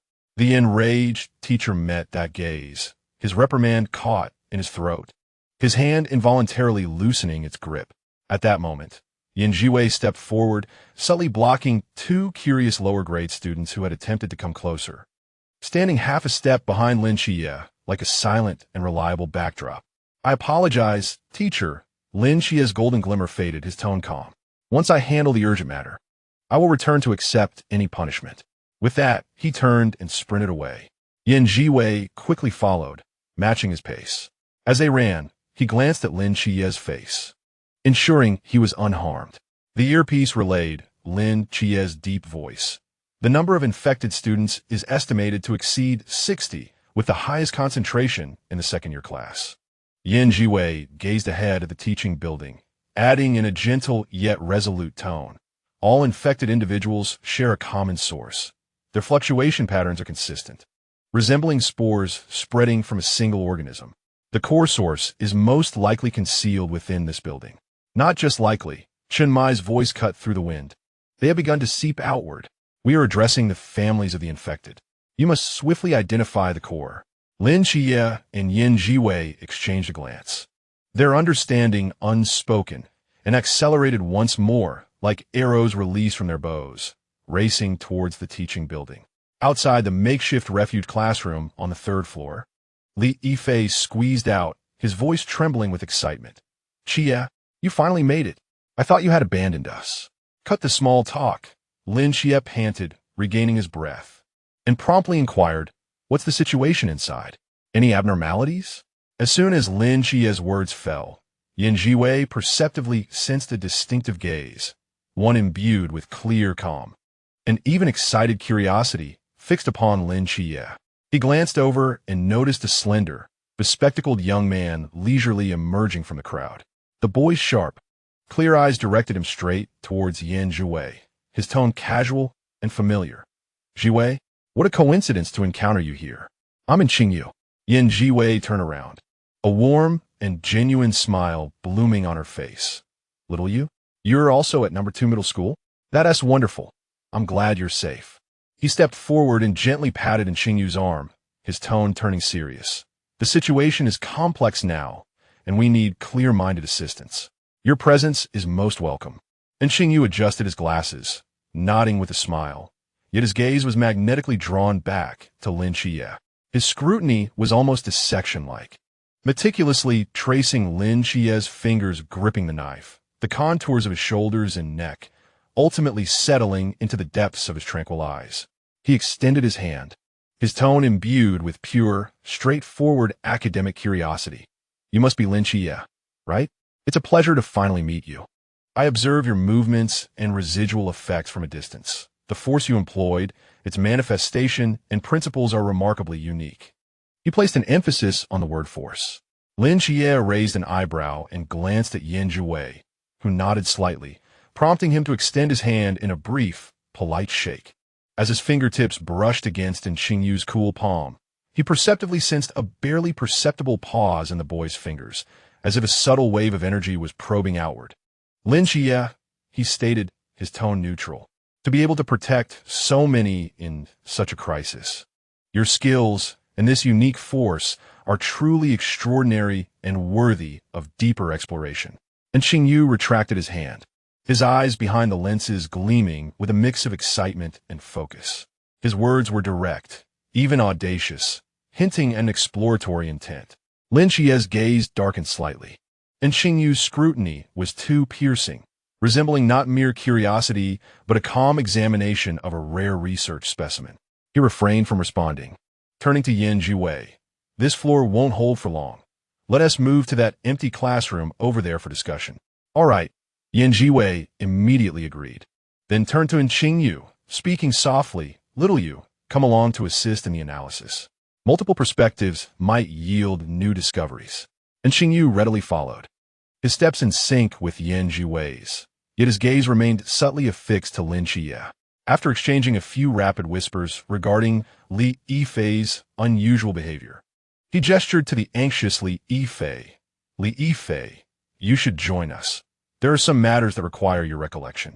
The four entered an empty classroom at the end of the corridor, cluttered with old desks and chairs. And Qingyu gently closed the door behind them, isolating them from the outside noise. Leaning against the doorframe, Lin Xie's scrutinizing gaze fell coldly upon the uneasy Li Yifei in the center of the classroom. You harbor a serpent demon within you, and you're entirely unaware? A serpent demon? Li Yifei's innocent demeanor shattered into shock and panic as he repeatedly waved his hands, his voice trembling. Chia, don't scare me. I've been an ordinary person my whole life. How could I be that kind of thing? You must be mistaken. Ordinary person? Lin Xie said no more. With a flick of his wrist, a black pistol was aimed at Li Yifei's forehead, and he pulled the trigger. A faint sound of air was released. Li Yifei shut his eyes in terror, bracing for the searing pain and darkness. Yet nothing came. He trembled as he reached up to touch his smooth forehead. I'm not dead. He opened his eyes, the expression shifting from fear to confusion, then igniting a flicker of distant hope. Chia, have I awakened superpowers? Was that just a test? This gun only affects the mysterious. It cannot harm truly ordinary people. Lin Xie lowered his hand and let out a barely audible sigh. Just as his words fell, a piercing scream erupted. Li Yifei unleashed a haunting, twisted howl, his body convulsing violently, bones cracking ominously. The last vestiges of human confusion and pain lingered on his face, skin fracturing inch by inch as dark green, menacing scales violently erupted, enveloping him entirely. His pupils constricted into cold vertical slits, and his mouth tore open to the roots of his ears, fangs piercing through his lips and cheeks. The final remnants of human consciousness were swiftly engulfed and obliterated by a surging ferocity. The fully transformed serpent demon shrieked, propelled by a foul wind, lunging toward Lin Xie. Lin Xie was prepared. His form evaded the onslaught like a specter, while simultaneously, his blade traced a cold arc, striking precisely at the demon's vital point. The serpent's screech abruptly ceased, its body spasming before dissipating into a thick, acrid black smoke, leaving only a wisp of ash behind. Confirming the threat was utterly eradicated. Lin Xie sheathed his blade, exhaling slowly as he returned, his expression tranquil, though perhaps a faint ripple of emotion stirred within his gaze. Zhiwei remained quietly observing from the shadowy corner, arms crossed, brow furrowed. Witnessing Lin Xie's decisive actions, he nodded slightly, yet the heaviness in his heart lingered. Beside him, Qingyu had long since shed his usual bookish demeanor. His glasses teetered precariously on the tip of his nose, and behind the lenses his eyes, typically calm and rational, now sparkled with an almost frenzied obsession and excitement.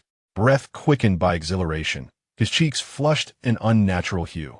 His fingertips unconsciously moved rapidly across his palm, as if recording the speed of transformation, estimating the hardness of scales, analyzing energy dissipation patterns and the angles of attack. He fixated on Lin Qie, on the blade in his hand, and the location where the serpent demon had vanished, a near-manic grin forming at the corners of his mouth as he murmured, "It's truly fascinating. This world has a hidden side, revealing an entirely different set of rules and forms of existence." The instant the serpent demon was completely vanquished, and Xingyu instinctively took 2 eager steps forward, his scorching gaze glued to Lin Qie, especially his hands wielding the blade and firearm. His fingertips trembled slightly with the thrill of curiosity, his voice a rapid crescendo of excitement. "Classmate Lin, what is the principle behind that weapon which neutralizes ordinary people, yet precisely harms the extraordinary?" And the glimmer that flashed along the blade as you swung it, was it energy attachment or the nascent effect of spatial cutting? This is undoubtedly a controllable special ability yet to be defined by existing scientific paradigms, correct? Trigger conditions, effective range, energy consumption patterns. A barrage of questions rained down like a cannonade. Beep, detecting an exceptionally high intensity of curiosity and analytical personality excitement. Warning, this individual's interest in the key figure Lin Qie is spiking dramatically. The alert chimed, switching to gossip mode. So, does this mean that Li Yifei was effectively transcended and reclaimed by the protagonist? Not even leaving behind a complete corpse. Rather tragic. Well, I suppose so, Zhiwei murmured in response within his mind. Yet his gaze remained fixed on Xingyu's unusually fervent profile, as if set ablaze with excitement. Gazing into the eyes of his companion, which brimmed with an untainted yearning for exploration of the unknown, a flicker of understanding and resolve stirred within him. He was acutely aware of Xingyu. In such a state, without a suitable and secure outlet for guidance, one might veer into unpredictable realms. He willingly chose to be the one to provide that guiding outlet. In the depths of night, within the temporary command center of the Night Watchman, Chen Mai had just concluded a secure communication when another internal communicator vibrated urgently, its screen flashing a crimson emergency contact symbol for the cleanup crew. He immediately grasped the device to answer. "This is Chen Mai. Go ahead." "Captain Chen, we have a situation." The voice of a team member crackled through the receiver, desperately restrained, yet tinged with urgency. "The intact corpse of the serpent demon stored in the 7th temporary warehouse has vanished. The warehouse's triple electronic locks and talisman seals remain intact, but surveillance footage shows a 3-second anomaly of snowflake interference, after which the body disappeared. The residual energy at the scene is faint and peculiar, not indicative of violent destruction or ordinary theft. It appears to have been removed through some precise spatial exchange or conceptual means. The perpetrator exhibits a strong intent and employs highly sophisticated and bizarre methods. You must remain vigilant. We suspect they may have further actions planned." Chen Mai's eyelids twitched involuntarily as his fingertips pressed against the cold edge of the communicator, compelling himself to maintain composure while quickening his speech. "Understood. Receive the intel. Immediately notify all external teams and associated personnel to enter secondary alert status. Enhancing perimeter defenses and energy monitoring. Continue investigating the scene and analyzing the residual energy. Synchronize any new leads immediately." "Understood." As the communication ended, Chen Mai's gaze sharpened, swiftly bringing up the internal contact list to issue commands. Simultaneously, in a secluded villa within the suburban West Mountain district, the warm-toned entrance lights cast a gentle glow.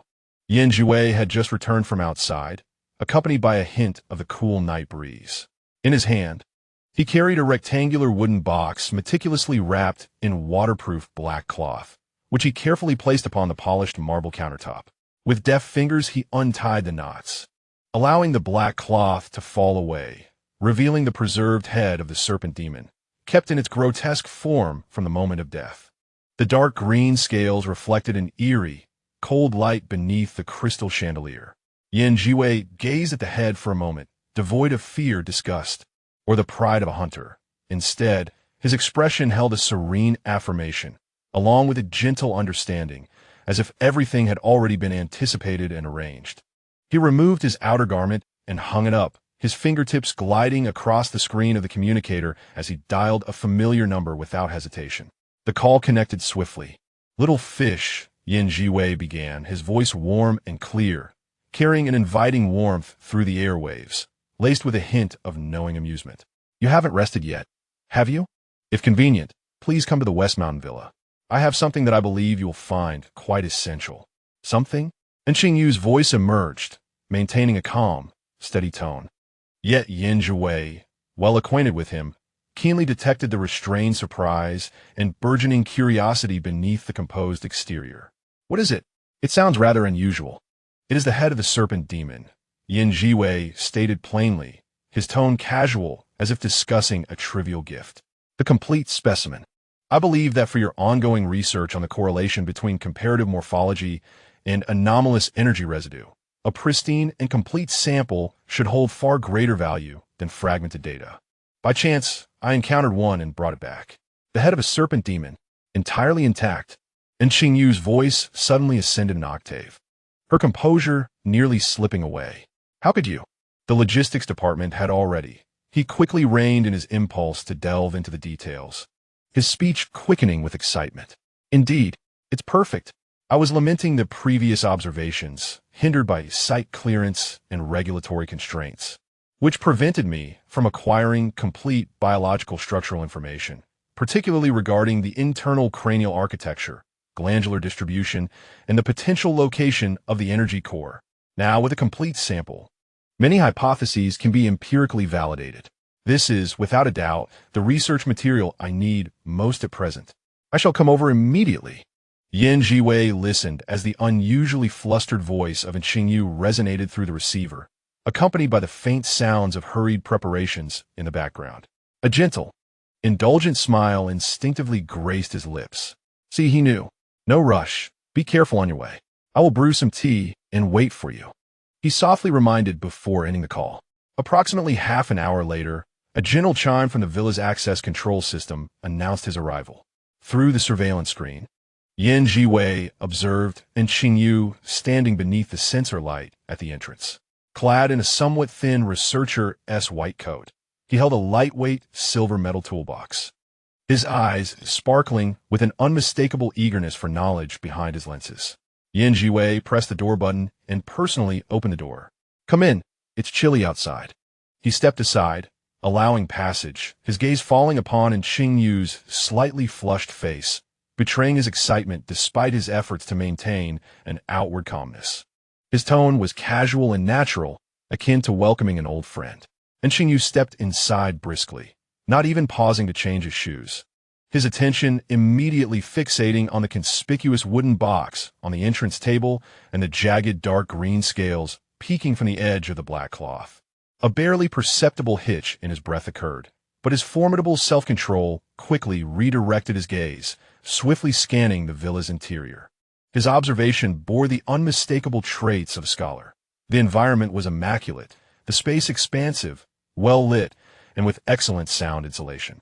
The geographical location was remarkably secluded, far removed from the city's light pollution and primary sources of electromagnetic interference.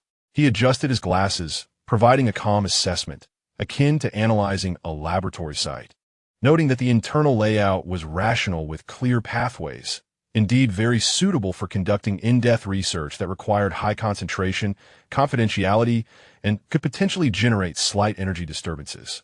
He began mentally planning which room would be appropriate to convert into a temporary dissection and analysis chamber, and where to place precision instruments. Leaning against the doorframe, Zhiwei observed him as he swiftly transitioned into a work mode, his focus solely on research, and a deeper smile twinkled in his eyes. Imbued with a sense of understanding and gentle affection, he spoke in a relaxed manner, as if discussing a matter long decided and entirely mundane. "Since you find the environment suitable, why not reside here from now on? There are plenty of vacant rooms. Live here?" And Xingyu, upon hearing this, finally withdrew his gaze from the sample and environmental evaluation, lifting his eyes to meet Zhiwei's. Behind his lenses, his eyes blinked in genuine surprise and hesitation, questioning whether this might be too intrusive. Moreover, the research may extend over a considerable duration, and it might even be some unconventional developments. Zhiwei gently shook his head and turned towards the bright living room within the house, his gait leisurely and unhurried, his voice soft and clear, imbued with a reassuring strength. I shall not disturb you. The room adjacent to the study, equipped with independent ventilation and plumbing, has been simply tidied up and transformed into a temporary laboratory that meets basic biosafety standards. Some foundational research equipment, protective gear, and several special analytical reagents you previously mentioned should gradually arrive tonight. Should you find anything lacking, feel free to inform me, and I shall find a solution. He approached the coffee table in the living room, picked up the prepared warm water and clean soft towel, and turned to hand them to Qingyu, continuing, "Staying here will facilitate your experiments. You need not worry about time, space, or interruptions from unrelated personnel, thus significantly enhancing efficiency. As for other domestic matters," he paused, casting a gentle yet resolute glance at Qingyu. "I can always lend a hand, to say nothing of other concerns. I can at least ensure that you won't starve through the night engrossed in your experiments or resort to drinking coffee as if it were water." His tone carried a friendly concern and a hint of playful teasing, making it hard to refuse. "We'll host. You are truly an angel investor." The little dumpling in Zhiwei's mind emitted a series of emotionally charged sounds. Zhiwei's fingertips hesitated imperceptibly, feeling somewhat exasperated by the system's overly enthusiastic CP brain. But his attention remained focused on Qingyu. He looked back at Qingyu, who was still standing in place, holding the towel and water, seemingly momentarily dazed. His gaze calm and warm. "The study is on the second floor, to the left upon ascending. You may freely peruse the materials within. You can go up first to familiarize yourself with the environment. When the equipment arrives, I will come to fetch you." And Qingyu clasped the warm cup and soft towel, feeling the warmth on his fingertips, and looked again into Zhiwei's clear and open eyes, which radiated support and trust.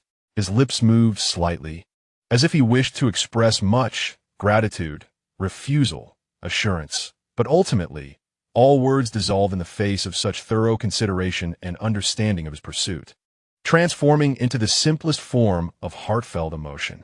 He nodded, his movements somewhat solemn.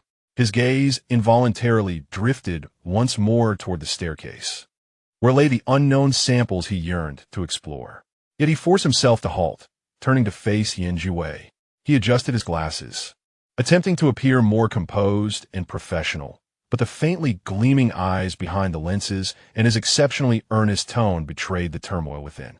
"Zhiwei," he uttered, his voice lower than usual, imbued with unprecedented sincerity, "thank you. Truly, every aspect of these arrangements has been considered with remarkable thoughtfulness. I appreciate your efforts." Only after expressing his gratitude did he turn, his steps somewhat hurried, yet still maintaining the steadiness characteristic of a scholar, as he made his way towards the staircase leading to the second floor. After taking a few steps, he paused, not looking back, yet his voice resonated clearly, imbued with a sense of promise. "Any valuable discovery, any groundbreaking progress, I will document, analyze, and share with you at the first opportunity." Zhiwei stood in the warm glow of the living room below, watching his friend swiftly disappear around the corner of the staircase, eagerly heading toward a new world. Listening to those resolute words, a gentle and completely relaxed smile finally graced his lips. This is good, he thought. Let intelligent and determined individuals explore the truths they yearn for in an environment of safety and understanding. Chapter 23. Departure for Training. Leaning against the doorframe, Zhiwei's gaze rested quietly in the office. Lin Xie stood before Chun Mai's desk, the morning light streaming through the window, casting a soft halo on his profile. Zhiwei observed this young man, or perhaps it would be more appropriate to call him a youth, and suddenly realized that Lin Xie had, at some point, shed the naivety he had possessed upon their first meeting. With a straight posture and distinct features, he occasionally revealed a hint of the unique innocence characteristic of his age. As Chun Mai handed over the materials, Lin Xie received them with both hands, his movements respectful and earnest. Zhiwei's gaze swept over the well-worn notebook on the captain's desk, and a warm feeling stirred within him. In this small team, each member cared for one another in their own way, clumsy yet sincere. The training for the new recruits was about to commence, and you would accompany Yan Zhiwei. Zhiwei opened the notebook and began to meticulously advise on every detail. Yan Zhiwei listened, yet his gaze unconsciously settled upon Lin Qiye. He observed Lin Qiye with his eyes slightly downcast, intently recording every word spoken by the captain, his eyelashes casting a faint shadow beneath his eyes. For some reason, Yan Zhiwei suddenly recalled what Lin Qiye had been like just a few months prior when he first joined the team. He had been slimmer then, his eyes filled with a stubborn wariness. Now, a faint smile curved Yan Zhiwei's lips. This child had seamlessly integrated into this place, becoming a part of this family. When Zhiwei advised to be frugal, Yan Zhiwei keenly caught a flicker of discomfort in Lin Qiye's eyes. The boy was always like this, reluctant to burden others. Thus, Yan Zhiwei stepped into the office at the right moment, his tone gentle as he alleviated the situation. I've already purchased the train tickets, first class. I'll cover the expenses for the items. No need to be frugal. As he spoke, his gaze briefly met Lin Qiye's. Lin Qiye was momentarily taken aback, his clear eyes reflecting Yan Zhiwei's figure. Suddenly, a peculiar feeling welled up within Yan Zhiwei, akin to the satisfaction of watching one's child grow into adulthood. Mixed with something indescribable, he quickly averted his gaze, turning to Zhiwei. The visible relief on the captain's face brought a smile to Yan Zhiwei's eyes. He understood that Lin Qiye was also considering the captain's feelings. This mutual understanding and warmth was the most precious aspect of their team. The bustling commercial street in the afternoon was alive with activity, the sunlight just right. Hong Ying and Si Xiaonan tugged at Lin Qiye from either side. Like two cheerful little birds, Yan Zhiwei strolled leisurely behind them, toying with a black card in his hand, yet his attention remained fixed on the figure ahead. Today, Lin Qiye donned a light gray sweater that accentuated his fair complexion. He was pulled forward by Hong Ying and Si Xiaonan, occasionally glancing back at Yan Zhiwei, his eyes reflecting a sense of helplessness that seemed to plead for assistance. Those eyes were as clear as the spring water flowing through a mountain stream. And Yan Zhiwei felt an inexplicable softness in his heart upon witnessing them. "Qiye, look at this adorable Peppa Pig bedsheet," Hong Ying exclaimed, holding up a dazzlingly pink sheet. Yan Zhiwei observed the flush that crept onto Lin Qiye's face and nearly succumbed to laughter. This child remained so easily embarrassed. Maintaining a calm demeanor as he paid, he mused to himself, let it be pink. After all, it is a youthful whimsy, and there's nothing wrong with a touch of childish preference. When he spotted a Hello Kitty suitcase adorned with butterfly stickers, the corners of Yan Zhiwei's mouth twitched. He sighed inwardly, acknowledging Hong Ying's consistently unique taste. Yet, when Lin Qiye cradled that pink suitcase, his expression mingled embarrassment with a reluctant acceptance, rendering him unexpectedly endearing. Indeed, the term adorable aptly captured Lin Qiye in Yan Zhiwei's mind. Devoid of any inappropriate connotation, it resembled the natural affection an elder feels for a younger relative. To be candid, having witnessed his growth over the years, it almost evoked a paternal instinct within him. This child was maturing gradually, yet his occasional displays of innocence still stirred a protective urge in others. When Hong Ying burst out of the lingerie store brandishing a sequin camisole, Yan Zhiwei distinctly noted Lin Qiye freeze in place. His desperate exclamation, "Sister Hong Ying, I'm a boy," was laden with despair, prompting Yan Zhiwei to turn his face away, stifling a chuckle with a discreet cough. He watched as Lin Qiye fumbled to return the camisole to the rack, hastily covering Si Xiaonan's mouth, his ears reddening to the point of near transparency. The mirth in Yan Zhiwei's eyes deepened. This child was irresistibly charming when shy. Transitioning to an outdoor shop, when Hong Ying produced a fluorescent green windbreaker, Lin Qiye's expression shifted from despair to utter dismay. Yet, at that moment, Yan Zhiwei interjected. "This one is quite good. It's stain-resistant." He swiped his card to purchase it, not because he genuinely believed it was remarkable, but rather to alleviate the distress Lin Qiye was enduring. Moreover, Yan Zhiwei's gaze lingered on Lin Qiye for a moment, envisioning how striking he would appear in fluorescent green on the training field. It would undoubtedly make him quite conspicuous. Being noticeable would be advantageous. for it would make locating him easier, which seemed rather delightful. Zhiwei remained oblivious to the layers of concern and mischief embedded in this thought. It was merely a natural inclination, akin to his instinctual care for every member of the team. Xiaonan procured 2 pairs of plush couple gloves, handing the rabbit pair to Lin Xie and the fox pair to Zhiwei. As Zhiwei accepted the gloves, his fingertips inadvertently brushed against the back of Lin Xie's hand. Lin Xie's fingers curled slightly, while Zhiwei, appearing unfazed, tucked the gloves away. Though a fleeting thought crossed his mind, this child's fingertips feel a bit chilly. He ought to wear more layers. This notion momentarily stunned Zhiwei. When did he begin to pay such meticulous attention to these details? When Hong Ying presented Lin Xie with an array of skincare products, he embraced the collection of bottles and jars, bemusedly declaring that he had no use for them. Zhiwei watched as he suddenly reached for several bottles, casually placing them into his shopping bag. "I'll help you carry some," he said. Lin Xie paused for a moment, softly replying, "Thank you, Yan." The way he uttered Yan was so natural and affectionate that it inexplicably warmed Zhiwei's heart. He nodded in acknowledgement, saying nothing further, and quietly followed behind the 3, occasionally swiping his card to make purchases. Whenever Hong Ying picked up something outrageous, Zhiwei would step forward gently, saying, "This might not be necessary," and would naturally guide her to select more practical items.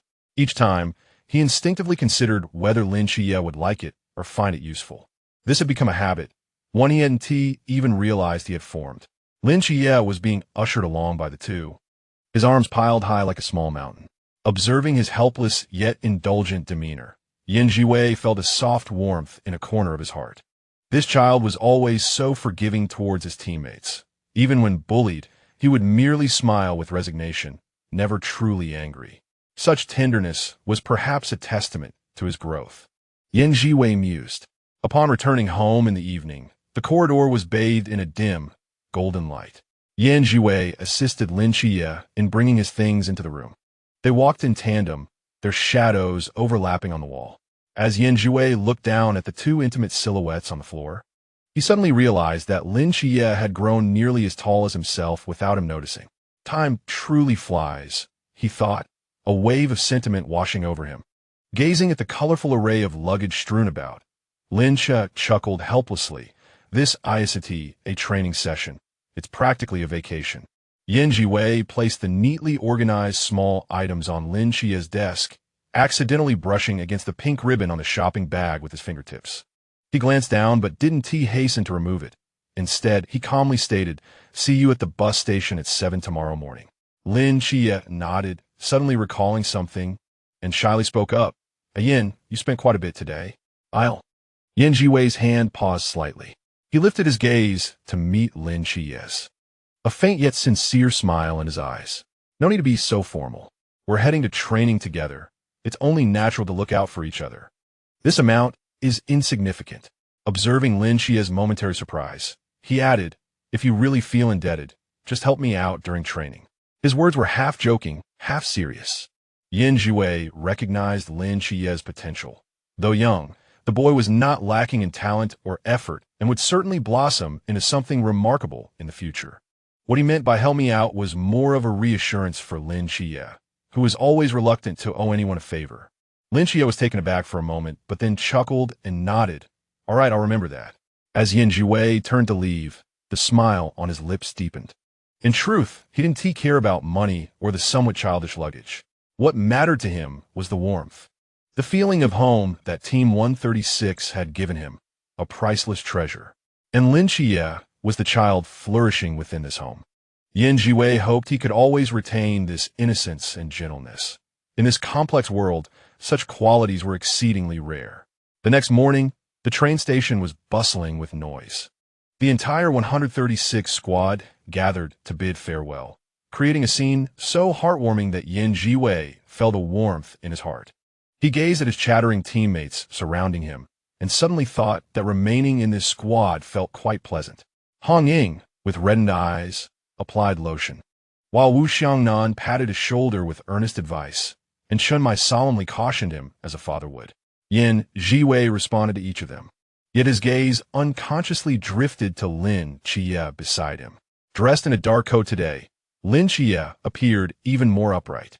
He listened attentively to everyone's words of caution, nodding occasionally, his profile exceptionally clear in the morning light. As Yin Zhiwei observed him, he was reminded of the wary youth he had first encountered. Time had indeed changed much, leaving behind many precious memories. The two stood side by side, each pulling a suitcase. Lin Chia's was a vibrant pink, while Yin Zhiwei's was a deep black. This contrast made Yin Zhiwei smile involuntarily, yet it felt strangely harmonious. Just as he was about to enter the station, Yin Zhiwei abruptly reached out and grasped Lin Chia's wrist. Wait a moment. His gaze swept over the station entrance. His tone calm. There was no specific reason, merely an instinct, perhaps a reluctance to part so soon, or a desire to linger in this warm home a little longer. Lin Chia paused, surprised. What's wrong? The train is about to check tickets. Just a little longer. Yin Zhiwei gently stroked Lin Chia's wrist, feeling the warm pulse beneath his skin. The boy's wrist was stronger than it appeared, a testament to his rigorous training. A sense of comfort washed over Yin Zhiwei. He was truly growing well. Barely half a minute had passed when Chun Mai led the others rushing over, bringing news of a change in the training location. Lin Chia widened his eyes, looking at the ticket in his hand, and then at Yin Zhiwei beside him, suddenly smiling. Did you know already? Yin Zhiwei released his grip, a genuine smile gracing his eyes. I couldn't be certain, but I felt there was no need to rush away. He cast a glance at the two invalidated first-class tickets, his tone gentle. Money isn't important. It's nice to skip a long journey. Moreover, he could stay a while longer in this warm home, he silently added in his heart. He observed Lin Chia, whose eyes reflected surprise, relief, and a subtle joy. Perhaps he too wished to delay leaving everyone. Hong Ying had already rushed up, embracing them both. As Yin Zhiwei felt her warmth and laughter, a corner of his heart, usually reserved and composed, finally softened completely. This was the essence of home, he thought. Regardless of where the training was held or what the future held, having such a group of people by his side was enough. As for Lin Chia, Yin Zhiwei turned to look at the youth, who was being playfully tugged by Si Xiaonan. This child, who was in the midst of growth, would undoubtedly become an exceptional individual. At that time, perhaps he would no longer need his care. This thought stirred a mix of emotions within Yin Zhiwei, comfort intertwined with an indescribable sense of melancholia. Yet he quickly suppressed these feelings, simply smiling quietly as he watched the warm scene before him. There is much time ahead, Yin Zhiwei mused. Regardless of how the future unfolds, at least in this moment, they were all together. The warmth they share will sustain them on their long journey. Chapter 24. The scent of feet in the sun-baked outskirts of Songnan. Several armed helicopters descended amidst swirling clouds of yellow dust, their noise reminiscent of a demolition site. Chief Instructor Yuan Gang stepped off the aircraft, his military uniform impeccably tailored. As the black box trailing him clanked with each stride, a group of instructors snapped to attention, their unified salute resounding like thunder, shaking the very stones beneath them. Good day, sir. Is the training camp prepared? Yuan Gang surveyed his surroundings. Report. Everything is ready. The moment he received the list of new recruits, Yuan Gang's composure unraveled. Squinting, he held the paper at arm's length and then brought it closer, finally rubbing his eyes and exclaiming through gritted teeth, "What on earth is this monstrous assembly of recruits this year?" Curious, a few instructors leaned in, and upon spotting the words Bailey Group Young Master emblazoned on the list, they erupted in astonishment. Is this the same Bailey family that sponsors our Night Watchers equipment? Yuan Gang's lips twitched, and he growled, "Whoever he is, once he steps through that door, he is just a recruit. Train them hard. If they fall apart, I shall bear the responsibility."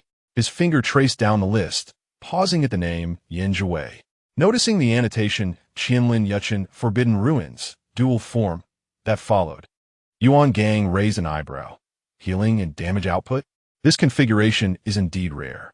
Indeed, another instructor chimed in, marveling at the rarity of dual forms, especially one that balanced offense and defense. This lad has immense potential. With a red pen in hand, Yuan Gang circled name after name of those possessing high-risk forbidden ruins. Eventually stopping at the agent of the Seraphim, Lin Xie, he sighed dramatically. This batch of recruits is destined for greatness. Let's contact the mask team to maintain order. Only a prodigy can handle another prodigy. Meanwhile, on the muddy path outside the training camp, two contrasting figures trudged forward. Lin Xie dragged his bright pink Hello Kitty suitcase, adorned with dazzling butterfly stickers, leaving deep impressions in the muck. Sweat poured from his forehead like rain, and he muttered, "Could the captain be playing tricks on us?" Receiving the address early this morning felt like a death sentence. Beside him, Zhiwei, clad in a cool-toned training outfit, pulled a sleek black suitcase, exuding an air of calmness as not a single hair was out of place. The morning light illuminated his profile, giving him an almost chilling presence. When Shima dropped them off at the intersection that morning, he had repeatedly cautioned, "Sangnan is the territory of our team, 136. But the training camp is filled with all sorts. Look out for each other." Zhiwei nodded, but in his mind, the cheerful voice of his system chimed in, "Ding. Host, internal signals of the training camp are fully jammed. According to the Night Watcher's internal database, the training here is devilishly intense." How intense? Zhiwei wondered internally. Wake up at 4 in the morning for weighted runs. 20 kilograms. 10 kilometers. Breakfast may consist of raw meat. They say it's to train for extreme environmental adaptability. A barely noticeable twitch crossed the corner of Zhiwei's mouth. Surely, this cannot be a setup? The system continued to fan the flames. However, host, wouldn't it be wise to take this opportunity to meet more people? Staying in different dormitories might unlock various side plots. As Zhiwei glanced at Lin Xie, who was drenched in sweat, a flicker of interest crossed her eyes. She calmly proposed, "Xie, during the training period, let us reside in separate dormitories." The smile on Lin Xie's face instantly froze.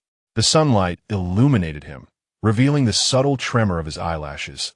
The sparkle in his eyes dimmed, and his vibrant spirit seemed to have been drained by half. He loosened his grip on the suitcase, his fingers unconsciously tightening and then relaxing as he swallowed hard. His voice remained steady, albeit with a slightly hoarse undertone. "Why? Didn't we agree to look out for each other?" There was no sense of grievance or tantrum, merely a pure confusion tinged with a hint of disappointment, akin to a companion who had walked side by side, suddenly declaring a divergence in paths. "Ding! Host, take heed." Although Lin Xie appears composed, his inner sense of loss is skyrocketing. This fellow is as stubborn as a rock. He is likely feeling an emptiness inside.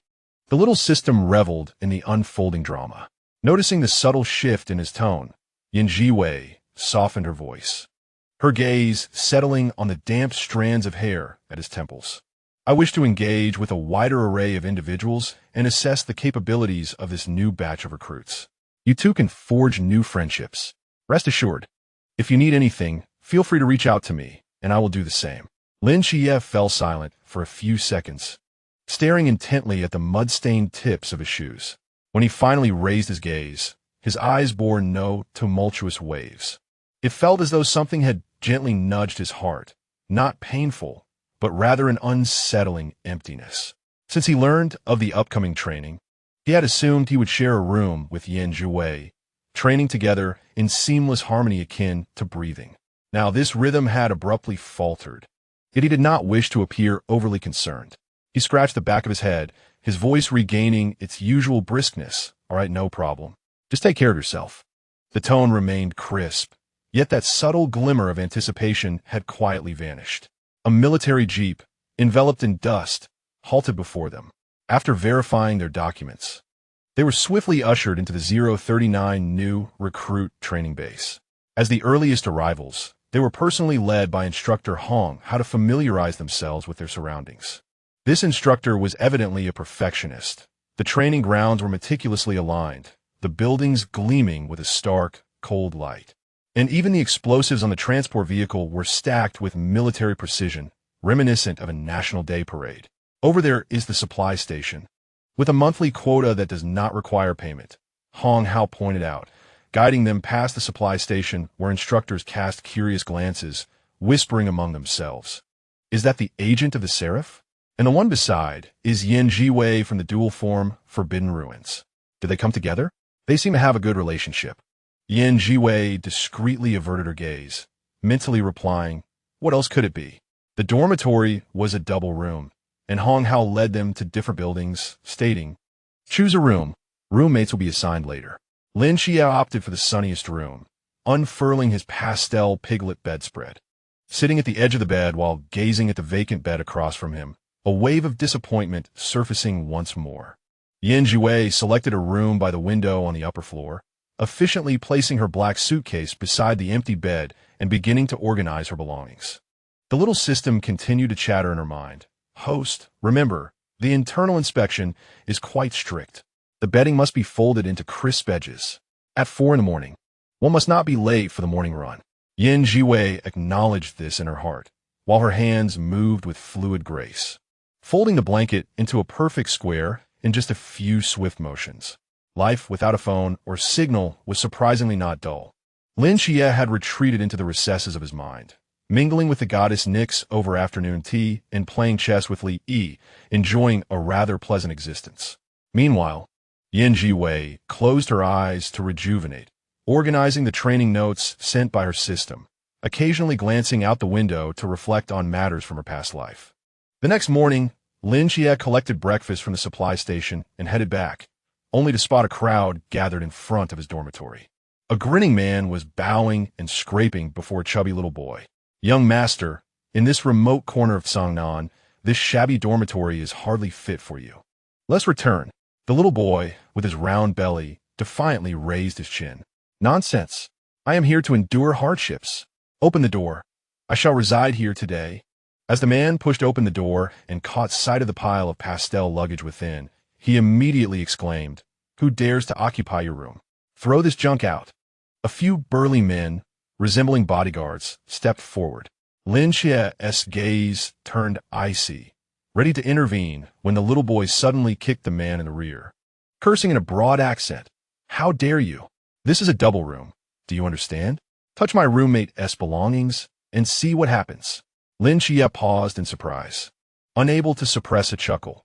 This roommate was rather amusing. The little boy turned to him and, upon recognizing him, eagerly patted his shoulder as if greeting a long-lost relative. From now on, we are roommates. Let us look out for each other. I'm Bali Tumming, but you can just call me Fatty. Meanwhile, Yin Zhiwei remained alone in her dormitory. Having finished organizing her luggage, she was preparing to explore the training grounds when her system suddenly buzzed with excitement. Ding. Host. Lin Xia's roommate is quite impressive. He is a young master of the Beleaguered group. You just mentioned bringing local specialties. Would you like to go see? Curiosity flickered in Yin Zhiwei's eyes as she rose and stepped outside. The sun shone brightly, casting her cool silhouette in stark contrast to the bustling training ground in the distance. Inside the dormitory, Bali Tumming was cheerfully producing local specialties as if performing a magic trick, exclaiming, Brother Chia, a small token from my hometown. Please don't stand on ceremony with me.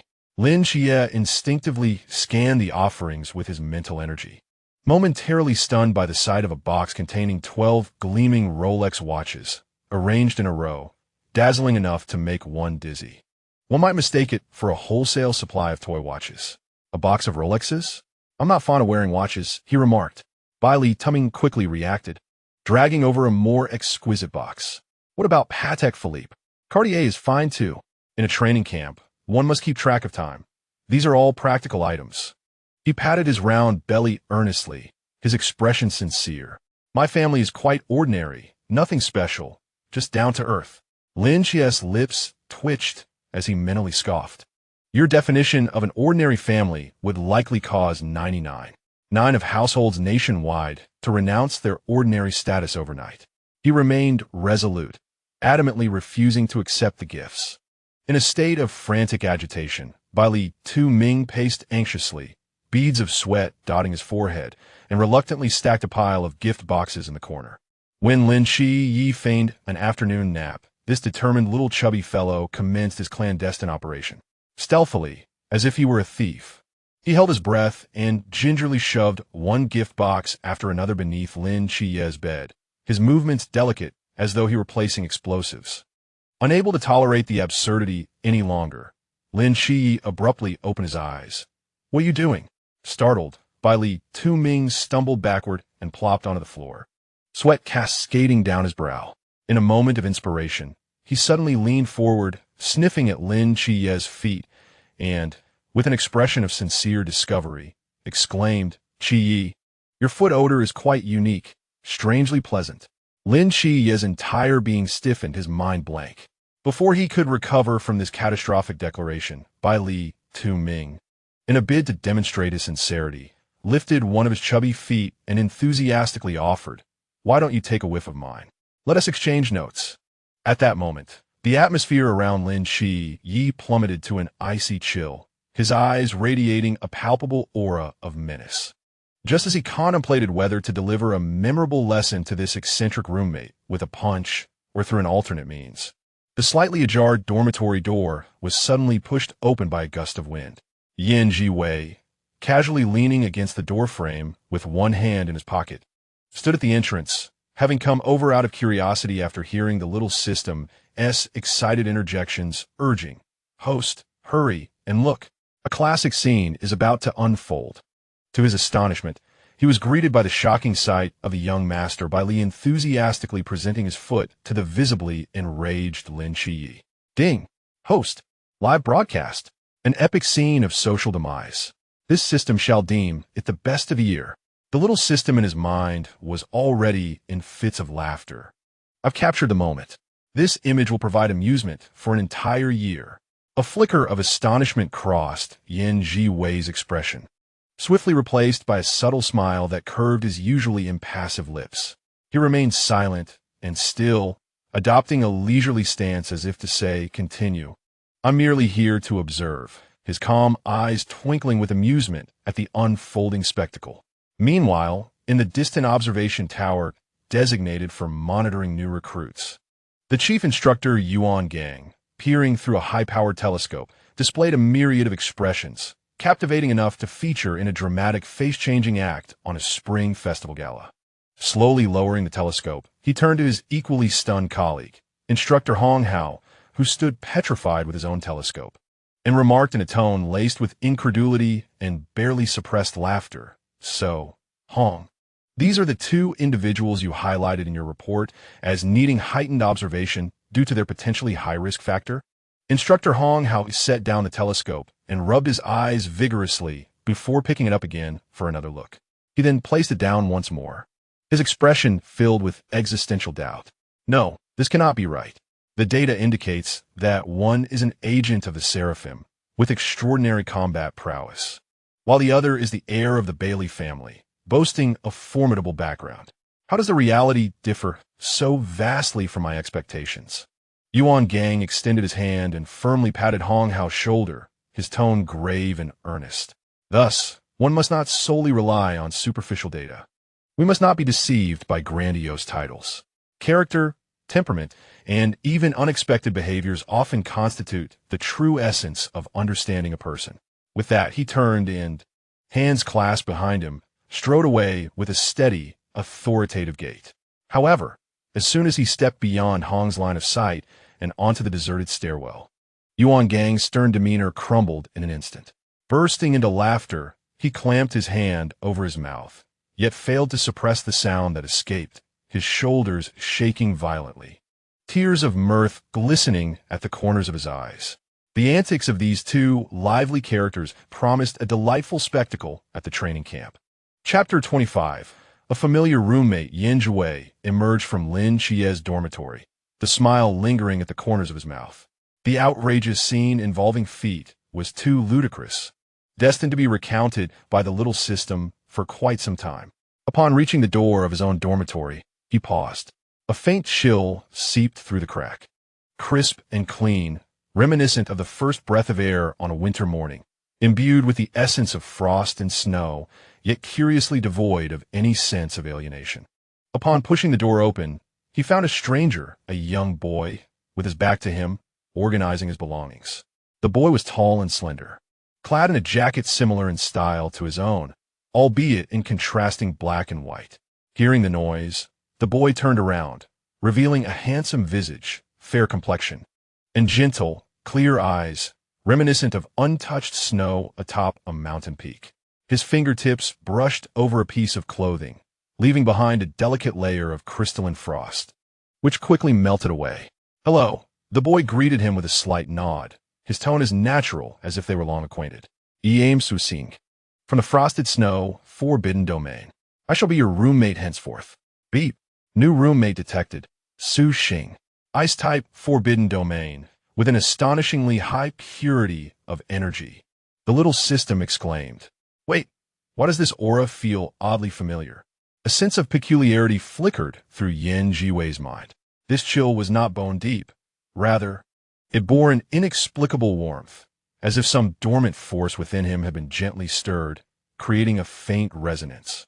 "Zhiwei," he replied with a nod.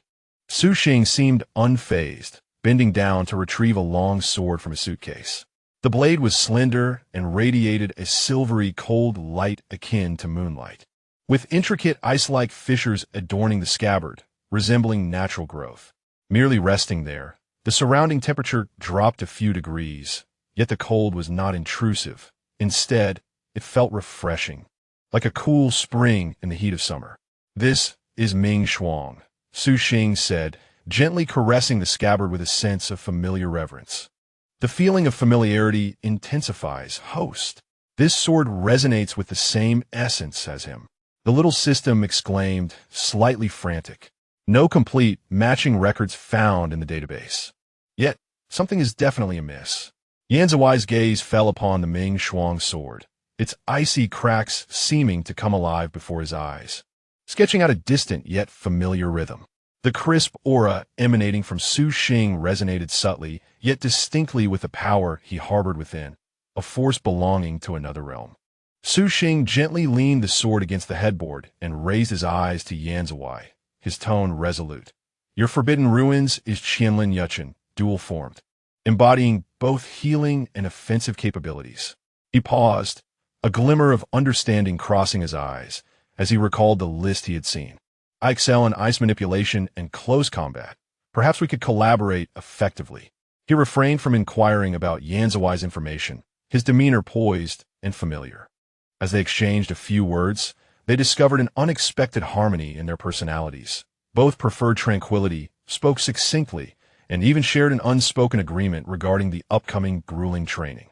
That inexplicable sense of familiarity allowed Yanzuai to forego numerous tests and defenses. It is advisable to closely observe Su Xing's application of the Forbidden Ruins. This may be the key to unraveling the mystery of our familiarity, the little system earnestly suggested. Yanzuai, already contemplating his strategy, chose not to question how the other had accessed the list. He gazed out the window at the training ground, now bustling under the blazing sun, pondering the situation of Lin Xie, who was reluctantly undergoing foot evaluation, and the persistent little chubby boy beside him. With the presence of this roommate, imbued with an aura of ice and mystery, the training session promised to be far from dull. Su Xing's secret and the seemingly tenuous connection between him and the Ming Shuang sword would eventually come to light. In the afternoon, the sun in Songnan was blistering enough to peel skin. The concrete of the training ground was hot enough to fry an egg, with heat rising in distorted waves. Lin Xie donned the issued dark green training uniform. The fabric was coarse yet surprisingly fitted, accentuating the young man's gradually developing stature and smooth shoulder lines. He adjusted his collar before the blurred glass window, pausing momentarily.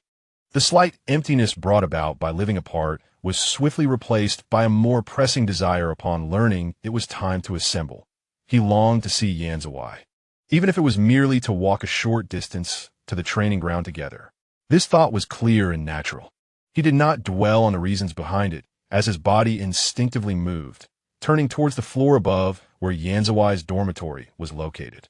Upon pushing open the door, he found Yanzuai with his back to him, adjusting the cuffs of his training uniform. The same dark green worn by him highlighted a cool and sharp demeanor. His waist perfectly defined, the pant leg straight, and even the angle of the hat brim meticulously arranged. Sunlight streamed through the window, casting a soft golden hue around him, making even the slightest dust visible. It's time to assemble. Lin Xie stood at the doorway, his voice softer than usual, as if to avoid disturbing the tranquility. He endeavored to keep his tone casual, yet the glimmer of excitement in his eyes and the quickening of his heartbeat betrayed his exhilaration. Look, what does it matter that we live apart? I can still find you at the first opportunity. We can still be together. Zhiwei turned at the sound. His eyes, emerging from beneath the brim of his hat, met Lin Xie's for a fleeting moment, calm and unruffled, yet somehow imparting warmth that Lin Xie could not explain. All right, Zhiwei responded with a calm voice. He picked up the military cap on the table and donned it with a swift, precise motion of his fingers brushing against the brim. No one noticed the fleeting softness in his eyes as he lowered his gaze. Ding! Host! Lin Xie has taken the initiative to knock on the door. What a smooth excuse. The cheerful little system danced in Zhiwei's mind. He smiled slightly and walked naturally toward the door, effortlessly aligning himself beside Lin Xie. They stood less than a fist's distance apart, their sleeves occasionally brushing against one another. The corridor was relatively cool, with a draft dispersing the heat from outside. They exchanged little conversation, the sound of their footsteps echoing in the spacious hallway. One light and one heavy, yet oddly synchronized. Glancing sideways, Lin Xie could see the well-defined jawline beneath Zhiwei's cap and his slightly pursed, pale lips. A sense of tranquil contentment flowed between them. As they exited the dormitory, a wave of scorching heat hit them. Simultaneously, a loud, panting voice approached from behind, calling out, "Xie, Yan, wait for me." Turning around, they saw Bailey Tumming struggling comically with his training uniform, his round figure barely fitting into the clothes. His belt was not yet fastened, one hand holding up his trousers while the other waved frantically as he stumbled forward, resembling a penguin trying desperately to run. "Could you be a bit more punctual?" Lin Xie halted, sighing in exasperation, yet a smile involuntarily crept onto his lips. This lively commotion dispelled the last remnants of his vague discomfort. "Here I come." Finally caught up, Bailey Tumming reached them, leaning on his knees to catch his breath before naturally squeezing himself between them, glancing left and right with a grin. "I knew you wouldn't leave me behind." Under the blazing sun, the three figures walked side by side toward the training ground, their dark green uniforms glistening uniformly in the sunlight. Lin Xie walked in the middle, flanked by the boisterous Bailey Tumming on his left and the quiet, composed Zhiwei on his right. He tilted his head slightly, his gaze tracing the sharply defined profile of Zhiwei illuminated by the sun, and he felt an inexplicable void within him gradually filling up. Chapter 26. The masquerade. When the trio arrived at the training ground, the 200 new recruits had already gathered in a chaotic mass. The sun blazed down mercilessly, and the air was thick with a mingled sense of sweat and dust. The lines of recruits were crooked and disorganized, resembling a pot of boiling water, noisy and tumultuous. Groups of 3 or 5 clustered together, excitedly boasting about how their respective battalions were extraordinary, as if they could save the world at any moment.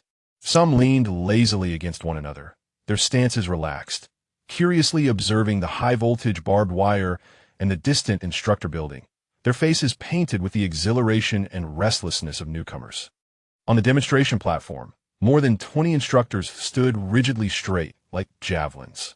Clad in uniform dark green military attire, every button was fastened impeccably, and their eyes, sharp as blades from beneath their brims, silently scrutinized the throng below.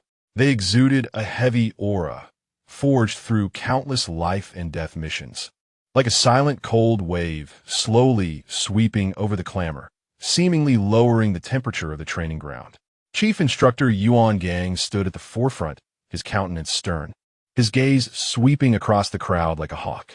That gaze, tangible in its weight, pressed down upon the hearts of many recruits, causing their laughter to involuntarily subside and their postures to subconsciously straighten.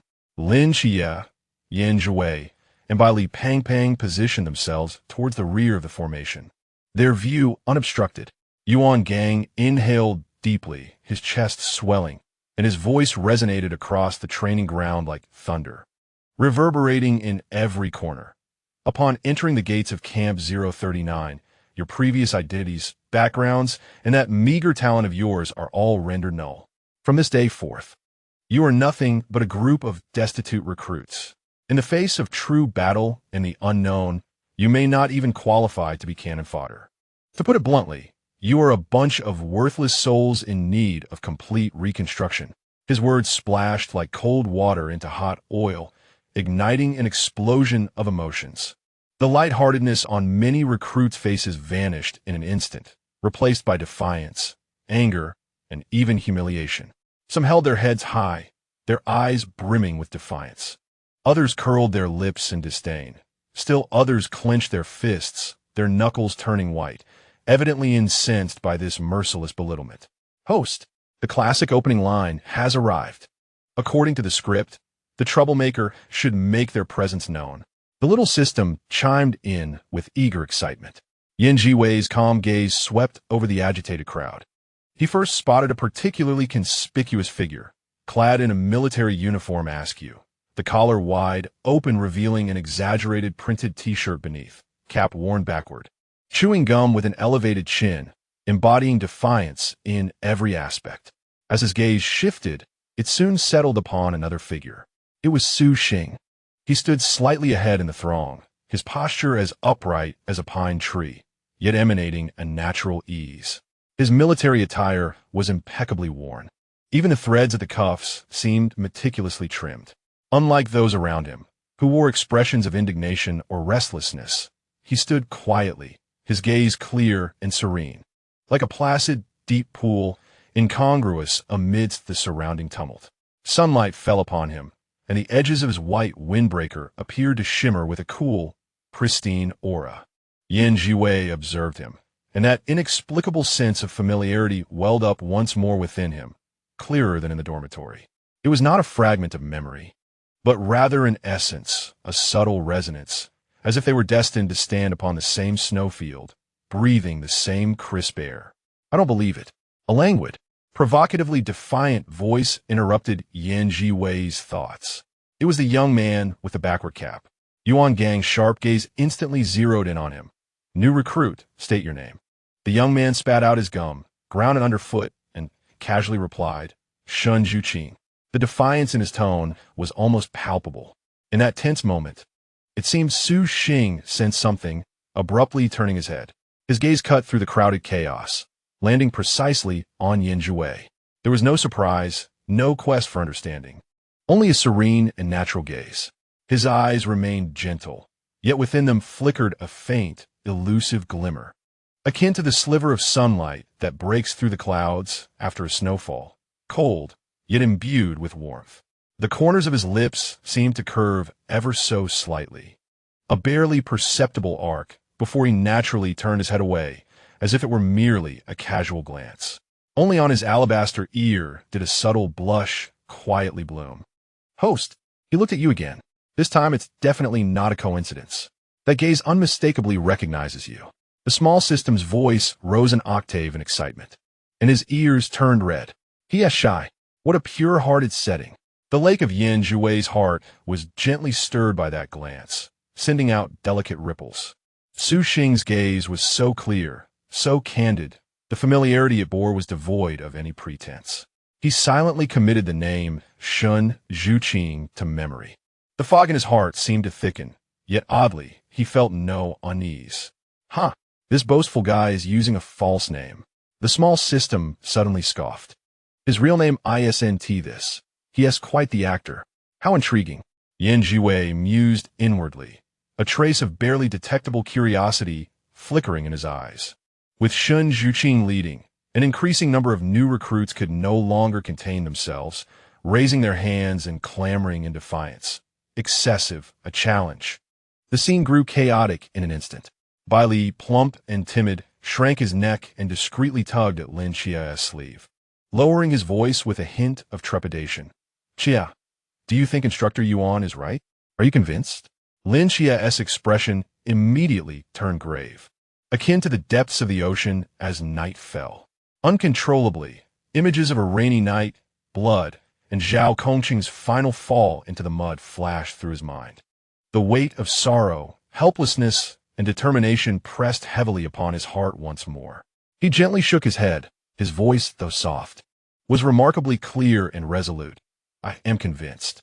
He paused, his gaze sweeping over the faces of the new recruits, all marked by disbelief. His tone carried a gravity beyond his years. They had never witnessed the despair that accompanies true mystery, nor had they felt how utterly fragile talent and background become in the face of absolute power. "I have seen lives sacrificed for those beings. In our current state, we may not even qualify as worthless, merely uncrushed dust." Bailey shivered at his words, the playful expression on his face vanishing completely. He looked at Lin Chi's solemn profile, swallowed hard, and nodded repeatedly. "Hearing you say that is quite frightening. If you're convinced, then I am convinced too." Upon hearing this, Zhiwei tilted his head slightly, his gaze falling upon Lin Chi's tightly pressed lips and somewhat tense profile. He clearly understood the burdens this youth bore, the awareness and weight that set him apart from his peers, earned through blood and tears. Amidst this group of proud prodigies, such rare self-awareness and humility were far more precious than any extravagant facade.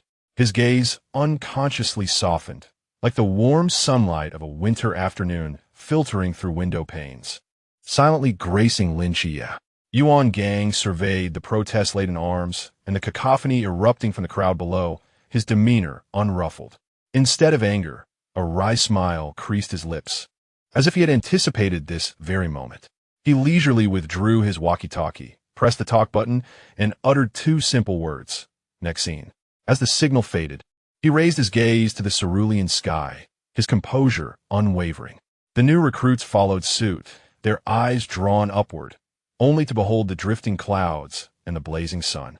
After a brief interval of approximately 30 seconds, as whispers began to swell and impatience seeped into the atmosphere, the small system chirped in with gleeful excitement. "Host, look above. An acquaintance has arrived."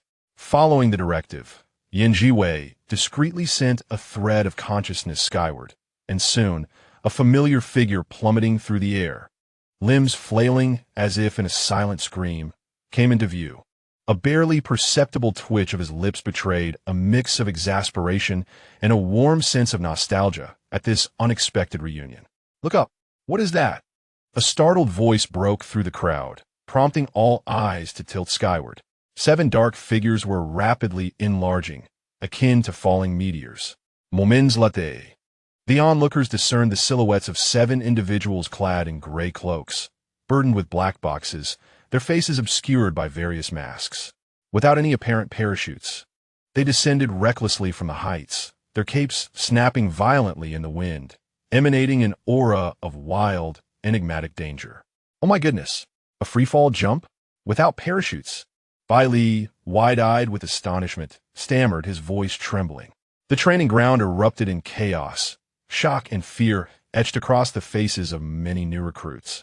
On the platform, Yuan Gang rubbed his nose and muttered under his breath. "These kids are here to establish authority, not to showcase their recklessness. They are even crazier than I was in my day." High above, piercing and incessant screams shattered the tranquility. "Ah, we're going to die.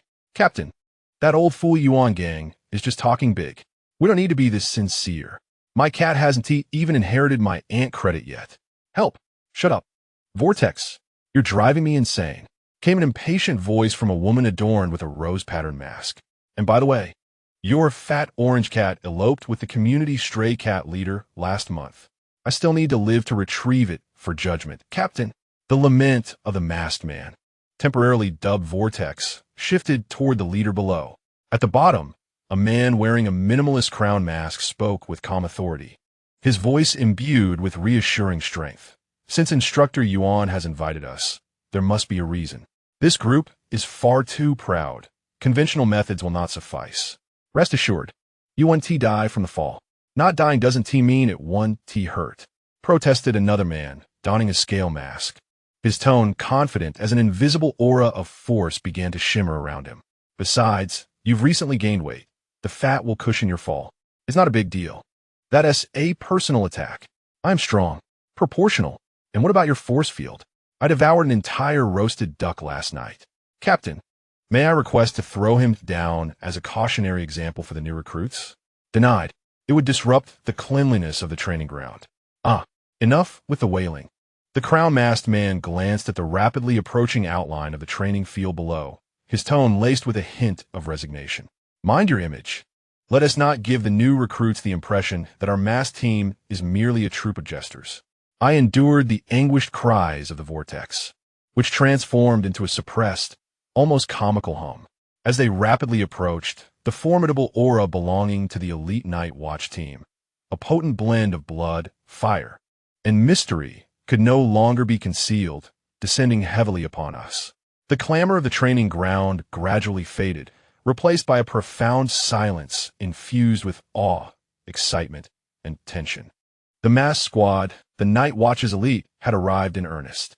Just as the seven were about to collide with the earth in a flesh-and-blood impact, the man with the scale mask elegantly raised a finger and snapped it, though soundlessly. The gesture was undeniably stylish.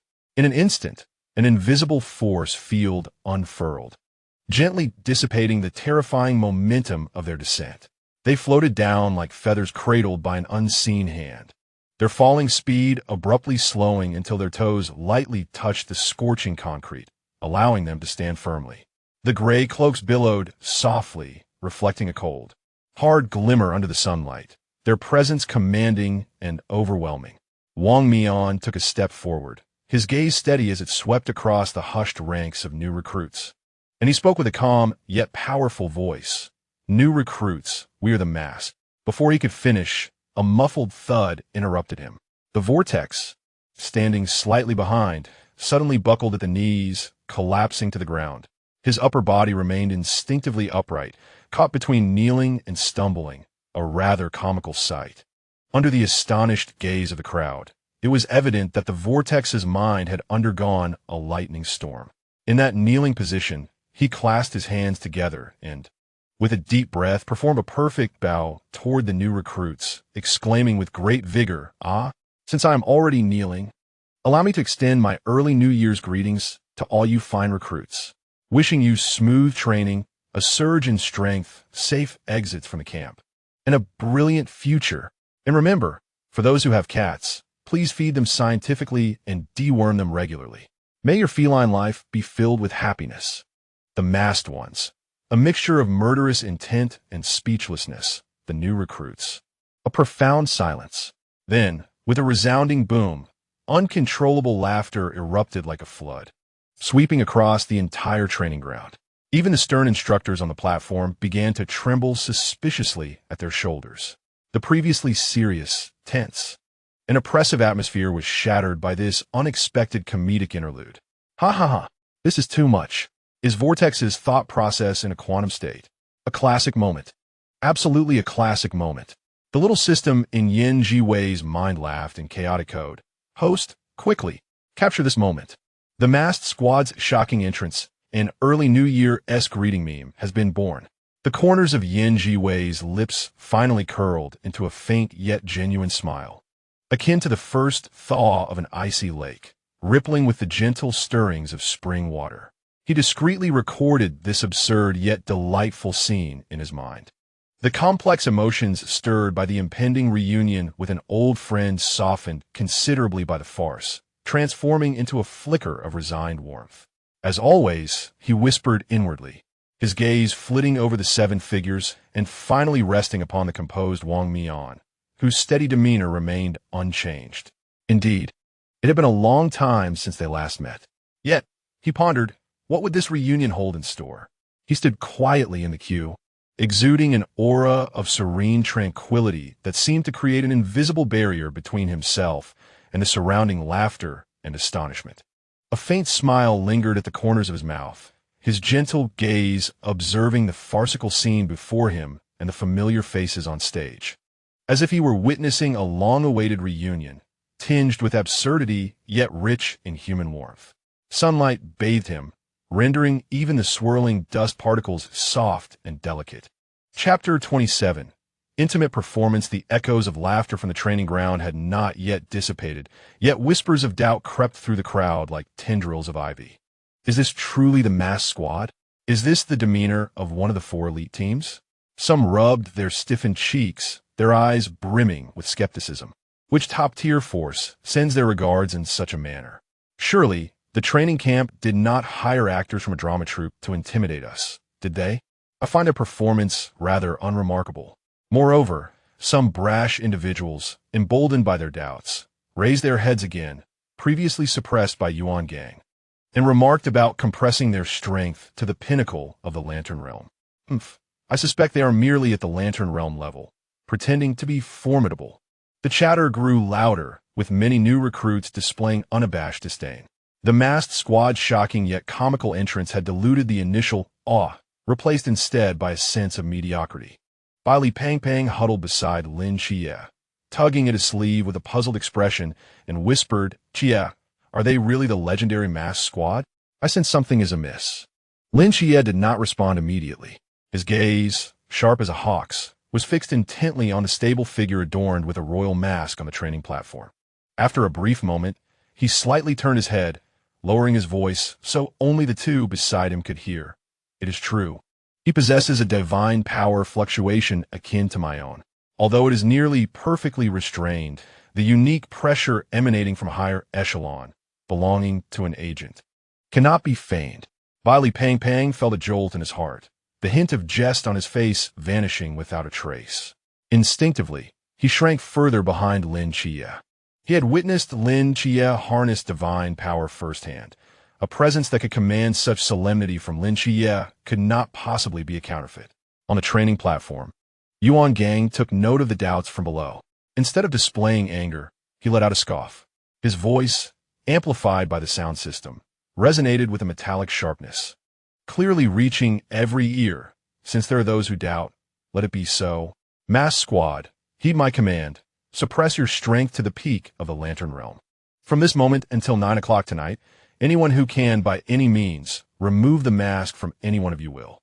He deliberately paused, his gaze slicing through the now breathless crowd, before slowly uttering the latter half of his statement, each word heavy with significance. "Be directly graduated. With the highest evaluation, prioritize selection for all frontline teams of the Night Watch." A wave of excitement swept through the crowd. The peak of the Lantern Realm? Is that for real? Remove the mask and walk away. And with the highest evaluation. Fortune smiles upon me. I'm already at the Lantern Realm. Why fear a group that has been suppressed? Doubt was swiftly drowned in a tide of exuberance and greed. The gazes of the new recruits towards the masked squad underwent a profound transformation, shifting from skepticism and disdain to that of a ravenous wolf eyeing an unsuspecting prey. The prior mockery morphed into blatant, pin-up provocation. A palpable sense of impending danger hung thickly in the air. Wang Mian merely inclined his chin slightly, his calm gaze from behind the mask sweeping over the faces twisted with excitement. His tone was devoid of emotion, conveying an unsettling indifference. "Dealing with you does not require 7 of us. 5 will suffice." 5? How audacious! This is sheer arrogance. The new recruits were ignited with fury. The false sense of security stemming from their numerical advantage intertwined with the humiliation of being so thoroughly underestimated, severing the last strands of their rationality. All notions of elite squads and mysterious pressures were cast aside in that moment.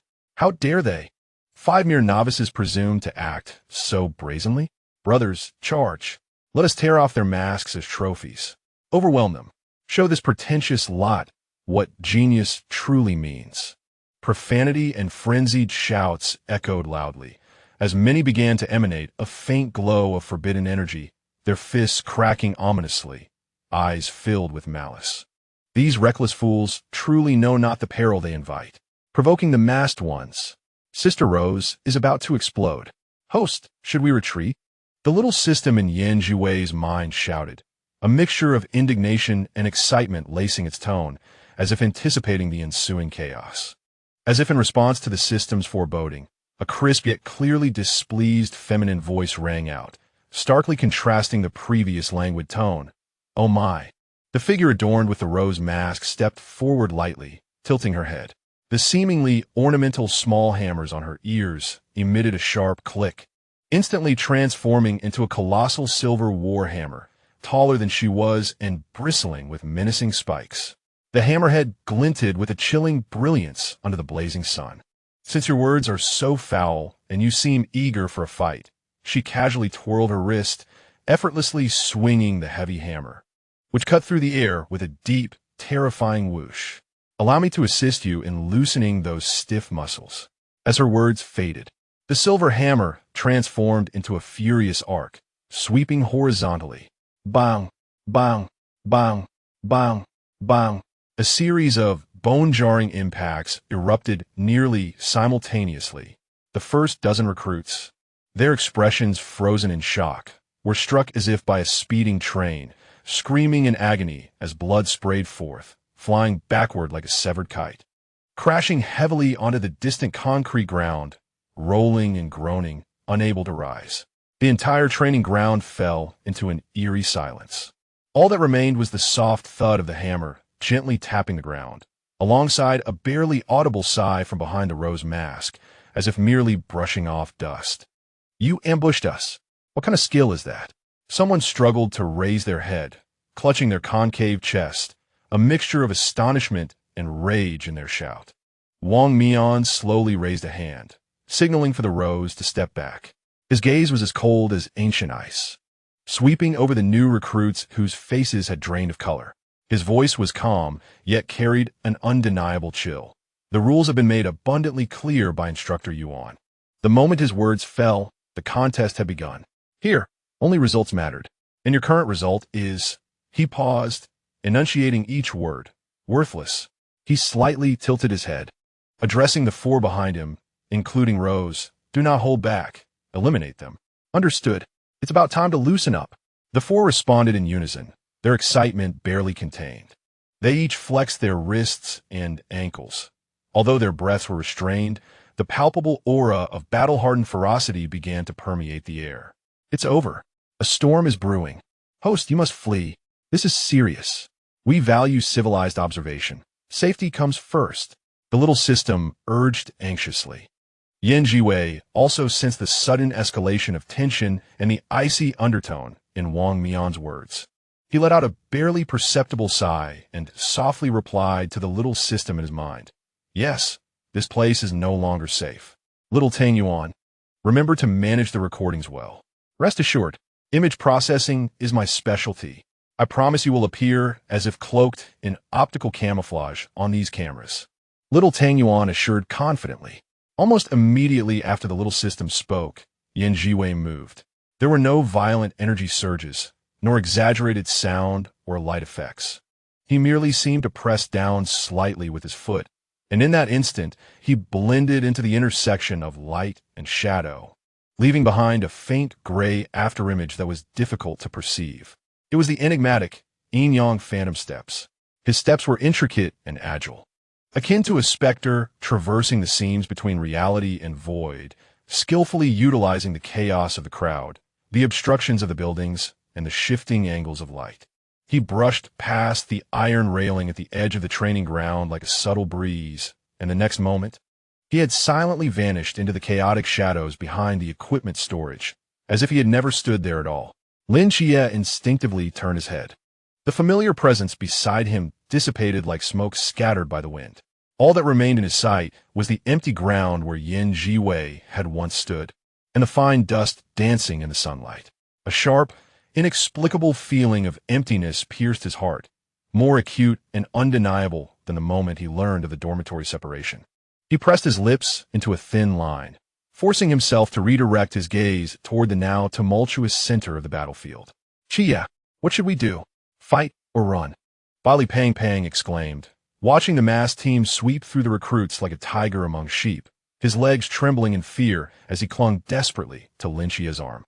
Lin Xie's eyes sharpened, and he abruptly shook off Bali Pang Pang's grip without a moment's hesitation, turning to sprint toward the opposite side of the training field, away from Zhiwei's departing direction, but still veering away from the main battlefield. towards the storage room filled with various training equipment and unopened standard weapons. "Hey, Chia, where are you going? Wait for me."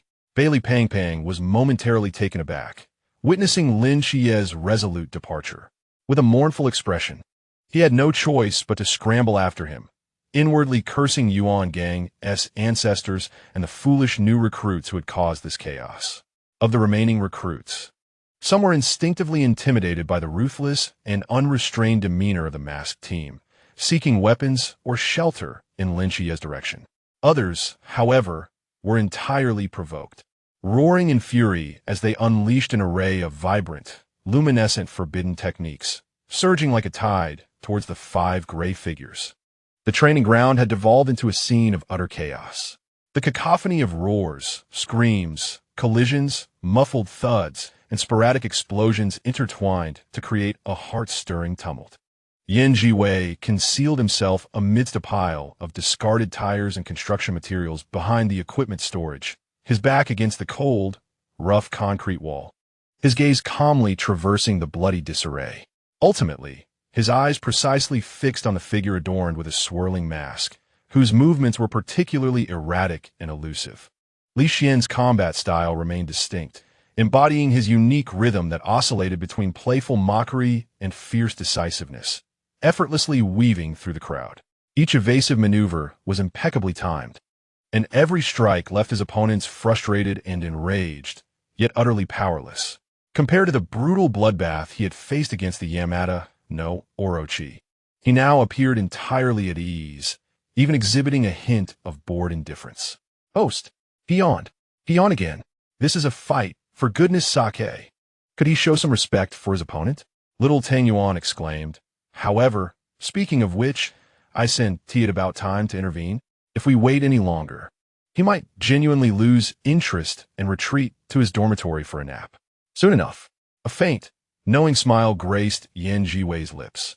With a subtle movement of his fingertips, his already restrained aura dissipated like mercury, merging seamlessly with the antiquated atmosphere surrounding the debris. Simultaneously, the illusion he cast transformed his snow-white hair from its roots, darkening into an inky hue that cascaded down his shoulders. His ice blue, translucent eyes deepened to a serene and gentle black, as if harboring the tranquility of a night sky. The fluctuations of his presence were meticulously suppressed to match Li Xian's current state. At that moment, he appeared as an exceptionally handsome and remarkably gentle new recruit, possessing an aura of calm that starkly contrasted with the surrounding tumult, yet devoid of any further peculiarity. Indeed, it was not long before the figure in the swirling mask seemed to have exhausted his final reserves of patience. Skillfully employing a small grappling maneuver, he sent a new recruit who had been incessantly entangled before him spinning uncontrollably, colliding into another burly man, resulting in a tumble of bodies. He, on the other hand, slipped away like an eel from the fray, executing a series of dazzling flashes that propelled him out of the heart of the chaos. Making a beeline for the far edge of the training ground, toward a row of nearly forgotten, dilapidated warehouses, Li Xian deftly concealed himself behind a half-collapsed warehouse wall, promptly removing the swirling mask from his face and exhaling a long, irritated breath. A delicate visage was flushed with the fervor of vigorous exercise, fine beads of perspiration dampening his hair, with several strands clinging to his smooth forehead and temples. He haphazardly wiped the sweat from his face with the back of his hand, and in an outburst of frustration, he kicked a loose brick at his feet away, muttering under his breath, "What a waste of time, each one of them like headless flies. Lacking skill, yet loud enough to make my head throb." Yuongong. That old fox was undoubtedly being intentional. Just as the last syllable of his complaint lingered in the air, a faint, brittle sound akin to dried leaves being crushed underfoot reached his ears from very close behind him. In an instant, every muscle in Li Xian's body tensed as the instincts of a top-notch sentinel surged forth. He turned, bent his knees, shifted his weight backward, and smoothly reached for the tactical dagger at his waist, his movements fluid as if rehearsed countless times, his gaze sharp as the blade itself, piercing the source of the sound. Yet, all his vigilance and intensity dissipated upon recognizing the face of the intruder, as if colliding with an invisible barrier, crumbling into nothingness. Clang! The steel-forged tactical dagger slipped from his suddenly weakened grip, clattering against the rubble-laden ground, producing a crisp and jarring sound. Li Xian's breath halted entirely, his eyes widening. Pupils constricted from overwhelming shock. With hair cascading like a waterfall, the visage appeared all the more pale and handsome, deep-set eyes reminiscent of the night, yet radiating a familiar warmth and tranquility that could soothe any agitation. Aside from the color of her hair and eyes, the arc of her brows and lashes, the lines of her nose, and the gently pressed lips that exuded an air of tenderness tinged with distance were unmistakably those of a Yan. The very figure with whom he had forged a fateful pact beneath the moonlight, causing his hidden affections to burgeon like wild grass, occupying his thoughts day and night. A Yan? Li Xian's voice trembled with disbelief, his throat convulsing noticeably. He instinctively stepped forward, his body leaning in, yearning to draw closer, to behold her more vividly. Even his breath became unconsciously gentle, as if fearing that any heavier exhalation would shatter this incredible illusion. Your hair? Your eyes? How could you be here? Your presence. Questions erupted from him, mingled with profound astonishment and deeper layers of confusion and thrill. Zhiwei, taken aback by his intense reaction, instinctively sought to retreat a half-step, attempting to maintain a polite and safe social distance.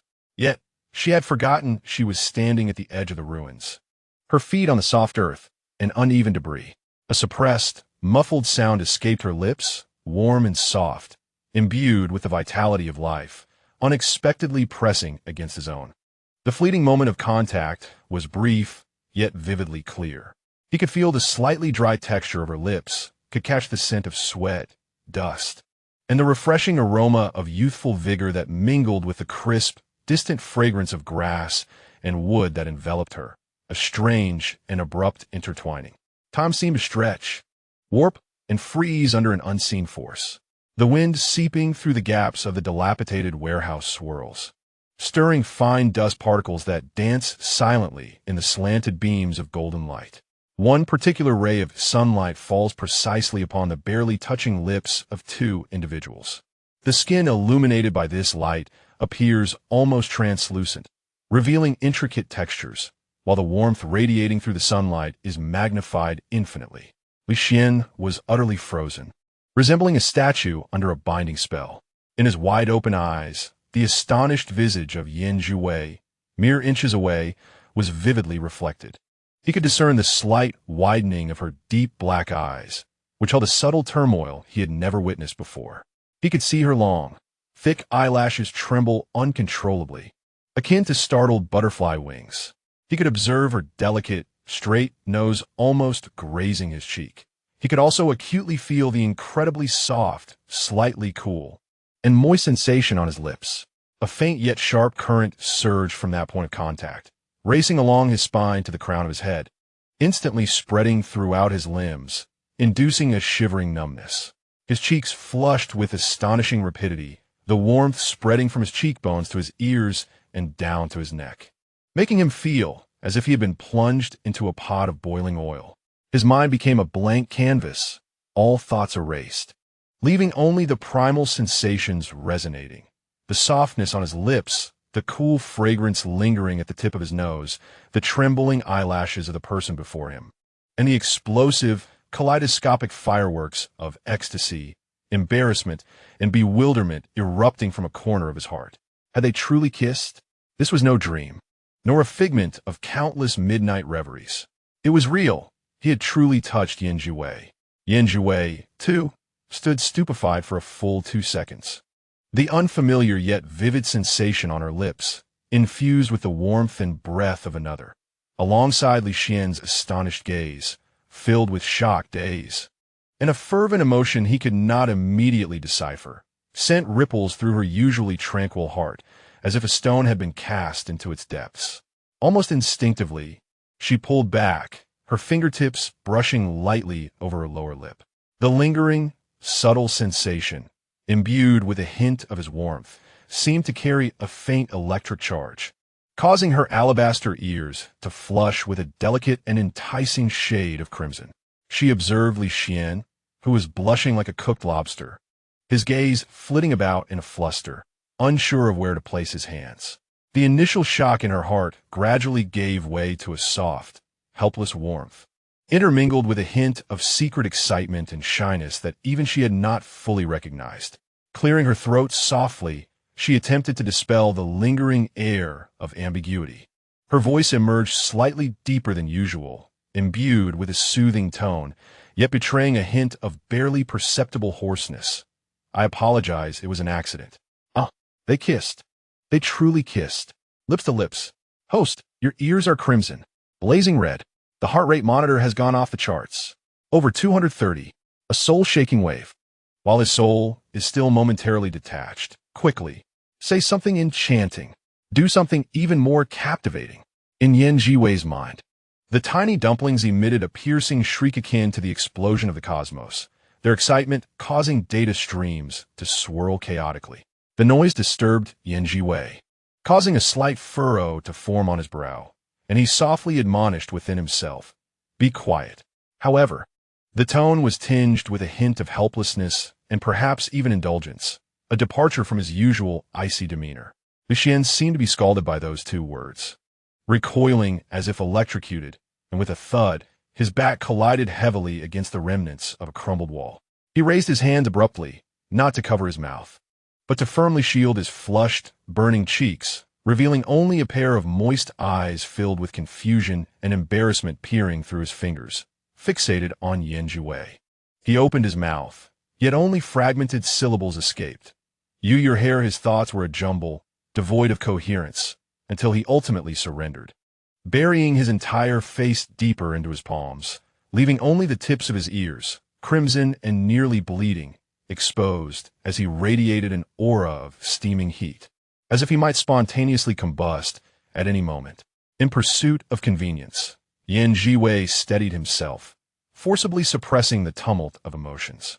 He raised his right hand, the long, pale fingers gracefully tracing an arc of enigmatic trajectory in the air.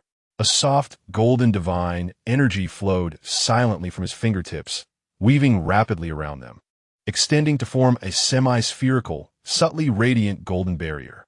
The barrier's glow was warm and gentle, akin to the flowing light of the moon, completely isolating the atmosphere and sound from the outside world, leaving only the faint, soothing fragrance of grass and wood and the slightly hurried breaths of the two.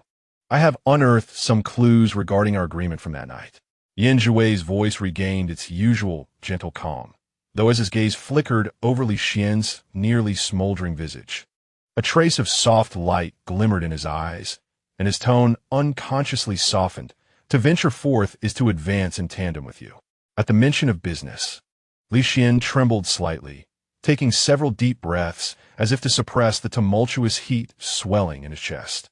He lowered his hands from his face, vigorously rubbing his hot cheeks and ears until a sharp sting registered on his skin. When he lifted his head again, though his eyes still glistened with moisture and his cheeks remained flushed, his gaze had sharpened, now intensely focused and serious, locking onto Zhiwei. "Speak. I am listening." Ever since that night beneath the moonlight, when Zhiwei unveiled the grim and hopeless conclusion of the masked squad's predetermined fate, proposing a pact to defy destiny together, the weight of that responsibility and his unwavering trust in Zhiwei had indelibly etched itself into his very soul. This quietly burgeoning sentiment had long transcended mere camaraderie, evolving into an admiration and dependence that rendered the one before him more vital than life itself. The traitor is nestled within the night watch, occupying a significant position. Zhiwei stepped forward slightly, lowering his voice. As he drew closer, the crisp, clean fragrance of grass enveloped them once more, causing Li Xian's heart, which had just begun to steady, to skip a beat, his throat involuntarily bobbing. The adversary will, through subtle adjustments of task directives, delays, or misdirections of crucial intelligence, gradually lead you into the preordained death trap of that fishing village. While it is presently impossible to ascertain the specific identity, It is certain that this individual has access to the highly confidential mission briefings assigned to you, and may even be involved in the risk assessment of the tasks. He gently opens his palm upwards as a soft and pure golden light gathers and solidifies in his hand. 5 exquisitely delicate silver pendants quietly emerge, each intricately carved into the shape of a budding lotus flower, with petals layered and veins vividly detailed, a faint glimmer of gold at the heart, exuding a warm and powerful protective aura that dispels the surrounding desolation.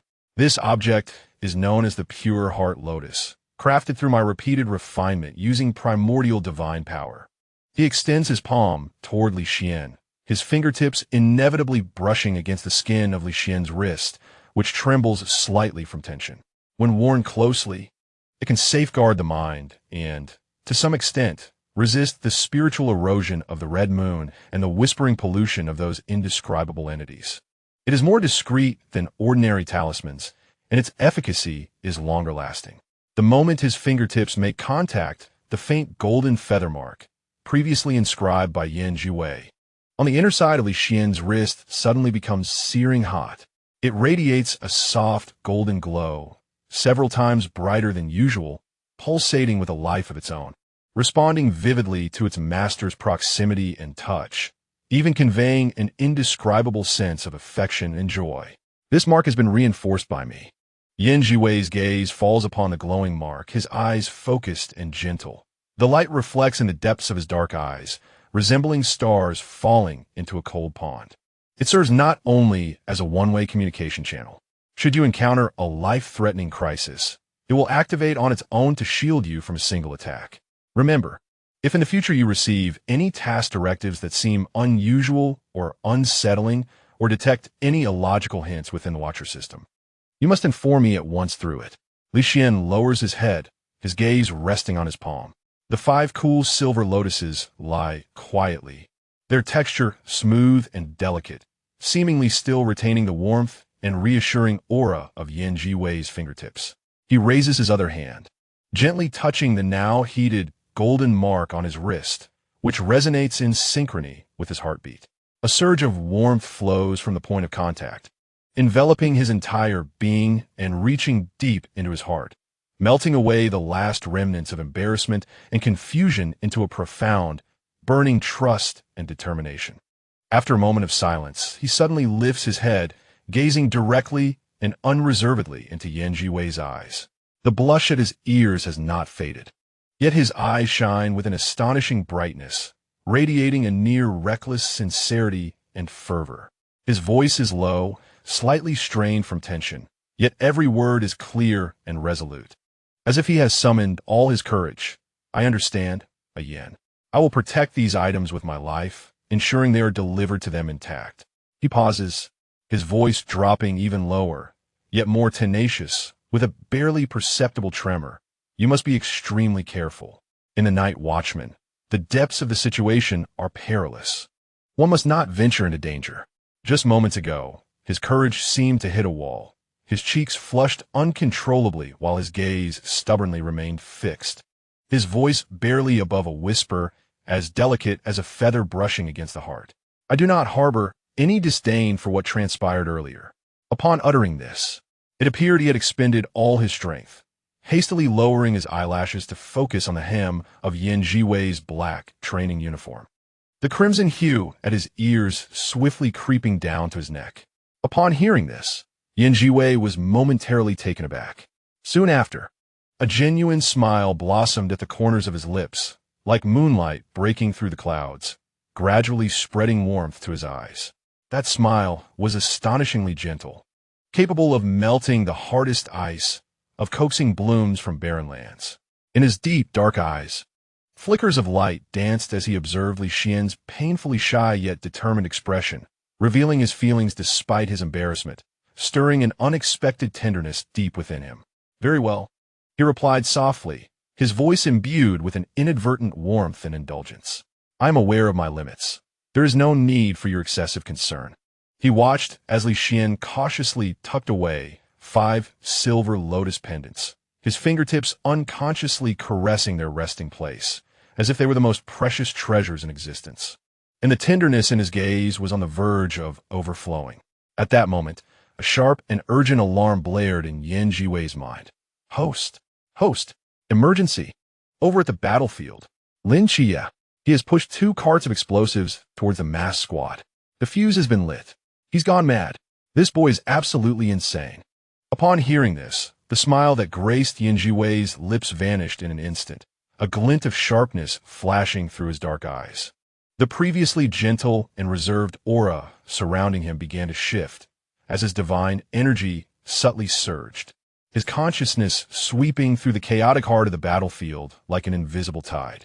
In the blink of an eye, he retracted his awareness, furrowing his brow as he turned to Li Xian, his tone remaining calm, yet laced with an unmistakable urgency. Xian, there is danger with your teammates. Someone is using explosives, and they are about to detonate. Return swiftly. Explosives? Li Xian's pupils constricted, his face transitioning from embarrassment and affection to sheer terror. His eyes now reflected pure anxiety and concern for his companions. Yan, I must go. Before he could finish his sentence, he was already dashing forward like an arrow released from a bow. Yan Zhiwei instinctively stepped aside to clear a path, but as Li Xian brushed past him, his fingertips naturally grazed the boy's forearm. That fleeting touch was as quick as an illusion, yet it carried an undeniable warmth and an unspeakable lingering sentiment. Be careful. Yan Zhiwei's voice was low, yet it resonated clearly in Li Xian's ears, laden with evident worry. Act within your capabilities. Do not overextend. Li Xuan azitata imperceptibly. Responding with a heavy mm, and without a moment to glance back, he transformed into a blurred silhouette, darting through the pale golden barrier, vanishing beyond the ruins of the warehouse. Yan Zhiwei stood still, watching the shimmering aura of the barrier ripple slightly in the wake of Li Xian's departure, his fingertips seemingly retaining the warmth and tautness of the brief contact. He let out a barely audible sigh, imbued with a complex array of emotions. In the next moment, he once again executed the elusive yin-yang shadow step. This time, his movements became even more ethereal and enigmatic, his form seemingly merging completely with the rhythm of light and shadow, akin to a wisp of incorporeal spirit, silently trailing in the direction of Li Xian's departure. Vanishing into obscurity. Chapter 28. The mask heist beside the abandoned warehouse. In the thicket of trees, the shadows swayed, fragmenting the afternoon sunlight into delicate golden speckles. Yan Zhiwei leaned against an ancient locust tree, his figure almost indistinguishable from the shadows around him. His gaze traversed the swaying blades of grass, landing upon the solitary figure of Li Xian, who sat cross-legged nearby, eyes closed in meditation. Clearly, the toll of the recent explosive consumption far exceeded the ease he had exhibited. The remaining 4 members of the mass team had dispersed to scrutinize the surrounding environment, their footsteps gradually fading into the distance. On the periphery of the blast-affected clearing, only Li Xian remained. A subtle smile flickered in Yan Zhiwei's deep black eyes, akin to sunlight dancing upon a tranquil pool. He softly called out in his mind, his tone languid yet playfully nonchalant. Little Tang Yuan, watching them fight for so long is rather dull. Don't you think we should find some amusement? Amusement? What kind of amusement? Little Tang Yuan inquired curiously, a hint of excitement coursing through its data stream. Host, your smile seems a bit mischievous. Are you perhaps thinking of, look at that little vortex? Yan Zhiwei's gaze lingered on Li Xian, his fingertips unconsciously tracing the rough bark of the tree. Having just played the hero, and now left alone. What a splendid opportunity to tease him while he recuperates. Wow, host, you're so naughty. I absolutely love it. Little Tang Yuan exclaimed excitedly. Hurry, hurry. The vortex is completely unguarded. Now is the perfect time to strike. Encouraged by the system, the corners of Yan Zhiwei's lips curved upward even more. He lightly tapped his toes, silently executing the yin-yang shadow step, his form transforming into a wisp of smoke that blended seamlessly with the interplay of light and shadow. With a few agile turns, he circled around to a position 3 steps behind Li Xian. Li Xian was deeply focused, attempting to regulate the chaotic energy within him caused by the overexertion of spatial powers. His brow furrowed slightly, muttering in defiance. That was undeniably impressive. That moon demon was simply envious of my brilliance. Once I recover, I shall show him what true spatial manipulation entails. Immersed in his own world, he remained oblivious to the approaching presence behind him. The mirth in Zhiwei's eyes nearly overflowed. He held his breath, stealthily advancing half a step until he could clearly see the damp hairline at the nape of Li Xian's neck and the golden feather insignia, subtly reinforced, peeking between the collar of his attire. He extended his hand, his long, fair fingers gathering a thread of faint, warm divine energy. His movements gentle as if brushing dew from a petal, and then softly patted Li Xian on the right shoulder. Isn't it tiring to maintain such stubbornness? His voice, clear and gentle, laced with a hint of teasing, flowed into Li Xian's ears like the unexpected warmth of a spring brook. Simultaneously, Zhiwei's other hand shot forth like lightning, wielding the technique star-seizing moon. The fingertips merely brushed against the edge of Li Xian's cheek with a delicate touch, releasing a subtle force. Li Xian felt a sudden chill on his face as the familiar sensation, which had been intimately attached to his skin, abruptly vanished. He opened his eyes wide in astonishment and turned his head. There, just a half step away, stood Zhiwei, holding his spiral mask, adorned with a gray base and silver patterns. Zhiwei's fingers playfully caressed the spiral relief along the mask's edge, her deep black eyes cast downward, with thick eyelashes creating soft shadows beneath them. The mischief and delight in her gaze seemed ready to overflow, akin to a cat that had successfully pilfered a morsel of fish. "Yan!" Li Xian exclaimed, a mix of urgency and helplessness washing over him, his cheeks instantly flushing crimson.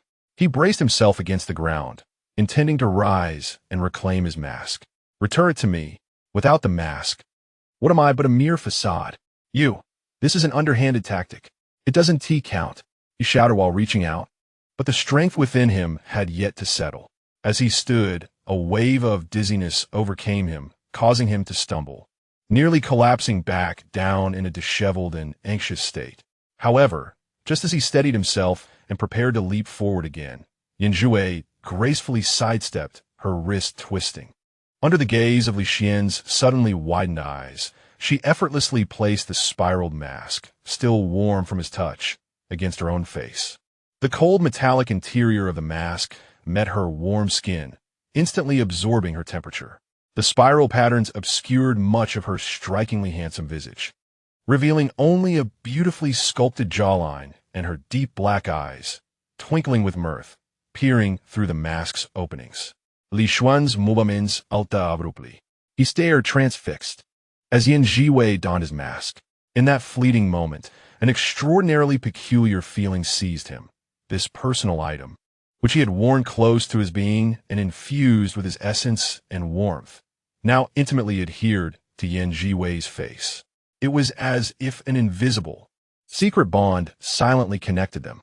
Within the mask, remnants of the warmth and moisture from his recent breaths mingled with Zhiwei's own. His heart inexplicably skipped a beat, then began to race uncontrollably. A flush spread across his cheeks, quickly creeping to his ears and neck, enveloping him in a deep crimson hue. He felt his breath become erratic, as if a restless fawn was darting about in his chest. It was as though a part of him now belonged to Zhiwei. This realization ignited a warmth throughout his entire being, causing his fingertips to tremble ever so slightly. His gaze, unbidden, fell upon the exposed portion of Zhiwei's neck, which was partially shielded by the mask. The pale skin, illuminated by the dappled sunlight filtering through the leaves, glimmered with a delicate, jade-like sheen. The graceful lines of her neck moved fluidly as she tilted her head slightly, her Adam's apple gently rolling. Li Xian abruptly averted his gaze, as if scorched, his ears burning with a hue so vivid it felt as though they might bleed. His thoughts became a tangled mess. The urgency to reclaim his mask had dissipated, replaced by a complex mix of shyness, exhilaration, and a hint of secret delight. "Why have you put my mask on again?" he murmured softly, his voice diminished to less than half of its previous volume, the tone of protest waning, replaced instead by a hint of playful affection. Zhiwei, peering through the mask, observed his demeanor, her eyes glimmering with deeper amusement. He tilted his head deliberately, the spiraled patterns on the mask shimmering coolly under the light, creating a striking contrast with his gentle disposition. "Farewell, then," he exclaimed in Li Xian's typically lively tone, elongating the final syllable before turning away and sauntering, with a light yet unhurried gait, towards the distant gray figure of Wang Mian, who was seated in quiet meditation. Li Xian remained rooted in place, watching Zhiwei depart, adorned in his mask, striding away with a composed demeanor that starkly contrasted his own. Frustration mounted as he ground his molars, feeling helpless. The sensation of depleted energy lingered, the residual impact of the detonated explosives reverberating through his veins. At that moment, pursuing her seemed an insurmountable task. Even walking briskly was a struggle. In exasperation, he raked his fingers through his hair, ultimately resigning himself to crouch down and retrieve another identical, pristine vortex mask from the waterproof compartment of his tactical backpack. "Ah, Yan, you always strike when I am at my weakest," he grumbled under his breath while affixing the new mask to his face.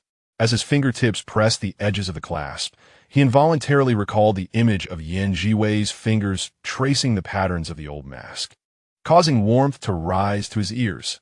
How cunning she was. There was little genuine anger in his tone.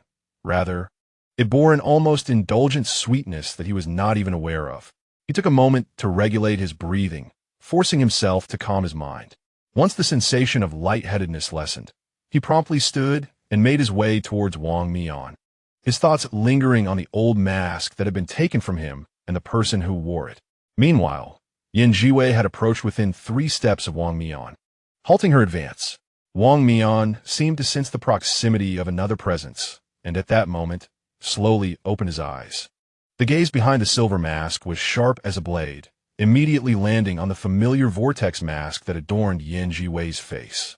His brow furrowed ever so slightly, the atmosphere around him sharpening with intensity, his voice emanating from behind the mask, tinged with scrutiny and an almost imperceptible hint of confusion. "Vortex?" Zhiwei remained silent, simply standing there, meeting Wang Mian's gaze. Then, she raised her hand, lightly tapping the cold surface of her mask, producing a soft, rhythmic sound. Behind the mask's eye holes, her deep black eyes sparkled with mischief, unabashedly displaying a hint of provocation. Simultaneously, the previously restrained aura surrounding her began to unfurl gently. It remained a peak level of resonance, stable and clear, yet beneath that, an indescribable pressure seeped forth, instantly tightening Wang Mian's nerves. This was not merely a matter of strength, but rather a subtle intimidation emanating from a higher essence of life, akin to the feeling he had experienced when confronting certain high-ranking divine agents. It is said that the captain of the masked squad is the strongest.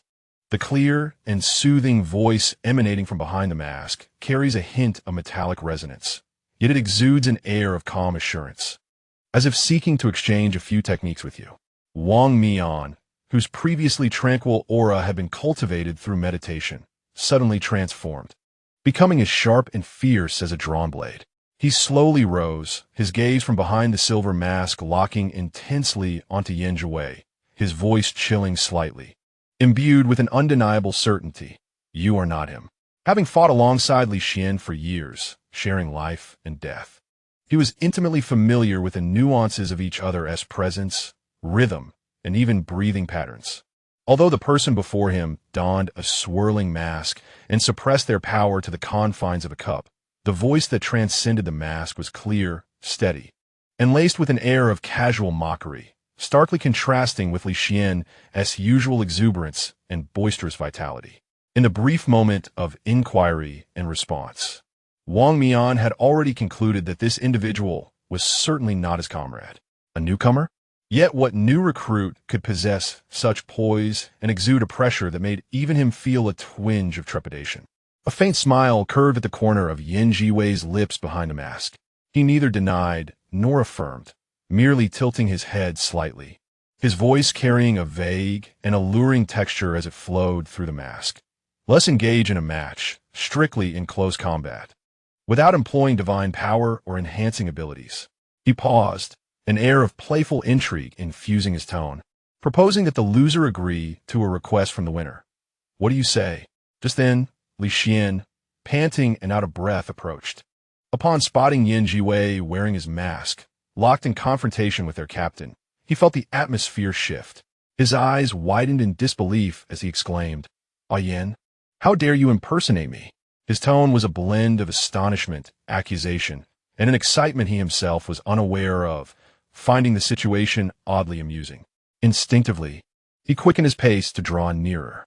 Zhiwei paused briefly at the sound, followed by a low, melodic laugh escaping from behind the mask.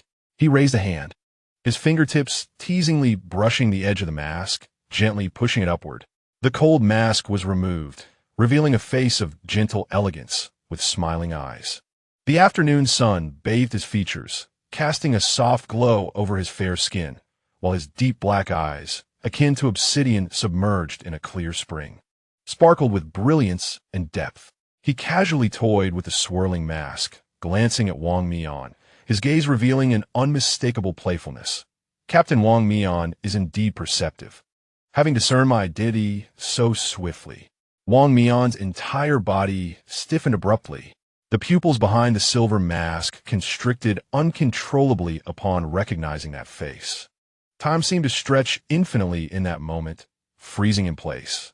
The torrent of memories surged forth, not as isolated images, but as layers of intertwined, burning imprints.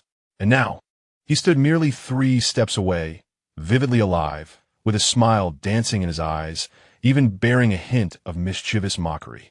"Mr. Yan?" Those 3 words were almost squeezed from the depths of Wang Mian's throat, his voice trembling with disbelief, shattering his usual calm composure. He instinctively stepped forward, his fingertips slightly raised, yet he forcefully restrained the urge to touch and confirm that this was not merely another too vivid dream. Zhiwei clearly did not expect Wang Mian to recognize him at first glance, nor to react so intensely. His fingers paused in their caress of the mask, a flicker of astonishment crossing his eyes.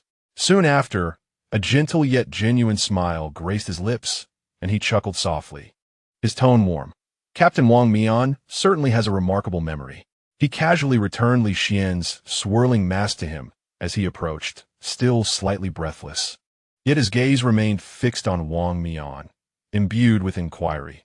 "So, does the previous proposition still stand? Let us consider only close combat skills." Wang Mian inhaled deeply, forcing himself to detach from the tumultuous memories and the shock of their reunion. Behind the silver mask, his gaze became exceedingly complex, locking onto Zhiwei as if he sought to peer into the depths of his soul through those laughing, dark eyes. The battle intent within him had yet to fully ignite, only to be quietly enveloped by a more surging and fervent emotion, a sense of relief at having regained what was lost, an urgent desire to confirm the other's existence, an intense obsession to ensure he would not vanish from sight once more. There was also a hidden thrill, which even he was reluctant to probe deeply. "Very well." Wang Mian's voice emerged through the mask, lower than usual, laced with a barely perceptible rasp, yet exceptionally clear and resolute. "But I have a condition."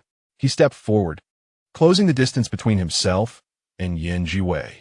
This move shattered the usual social boundaries. Zhiwei could almost feel the potent aura of a formidable presence emanating from Wang Mian, mingled with the faint scent of gunpowder and cold metal enveloping him. The gaze behind the silver mask burned intensely, as if it might scorch.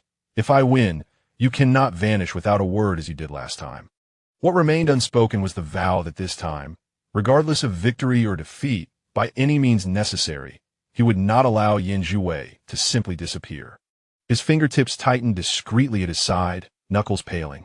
All the repressed emotions, the shock from the Yada and No Orochi battlefield, the heartache from the ruins of Takamagara, the panic in the empty hospital room, the long search's anxiety, now found an outlet, transforming into this seemingly calm yet weighty condition. He cared not for the demands Zhiwei might propose. All he desired was a promise of permanence, one that would not fade away. Zhiwei momentarily froze. He distinctly felt the gravity of Wang Mian's words, as well as the fervent emotions nearly spilling forth from beneath the silver mask. This was not mere battle intent or curiosity, but a deeper, more fervent bond. His dark eyes curved slightly as he met Wang Mian's unmistakably intense, almost obsessive gaze, and nodded gently. "Very well, as you wish." These two words, light as a feather, acted as a key, instantly unlocking a long-held tension within Wang Mian's heart. Just then, hurried footsteps approached from a distance. Zhiwei, Tian Ping, and other masked team members rushed back, and upon seeing Zhiwei, they all froze. "Mr. Yan, is it really you?" Their exclamations were intermingled with disbelief and uncontainable joy. Their gazes flickered back and forth between Zhiwei and Wang Mian, keenly detecting the extraordinary tension that was almost palpable between the two. Li Xian stood to the side, tightly gripping the mask he had recently reclaimed. Glancing at Zhiwei and then at his captain, an inexplicable wave of sourness and unease swelling within him. What was with the peculiar atmosphere between a Yan and the captain? Chapter 29. Anger. The gentle breeze whispered through the forest, sunlight filtering through the leaves, casting dappled shadows upon the ground. The members of the masked squad held their breaths, their eyes darting between Wang Mian and Zhiwei, caught in a silent confrontation that was more heart-stopping than any fierce battle. Li Xian's fingers tightened around the mask, turning pale. He observed the proximity between Wang Mian and Zhiwei, almost as if they could feel each other's breath, and the inexplicable sourness in his heart surged even more intensely. He bit his lip and could not resist stepping forward. "Captain, a Yan, W Vortex." Wang Mian did not turn his head, his voice steady yet imbued with an undeniable authority. "This is an agreement between Mr. Yan and me." "But there is no but." Wang Mian finally turned his head slightly, the silver mask glinting coldly under the sunlight. "You all step back." His words were directed at all the squad members, yet at that moment, his gaze locked onto Li Xian's. It was a look Li Xian had never encountered before. In the steadfast eyes of the masked captain burned an almost obsessive flame, as if a hunter had finally locked onto his prey, unwilling to allow anyone or anything to interfere with this capture. Within that gaze resided not only the spirit of battle, but also a deeper, almost possessive obsession. Li Xian felt pinned in place by that gaze. His throat constricted as if choked, rendering him unable to utter a word. Zhiwei subtly tugged at his sleeve, casting him a glance that implored him not to confront the captain at such a moment. Zhiwei observed all of this, noting the complex emotions on Li Xian's face, unwillingness, concern, and a hint of undeniable disappointment. This made him find the unfolding drama even more intriguing than he had anticipated. His deep black eyes curved slightly, conveying a sense of reassurance as he gently shook his head at Li Xian, as if to say, "Do not worry." Then he turned to Wang Mian, his voice clear and refreshing. "Since there are conditions, I too must present one." Wang Mian's gaze sharpened slightly from behind the silver mask. "Speak." "If I win." Zhiwei took half a step forward, the distance between them now so close that they could see each other's reflections in their eyes. "I want your mask." The air instantly froze. Zhiwei gasped. Tian Ping's eyes widened in shock, and Rose instinctively covered her mouth. Li Xian stood frozen. The mask of the masked squad was, in a sense, a symbol of identity and existence, perhaps even more significant than a name. This demand was tantamount to a challenge, an affront testing the limits. Yet, Zhiwei's tone was so natural, so nonchalant, as if he were merely requesting an ordinary trinket. His deep black eyes held a smile, yet also an undeniable seriousness. Wang Mian's reaction surprised everyone. He did not express anger, nor did he hesitate. Behind the silver mask, a faint, low laugh emerged, a rare, genuine sound that Li Xian and the others seldom heard, stripped of all pretense. "Good," he pronounced, his single word resolute and unwavering. The amusement in Zhiwei's eyes deepened. He understood that the significance of this contest had long transcended mere victory or defeat. "Then let us begin." At the moment his words fell, Wang Mian moved. Without warning, without preparation, His figure transformed into a blurred gray shadow, akin to a blade slicing through the air, aimed directly at Zhiwei's center. The members of the masked team's pupils constricted, although this strike suppressed the forbidden void and divine power. Its speed, angle, and force were clearly lethal. Intended for actual combat rather than mere sparring. This was not a friendly match. It was an attempt to conclude the battle with utmost swiftness and ferocity. Yet, Zhiwei remained unfazed. He did not retreat in the slightest. As Wang Mian's fist was about to connect with his chest, he leaned back with an astonishing flexibility, simultaneously extending his right hand like a sinuous serpent, fingers splayed to precisely grasp Wang Mian's wrist. It was not a direct block, but a deft redirection, a subtle yet skillful maneuver. Wang Mian felt a tingling in his wrist as his forward momentum was artfully diverted. He instinctively twisted his waist, his left leg sweeping out like a steel whip, creating a sharp sound that cut through the air. Yet, Zhiwei still did not yield. Pivoting on one foot, he spun, narrowly avoiding the sweeping strike that grazed his side. Meanwhile, his empty left hand, fingers poised like a sword, aimed for Wang Mian's throat, only to abruptly soften just before contact, transforming into a delicate brush. His fingertips grazed the edge of the silver mask, producing a barely audible whisper of sound. In that fleeting moment, Wang Mian's breath faltered, not due to the thwarted attack, but because of the almost caressing touch of Zhiwei's fingertip. The icy chill that passed through the mask instilled an inexplicable shiver. A flicker of darkness crossed Wang Mian's eyes, and his assault intensified. Fist, elbow, knee, and leg. Wang Mian's strikes came like a tempest, each one precise and ruthless, infused with the instincts honed from countless life and death struggles. His fighting style mirrored his character, steady, efficient, and merciless. Yet, Zhiwei's responses left everyone spellbound. He resembled a weightless feather, drifting amidst Wang Mian's onslaught, evading with impeccable timing, each block effortless. He seldom initiated an attack. Instead, he absorbed, redirected, and guided. His deep black eyes remained alight with mirth, as if this were not a battle but a dance, a duet in which Wang Mian's aggression dictated the rhythm, and their bodies served as the instruments. Simultaneously, in the training camp's monitoring room, Chief Instructor Yuan Gang held a lit cigarette between his fingers, curling tendrils of smoke rising in the blue glow of the screens. Leaning slightly forward, he fixated on the two rapidly moving, entangled figures on the split screen. Interesting, he exhaled a smoke ring, a playful smirk gracing his lips. This Zhiwei was certainly more than just capable. Instructor Li edged closer, his eyes nearly pressed against the screen. Not just that. Yuan, observe his movements. They are as light as feathers, yet each motion lands precisely at the most taxing point of the captain's exertion. This is no mere coincidence. It is the pinnacle of combat intuition. Instructor Zhang adjusted his glasses, his eyes gleaming with insight.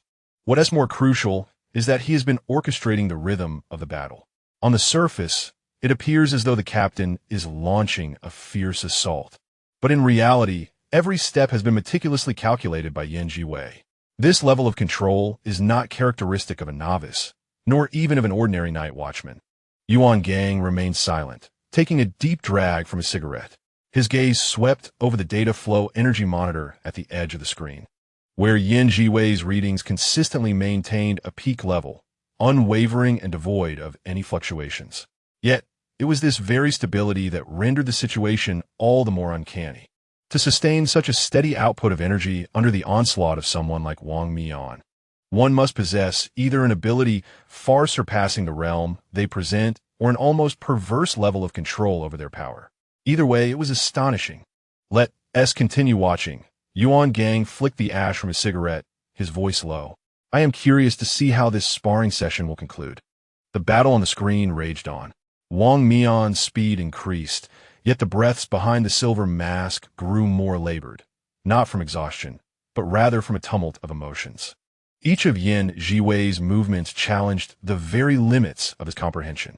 The effortless composure, the keen insight that pierced through everything, and the ever-present, almost indulgent smile ignited a tumult of suppressed feelings within Wang Mian. He recalled the battlefield against the eight-headed serpent. Back then, Zhiwei had similarly torn through despair with an air of apparent nonchalance, yet total control. Then, he had been the one looking up, the one being saved. Daydreaming. "Are we, Captain Wang Mian?" A melodious voice chimed in his ear, laced with a teasing mirth. Wang Mian's pupils constricted. Unbeknownst to him, Zhiwei had breached his defensive perimeter, his figure gliding closer like a specter, their proximity so intimate that he could feel the warmth radiating from one another. He could even discern the reflection of himself in Zhiwei's deep, dark eyes, which burned with an inner flame beneath the silver mask. Zhiwei's hand rested lightly against his chest, not in aggression, but as a simple gesture imbued with a sense of reminder. Yet at that moment, Wang Mian's heart began to race uncontrollably. He sensed the warmth emanating from Zhiwei's palm. It was not searing, but carried an almost penetrating force that cut through the fabric and reached his very heart. That hand applied no pressure, merely resting there. Yet it caused Wang Mian's muscles to tense abruptly. In the monitoring room, the three instructors sat up straight simultaneously. Has he stopped? Instructor li murmurat. Instructor Zhang's gaze was fixed on the screen, his brow furrowed.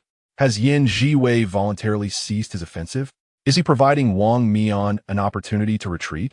Yuan Gang remained silent, his eyes narrowed.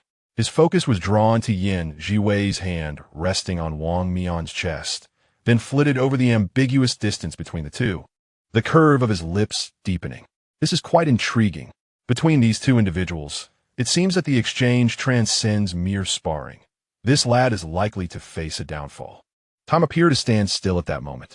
In the glade among the trees, all present beheld the scene where Zhiwei's hand rested against Wang Mian's chest, their forms almost intertwined. Sunlight filtered through the leaves, casting a tapestry of intermingling shadows upon them, blurring the lines of their identities. Li Xian's nails dug deeply into his palm. Zhiwei opened his mouth, intending to utter something, yet no sound escaped his lips. Then, Zhiwei smiled and took a half-step back, creating some distance. "Shall we continue?" he inquired, his tone remaining gentle. Wang Mian stood rooted in place, his gaze from behind the silver mask fixed intently on Zhiwei. His chest rose and fell slightly, breath quickening not from the exertion of battle, but due to a more tumultuous emotion.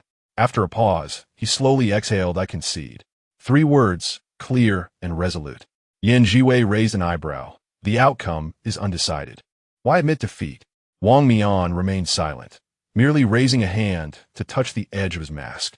There a faint scratch lingered, left by Zhiwei's fingertip moments ago. The mark was subtle, nearly imperceptible, yet Wang Mian understood that had Zhiwei not moderated his strength, but instead applied force, the mask might have already been lost to him.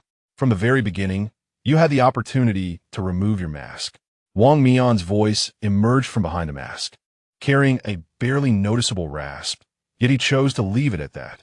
Zhiwei smiled, offering no denial. Wang Mian inhaled deeply, slowly lifting both hands to press against the clasps on either side of his silver mask. "Captain!" Li Xian could not restrain his exclamation. Wang Mian hesitated momentarily, but did not cease his actions. The soft click of the clasps releasing echoed distinctly in the stillness of the forest. Then he removed the mask. Sunlight fell unabated upon his face, revealing sharp features, deep-set eyes, a prominent nose, and tightly pressed lips.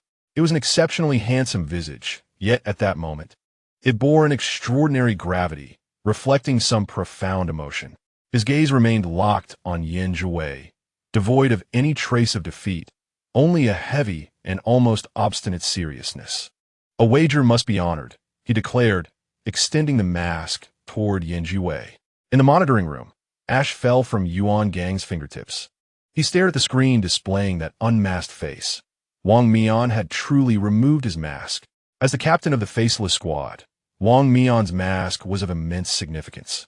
It was nearly equivalent to his other face, a symbol of his masked identity. And now, he was surrendering it to Zhiwei. "This kid," Instructor Li exclaimed. "Has Wang Mian lost his mind?" Instructor Zhang adjusted his glasses, his voice strained. No, this is trust, or perhaps a deeper commitment. Yuan Gang silently observed the screen. He witnessed Zhiwei accept the mask, noted the palpable tension when their eyes met, and caught a fleeting glimpse of surprise and tenderness in Zhiwei's gaze. Suddenly, he recalled the words from the dossier.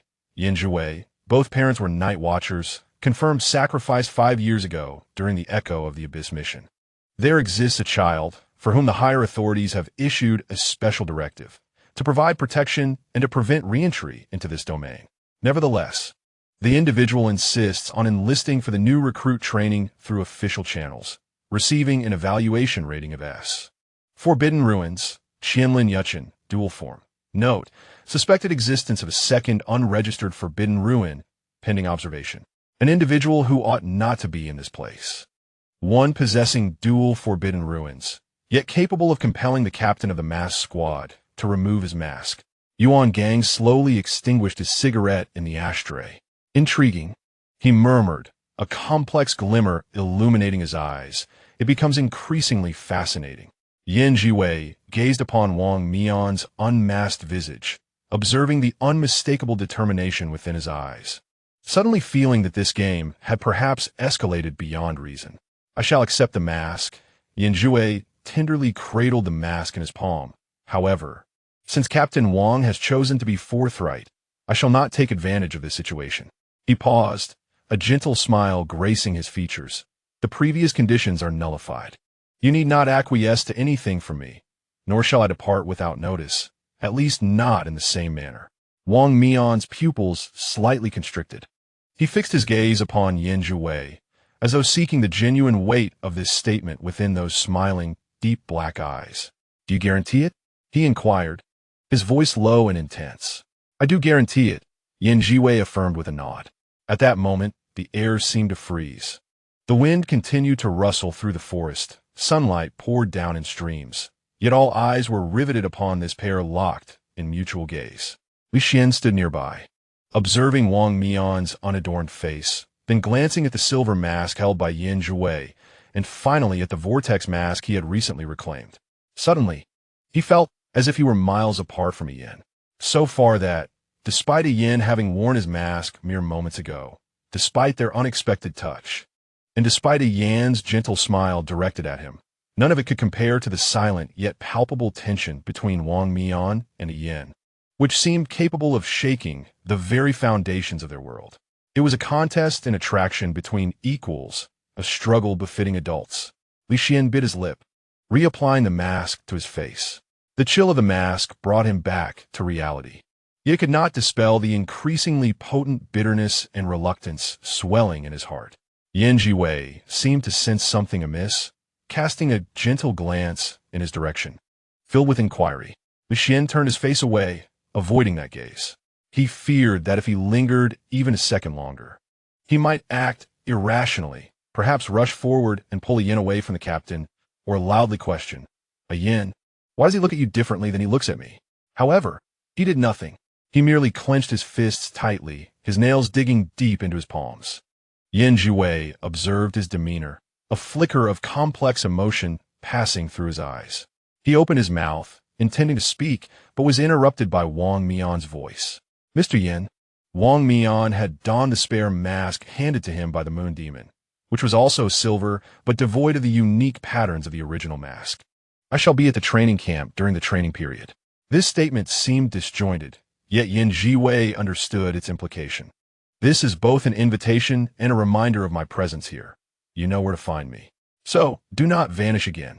Zhiwei observed as he donned his mask once more, reverting to that composed and calm facade of the captain. It struck her as somewhat amusing, accompanied by an inexplicable softness in her heart. Very well, he nodded, his tone gentle. I shall seek you out. Wang Mian cast a deep glance in his direction before finally turning away, gesturing to his team. Let us return to the camp. The members of the masked troop exchanged glances, ultimately deciding to follow suit. Before departing, Zhiwei could not resist casting one last look at Zhiwei. Her eyes brimming with complexity, Tian Ping hesitated, words unspoken, while Chang Wei discreetly offered Zhiwei a thumbs up, her eyes sparkling with intrigue. Only Li Xian lagged behind, turning back 3 times, his gaze lingering on Zhiwei until the trees obscured his view, and he could no longer see that figure with inky hair and dark eyes. Zhiwei stood in place, watching the direction they had taken, remaining motionless for an extended period. The silver mask in her palm still radiated warmth. She lowered her gaze, her fingertips gently gliding over the mask's smooth metallic surface. "Host," the cautious voice of little Tangyuan echoed in her mind. "It seems that the instructors on the monitoring side are particularly focused on you. Although I have processed the combat data." The moment Wang Mian removed his mask was rather conspicuous. Zhiwei raised an eyebrow, ever so slightly. Moreover, little Tangyuan hesitated. The atmosphere earlier felt peculiar. It seemed that Vortex was rather displeased, and Captain Wang looked at you in that manner. "Host, have you perhaps stirred something?" Zhiwei fell silent, recalling the redness around Li Xian's eyes when he turned away, the weighty seriousness in Wang Mian's gaze upon removing his mask, and the scrutinizing stares that might be examining him through the screens in the monitoring room.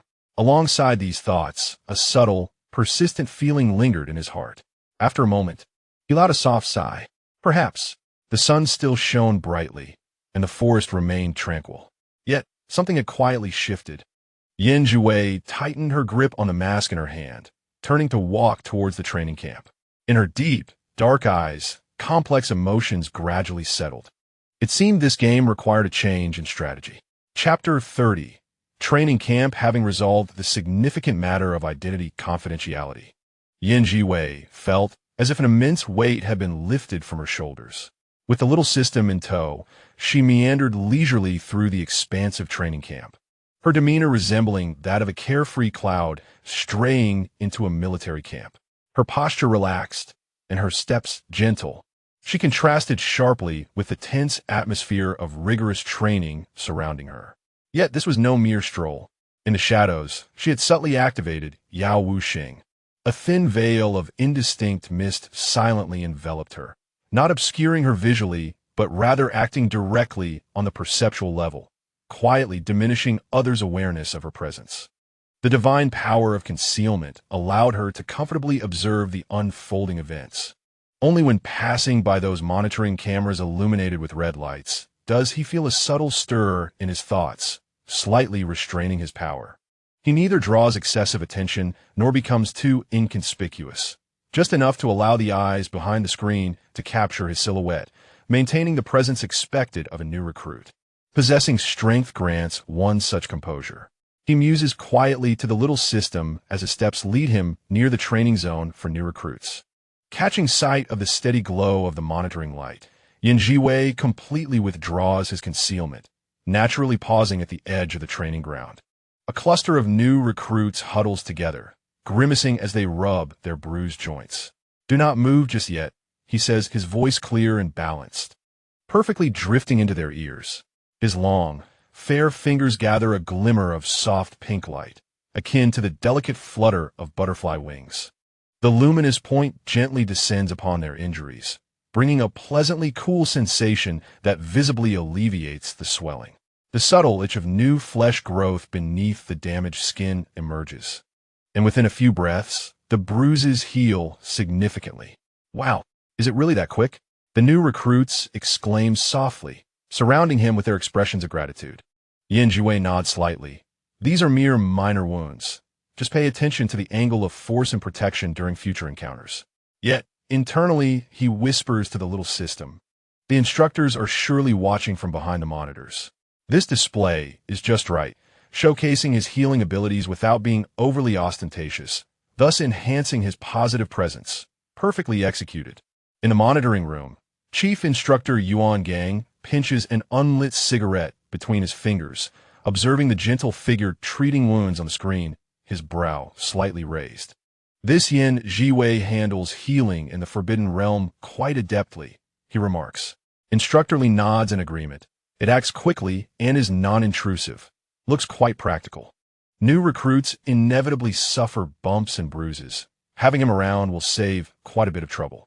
Instructor Zhang adjusts his glasses, his gaze shifting between the screen and a confidential file beside him, his brow furrowing slightly. Strange that the file clearly states he is a dual Forbidden Realm wielder. With such outstanding healing abilities, he has never utilized this power for any offensive output. Even earlier, during his spar with Wong, he relied solely on his exquisite body techniques. This Forbidden Realm seems to serve merely as a tool. Yuan Gang strokes the smooth body of the cigarette, a playful smile curling at the corners of his mouth. Either he is concealing his true capabilities, or he has yet to fully grasp the extent of his own powers. I shall continue to observe. I am curious to see when he will reveal his true skills. Unbeknownst to anyone, the gentle and patient figure assisting the new recruits with their injuries. After completing his voluntary task, leisurely wanders to a dense shade at the edge of the training ground, conveniently out of the monitoring camera's view. Zhiwei promptly reactivates invisible presence. A soft golden mist envelopes him once more, and his characteristic gentle smile fades, returning to a demeanor of tranquil indifference. Leaning against the rough tree trunk, he neither sits nor lies down, merely resting lightly, his breathing harmonized to a slow and barely audible rhythm. All set. The monitors cannot capture me now. He chats contentedly with the little system, knowing this strand of divine energy is sufficient to sustain him until the break concludes. He can now relax and enjoy the spectacle ahead. From here, the experience becomes far more pleasant. Occasionally, when encountering members of the masked squad executing suppression tasks on the new recruits, he merely indulged in a whimsical impulse, approaching to perform a few subtle tricks under the influence of the ethereal Yao Wuxing. His movements were as gentle as a breeze gliding over the tips of grass. For instance, just moments ago, he stumbled upon Yu Gei stealthily creeping up behind a lone recruit, ready to launch a surprise attack with a glinting short sword. Zhiwei did not make any unnecessary gestures. He simply flicked his fingers lightly from a distance. An imperceptible, intangible force wrapped itself around the blade of the short sword, skillfully guiding it off course. Yu Gei felt a sudden lightness in his wrist, and the strike that had seemed almost certain inexplicably missed its target. He stood there puzzled, scratching his head in confusion. What this? That force felt like smashing into a pile of cotton. Zhiwei had already retracted his fingers, enveloping the power of Yao Wuxing as he glided into the shadows of a nearby building, perfectly evading the gaze of another surveillance camera that had turned in this direction. Even the sound of his footsteps dissipated completely, as though he had never existed. On another occasion, he encountered Rose, brandishing an intimidating giant hammer, bellowing as she aimed to crush a new recruit attempting to resist. Zhiwei observed from a distance, merely directing his fingertip towards the descending hammer, making the slightest of movements. A subtle force reached across the space, gently diverting the hammer's point of impact. With a thunderous crash, the hammer struck the ground, leaving behind a shallow pit. Rose lifted the hammer, gazing at the unsatisfactory result with discontent, muttering, "The feel is off today. I was aiming perfectly."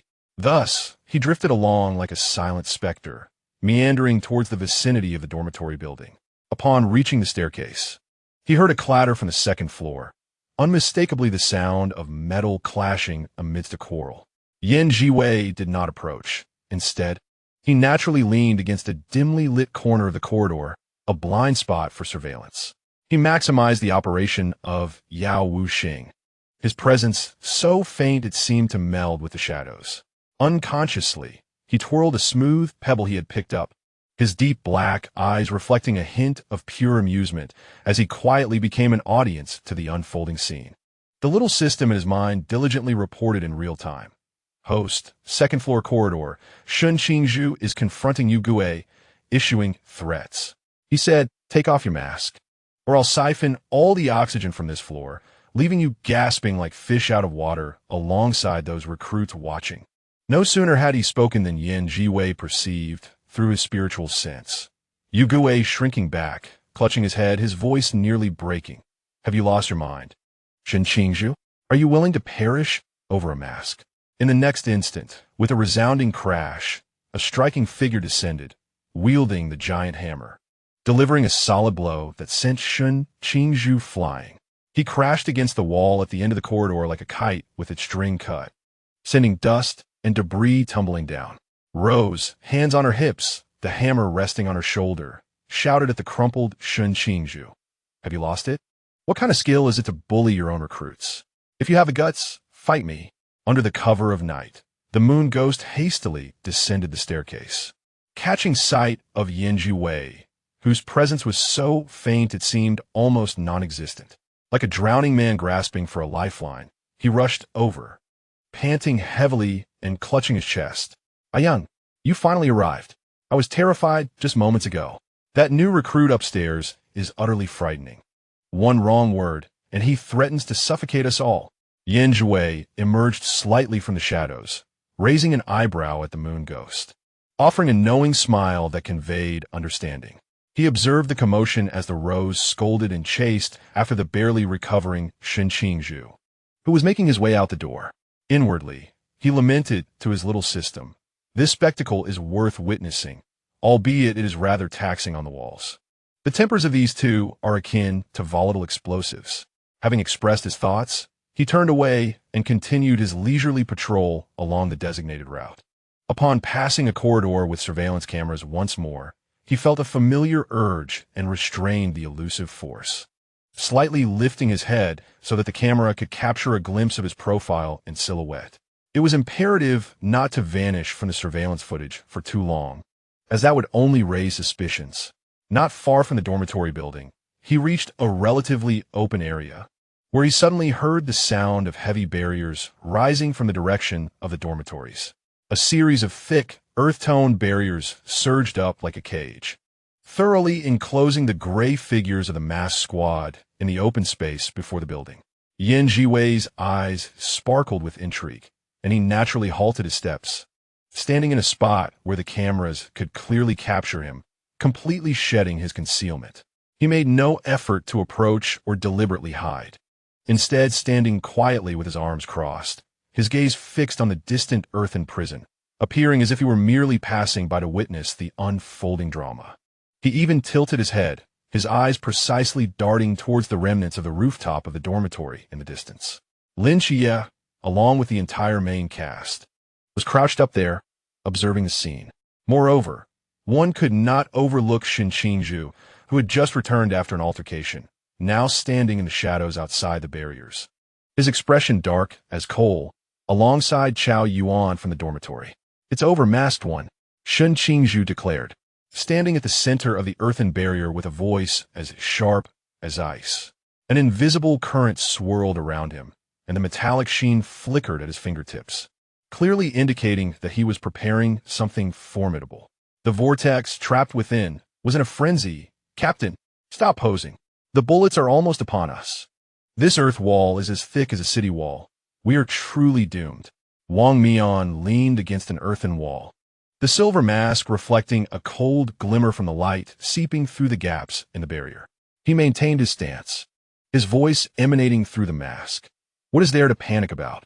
Before his words could fully settle, he swiftly grasped the hilt of the Yuan blade at his waist. With a clang, the long sword was drawn, and an obscure yet powerful silver-gray light surged along the blade, the power of time being supremely compressed and affixed to the edge. Without any flamboyant maneuvers, Wang Mian simply, yet with tremendous force, struck down fiercely at the main structure of the dormitory that confined them. Bone! The earth-shattering sound reverberated, shaking the ground violently. The blinding silver-gray blade cut through the heavy earthen barrier as effortlessly as tearing fabric, its momentum unabated as it struck fiercely against the load-bearing structure of the dormitory. Amidst the mournful cries of steel and concrete, the entire five-story building was cleaved in twain. Fragments of stone, broken bricks, and twisted metal erupted in a torrential cascade to either side, as clouds of dust billowed skyward. The earthen prison that had ensnared the masked team crumbled under the shockwaves of the blade's aftermath. Zhiwei's eyelids fluttered slightly, inwardly lamenting to his little system. Wang Mian really knows how to put on a show, though I must admit, he does look quite impressive. He paused, surveying the ruins split in half, his tone laced with amusement, questioning what grievance the dormitory had ever caused. Just moments ago, he had been entertained by the commotion on the second floor, and now the entire building lay in ruins. Instructor Yuan's repair budget was surely about to explode. He remained rooted in place, casually brushing off the dust that had settled on his shoulders. As Wang Mian sheathed his blade, it emitted a soft hum. He turned, his gaze piercing through the silver mask, sweeping over the visibly shaken vortex. Next time, don't cry for surrender before the enemy even makes a move. Vortex shrank back, refraining from retorting. The moon demon, feeling somewhat guilty, sheepishly touched his nose. In the heat of the moment, he too had shouted rather loudly. As the spectacular demolition drama came to a close, the dust had yet to settle completely. Zhiwei was about to retreat in triumph to continue his patrol when he keenly sensed a gaze upon him. He looked up, locking eyes with Wang Mian, whose expression was obscured by the silver mask, yet carried an emotion that eluded his understanding, profoundly complex. Zhiwei made no attempt to evade.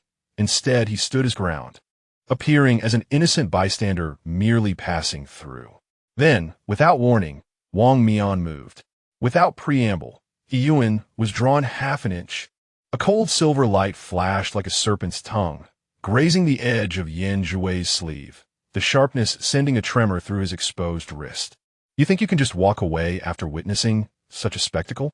Wang Mian's voice, muffled by the mask, was deeper than usual, tinged with an awkward rasp, less an interrogation and more an awkward advance. A glimmer of realization and mockery flickered in Zhiwei's eyes. Rather than retreat, he advanced, stepping closer to the still, unsheathed blade. With a flick of his wrist, his favored white jade folding fan appeared between his fingers, its tip purposefully resting lightly against Yuan's icy edge. The gentle force of Qingshan Jibi silently enveloped the sharp blade like flowing water. Captain Wang Mian, Zhiwei said, raising his gaze to meet the eyes behind the mask, his tone teasing yet gentle. After cleaving an entire dormitory, do you still have the energy to spar with me? He was well aware that surveillance cameras were likely capturing this scene at the accident site. Thus, he seized the opportunity to create a moment of interaction with Wang Mian that, while seemingly confrontational, was in fact a display of camaraderie, to further establish his presence before the instructors. At this moment, the divine power within him had been completely retracted, revealing only the pure blocking technique belonging to the rookie. Zhiwei, as a dual ability holder, prominently marked in the archives, he could not afford to be too understated, yet he also had to avoid being excessively conspicuous.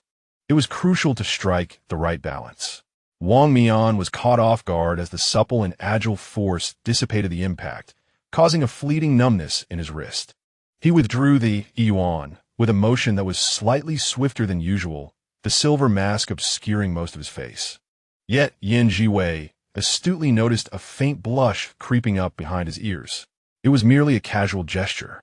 Wang Mian's voice, muffled by the mask, emerged from behind, deliberately turning his head away. Zhiwei smiled, choosing not to confront the moment. He retracted his folding fan and turned, feigning an intention to depart. Behind him, Wang Mian's voice dropped even lower, almost a murmured admonition. Next time, don't get so close to the vortex. Zhiwei's steps faltered imperceptibly. Without turning back, he simply waved his hand lightly in farewell, inwardly amused that Wang Mian could be adorably awkward at times. As he walked away, rounding a building and ensuring he was out of Wang Mian's line of sight, Zhiwei quietly summoned his divine power once more. The ethereal mist of Yao Wuxing enveloped him again, transforming him back into the inconspicuous rookie. Upon reaching the relatively secluded equipment area on the opposite side of the training ground, he happened upon Yu Ge, stealthily fixated on a seemingly harmless chubby figure, who was none other than Bai Li Tu-Ming. Yu Ge likely aimed to reclaim the dignity he had lost earlier at Shun Qingzhu's expense. In a swift motion, he employed his concealment technique, silently approaching Bai Li's unsuspecting back, the short sword glinting ominously as it lunged towards his vital point. Clang! A sound resonated, crisp and somewhat exaggerated, as the blade struck Bai Li's back with force, yet failed to pierce even the fabric of his clothing. Instead, it seemed to collide with an invisible, indomitable barrier, causing the sword to tremble violently, and rather than breaking through, a visible chip appeared on the razor-sharp edge. Zhiwei was left bewildered, holding the short sword and staring at the newly formed notch, enveloped in profound self-doubt. What is this? My weapon is forged from a special alloy. Does this chubby fellow's back contain vibranium? Host, that chubby fellow. Xiao Tangyuan exclaimed in Yan Zhiwei's mind. His gear is extraordinarily comprehensive. I just scanned him. From head to toe, he is adorned with at least a dozen different protective, forbidden items. This is not mere training. It's as if he donned a treasure trove of the Bai family. Indeed, Yan Zhiwei leaned against a stack of training mats, intrigued, observing the figure resembling a mobile armory. Zhiwei had certainly encountered a titanium alloy wall this time. Bai, startled by the sudden impact from behind, clumsily turned around. The specialized true vision eye he wore, with intricate runes flickering across its lenses, glimmered slightly, instantly revealing Zhiwei's concealment. Wow, you attempted a sneak attack. Bailey Pang Pang pointed at the moon ghost, who was heartbroken over the short sword's flaw, and began to fumble through his treasure bag in a flustered manner. I warn you, I have formidable items too. He clumsily extracted an ancient-looking compass-like artifact, but just as he was about to activate it, he accidentally lost grip, sending the compass flying toward the indifferent Molly, who happened to be passing by. Oh no, I'm so sorry. I didn't mean to. Bailey Pang Pang's face turned pale with fright, and he bowed deeply, nearly hitting his head on the ground. Molly, with an impassive expression, sidestepped effortlessly, avoiding the ominous compass. It struck the ground with a clatter and extinguished silently, showing no reaction. Bailey Pang Pang sighed in relief, wiping the cold sweat from his brow. Feeling the need to regain his composure, he rummaged through his bag once more and pulled out a resplendent, wide-bladed sword, glimmering with gold and intricately engraved with elaborate runes. With great effort, he lifted the sword with both hands, aimed it at the moon ghost, and shouted with all his might, "Take this." 3,000 transformations. The blade shimmered with golden light, and in the next instant, 3,000 radiant sword beams cascaded toward the moon ghost, resembling a breathtaking display of golden snowflakes. The onslaught was dense and overwhelming. The moon ghost desperately swung his short sword to parry the ephemeral sword energies while shouting at the top of his lungs, "Vortex! Save me! This fatso is attacking with cash." Meanwhile, Rose, having kicked the lazy balance out to carry out a suppression task, locked eyes with Molly, who had nearly been injured moments earlier. One wielded a massive hammer with a bright smile, while the other gripped a short dagger with an icy gaze. Without uttering a word, they clashed atop the remnants of the half-destroyed dormitory building, indeed, the half that remained after Wang Mian's strike, engaging in a fierce battle. The hammer whistled through the air, and the dagger struck like lightning. Both were adept in close combat, fighting with exhilarating fervor, as bricks and stones flew, making the already precarious rooftop even more disastrous. At that moment, the moon ghost, pursued desperately by Bailey Pang Pang as 3,000 transformations, darted past the two combatants. Clutching his head, the rush of air and the scattering debris disrupted their rhythm.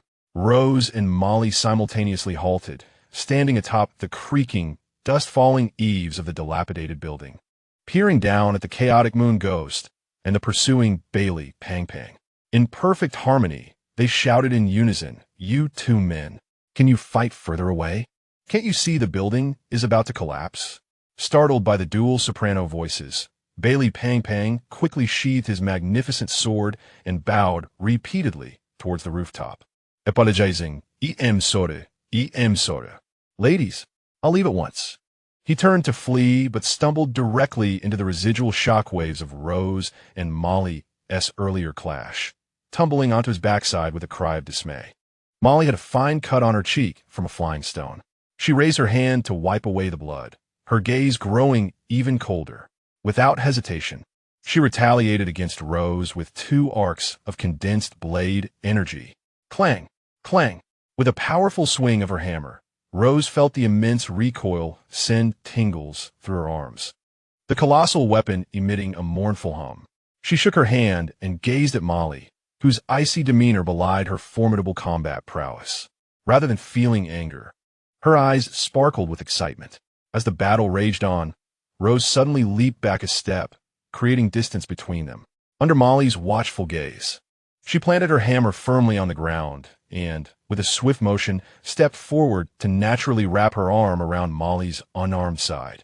With a beaming smile that revealed her teeth but concealed her eyes, Rose spoke with a warmth that suggested a long-lost sisterly bond. "Sister, I am growing fonder of you. So cool and capable. What do you think about me changing my code name? Instead of Rose, how about Lily? It sounds lovely. The meaning is beautiful too. Our duo shall be called the Sister Flowers." Molly was taken aback, her body stiffening in shock as she hastily withdrew her hand from Rose's embrace, retreating several steps until her back met the broken railing. She kept her head bowed, unable to meet the fiery gaze of Rose. Her ears flushed crimson as if they might bleed, and her hand gripping the dagger trembled slightly. In the mind of Zhiwei, a faint voice echoed. "The lilies of home have bloomed, wild and free." The system's data stream seemed to carry the weight of worldly wisdom. Zhiwei suppressed a laugh, shaking her head as her attention shifted to another battleground. There, at the edge of the clearing, Chao Yuan had found a relatively clean spot and sat cross-legged. With his eyes half closed and hands pressed together before his chest, he quietly began to chant Buddhist scriptures. His serene and unworldly demeanor starkly contrasted with the chaos surrounding him. Just then, the somewhat disheveled Tian Ping, having been unceremoniously kicked off a rooftop by Rose, hurried over, clutching his backside. He circled around the meditating Chao Yuan, stroking his chin as if assessing this peculiar new recruit. Sensing someone nearby, Chao Yuan slowly opened his eyes, maintaining his prayerful posture. He nodded slightly at Tian Ping, his voice calm. "Esteemed benefactor." Tian Ping immediately halted, mimicking a respectful gesture, his tone laced with curiosity. "Ah, master, what guidance do you offer?" Chao Yuan closed his eyes again, then reopened them. A gentle compassion etched across his face as he shook his head. "There is no need for further words. Please, proceed to eliminate this humble monk." With that, he bowed his head once more, resuming his chant, unfazed by Tian Ping's attempts to persuade him through reason or emotion. He remained steadfast, refusing to touch the dagger resting beside him. At that moment, a booming voice echoed across the training ground, belonging to the rotund Bai Li, who shouted with vigor, "Brother Qi Yi is magnificent. Destroy the false mask." This proclamation rippled through the air like a stone cast into a still pond. Chao Yuan's chanting faltered ever so slightly. His eyes snapped open, and within the depths of his previously tranquil gaze, a sharp glint akin to a blade's edge flashed forth. He abruptly rose to his feet, his movements so swift that they seemed to stir the very air around him. In a few strides, he reached the not-so-distant Bai Li Pang Pang, who was still rubbing his behind while vigorously waving a small flag of unknown origin. Startled by Chao Yuan's sudden grip on his shoulder, Bai Li exclaimed, "Hey, Master Chao Yuan, what are you doing?" "I'm cheering here." Chao Yuan pressed his palms together, leaning slightly forward, his voice tinged with an urgency that was rarely present in his demeanor, even trembling with an inner excitement. "Benefactor, may I ask, what exactly are the three characters you just shouted for Lin Qiyi? It is of utmost importance that we do not misidentify such a significant person." Bai Li Pang Pang was momentarily taken aback by his solemnity, which bordered on the reverent, but soon broke into laughter, scratching his head as he responded loudly. "It's just the literal meaning. Double wood for Lin, the number 7, and the knight for Yi. Lin Jie. Why, master, do you know Brother Qi too?" Chao Yuan, in a low murmur, recited a few obscure verses, his gaze instantly transforming into one of unwavering intensity and fervor. Indeed, double wood represents Lin, taking away 1 from 7, the arrival of night after 10 years. This divination, this omen, is unmistakable. This is precisely the noble person I have sought for many years, destined to cross my path. A suppressed, manic laughter began to echo within him. He turned and swiftly walked back to the puzzled Tian Ping. In that moment, Chao Yuan's demeanor had shifted from calm detachment to a serious resolve, his lips twitching slightly, an involuntary reaction to the stirring power within him. "Benefactor." Chao Yuan's voice was low yet clear. "I was abrupt earlier. My mind was unsettled. Please allow me a moment to complete my recitation of the Diamond Sutra, to focus my thoughts, and then I shall spar with you. Tian Ping, momentarily bewildered by this unexpected shift, quickly thumped his chest and grinned. If you had said so earlier. Don't worry, Tian Ping, know my limits and will ensure you don't hurt yourself. I'll be waiting. However, Chao Yuan sat in silence for a full half hour, reciting sutras, transitioning from the Diamond Sutra to the Heart Sutra and then to the Kitagarbha Sutra, his pace gradually slowing, each word bearing the weight of 1,000 burdens. Beads of perspiration began to form on his forehead. The internal laughter wavered, sometimes whispering like a breeze, at other times sharp as a needle. Tian Ping, in a state of distress, had paced in circles, nearly wearing down the soles of his shoes, until he could no longer contain himself. He carefully prodded Chao Yuan's shoulder with the sheath of his sword. Master, Gao Juan, are you planning to chant until nightfall? Until the world ages? Chao Yuan snapped his eyes open. A fleeting crimson glimmer raced across his gaze before being forcefully suppressed. A moment of struggle and hesitation crossed his face. He pressed his palms together and bowed deeply to Tian Ping, his tone sincere to the point of pleading. Benefactor, to speak candidly, my power is rather unique. Once unleashed, it may inadvertently harm you, beyond my complete control. To avoid a grave mistake, might I suggest you summon your captain? I'm willing to spar with Captain Wang. Upon hearing these words, Tian Ping was momentarily taken aback, but soon, indignation surged within him as he defiantly raised his chin, his voice ascending by several octaves. Who do you think you are looking down upon? I, Tian Ping, am a core member of the mass squad, seasoned in countless battles. Am I to fear a monk muttering incantations one by one? Bring it on. Whatever tricks you have, unleash them. If I so much as frown, I shall bear your surname. Seeing his unwavering attitude, Chao Yuan's gaze flickered several times, ultimately settling into a profound silence.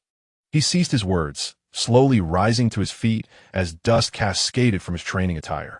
With deliberate slowness, he withdrew his hands from his voluminous sleeves, grasping the unadorned scabbard that lay at his side. Drawing a deep breath, his inhalation resonated with a weighty solemnity, as if he were absorbing all the surrounding clamor. His gaze sharpened gradually, and on his tranquil visage, the corners of his mouth slowly contorted into a chilling and frenzied arc, starkly contrasting his usual gentle demeanor. Then, benefactor, his voice transformed into a low, hoarse timbre, akin to the rasp of sandpaper, each word laden with a palpable chill. May your journey be smooth. The moment his words fell, clang. The long blade was unsheathed.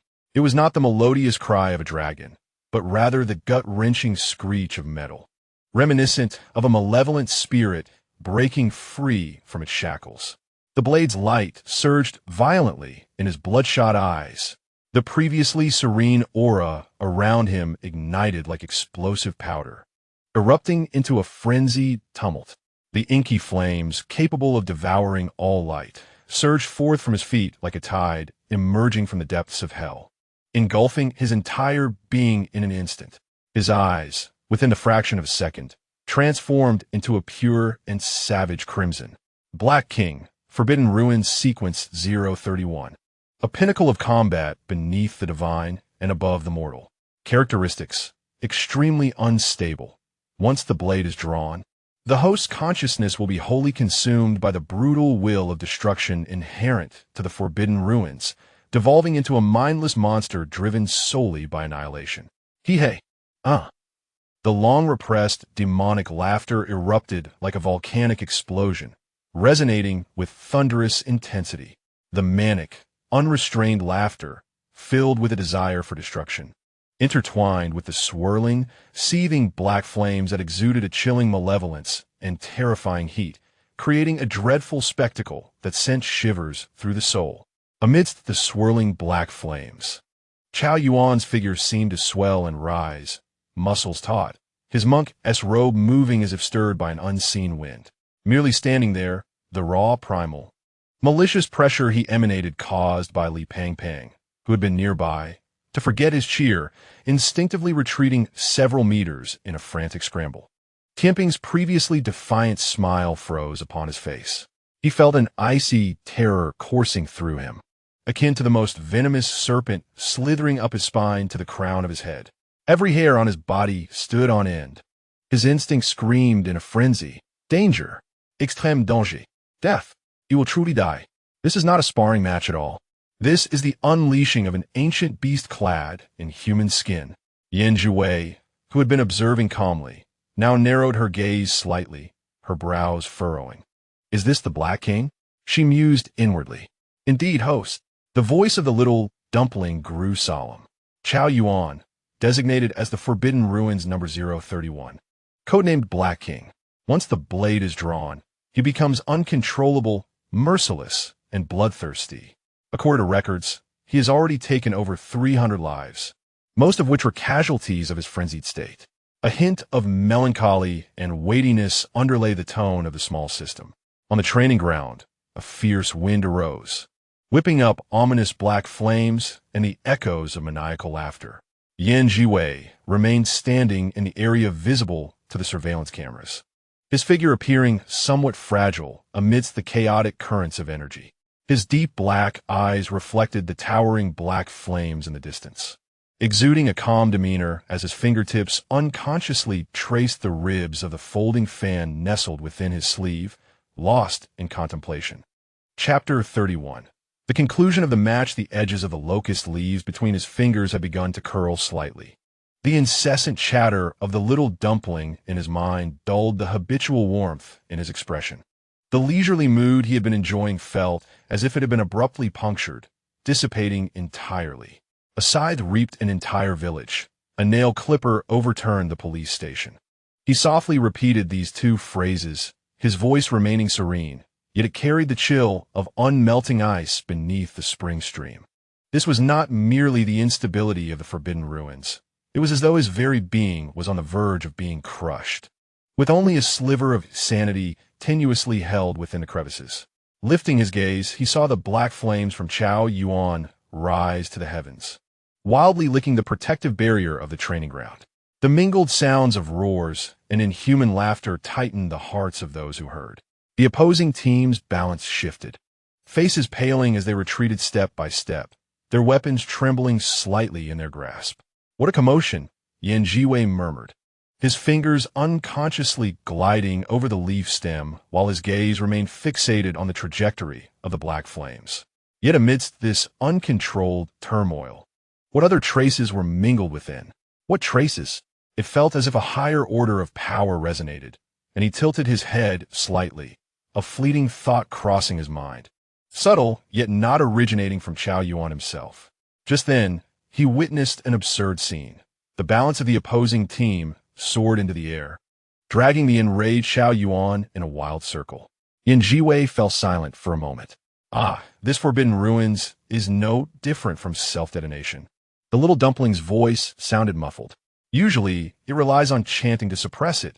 Once the blade is drawn, the brakes fail. Zhiwei did not respond, merely slowing the rotation of the leaf between his fingers. He had seen too many individuals ensnared by uncontrollable power. Such force was not a gift, but a curse. Yet, the curse afflicting Chao Yuan seemed intertwined with subtler, more obscure threads. At that moment, an unusual energy fluctuation emanated from the other side. He turned his head just in time to glimpse the tail end of a bizarre scene. Lin Chia, like a shadow, lunged directly at Wang Mian, his blade sharp and resolute. Wang Mian wielded the yuan, tracing a silver arc in the air, as if time around him were manipulated by an invisible hand, shifting from slow to swift. The clash of domains caught Zhiwei's attention as he watched intently. Captain Wang Mian's mastery over time had reached an extraordinary realm. However, Lin Chia paused momentarily, his voice gentle, that child possessing an intuition remarkably beyond that of an ordinary person. The final strike came like a flash of lightning, the blade's tip narrowly grazing the edge of the mask. Zhiwei keenly sensed the delicate ripples of time unfurling, casting a momentary haze over the scene. As clarity returned, Wang Mian stood still, his sword sheathed, a hint of dust resting on his silver mask, his demeanor composed. A few paces away, Lin Chia relaxed his wrist, a familiar, languid smile playing at the corners of his lips. The moment had arrived. It seemed the mask had triumphed. Zhiwei lightly touched the side of his garment. No, that ripple could not deceive him. Moreover, when Lin Xie retracted his stance, there was a barely perceptible pause in the line of his shoulders. With his gaze slightly lowered, a faint, knowing smile graced his lips, his voice barely above a whisper, almost threatening to upend the stage. Before Wang Mian could speak, Lin Xie's eyes locked onto the surging black flames in the distance. His expression hardened, and he turned, darting away with such swiftness that only an afterimage remained. There was an urgent fervor about him.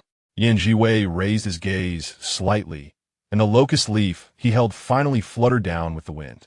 His voice was gentle, tinged with a barely perceptible smile. Before he could finish speaking, Lin Xie had already advanced toward the searing black flames. The heat distorted the air, yet he seemed oblivious, his wrist flicking to reveal a peculiar metallic band. Little Tang Yuan gasped in surprise within his consciousness, exclaiming, "It's Xiao Yuan's chastity belt. Activate!" Zhiwei nearly choked on the name, struggling to maintain his genteel smile, and after a soft cough, he remarked inwardly on the uniqueness of the name. His calm gaze fell upon the juncture of the metallic band and the black flames, contemplating various potential energy reactions. Simultaneously, he observed Lin Xie's approach, his posture as upright as a pine tree, his profile sharply defined in the flickering firelight, exuding an unwavering focus and command over the situation. As the band was fastened, the raging black flames swiftly diminished, retreating like a receding tide. Xiao Yuan let out a muffled groan, collapsing to the ground, gasping for breath. His eyes filled with a bewildered gratitude and a lingering fear of survival. Zhiwei quietly watched as Xiao Yuan lifted his gaze toward Lin Xie, his expression brimming with gratitude and reliance. He understood why this was a nobleman.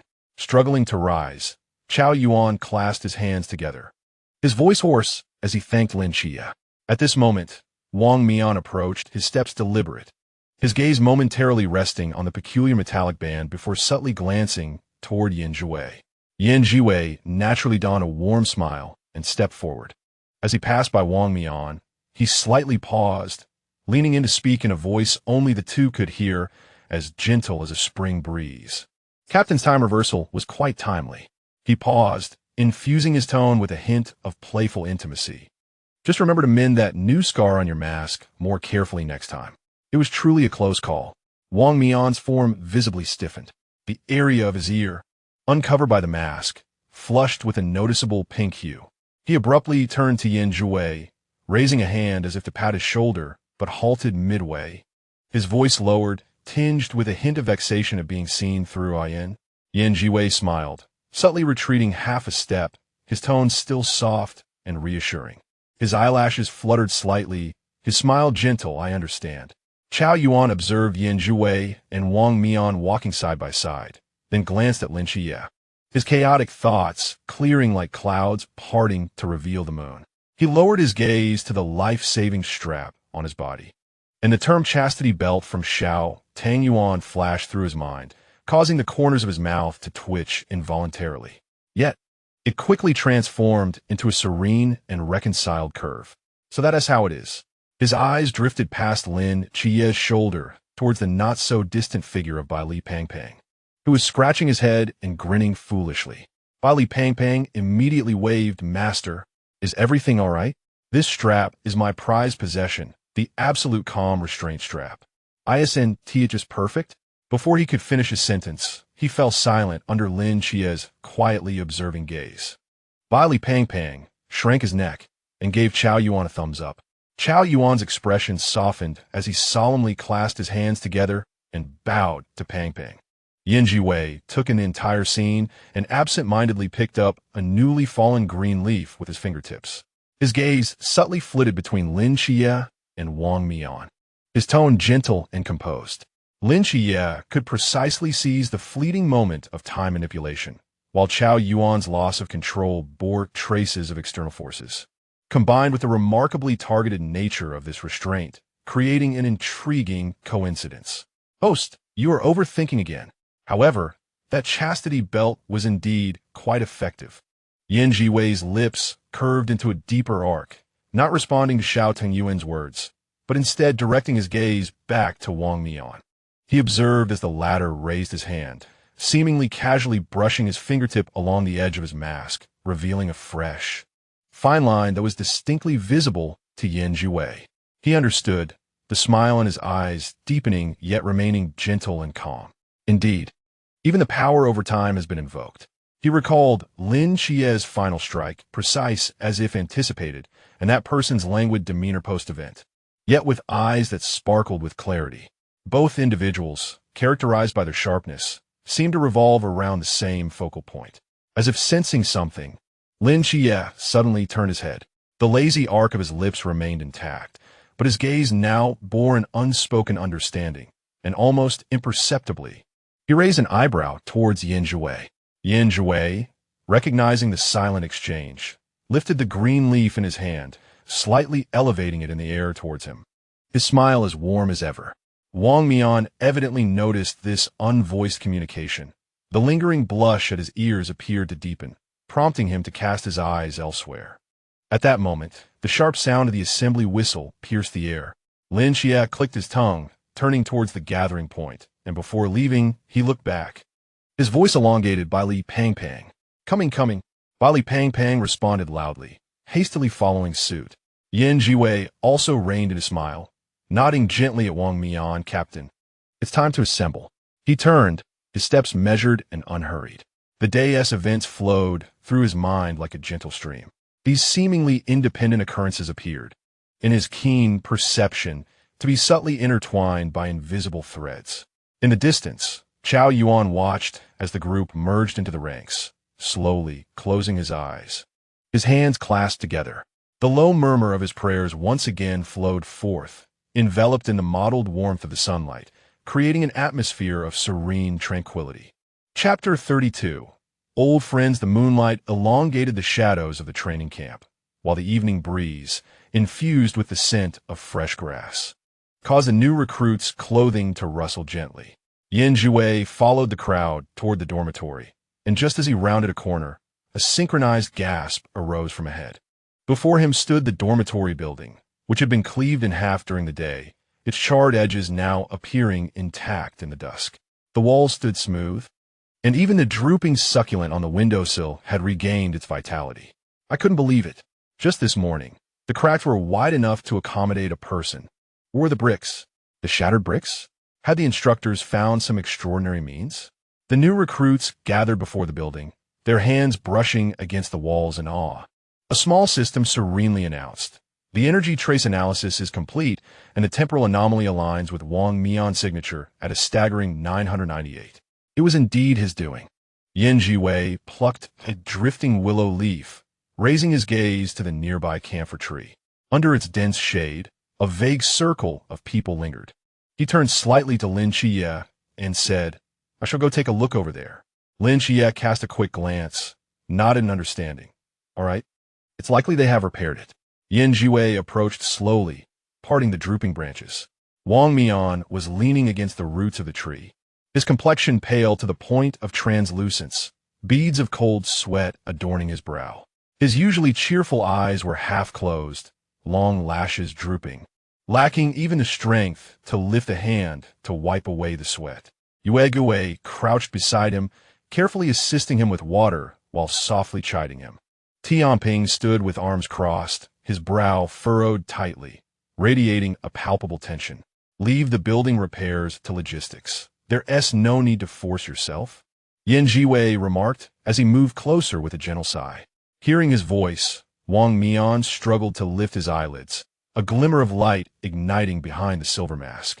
He managed a feeble smile, his voice hoarse. "After all, it was I who caused the damage. I can't let the newcomers sleep under the stars, can I?" As he spoke, he attempted to rise, but his arms trembled, and he nearly collapsed forward. "Don't be stubborn," Zhiwei scolded, catching him with a swift motion. Zhiwei shook his head, flipping his wrist to reveal a white jade folding fan in his palm. The fan's ribs were translucent, the surface adorned with misty landscapes. With a delicate flick of his wrist, the tip of the fan shimmered, releasing a flurry of radiant pink spirit butterflies. Their gossamer wings were adorned with minute specks of light, and they circled Wang Mian twice before landing gracefully on his shoulders, wrists, and hair tips.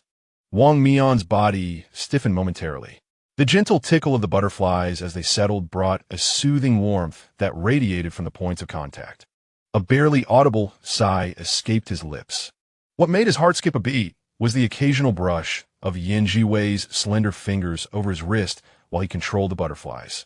Those fingertips, carrying a hint of the night breeze's chill, felt as if they sparked a subtle electricity, leaving a faint blush on his ears.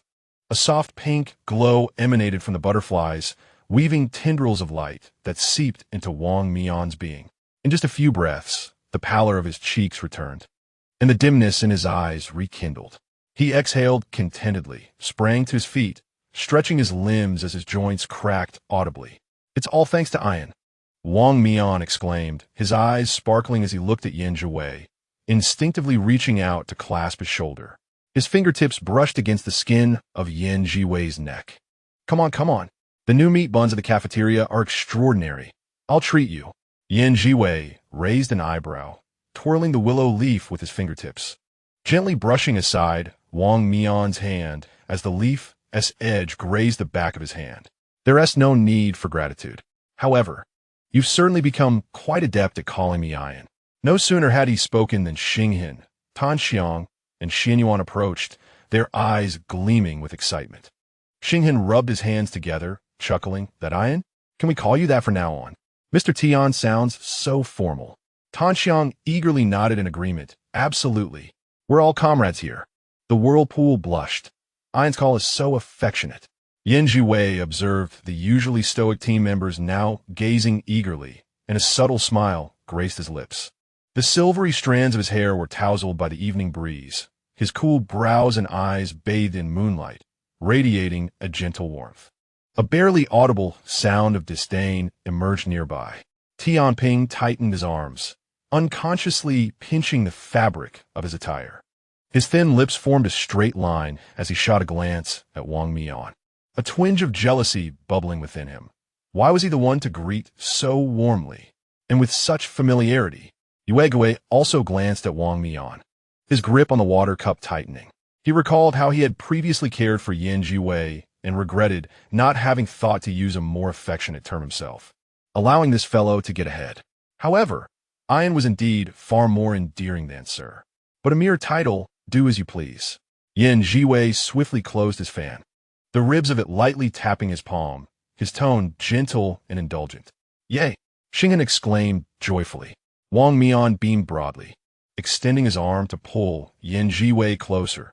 "It should have been like this from the start. Come on, the meat buns are best enjoyed hot." Before he could finish his sentence, a deliberate cough interrupted from his side. Tianping subtly shifted half a step, nudging Wang Mian's hand away with his shoulder. His tone remained neutral, his gaze fixed on Zhiwei's face. "The late-night snacks in the cafeteria are greasy. I have osmanthus cake from Jiangnan, sweet yet light." As he spoke, his fingertips brushed against Zhiwei's wrist ever so slightly. Zhiwei stepped forward, handing the water cup to Wang Mian, then turned to Zhiwei.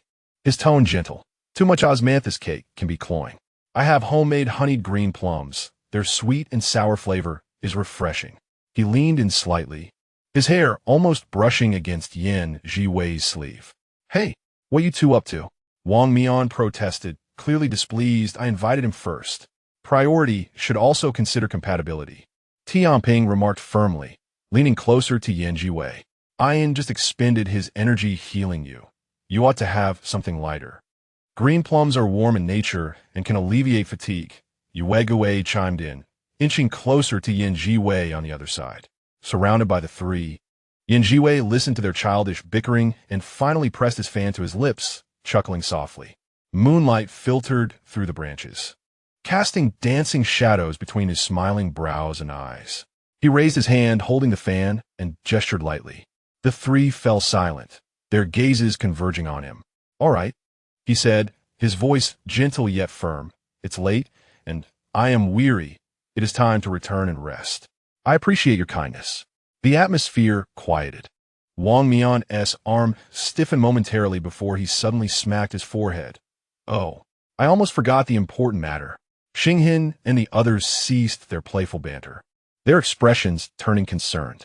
Tianping stepped forward, his voice calm. In the first few days of the new recruit camp, there may be surprise roll calls at night. Stay alert. Yes, yes. The whirlpool replied eagerly. When the whistle blows, you must reach the playground within 10 minutes. Tardiness means extra training. Zhiwei gently caressed the rim of his cup, his voice soft. I've checked your room's doors and windows. If you hear any noises at night, do not panic. He leaned forward, his fingertips accidentally brushing against Zhiwei's. Tanzang produced a plain sachet, her fingers trembling slightly. This contains calming dried herbs. If you find it hard to sleep, you can smell it. As she extended it, her fingertips grazed Zhiwei's, and she quickly withdrew, her ears turning red. Do pay attention to breakfast tomorrow morning as well. Rose added softly. Zhiwei took the cup of water and the sachet, the faint warmth and tremor lingering on his fingertips. A gentle smile graced his lips. Yes, I have noted everything. Thank you all, rest assured. He spoke no further, merely nodding slightly to the crowd before turning to depart. His garments brushed against the blades of grass, producing a soft, rustling sound, and his elegant silhouette soon melded into the moonlit shadows of the trees. Beneath the camphor tree, several individuals stood quietly, their gazes following that retreating figure. Wang Mian gently touched the back of his hand, which had been grazed by willow leaves. Tianping looked down at the fingertips that had brushed against Zhiwei's wrist, unconsciously twisting them. Zhiwei subtly withdrew his hand, his fingertips lingering. Tanxiang concealed the back of his hand behind him, his cheeks flushed. Xinghin and Xianwu also gazed in that direction, smiles adorning their faces. The night wind was gentle, dispersing the hushed whispers among the trees. Yan must enjoy osmanthus cake, right? Is the green plum too sour? Should I bring 2 meat buns tomorrow morning? I need a natural reason. I added white plum blossoms to the sachet, hoping he will like it. If I happen to be close to him during the evening gathering, can I call out to him casually? All right, disperse, disperse. Time for bed. Wang Mian waved his hand to shoo away the team members, yet he himself cast one last glance in that direction. A lazy smile curling at the corners of his mouth beneath the silver mask. The fragmented whispers concealed a cautious concern, drifting towards the direction Zhiwei had departed, merging into the tender embrace of the night. Chapter 33. Gathering moonlight flowed through the gaps in the curtains, casting a layer of serene silver blue over the dormitory. When Zhiwei lay down after washing up, the small night lamp at the head of his bed still glowed, its warm yellow halo thickening the air with a slight stickiness. The little system had quietly gone offline, leaving only the faint sounds of shallow breathing in the room. Su Yin lay on his side with his back to him, his form appearing particularly slender beneath the covers. As soon as Zhiwei closed his eyes, he keenly sensed the gaze behind him was not a straightforward appraisal, but rather a gentle, tentative touch, like the tip of a feather lightly brushing against him, cautiously resting on his hair tips and shoulder line, lingering for a moment before withdrawing in a flurry, as if afraid to disturb a fragile dream. He did not open his eyes, yet the corners of his lips curved into the faintest arc. This sensation was exquisite. Su Yan's gaze towards him bore no resemblance to that of a mere acquaintance. It felt like an old familiarity stretched across the sands of time, imbued with an almost instinctual reliance, yet shrouded in a thin veil of timidity, a yearning to draw closer but restrained by fear. It reminded him of the little snow ferret he had found years ago atop the snow-capped mountain, always hiding behind the rocks to watch him, its glossy eyes filled with a desire for affection and a fear of being abandoned. Deliberately, Zhiwei turned to face Su Yan. The gaze indeed froze instantly.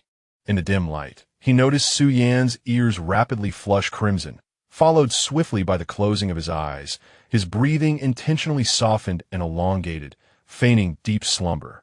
Yet he could not resist the urge to slightly turn his face, his long eyelashes trembling under the warm yellow light, resembling the wings of a startled butterfly, utterly betraying the turmoil within. Not asleep yet? Zhiwei's voice, imbued with the moisture of freshly washed skin.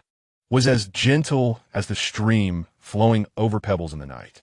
Su Yan's body tensed momentarily, and after several seconds, he managed to squeeze out a response from his throat, as faint as a whisper.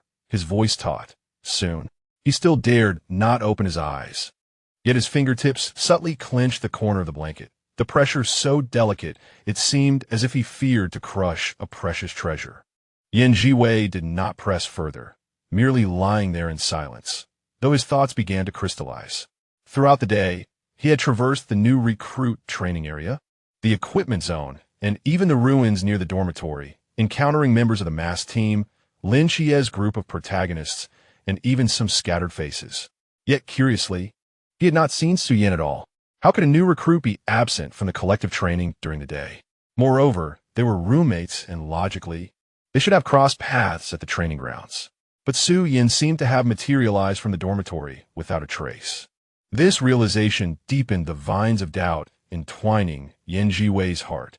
He could distinctly sense Su Yan's gaze drifting back, lingering for a longer duration this time, imbued with a hint of cautious exploration, tracing from his brow to the bridge of his nose and down to his jawline, as if confirming a rare and cherished artifact that had been lost and found again.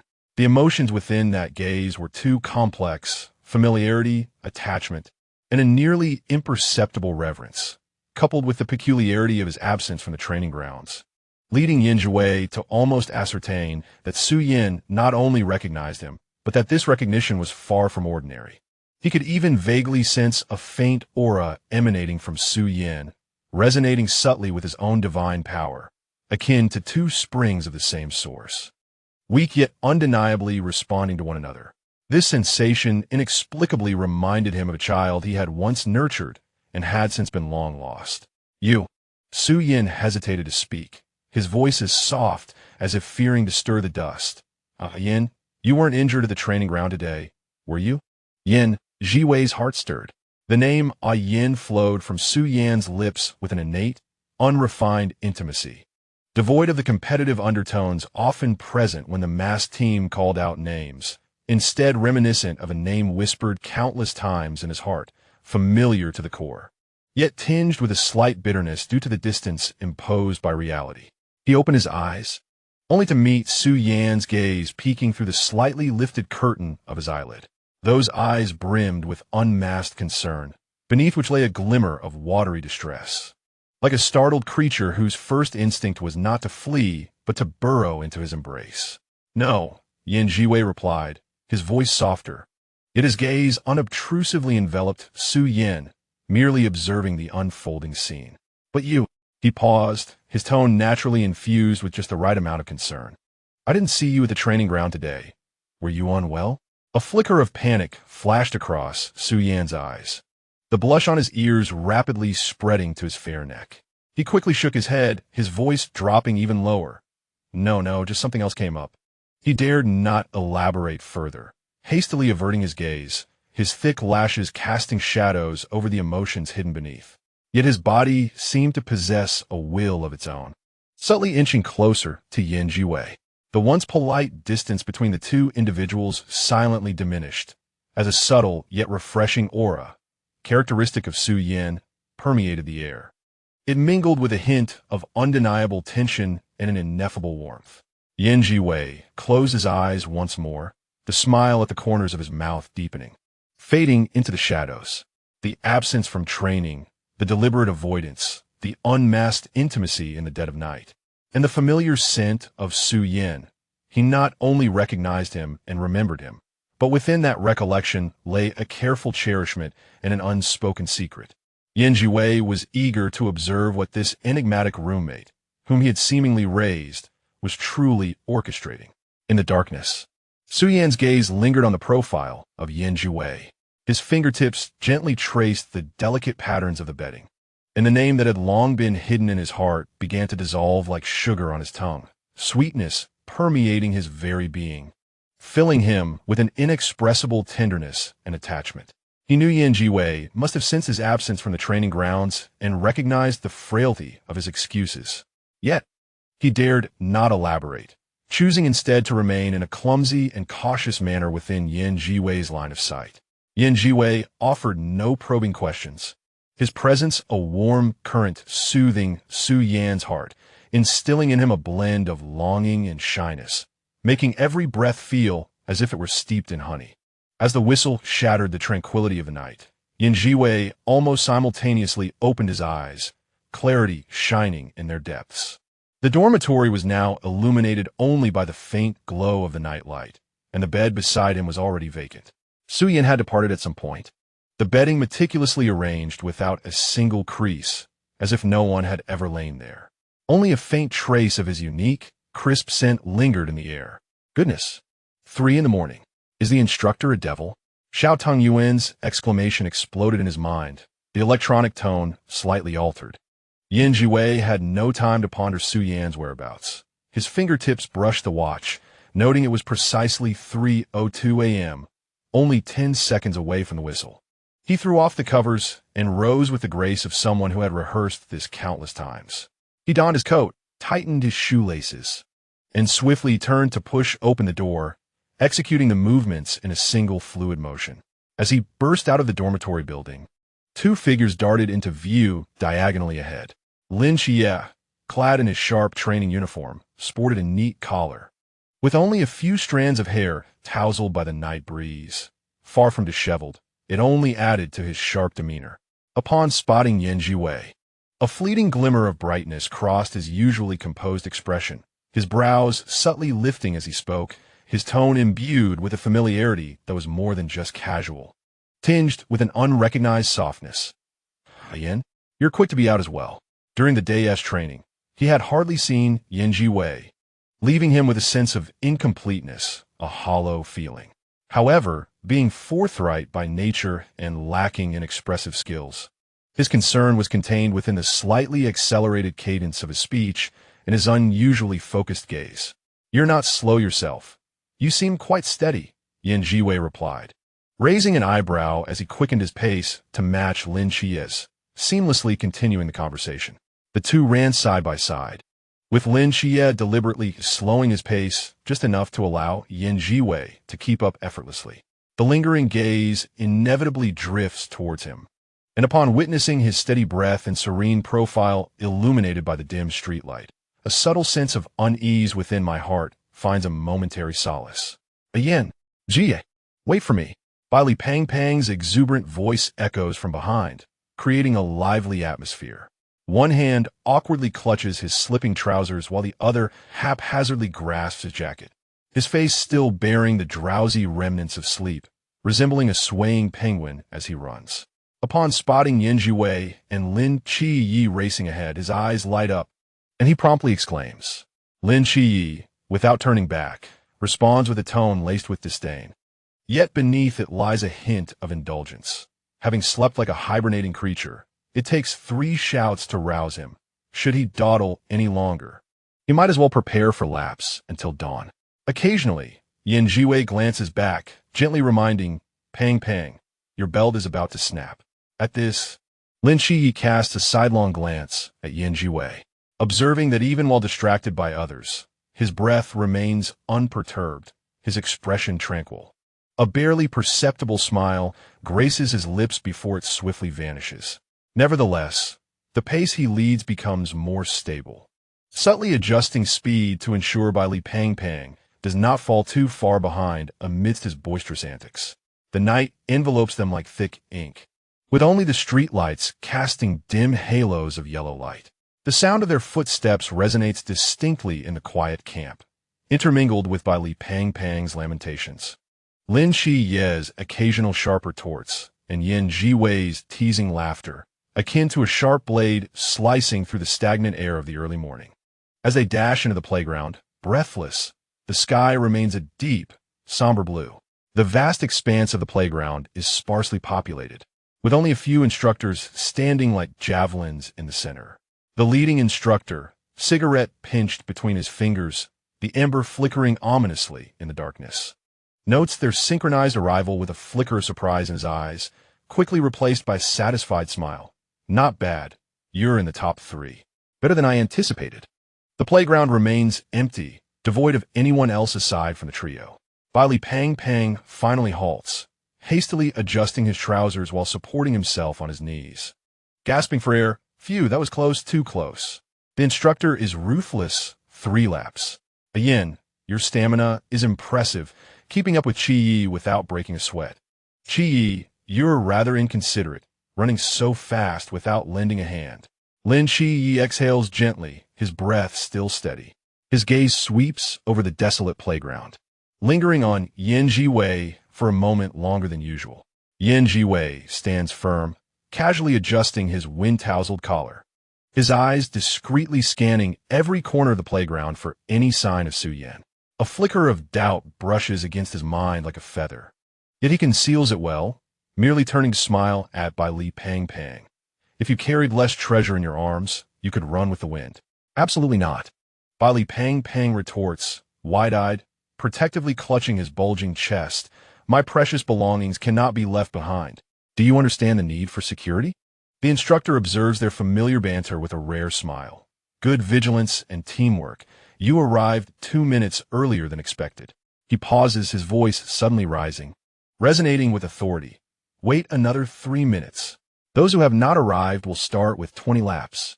As the 10-minute deadline expired, the entrance to the playground became lively. The tardy recruits rushed in, some with untied shoelaces, others wearing their jackets inside out, their faces collectively displaying the dazed look of sleep deprivation. Just as they settled, the instructor coldly called out names, and they begrudgingly joined the ranks of those sentenced to run, their lamentations echoing around them. Meanwhile, those who were on time quickly lined up to commence a slow jog around the playground. The sound of their footsteps gradually unified, becoming a harmonious rhythm. Yan Zhiwei, Lin Qi, and Li Pang merged into the formation, maintaining a steady pace. Host, look over there. That arrogant one, Shun Qingzhu. The electronic voice of Xiao Tangyuan suddenly rose in Yan Zhiwei's mind, brimming with excitement. What he is doing is hardly running. It's more like strolling. With his hands in his pockets, one might think he is taking a leisurely walk in his backyard. How audacious! Following Xiao Tangyuan's direction, Yan Zhiwei indeed spotted the defiant figure at the end of the line.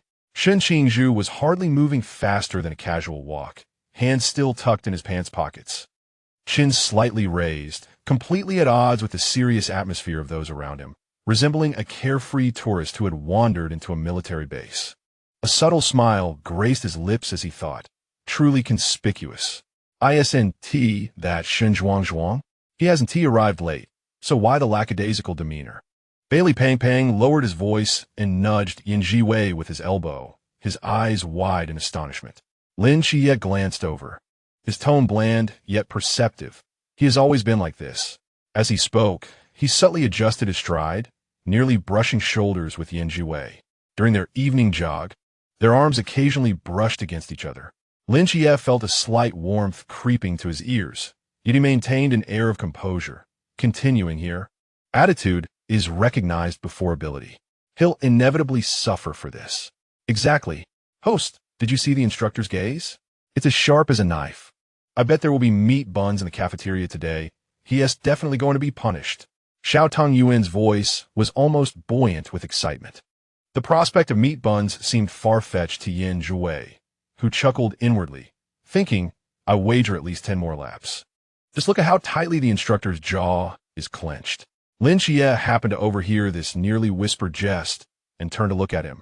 In the dim light of the playground, Yan Zhiwei's profile appeared soft, his eyes reflecting the distant glow of the streetlights, adorned with a serene smile that seemed to see through everything. Lin Qi felt a stir in his heart and instinctively added, I'll bet you at least 20 laps. Once the words escaped his lips, he realized the interaction felt somewhat forced, as if he were eager to find a topic of conversation. He cleared his throat, attempting to sound more objective. In that state, the instructor will not let him off lightly. Indeed, before they had completed 2 laps, the instructor's icy gaze locked onto Shun Qingzhu like a searchlight. Shun Qingzhu, the instructor barked, his voice resonating across the empty playground, stepped forward. Shun Qingzhu paused, raising an eyebrow, leisurely sauntering to the front of the line, his hands still in his pockets, his tone unwavering. Reporting to the instructor, I did not arrive late. Is being on time your excuse for being so nonchalant? The instructor spat the half-burnt cigarette onto the ground, crushing it under his military boot, extinguishing the embers. Everyone is diligently following the training directives, while you seem to be idling about. Has discipline been devoured by a dog? As punishment, an additional 20 laps. Now, immediately. If you cannot finish, others will accompany you in your continued running. Wow, nailed it. 20 laps. Just like what Lin Xie guessed. Xiao Tangyuan exclaimed, unabashedly reveling in the misfortune. Look at his expression, as if he just swallowed a live fly. How delightful. To openly defy the rules invariably incurs a cost. A glimmer of knowing amusement flickered in Yan Zhiwei's eyes. Lin Xie observed Shen Qingzhu freeze momentarily, his reluctant silhouette compelled to start running. The corners of his mouth lifting slightly in a faint arc. He turned his head, his gaze naturally settling on Yan Zhiwei's face, his voice lowered, imbued with a meaning only the two of them could comprehend. It seems we both guessed correctly. As he spoke, his gaze lingered for a moment on the smiling contours of Yan Zhiwei's brows and eyes, seeing his eyes brighten with this small mutual understanding. A ripple of lightheartedness spread within Lin Xie, though this emotion remained too subtle for him to analyze. Shen Qingzhu's defiance was utterly frozen, clearly taken aback that this talisman against tardiness had lost its efficacy. Confusion and resentment flashed in his eyes, yet under the intense scrutiny of the instructor, he dared not utter a word of dissent. Gritting his teeth, he cast a fierce glare at the surrounding new recruits who were rendered silent with trepidation. Finally, withdrawing his esteemed hands from his pockets and beginning to run, his expression as dark as the sky before storm. A collective gasp echoed through the ranks. Everyone stunned by this sudden severe punishment, even the rhythm of their running momentarily disrupted. My goodness, I wasn't late and still have to do 20 laps? Baili Peng Peng gasped, his voice barely above a whisper. The instructor is certainly making an example of someone. Peng Peng has figured it out. This is the rule. Xiao Tangyuan chimed in cheerfully. Look, host, the arrogant one is now subdued, his haughty demeanor entirely extinguished, running more earnestly than anyone. As expected, Yan Zhiwei responded inwardly. Lin Xie, however, remained unperturbed, as if everything had unfolded as anticipated. He merely stated, here, obedience and attitude are the baseline. As he spoke, his steps unconsciously veered slightly towards Yan Zhiwei, the frequency of their arms brushing against each other increasing subtly as they ran. Lin Xie kept his gaze straight ahead, though the tips of his ears quietly blushed in the dim light. Xie is right. Host, you must maintain your image as an exemplary student, Xiao Tangyuan advised, before her attention was diverted back to the penalized running squad. Hey, host, look quickly. The arrogant one has joined forces with those who are also running 50 laps. Things just got lively. Yan Zhiwei's gaze swept over the unique formation composed of Shen Qingzhu and a group of latecomers with forlorn expressions. Her tone tinged with amusement. It is indeed an alternative convergence of paths. This time, Lin Xie did not respond, merely adjusting his pace slightly to maintain a synchronized rhythm with Yan Zhiwei. This distance met the training requirements, neither too close nor too far, allowing him to clearly sense the subtle airflow created by her running and hear the steady cadence of her breath. Shen Qingzhu's 20 laps were particularly excruciating. The initial defiance was gradually worn away by the monotonous repetition and physical exhaustion, leaving only irritation and resentment in its wake. Under the unwavering gaze of the instructor, he was compelled to hasten his pace, gradually joining the new recruits who had already been reduced to breathless exhaustion from running 50 laps, forming a strikingly vivid scene in motion. The other recruits, filled with trepidation, dared not display even a hint of laxity. Each ran with their backs straight and steps synchronized, even their breaths careful and measured. Host, the voice of little Tangyuan suddenly took on a more serious tone, laced with curiosity.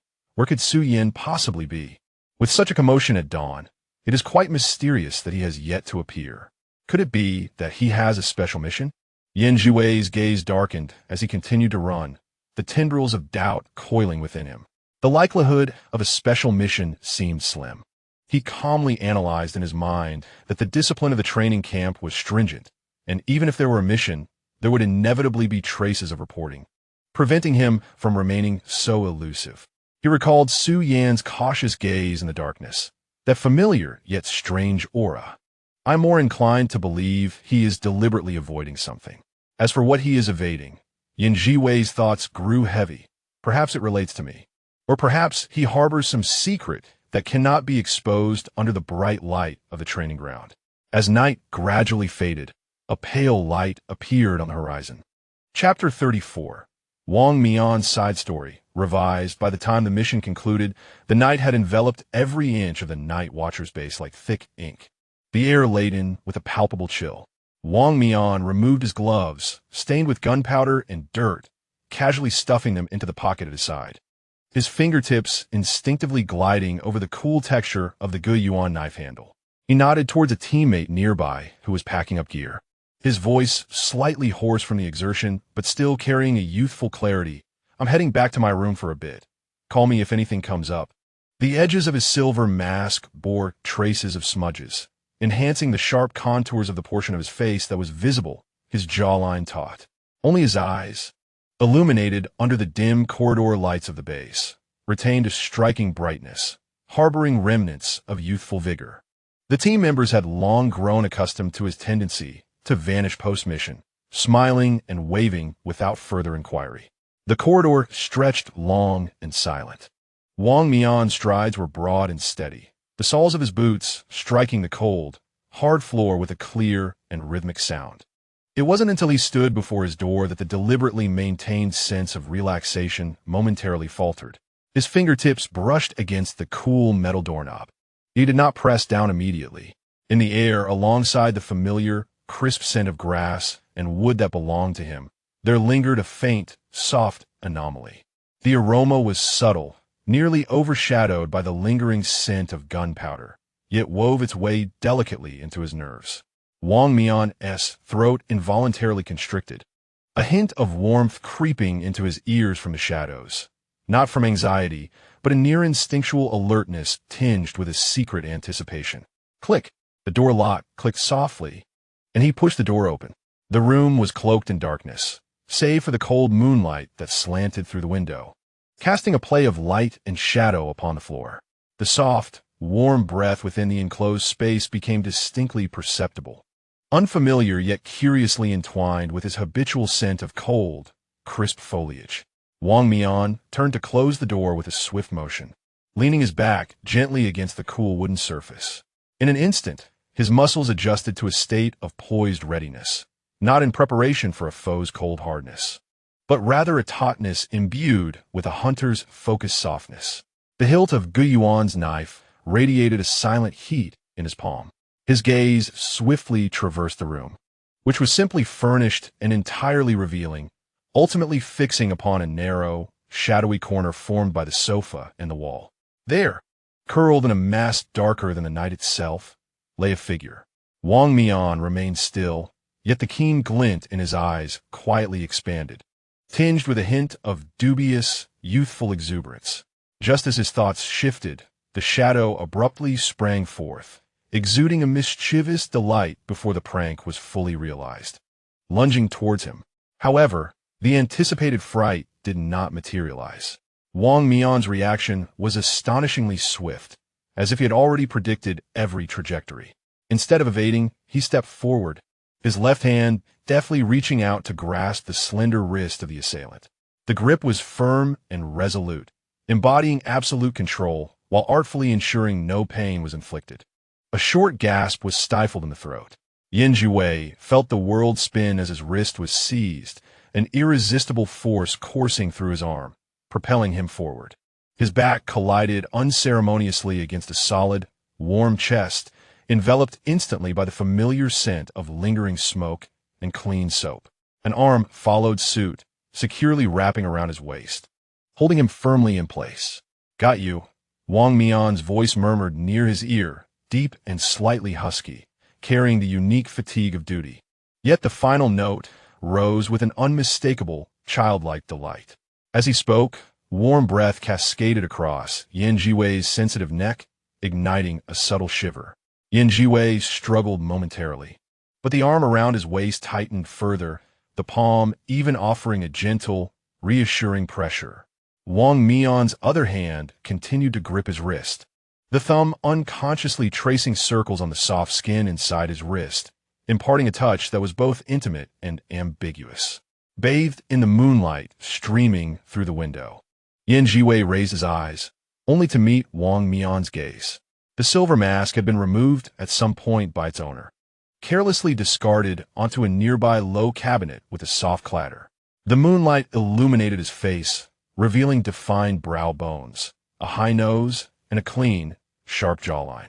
Those eyes, often piercing and intense, now reflected the moonlight and the shadow of the person in his embrace, shining with an astonishing brightness, swirling with mirth, joy, and a deeply buried warmth that seemed on the verge of overflowing, focused enough to make one's heart tremble. Captain Wang Mian. Zhiwei heard his own voice sounding somewhat dry. He cleared his throat, striving to sound at ease. So high-strung? Have you known about me for a long time? Wang Mian chuckled softly, the vibrations resonating through his body and echoing against Zhiwei's heartbeat. He offered no reply, instead bowing his head, his nose greedily brushing against Zhiwei's forehead and brow, finally resting at the delicate edge of her ear. He inhaled deeply, as if to confirm the authenticity of her scent. It was a mere guess. He finally spoke, his lips nearly grazing her fragile ear, his breath fervent. Who else dares to be so audacious, if not you? As his words fell, he suddenly opened his mouth, gently capturing the already flushed earlobe with a teasing lick of his tongue. Zhiwei stiffened momentarily, a jolt of electric sensation coursing from her ear throughout her body, rendering her legs weak, instinctively leaning deeper into his solid embrace. This small gesture of dependence seemed to delight Wang Mian. He released her earlobe, observing it glisten with moisture and blush a deeper shade of crimson, the dark hues in his eyes intensifying. His kisses traveled down her heated skin, landing on her trembling eyelashes, the tip of her nose, and ultimately capturing her lips that parted slightly in surprise. His kiss was neither a mere peck nor a tempest. It began as a gentle caress, imbued with a tentative intimacy, as their lips molded together, patiently tracing each other's contours. His hand, resting at the nape of Zhiwei's neck, applied a subtle pressure that was impossible to resist. At first, Zhiwei maintained a semblance of clarity, but as their lips parted, his familiar yet foreign essence surged into her, swiftly clouding her mind. Her senses magnified Wang Mian's slightly hurried breaths, the soft sound of his atoms apple moving, the shivers ignited by his fingers gliding over her waist, and the undeniable, rising warmth shared between their bodies. Wang Mian's kiss deepened, becoming more assertive, yet was always entwined with a tender reverence. He savored Zhiwei's lower lip, his tongue brushing against her sensitive palate, drawing a soft tremor from her. In brief moments, he would pull back just slightly, allowing her a breath, a silken thread of connection lingering between their lips, shimmering subtly in the moonlight. His lips meandered along the line of her jaw, descending to her prominent Adam's apple, where he nibbled and sucked gently, leaving warm, wet traces. Wang Mian. Zhiwei tilted her head back in response, her neck arching delicately, her voice shattered. She grasped for something, her fingers unconsciously clutching at Wang Mian's inner garment, knuckles whitening as she discovered he wore nothing beneath. Wang Mian responded with a firmer embrace and a deeper kiss. Zhiwei's body melted completely, supported solely by Wang Mian's encompassing strength. Fragments of moans escaped her tightly entwined lips, resonating clearly in the silence of the room. The moonlight quietly shifted, casting their entwined silhouettes against the wall, blurring the boundaries, leaving only the undulating contours of their intimacy. The air thickened with the scent of desire, mingled with sweat, fervent breaths, and the familiar essence of one another. Wang Mian's movements were assertive and imbued with possessiveness. Each kiss and every touch seemed to affirm ownership. Yet, When Zhiwei could no longer withstand the tremors, he revealed a clumsy, cautious attempt at reassurance. Time slipped away unnoticed until Wang Mian, with great effort, lifted his head from the intoxicating kiss, their foreheads pressed together, both panting heavily. The desire in his eyes was thick and unyielding, locked onto Zhiwei's dazed, glistening gaze. Yan, his voice came out husky, laced with insatiable greed and a hint of stubborn inquiry. How did you end up here? Zhiwei's cheeks flushed crimson, the corners of his eyes glistening with emotion, breath uneven, rendering him incapable of articulating a complete sentence. Instead, he shot Wang Mian a glance. But the look held no power. It was more like a dew-kissed peach blossom, irresistibly alluring. Wang Mian chuckled softly, his chest vibrating with mirth. He raised his hand, gently wiping away the physiological tears forming at the corners of Zhiwei's eyes with his thumb, a gesture filled with tenderness. Then he leaned in closer, their noses brushing affectionately, lips barely touching, breaths warm. You startled me, he whispered, his tone unabashedly proud and satisfied. As if to compensate, his hand, resting on the nape of Zhiwei's neck, exerted a subtle yet firm pressure, a silent yet resolute invitation. Zhiwei closed his eyes, his long lashes fluttering, ultimately yielding. He slightly tilted his chin up. Silence enveloped them once more, but this time it was charged with the fervent rhythm of heartbeats and breaths. Moonlight cascaded, bearing witness to the rising warmth of their intimacy, a realm entirely their own. Chapter 35. Raw narrative. The morning mist was thoroughly evaporated by the rising sun, revealing a clear blue sky. On the playground, jogging had transformed into a high-intensity physical training session, the air thick with the scent of sweat mingled with dust. The instructor, wielding a black megaphone, paced back and forth like a lion surveying its territory, his voice reverberating painfully through the eardrums. 50 push-ups, 100 squats, those with improper form, an additional 20 laps. If you're feeling tired, you can leave right now.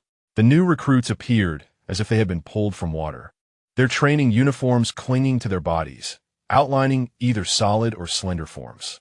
Beads of sweat rolled down their temples, pooling at their chins before plopping onto the scorching plastic track, instantly evaporating into wisps of steam. Heavy breaths rose and fell like a worn-out bellows. Yet, Zhiwei seemed to exist on an entirely different frequency.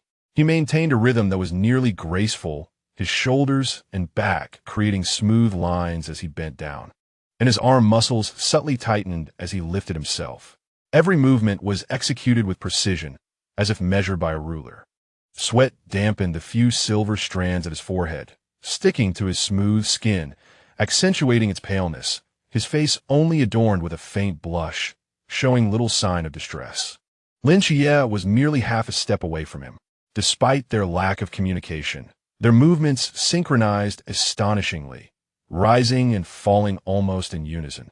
Occasionally, as they bent down to their lowest point, their gazes would inadvertently collide, encountering Zhiwei's eyes, which always held a gentle mist, sharing a fleeting, subtle smile that only they could understand. Within Lin Xie's obsidian eyes flickered a glimmer of delight, akin to a pebble cast into a nocturnal lake, sending forth ripples that were subtle yet palpably existent. They soon turned away, resuming their subsequent actions. Yet that fleeting moment of connection rendered the surrounding cacophony of roars and gasps a mere blur in the backdrop. Finally, Pang Pang lay prostrate on the ground, his arms quivering, nearly pressing his face to the earth, muttering incoherently, his voice drowned in the instructor's furious bellow. Help. My bones are about to shatter. This instructor must have crawled out from hell. The whistle, signaling the end of training, sounded like a celestial melody. The recruits, who had barely managed to maintain formation moments before, collapsed in disarray, their bodies slumping in exhaustion, leaving them only with the strength to gasp for breath. The sun poured down unabashedly, scorching their scalps. The instructor, with a stern expression, glanced at his watch and announced, devoid of warmth, "Dismissed. 20 minutes for breakfast. Assemble at the cafeteria entrance in 20 minutes. Latecomers." He deliberately paused, his piercing gaze sweeping over the crowd, will face consequences according to escape training regulations. Breakfast. Bali Pong Pong's eyes sparkled with renewed vigor, as if all weariness had been instantaneously dispelled by those two words. He sprang up clumsily, rubbing his sore back, feeling revitalized at last. I want 10 meat buns. No, 20. And soy milk with 3 scoops of sugar.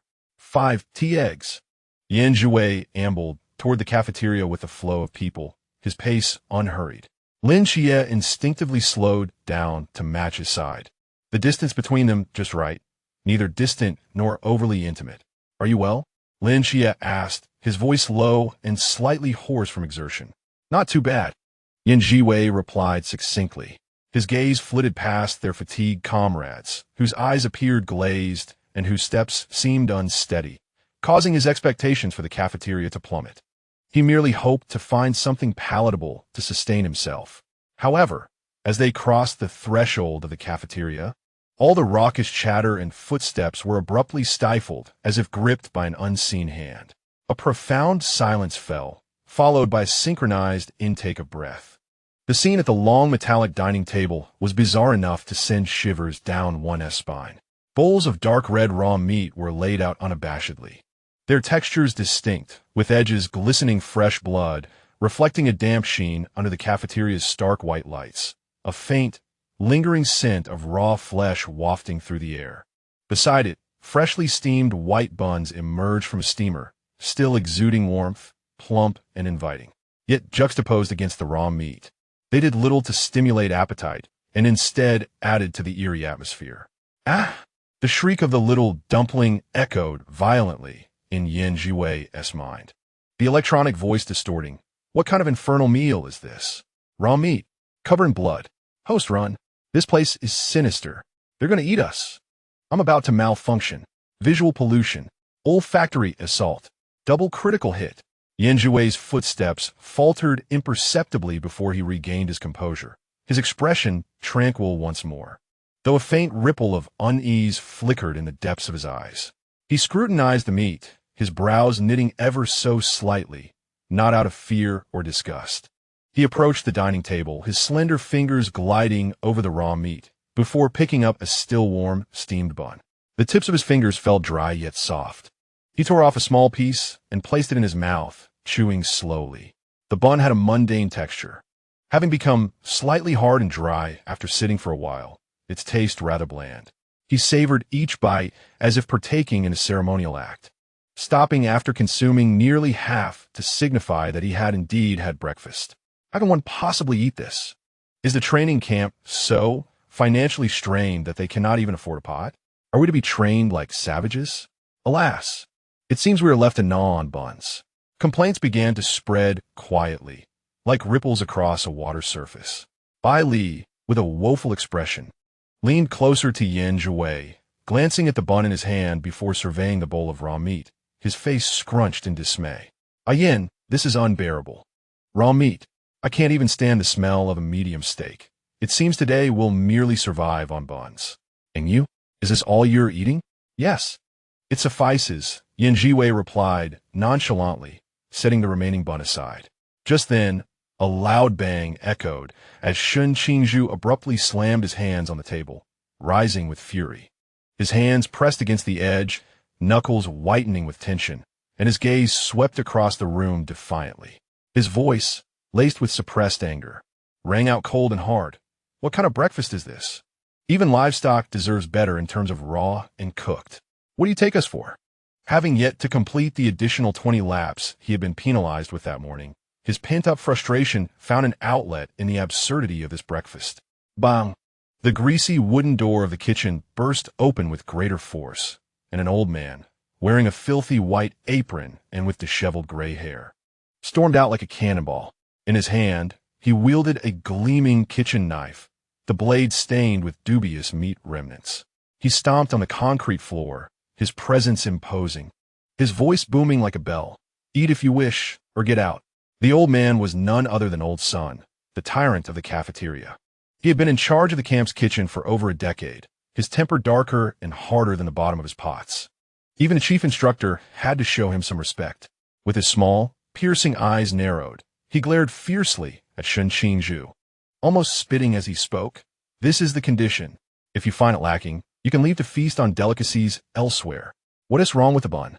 Having a bun to gnaw on is a blessing. One more word, and there won't be any for you. Starve. Shen Qingzhu's face turned ashen, veins bulging on his neck, fists clenched tightly, the sound of his knuckles cracking audible. Those nearby gripped his arms tightly, whispering words of caution. Everyone knew that confronting Old Sun would yield no favorable outcome. Shen Qingzhu exhaled a breath of frustration through clenched teeth, shooting a venomous glance at Old Sun before sitting back down, grabbing a bun with fury and biting down hard, his cheeks bulging as if he were chewing on the flesh of an enemy. The atmosphere in the cafeteria plummeted to an icy silence, oppressive enough to stifle breath. In the midst of this dead quiet, a series of clear, steady footsteps echoed at the entrance. Thud, thud, thud. Unhurried, yet each step resonated like a heartbeat. Instinctively, everyone turned to look. Against the brilliant light flooding in from the doorway, 7 figures, tall and straight like rifles, entered in succession, clad in matching dark gray tactical uniforms, impeccably tailored, accentuating their athletic builds. Their faces were concealed behind uniform silver metal masks, revealing only their chiseled jaws and thin lips. They moved in perfect synchronization, exuding an aura of cold detachment, as if they had long since disregarded the value of life and death. The very air around them seemed to thicken in their wake. The masked squad, the new recruits held their breath, their gazes following the 7 figures with a mixture of awe, curiosity, envy, and a barely perceptible hint of jealousy. The 7 approached the large round table reserved for them at the back of the dining hall, their movements precise and coordinated as they raised their hands to remove their masks. With a soft click, the masks were casually placed on the table, revealing 7 youthful, yet undeniably seasoned faces. Some bore sharp features akin to drawn swords. Others wore a smirk laced with nonchalance. And still others possessed an ethereal grace reminiscent of snow-capped mountains. Each visage was strikingly recognizable, radiating unique brilliance forged through trials of life and death, starkly contrasting with the disheveled, sweat-drenched countenances of the new recruits. "Ah, you little rascals!" exclaimed Old Sun, who had been frowning just moments ago. Upon seeing them, the frost on his face melted away, replaced by a broad grin that revealed his teeth, with the wrinkles at the corners of his eyes crinkling joyfully. He tossed the kitchen knife aside and hurried over, his tone warm as if welcoming the most accomplished of his own kin back home. "Finally gracing my humble dining hall. Have you been starving? Come, sit. What would you like to eat? Tell Grandpa Son. Braised pork? Steamed fish. It will be ready in no time. Guaranteed to be your favorite flavor." With that, he swiftly darted back to the kitchen, not forgetting to call out, "Just wait. I'll be right back. Drink some water in the meantime." The members of the masked squad took their seats with unruffled composure, accustomed to such special treatment. They exchanged a few quiet words. Their demeanor relaxed. Before long, an enticing aroma wafted through the dining hall, overpowering the original scent of raw meat and bland buns. Old Sun emerged with steaming plates of vibrant dishes, glossy and inviting braised pork, tender white meat drenched in shimmering soy sauce, crisp and verdant stir-fried vegetables, and a large bowl of rich, creamy soup garnished with scallions and chicken fat, filling the round table to the brim. Suddenly, someone could not help but swallow audibly, the sound acting as a trigger that ignited the suppressed discontent among the recruits. "Why is this happening?" someone shouted, their voice tinged with agitation. "We're stuck with raw meat and coal buns, while they feast on braised pork and hot soup. It's so unfair. We're all in the same training camp. Why the differential treatment? Is the masked squad so exceptional that they warrant such privileges?" The murmur of complaints grew louder, akin to water reaching a boil. In frustration, someone slammed their bun on the table, producing a dull thud. Bailey stared longingly at the table laden with food, particularly the glistening braised pork, saliva pooling in his mouth. He tugged at Yan Zhiwei's sleeve, lowering his voice, yet unable to conceal his envy. "Yan, just look at that meat. It seems so tender and flavorful. I wish I could have a taste." Yan Zhiwei remained silent, quietly observing the banquet before him, then glancing down at the dry, hard bun in front of him, his expression calm and unperturbed. Lin Zhiwei continued to leisurely nibble on his steamed bun, seemingly oblivious to the enticing aromas wafting from the other side, his lowered eyelashes fluttering slightly. What you all clamoring about? A bunch of useless rabble. A thunderous roar erupted, reverberating through the air. Old Sun, wielding a spatula, protruded half his body from the kitchen doorway, his face as dark as the bottom of a pot, veins pulsating on his forehead, his gaze cracking like a whip over the complaining crowd. Unfair, you say? If you possess any skill, go out and undertake those perilous missions like those little rascals over there, and return in one piece for a meal. With a resounding clang, the iron spatula struck the edge of the stove, sending sparks flying. By that time, don't even think about just braised pork or steamed fish. If you desire dragon liver and phoenix marrow, I, Old Sun, will risk my life to procure it for you. His words, punctuated with fervor, echoed throughout the cafeteria, and now, with no abilities whatsoever, you only know how to grumble with envy.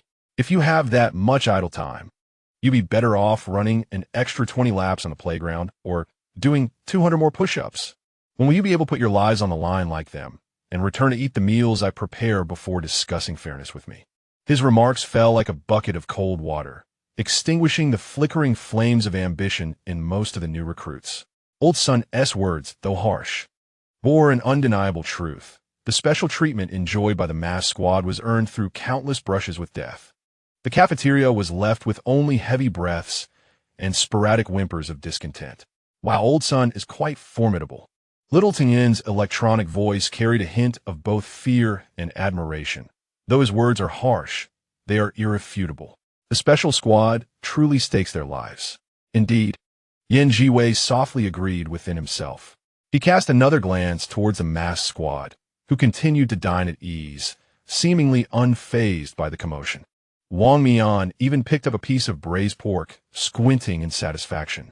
Lin Zhiwei silently finished the last bite of his bun, unconsciously brushing away a few crumbs from the corner of his mouth, his gaze lowered, lost in thought. Bailey pouted, leaning closer to Yan Zhiwei, whispering almost inaudibly. Old Sun is quite fierce, but he speaks the truth.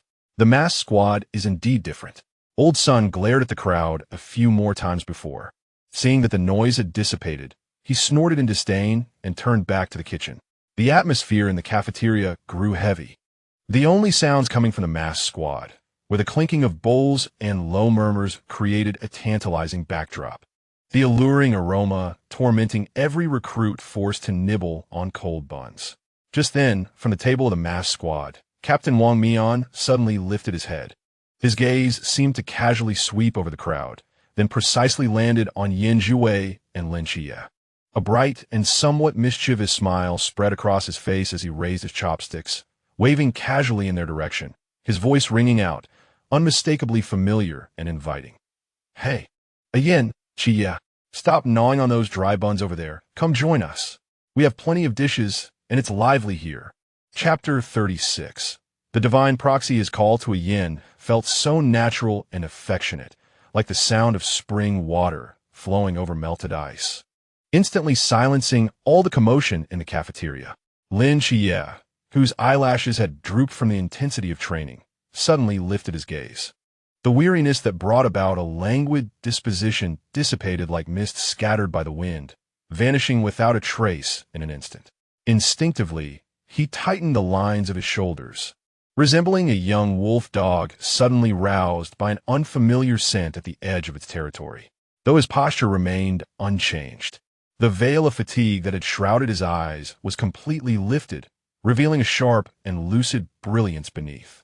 He turned his head, his gaze first landing on the serene profile of Yan Zhiwei, where the sunlight streamed through the window, dancing upon his silver hair and long lashes, outlining a soft yet distant silhouette. Then, Lin Zhiwei's attention swiftly shifted towards the source of the voice, the cheerful and familiar smile on Wang Mian's face. Along with the other members of the masked team, Yue Gui, Xuanhua, Tianping, and Xinghan revealed glimmers of unmasked focus or flickering intrigue in their eyes as they looked at Yan Zhiwei, akin to delicate ice shards that pricked him gently. Did they know each other? When did this happen? This familiarity stirred an inexplicable discomfort within him, a blend of displeasure and slight agitation quietly blossoming. It felt less like a contemplative thought and more like a visceral rejection, tinged with an unwillingness to share. Without further contemplation, Lin Xie instinctively reached out and grasped Yan Zhiwei's wrist. His palms still bore the warmth of exertion, slightly damp with sweat. The grip was not forceful, yet it exuded an undeniable firmness. His fingers tightened imperceptibly for a moment, the pads of his fingers brushing against the cool skin of the other's wrist bone. The sensation vivid, as if affirming something. His voice was calm as he looked at Yan Zhiwei, his gaze resolute as if delineating his territory. Come with me. It was not a question, but a statement imbued with a hint of refusal to be denied. Yan Zhiwei paused slightly, the warmth, the pressure, and the subtle touch at his wrist, all unmistakably clear. He lifted his gaze to meet Lin Xie's tranquil eyes, which, in their customary depth, seemed to ripple with waves of concern, clumsy yet earnest in their insistence. He said nothing, merely rising in accordance with that pressure, the corners of his lips curving faintly. The arc so delicate it resembled a dragonfly skimming the water surface, fleeting yet tinged with a veiled gentleness that lingered in his eyes. The new recruits witnessed this scene, their complaints abruptly silenced, their eyes widening in astonishment.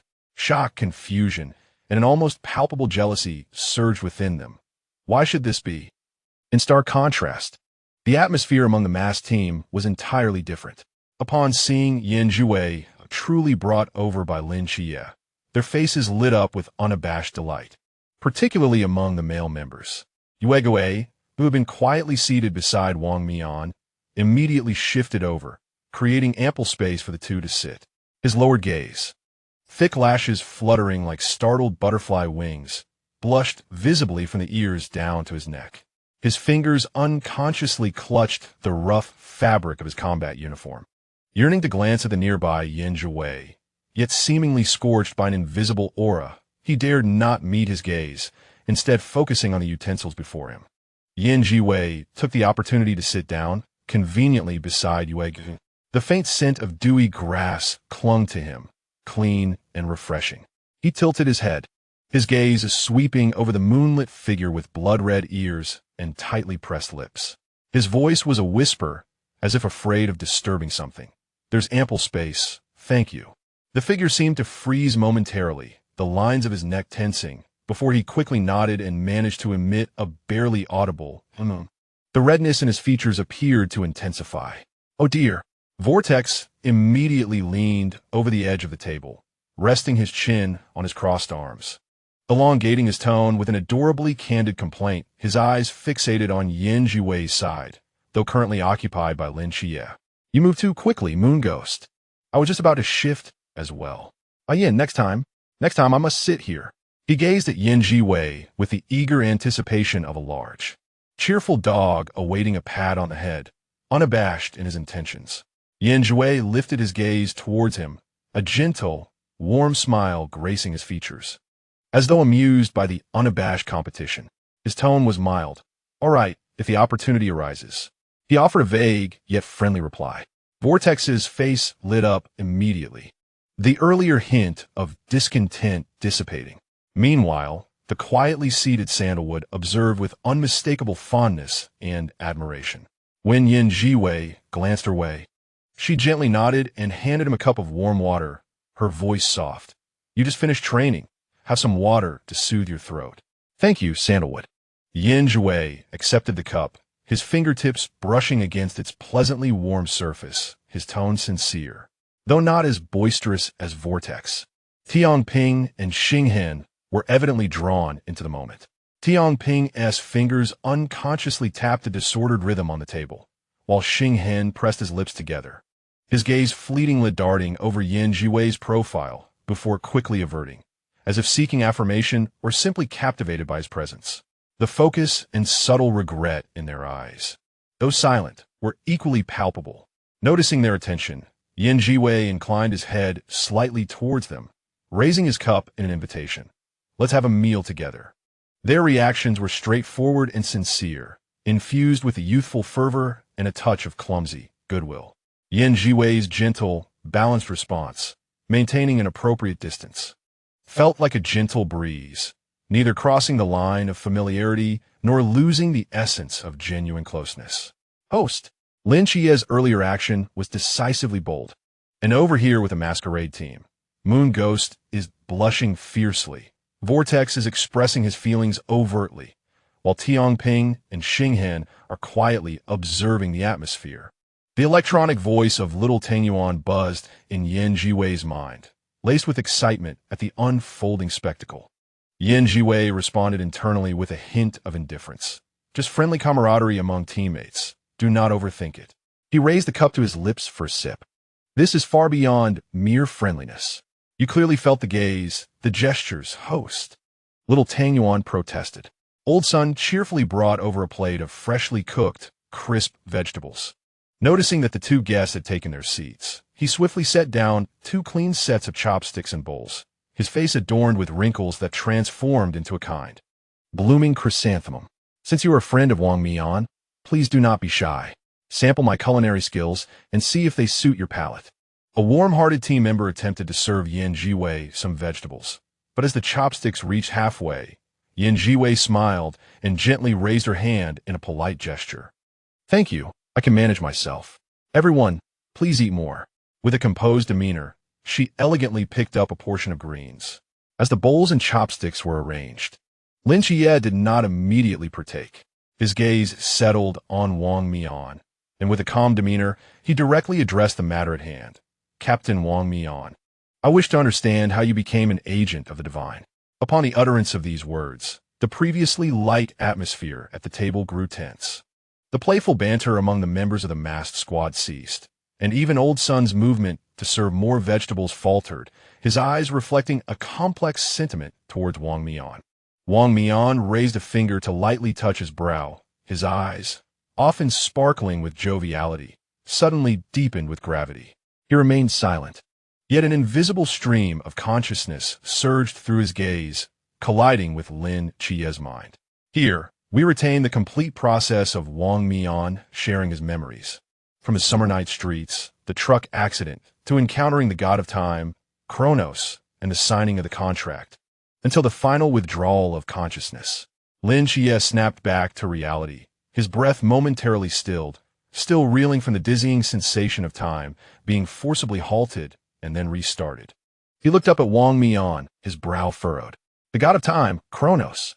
Wang Mian retracted his hand, his expression returning to a semblance of his usual brightness. Yet his eyes bore the weight of experiences that transcended life and death. My opportunity to become an agent arose from quite a dramatic accident, he stated. Then turning to Lin Chie, his gaze sharpened. As for you, Lin Chie, code 003, the agent of the Seraphim Michael. This matter, I trust, requires no further elaboration. The others at the table showed little reaction, clearly already aware of this information. Yu Gui's glance flickered briefly over Lin Chie before dropping again. Vortex raised an eyebrow, now scrutinizing him with increased interest. Lin Chie's fingertips curled slightly beneath the table. After a moment of silence, he spoke, his voice steady yet unable to mask the hint of buried confusion. I'm unaware of how it specifically transpired. He lifted his hand, his fingertip gently brushing against his eyelid, a delicate motion. At the age of 7, one ordinary night, I climbed onto the roof of my home, and the moon suddenly became extraordinarily bright, blindingly so. When I opened my eyes again, only darkness remained. It wasn't until recently, when my powers awakened, that I realized Michael had never manifested, offering not a word or a task. Wang Mian's gaze towards Lin Chie intensified with curiosity and inquiry. You had no communication whatsoever? That is indeed rare. Wang Mian did not linger on this inquiry, instead shifting his attention back to Lin Chie, his tone growing grave. There exists another force you must remain vigilant against, the cult of the ancient gods. The cult of the ancient gods? Lin Chie's brows arched slightly. A band of lunatics. Wang Mian replied, his fingers tapping rhythmically against the table, his eyes cold and piercing, reveling in the hunt for agents. You must have already encountered them, right? Lin Chie nodded in silence. During the early days of my tenure as an agent, I became their target and was hunted down 4 times. Wang Mian spoke with a calm demeanor, yet the cold glint in his eyes revealed the lurking danger. It was only later, when a mass squad took shape and we began to support one another, that we found our footing.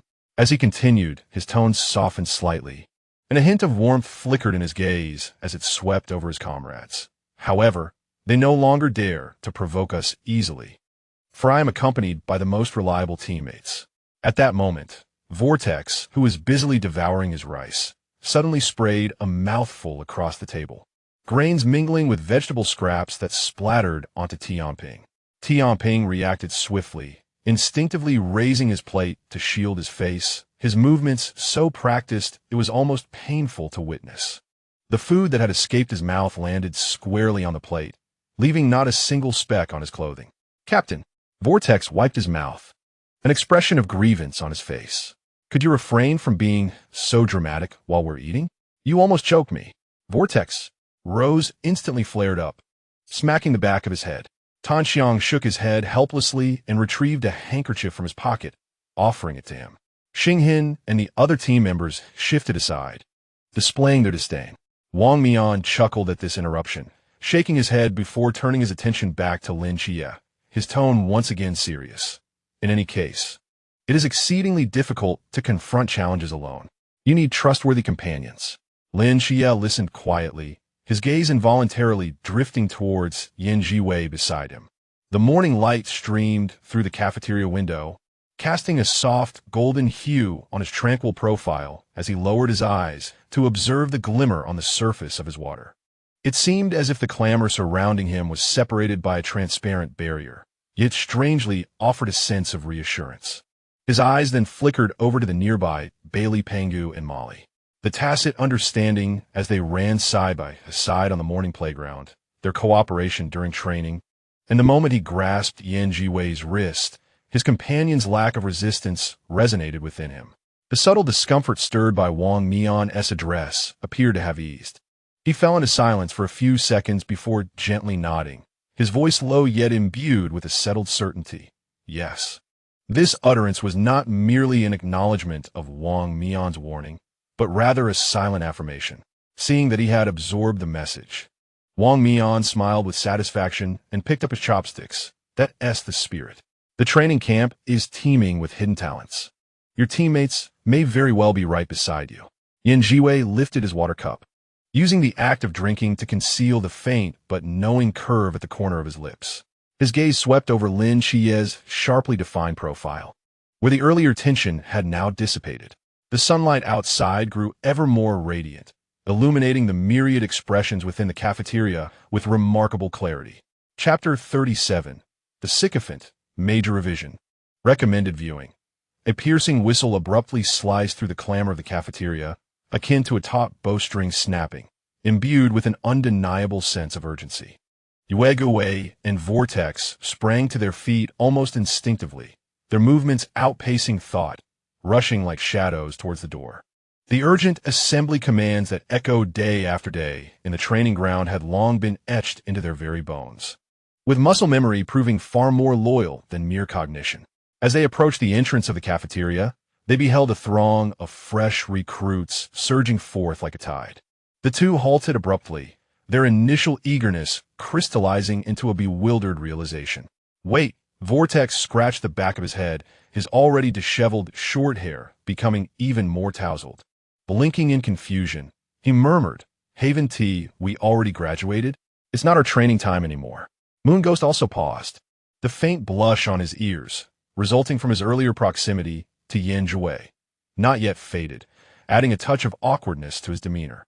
He averted his gaze, his eyes wandering over the doorframe and floor, ultimately fixating on the tips of his shoes as if they held some fascinating pattern.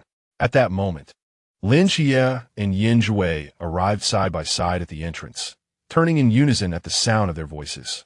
The morning light fell softly upon them, casting a gentle golden hue over Yan Zhiwei's silvery locks and Lin Xie's inky black hair. A light, knowing smile glimmered in Yan Zhiwei's eyes, and with a tone laced with playful teasing, she remarked, "You're no longer recruits, so why the hurry? Lin Chie's gaze swept over the two, observing their flustered yet somewhat comical expressions.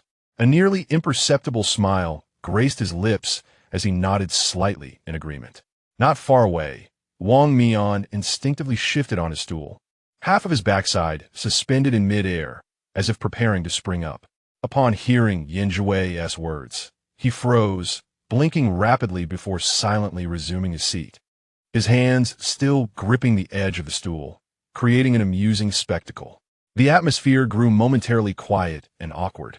Vortex chuckled nervously, continuing to scratch his head, while Moon Ghost's cheeks flushed a deeper shade of red as he stared intently at the ground, as if he could will a flower to bloom from it. Just then, Tianping succinctly broke the delicate tension with 3 words: "A mission awaits." The echo of the whistle lingered in the air, but the mention of a mission doused the earlier lightness like a bucket of cold water. The members of the masquerade team straightened, the mirth and warmth in their eyes replaced by the solemnity and focus befitting warriors. The atmosphere seemed to grow heavier. Vortex turned to Zhiwei, the previous awkwardness dissipating as his eyes brightened with childlike, unabashed anticipation.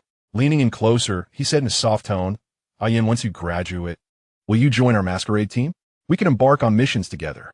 The moment his words fell, the gazes of the other members converged on Zhiwei. Brimming with open expectation, Rose clasped her hands, eyes sparkling with stars, nodding gently in approval and warmth.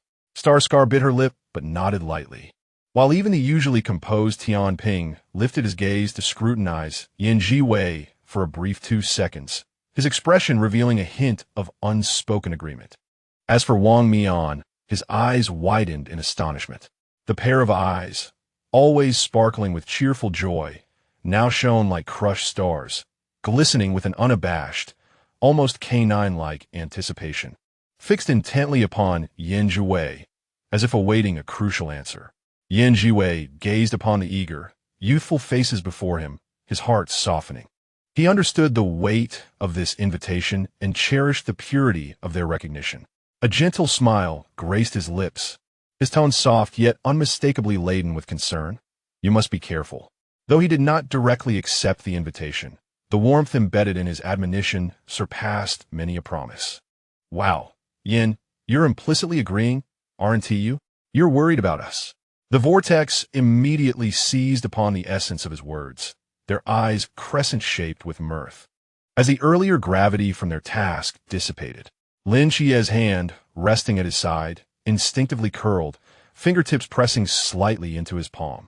A peculiar sense of stagnation surged within him, more potent than when he had first heard Wang Mian call out Yan's name, akin to delicate tendrils entwining quietly, bringing forth an inexplicable agitation. Without further contemplation, his body reacted before his mind could catch up, reaching out once more to grasp Zhiwei's wrist. This time, his grip was decidedly firmer, imbued with a clearer, unquestionable intent. His palm was warm, even slightly heated, pressed firmly against Zhiwei's cool wrist. Although his voice remained relatively steady, he spoke with a swifter cadence than usual. "We need to gather." Pausing, he turned a glance at the masked team, his gaze sweeping over Wang Mian's still bright, expectant eyes. His Adam's apple subtly bobbed as he added, in a low tone, "Masked, may you return victorious." Before his words had fully settled, and without allowing Zhiwei the chance to utter another syllable, nor waiting for any response from the masked team, he tugged Yin along and turned to flee. The urgency in his movement resembled that of a retreat following a profound declaration. Zhiwei, caught off guard, stumbled slightly as he was led away, the familiar yet intensified sensation of Lin Chie's warm palm against his cool skin sending a shiver through him. He cast a hurried glance back. The members of the masked team remained stationary, watching their swiftly departing figures. Wang Mian's eyes still sparkled, now infused with something deeper. The vortex was waving vigorously, lips moving as if calling out, while Zhiwei's complex gaze lingered on the wrist grasped tightly by Lin Chie. His lips pressed into a tight line. Zhiwei sighed softly, the exhalation devoid of resignation, instead harboring a faint, unexamined amusement. He did not resist. yielding to Lin Che's compelling grip, adjusting his pace to swiftly keep stride with him. The morning light, resplendent, bathed the two figures as they hurried away. The clasped wrists, highlighted by Lin Che's deliberate quickening of pace, became a striking sight at the entrance of the cafeteria, embodying a youthful, somewhat clumsy, yet tenacious possessiveness, silently delineating a boundary. As the footsteps in the cafeteria gradually faded away, and the last faint clink of dishes succumbed to silence, the elderly son cautiously shifted his stance at the kitchen door, leaning his somewhat stooped frame deeper against the weathered doorframe. His back resembled an old tree branch, bent under the weight of time and countless worries, while his calloused hand rested on the doorframe. Yet his gaze remained steady, unwavering, fixed upon the direction in which the masked team had departed. 7 figures, cloaked in uniform capes and adorned with silver masks, marched alongside Wang Mian, moving resolutely in stark contrast to the raucous new recruits. The edges of their garments fluttered gently in the cool morning breeze, their steps resolute and silent, gradually blending into the dimly lit shadows of the distant base. Meanwhile, the recruits, oblivious to their departure, sprinted joyously towards the sunlit training ground, their boisterous chatter faintly echoing in the air. It was as if two brief trajectories momentarily intersected, only to inevitably diverge towards different destinies. A subtle redness began to emerge in Sun's murky eyes, not a torrent, but a stubborn hue that slowly spread along the deep wrinkles at the corners, staining his eyelids without a single tear falling. He firmly etched the diminishing silhouettes into the depths of his vision, capturing the graceful arcs of their capes, the delicate synchrony of their strides, as if inscribing each detail into the softest yet most resilient corners of his heart. His fingers curled slightly on the rough doorframe, the knuckles prominent before gradually, agonizingly slowly, unfurling. Then, with a deliberate, almost reverent strength characteristic of the elderly, he slowly straightened his back, which had long been bent from years of toil. The dried flower dust clinging to his sleeves gently cascaded down with this movement, stirring up fine particles in the shafts of light streaming through the window. His hands, worn and stained with grease, which had borne witness to countless pots and pans and bittersweet farewells, slowly rose. The tips of his fingers trembled imperceptibly, whether from exertion or some other reason. Yet each rise and fall, each moment of stillness, conveyed a profound gravity. He stood there, rendering a salute to those who had long vanished from sight, but remained vividly etched in his heart. A salute so precise it bordered on the mechanical, yet imbued with an unmistakable solemnity and sorrow. The steam in the cafeteria had long dissipated, the air now cool, leaving only the faint, lingering aroma of food and the residual warmth of the dishes. A beam of sunlight persistently pierced through the window, casting a gentle yet lonely halo upon his thinning, graying hair. He remained standing, holding the military salute for what felt like an eternity. His cracked lips stirred slightly, as if he wished to impart some words to the empty corridor, words that may have been spoken countless times or perhaps never uttered at all. Children, return safely. Ultimately, however, it transformed into a barely audible, heavy yet weightless sigh, mingling with the morning breeze that slipped through the door, silently pursuing those already far away, drifting towards a distant realm beyond the reach of his gaze. On the training platform, the unfamiliar instructor stood tall like an arrow, his gaze sweeping over the slightly disheveled ranks of new recruits, exuding an aura that seemed to ward off any approach. He was Instructor Han, recently transferred from headquarters, a master of close combat. It was his first time leading new soldiers, and he pondered how to find a suitable target to establish his authority and tame these exuberant youngsters, thus facilitating the forthcoming training. He spoke in a deep, resonant voice.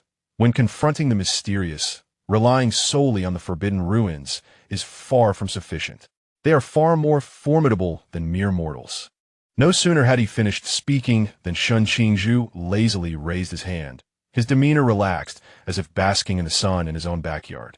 With a tone dripping with his characteristic arrogance, report, I believe I can defeat Sequence 068 with just the forbidden ruins. A mere flick of my finger can resolve most troubles, No need to exert effort practicing with a knife. Such a response, truly befitting my arrogant brother. Little Tang Yuan silently applauded in Yan Zhiwei's mind. Upon hearing this, a faint smile flickered across Yan Zhiwei's eyes. Instructor Han did not even lift his eyelids, choosing instead to feign deafness. This student was clearly not to be trifled with. His eyes were sharp and brimming with defiance, indicating he was far from the ideal soft target. Han's gaze shifted to the others. Does anyone else have an opinion? A rotund figure suddenly raised his arm high, his voice booming enough to rattle the eaves. Report. With money. Crush them with money. Instructor Han was momentarily taken aback, his lips twitching uncontrollably as he nearly burst into laughter. Crush the mysterious with money? Do you think they're discounted items in a supermarket? Buy one, get one free and negotiable? Nevertheless, he mused inwardly. This plump fellow appears adorably naive, with clear and foolish eyes and an abundance of vulnerabilities. Truly a prime candidate. He quickly adopted a serious expression. Listen closely. A robust physique and solid cold weapon skills are the essentials for survival against the mysterious. Today, I will first teach you the basic techniques of the Night Watchman's standard weapon, the Star Knife. Keep your eyes wide open. On the edge of the training ground, Instructor Hong leaned towards his colleague, lowering his voice to murmur. Did you see that? This is the new Instructor Han from headquarters. His close combat prowess is exceptional. He discreetly gave a thumbs up, initially expecting to find the task easy. Before he could finish, several instructors exchanged knowing glances and quietly stepped back, opting to slip away. Better to retreat than risk incurring the wrath of the individual on stage or some of the formidable figures among the recruits.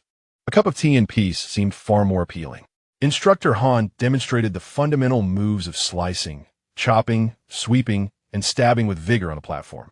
The swishing sound of the air sent shivers down the spines of the onlookers. Yet, his gaze frequently darted toward the round, naive recruit, whom he increasingly deemed an excellent candidate for asserting dominance. Meanwhile, Lin Xie struggled to keep his eyes open, nearly gluing his eyelids together. These rudimentary techniques were so basic that Captain Chun Mai had already ingrained them into his very being through countless rigorous drills and affectionate guidance. Listening to Instructor Han's explanations now felt no different from enduring the most tedious lullaby, with waves of drowsiness washing over him. He summoned his mental fortitude, yet his peripheral vision unconsciously drifted toward Yan Zhiwei beside him. The latter had also received a practice wooden sword, which he now held in hand. His slender fingers gently gliding over the rough wooden surface, his gaze intently following every movement of Instructor Han on stage. In the sunlight, his profile appeared strikingly sharp and refined. He meticulously observed even the slightest adjustments of the instructor's wrist and footwork, his serious demeanor quietly invoking a sense of admiration in Lin Xie. In truth, Yan Zhiwei's action of caressing the wooden sword was more an instinctive mimicry. His attention had already delved deep within his mind.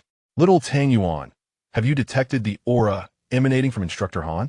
Wu host, I am diligently analyzing the target's energy fluctuations. Ding, I have detected it.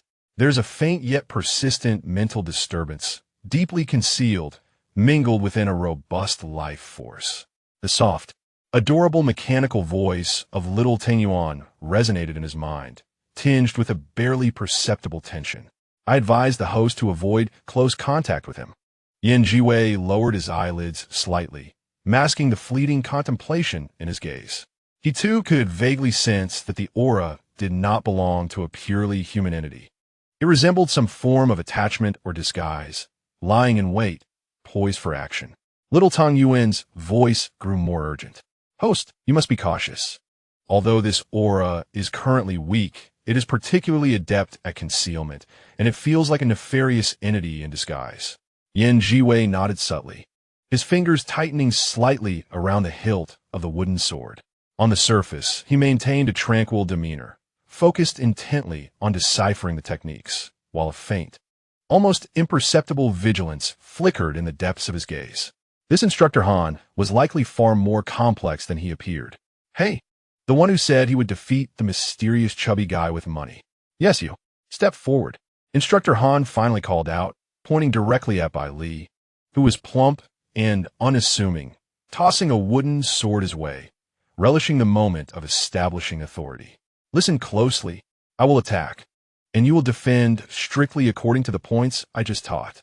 Should you hold back, I will strike you. He deliberately adopted a fierce tone. Bai Li grasped the wooden sword, his posture slack, resembling a drowsy weeble, his entire demeanor exuding vulnerability. Instructor Han felt a surge of delight, raising his hand to deliver a textbook diagonal slash, perfectly controlled in force, intending to make a stunning yet restrained display to intimidate the audience. However, a resounding clang echoed through the air as a brilliant golden light suddenly erupted, an incredibly dense energy shield flaring out from around Bai Li. Instructor Han's wooden sword collided with it, shattering upon impact like a fragile twig against a metallic wall, splintering into 3 neat segments that clattered to the ground. Oh dear, my apologies. Bai Li fumbled to remove an ancient jade pendant from around his neck, his expression a mix of innocence and embarrassment. I forgot to deactivate the automatic emergency protection mode of Yawan. It's just too protective of its master. I truly apologize, Instructor. Instructor Han stared at the bare hilt in his hand, then at the 3 severed pieces on the ground, and finally at the seemingly ordinary jade pendant in Bai Li's grip, nearly choking on his breath. Where's the promised cotton? This is clearly a spiked alloy armor plate. He took a deep breath, continuously reminding himself, calm down, Han Taiying, you are Instructor, stay composed. Then, he silently retrieved a wooden sword from the nearby weapons rack. Once more, this time, eliminate all your haphazard gear, he uttered through clenched teeth. The rotund Bai Li nodded repeatedly, obediently stowing away his jade pendant into a pocket. Han! The Instructor swung the sword again, this time with greater speed and a more cunning angle. The wooden blade sliced through the air toward Bai Li's ribs, and just half a foot away from his body, it ignited into a fierce blaze. The flames were an eerie shade of pale blue, radiating intense heat. And in the blink of an eye, the wooden sword was reduced to a charred handle, emitting wisps of smoke. Bai Li exclaimed, in surprise, hastily removing an unassuming wooden bead bracelet from his wrist, scratching his head with an even more innocent expression. This is a firewall bracelet. I forgot to deactivate it. Its primary function is to prevent sneak attacks and energy erosion. It might have sensed the hostile energy fluctuations from your wooden sword, hence activating. At that moment, the Instructor's face turned as green as the undercooked vegetables in the cafeteria. His chest heaved violently, resembling a pufferfish on the verge of bursting. He fixed his gaze on the crowd below, his eyes scanning like searchlights, finally landing on Lin Xie, who appeared remarkably unremarkable, exuding a calm demeanor and merely holding a black box. In an instant, his eyes gleamed. This individual, he seemed understated, devoid of any ostentatious gear, and did not appear to possess any peculiar restrictions. At least, nothing was apparent. Though his gaze was tranquil, it carried a hint of youthful innocence. Surely, he must be a genuine soft marshmallow. Surely, he could be molded. You, the one with the black box. Yes, you come up. The Instructor's voice boomed with newfound vigor, as if he had grasped a final lifeline. He watched Lin Xie descend the demonstration platform with fluid grace, returning to the side of the silver-haired youth, who offered a faint nod of approval. This only deepened the Instructor's frustration. It turned out he had carefully selected a student who seemed unhinged. This was no marshmallow, but rather a piece of tempered steel. He waved dismissively, exclaiming, "All right, go down, go down. Don't torment my heart any longer." Yet, his gaze involuntarily swept across the crowd, seeking another soft target to salvage his dignity. As Lin Xie rejoined the group, his ears tinged with warmth from Zhiwei's earlier appreciative glance.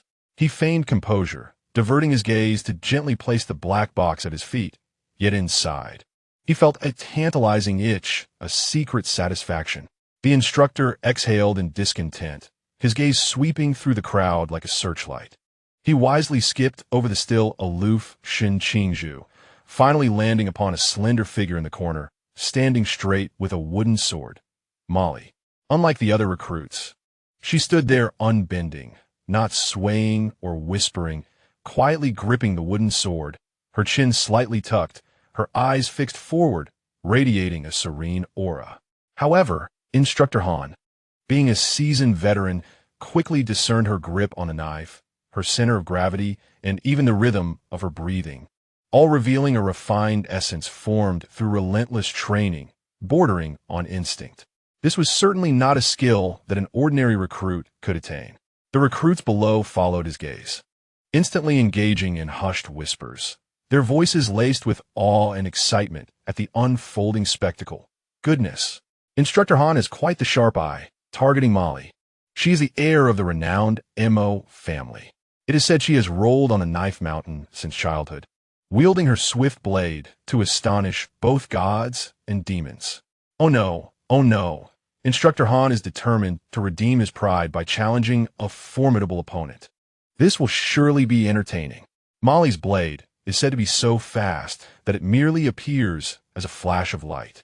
Molly, sensing the scrutinizing gaze upon her, mistakenly believed the instructor was calling her to the stage for a demonstration or sparring session.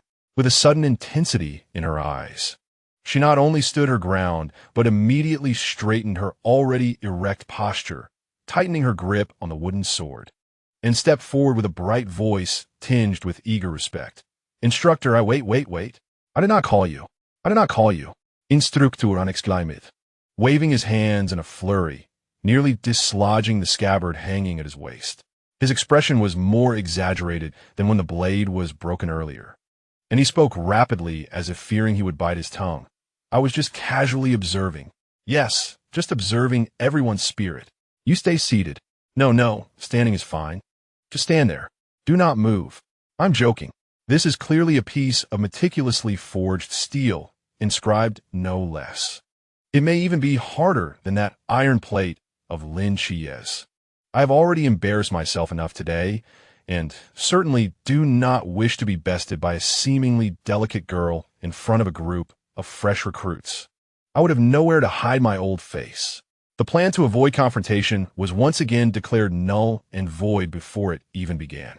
Instructor Han felt his authoritative presence as an instructor evaporating at a visible pace.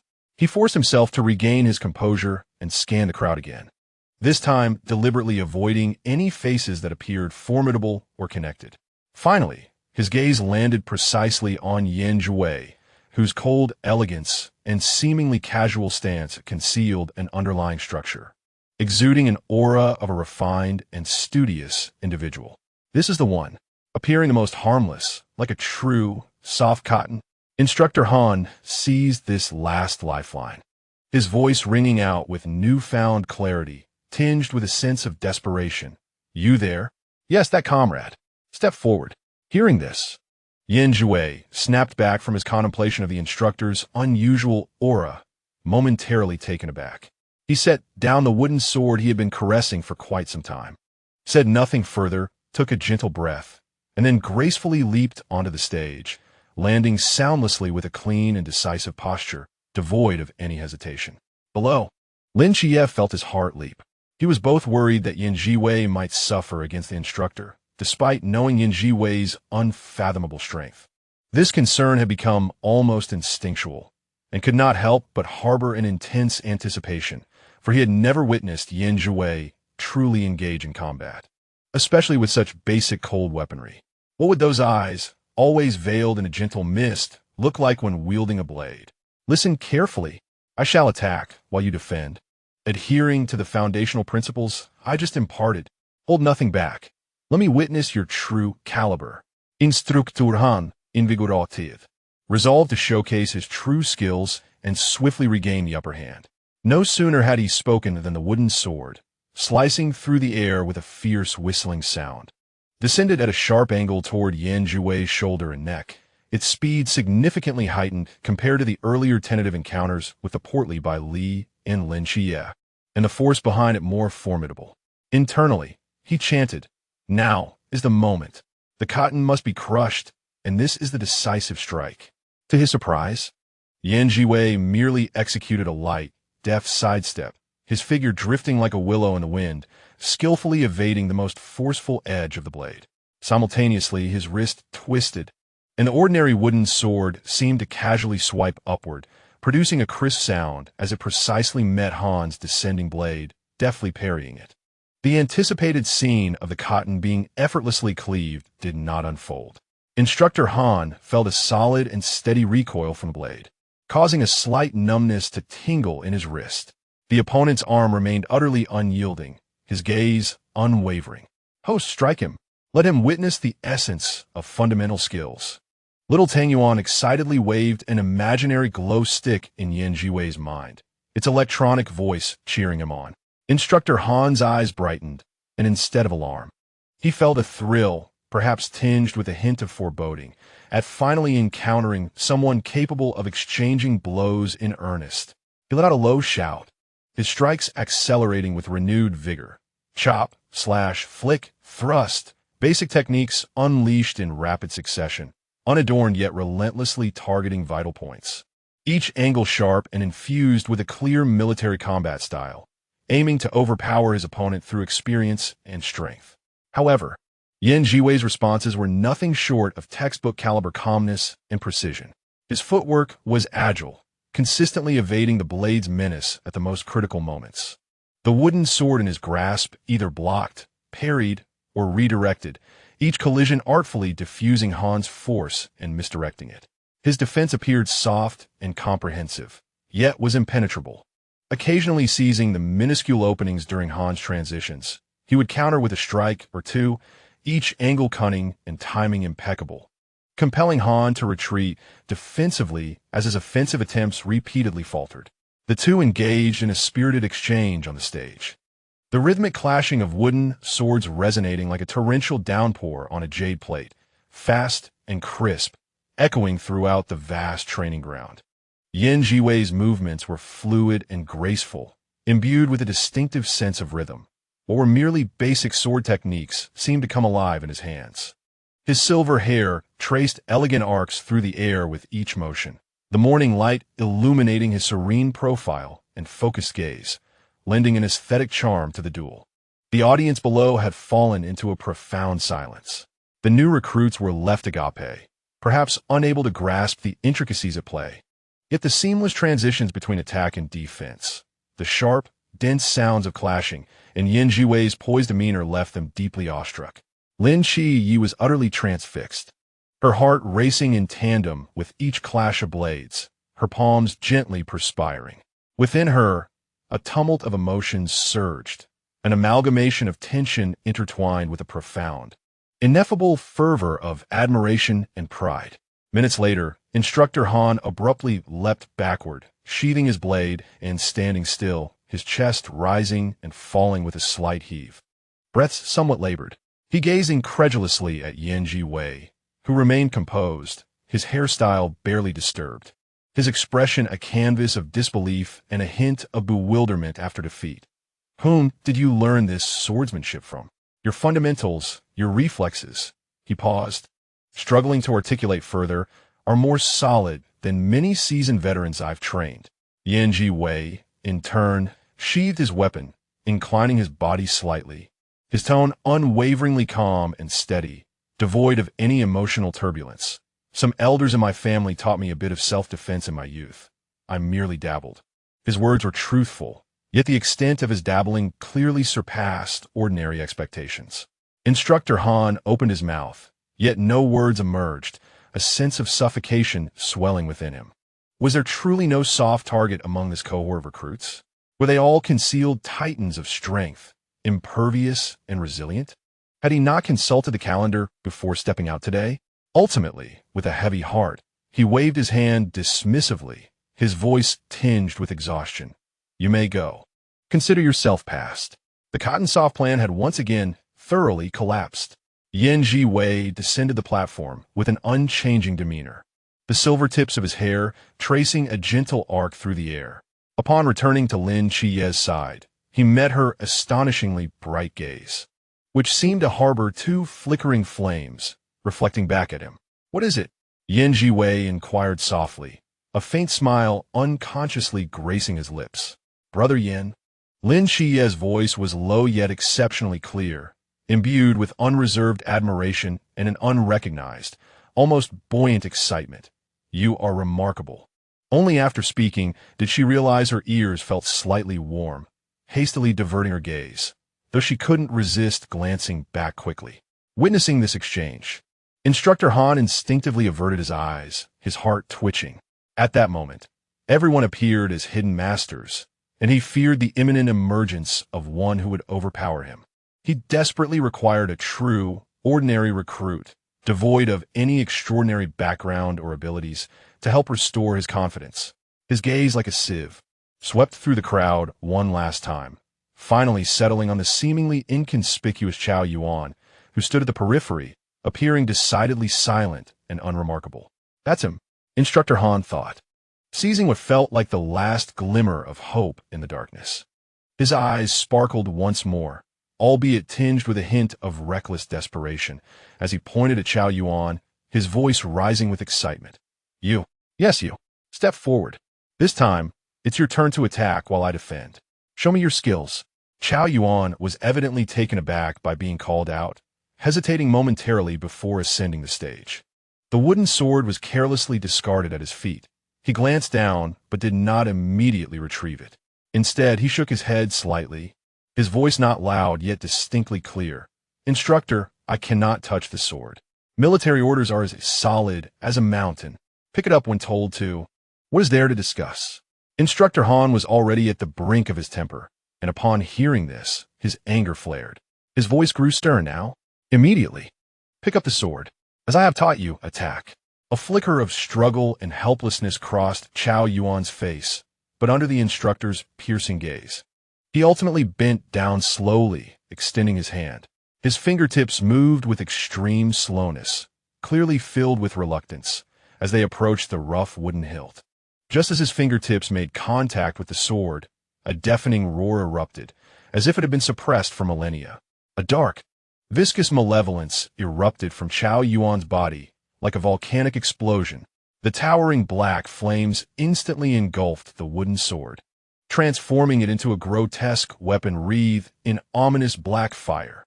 The ordinary training attire Chao Yuan wore disintegrated into ash under the force of the malevolent energy, revealing his strong physique, muscles taut, and veins bulging like coiling dragons.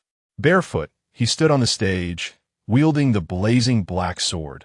All traces of timidity and hesitation vanished, replaced by a frenzied, defiant laughter, his eyes blood red, emanating a terrifying pressure that swept across the entire training ground. The madman Chao Yuan had arrived. Instructor Han, the color drained from his face, his pupils constricting sharply. After a moment of blankness, a single thought roared in his mind. I should never have come to lead this group of recruits, and certainly not entertain the foolish notion of establishing authority by handling cotton. What is this? This is clearly a human-shaped walking nuclear bomb, one that is already primed to launch. At that moment, in the monitoring room, the round-faced instructor erupted in laughter, spraying tea onto the screen, laughing uncontrollably. Old Han. What luck! Absolutely incredible. Choosing the chubby Bai Li, a guaranteed disaster. Selecting Lin Xie, a disciple of the madman Shun. Picking Mo Li, nearly scared to death. Then Yin Zhiwei, kicking against a metal plate. Finally, selecting Chao Yuan, who exploded like fireworks. An epic reverse selection. Instructor Hong held his teacup, his hands trembling so much that the lid rattled. Struggling to contain his laughter, he was about to say something but burst into laughter again, quickly clearing his throat, though the mirth was impossible to suppress. Ahem, stop laughing. Be serious. He pointed at the screen where the madman Chao Yuan was relentlessly pursuing the panicked, pale-faced Instructor Han, who had just been transferred to the unit. This was his first time leading recruits, and he encountered such divine beings. If he continued laughing, he might just resign on the spot. Who would take over this mess? We ought to have some camaraderie, offering a few comforting words. The tall, thin instructor had already collapsed in his chair, clutching his stomach, intermittently saying, "Well, it's also true that the new recruits have thin skin. Today, their pride has been thoroughly shattered. Should I take him a bottle of functional drink later and say, 'Old Han, what you're doing is not merely testing the new recruits. Rather, You are unwittingly showcasing the terrifying prowess of this year's freshman. It's astonishing, truly astonishing. Oh, spare me. This consolation stings more than mockery. The round-faced instructor, managing to suppress his laughter, rummaged through his drawer and produced a carefully wrapped package of tea leaves. Both amused and sympathetic. He remarked, "I have a box of Preaching Ming Longjing tea hidden away, which I've been reluctant to drink myself. I'll give it to him later." To be able to showcase all these prodigies at once is no small feat, indeed a stroke of good fortune. A sip of tea should help alleviate the shock. Perhaps next time he might just handle some genuine soft targets. Speaking of fortune and the next time, he couldn't help but chuckle again. Instructor Hong set down his teacup, finally steady, and, suppressing his laughter, decisively stated, "All right, let us do just that. We'll head over together, help him pin down that rascal Chow Yuan. I suspect Lin Xie and Yin Zhiwei have already engaged him. Then, we shall present him with our consolation package, and our attitude must be sincere." He cast a glance at the screen, displaying Instructor Han's expression of utter disillusionment. Then looked at the adjacent screen where Lin Xie was employing a replica of Little Slashing White and Seal Scroll, coordinating with Yin Zhiwei to jointly suppress the chaotic scene caused by the frenzied Chow Yuan. He couldn't help but shake his head, lamenting, but honestly, old Han's luck, aside from consolation, really suggests he should visit a temple to ward off misfortune. Otherwise, next time he brings new recruits, who knows what absurdity might ensue. The laughter in the monitoring room gradually subsided as the instructors composed their expressions, though their lips still betrayed hints of amusement. Clutching the precious tea leaves and carrying a belly full of sincere consolation, they proceeded in a grand yet hurried fashion towards the training platform, which had already transformed into a battlefield. The night enveloped the training camp like a thick velvet cloth soaked in ink, gently and thoroughly shrouding the entire area. The clamor and scent of sweat from the day seemed to have been absorbed and settled by the darkness. The shouts and metallic clashes from the training ground had long ceased, leaving only the evening breeze tirelessly rustling through the bare treetops, producing a monotonous yet soothing sound. Yin Zhiwei, Lin Xie, and Bai Li Peng Peng walked side by side along the gravel path towards the canteen. The sound of their shoes crunching over the small stones resonating distinctly in the tranquil night. After enduring what could only be described as a torturous period of intense training, each individual felt as though their body had been reforged.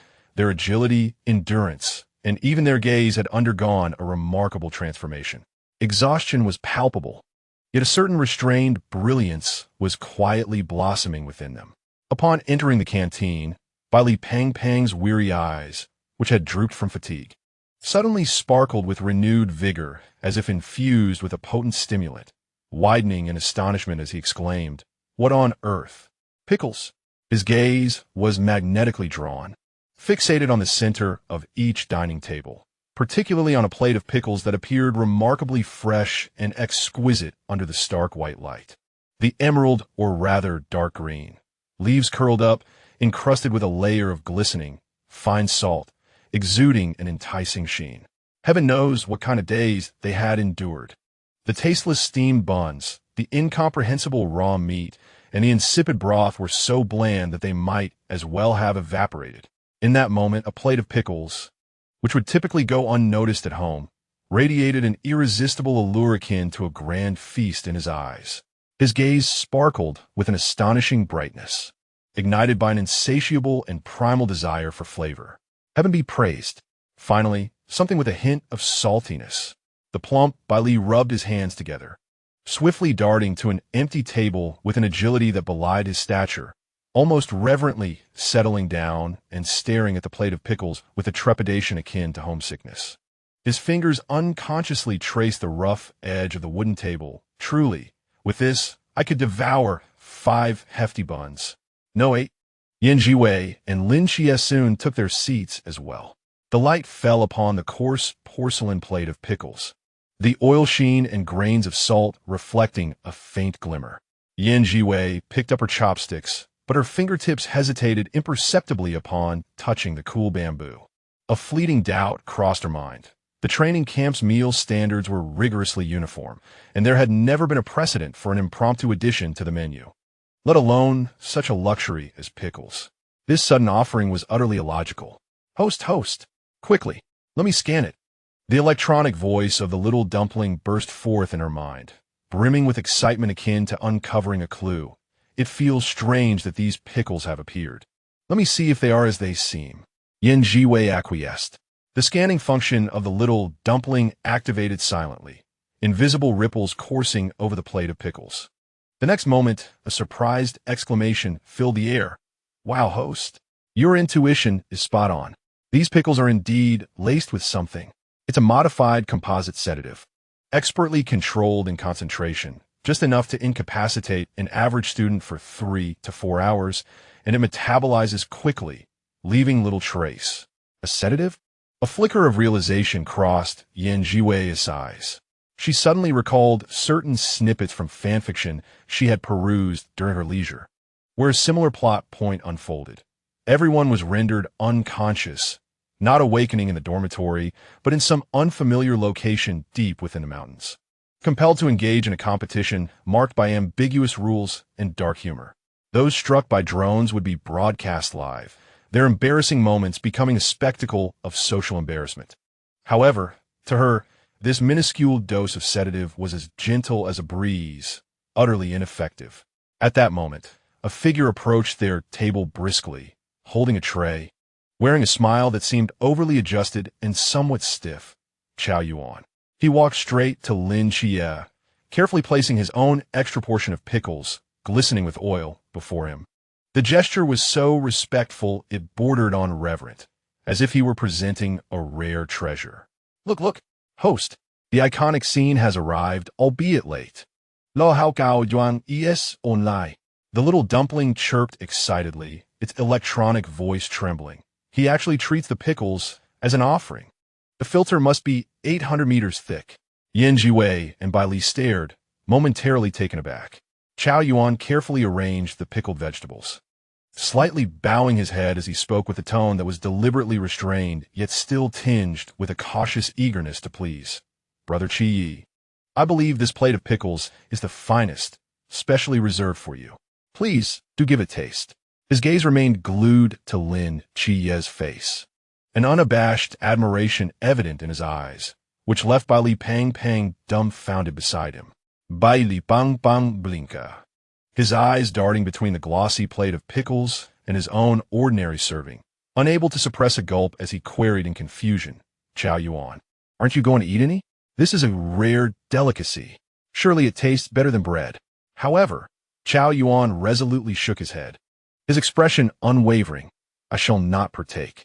The finest must be reserved for the esteemed. His gaze did not waver from Lin Qiyi, the identity of the esteemed one being all too clear. Bai Li Pang, taken aback by such overt and heavy devotion, instinctively recoiled and leaned closer to Yan Zhiwei, whispering in a hushed tone, Brother Yan, isn't this a bit too extravagant? Has Qi Yi put a spell on him? Lin Qiyi subtly furrowed his brow. He had always found Chao Yuan's excessive fixation, bordering on blind devotion, to be rather vexing and preferred to maintain his distance. At this moment, he reached out and pushed the plate of pickles back towards Chao Yuan. His tone indifferent. No need. You eat it. The smile that Chao Yuan had been meticulously maintaining instantly faltered, a fleeting shadow of disappointment and anxiety crossing his eyes. His lips moved as if to protest once more. Just then, Bai Li Pang, already captivated by the allure of the pickles, seized the opportunity with swift reflexes, stretching out his arm to snatch the plate back to himself with a swift motion that stirred a slight breeze. He chuckled, revealing a set of pearly whites. If Qi want to eat, I shall. Such fine fare must not go to waste. Hangzhu, Gao Yuan. The moment the words left his mouth, Chao Yuan's expression visibly darkened, and he shot a glare at Bai Li Pang, his eyes betraying unmistakable annoyance and frustration at being outmaneuvered. Yet, Bai Li Pang remained blissfully unaware, or perhaps simply indifferent, his entire focus consumed by the plate of exquisite pickles before him. He eagerly picked up his chopsticks and took a generous bite, unable to contain a long, satisfied sigh as his eyes squinted in delight, his cheeks bulging as he mumbled incoherently, delicious. So very delicious. The saltiness is just right, with a hint of sweetness. It tastes like childhood. Seeing this, Qiao Yuan understood that further words would be futile and reluctantly withdrew his gaze, returning to his own seat. Yet, even after sitting down, he would occasionally steal glances at Lin Qiyi, his unwavering devotion and eagerness undiminished by this minor setback. The group continued to chat casually, their conversation revolving around the day's more grueling training sessions and the colorful expressions of Instructor Han, among other trivialities. However, as time passed, Zhiwei keenly sensed that the surrounding sounds were diminishing at an unnatural pace, fading away. The once lively clatter of dishes and low murmurs of conversation, along with the sounds of chewing, seemed to be gradually muted by an invisible hand. Beside him, Li Pang, previously animated, now emitted sporadic sounds of contentment as he chewed, which gradually faded into silence.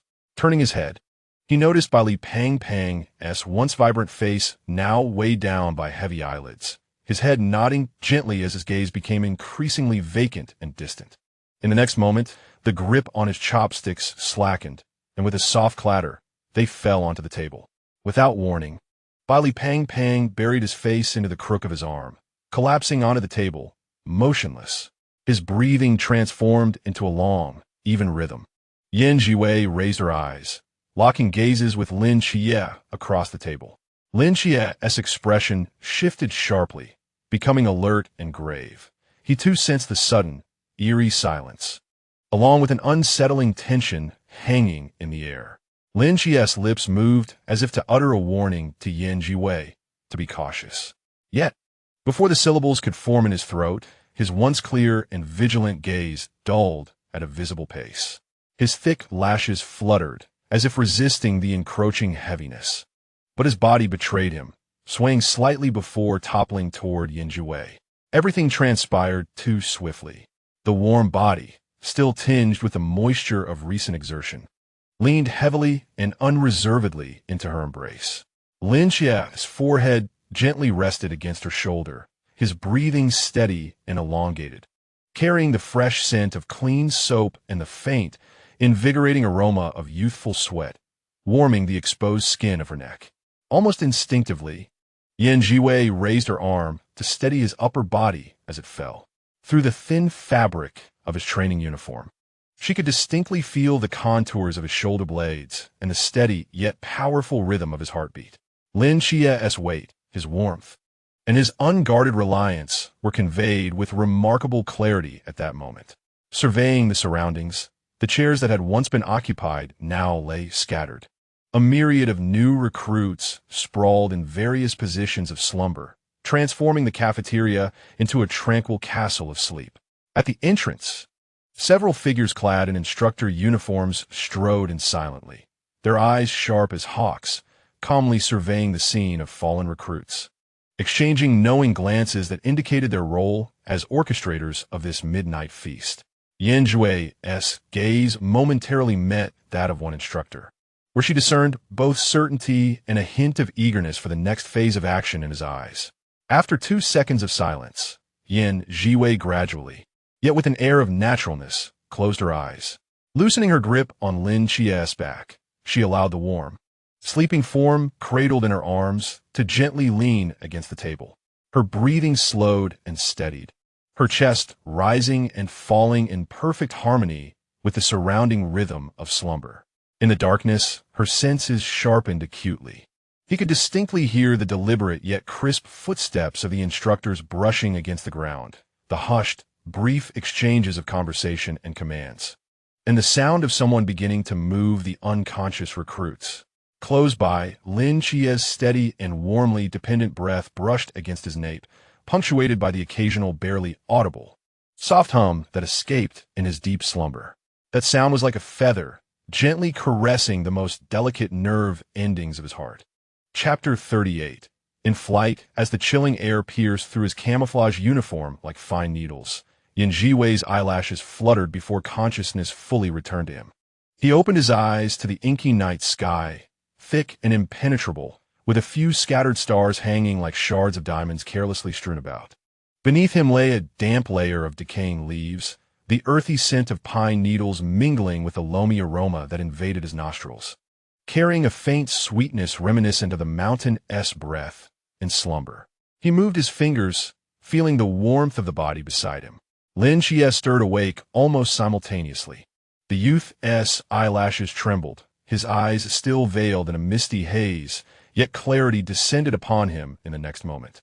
They both sensed the rough black vest clinging to their training uniforms, the embedded metal weights pressing heavily upon their shoulders, rendering their breaths labored. 35 kilograms, Zhiwei murmured, his fingers tracing the seam of the vest, custom-made. A dramatic wail erupted not far away. Bai Li, resembling a turtle unable to flip over, floundered on the ground, remnants of midnight snacks clinging to his face. Struggling to sit up, he touched the vest, and his entire visage contorted into a pancake. This thing is heavier than the pig my uncle slaughtered for New Year's. Is the instructor expecting us to carry a coffin while traversing the wilderness? Around them, the new recruits gradually awakened, their complaints, gasps, and the frantic crunch of dry twigs underfoot weaving together into a chaotic symphony in the valley. Silence. The harsh voice sliced through the cacophony like a blade. Instructor Hong stood with hands clasped behind him on a boulder 3 meters away, his camouflage uniform impeccably crisp without a single wrinkle. Behind him stood several equally expressionless instructors, their gazes sweeping across each face like searchlights. The most striking sight was the dozens of drones hovering above, their red lights flickering like a swarm of bloodthirsty insects. Welcome to Jinan Mountain-s extreme training. Instructor Hong's voice resonated clearly in the night wind, each word striking the ground like shards of ice.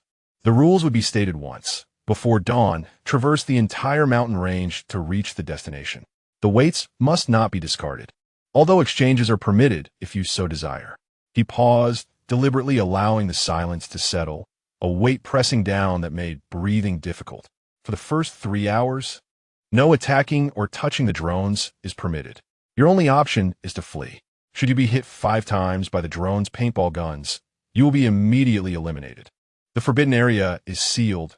Here, you must rely solely on your body, mind, and willpower along with.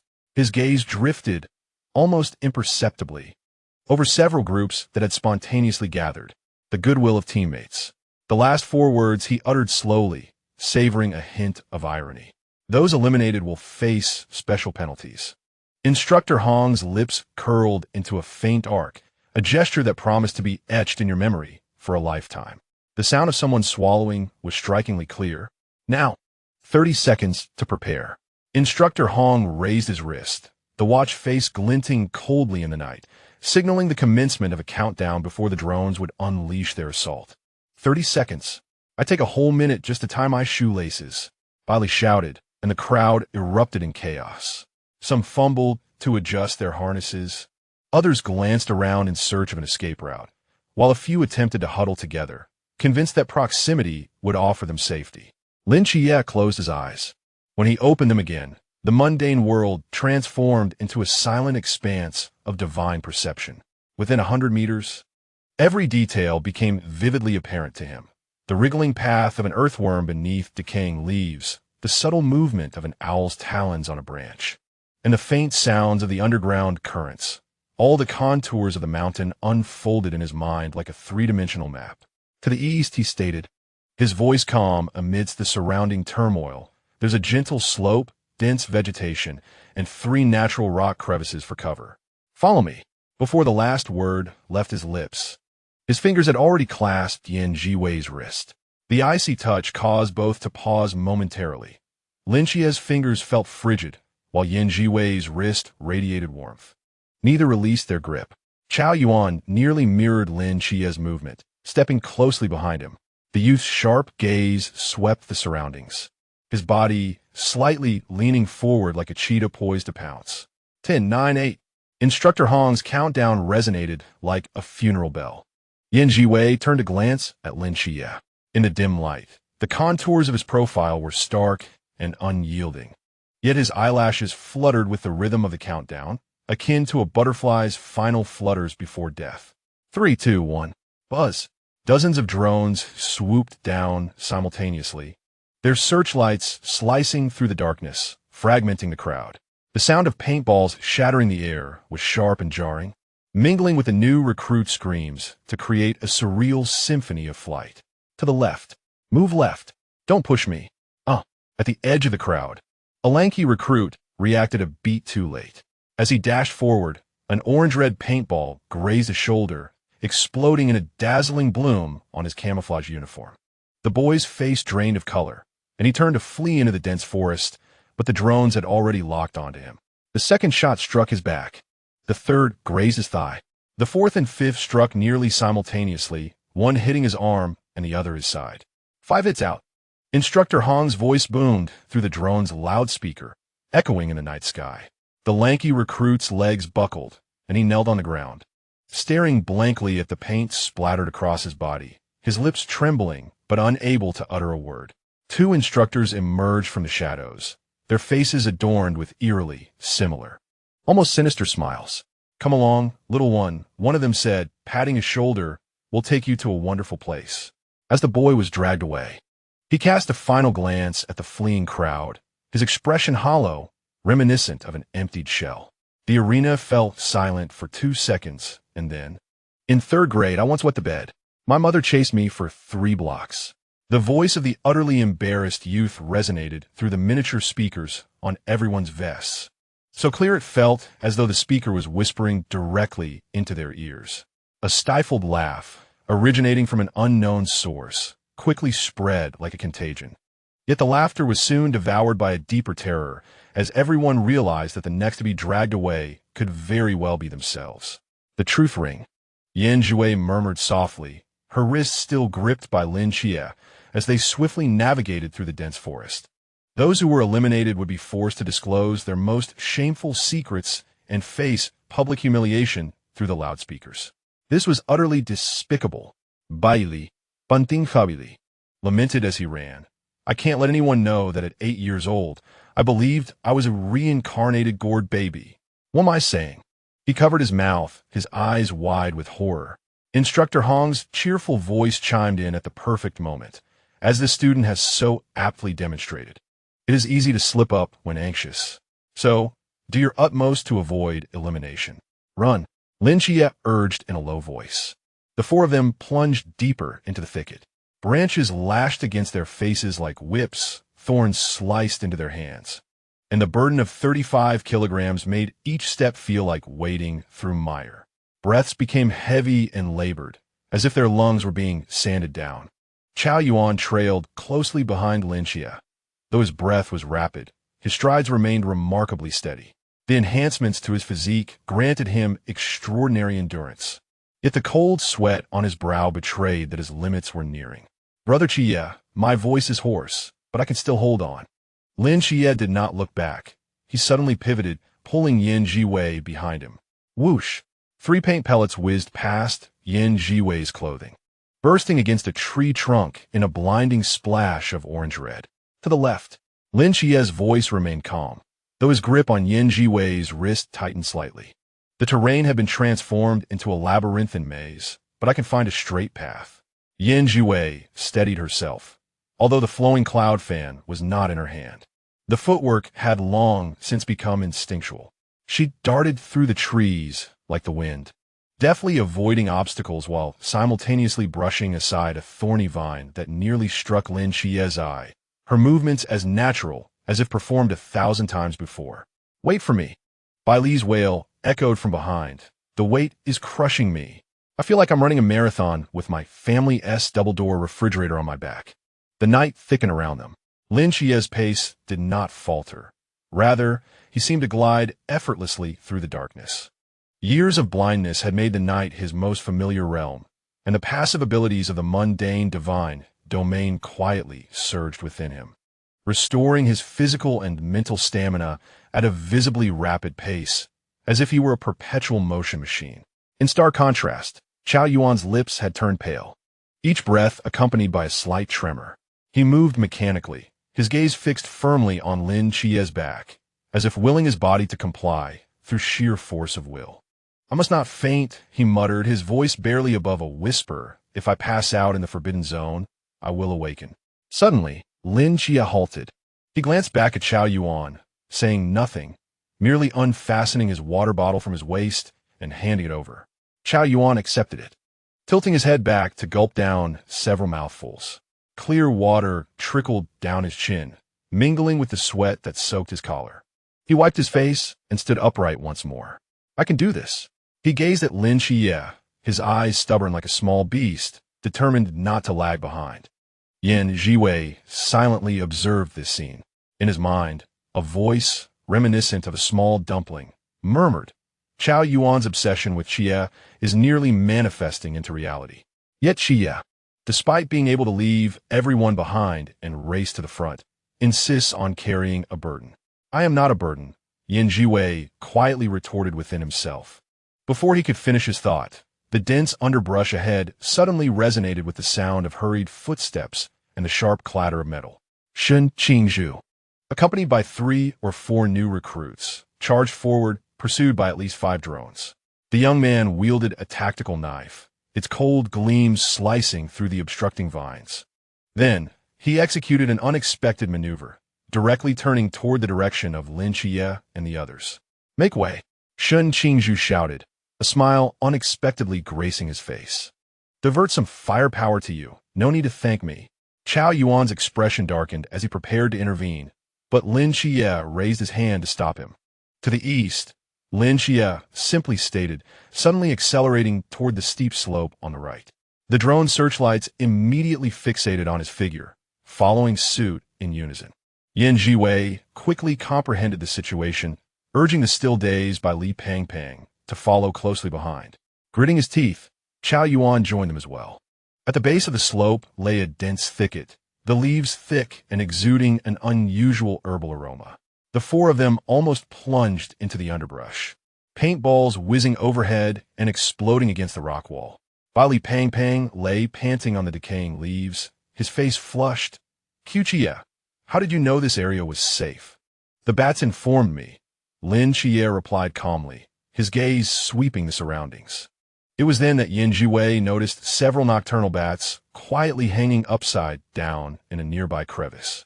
Their ultrasonic feedback was currently merging with Lin Chia's perceptual network through an indescribable connection. Another 2 hours, Lin Chia announced, rising to brush off the dried leaves from his body. We can break out of the maze.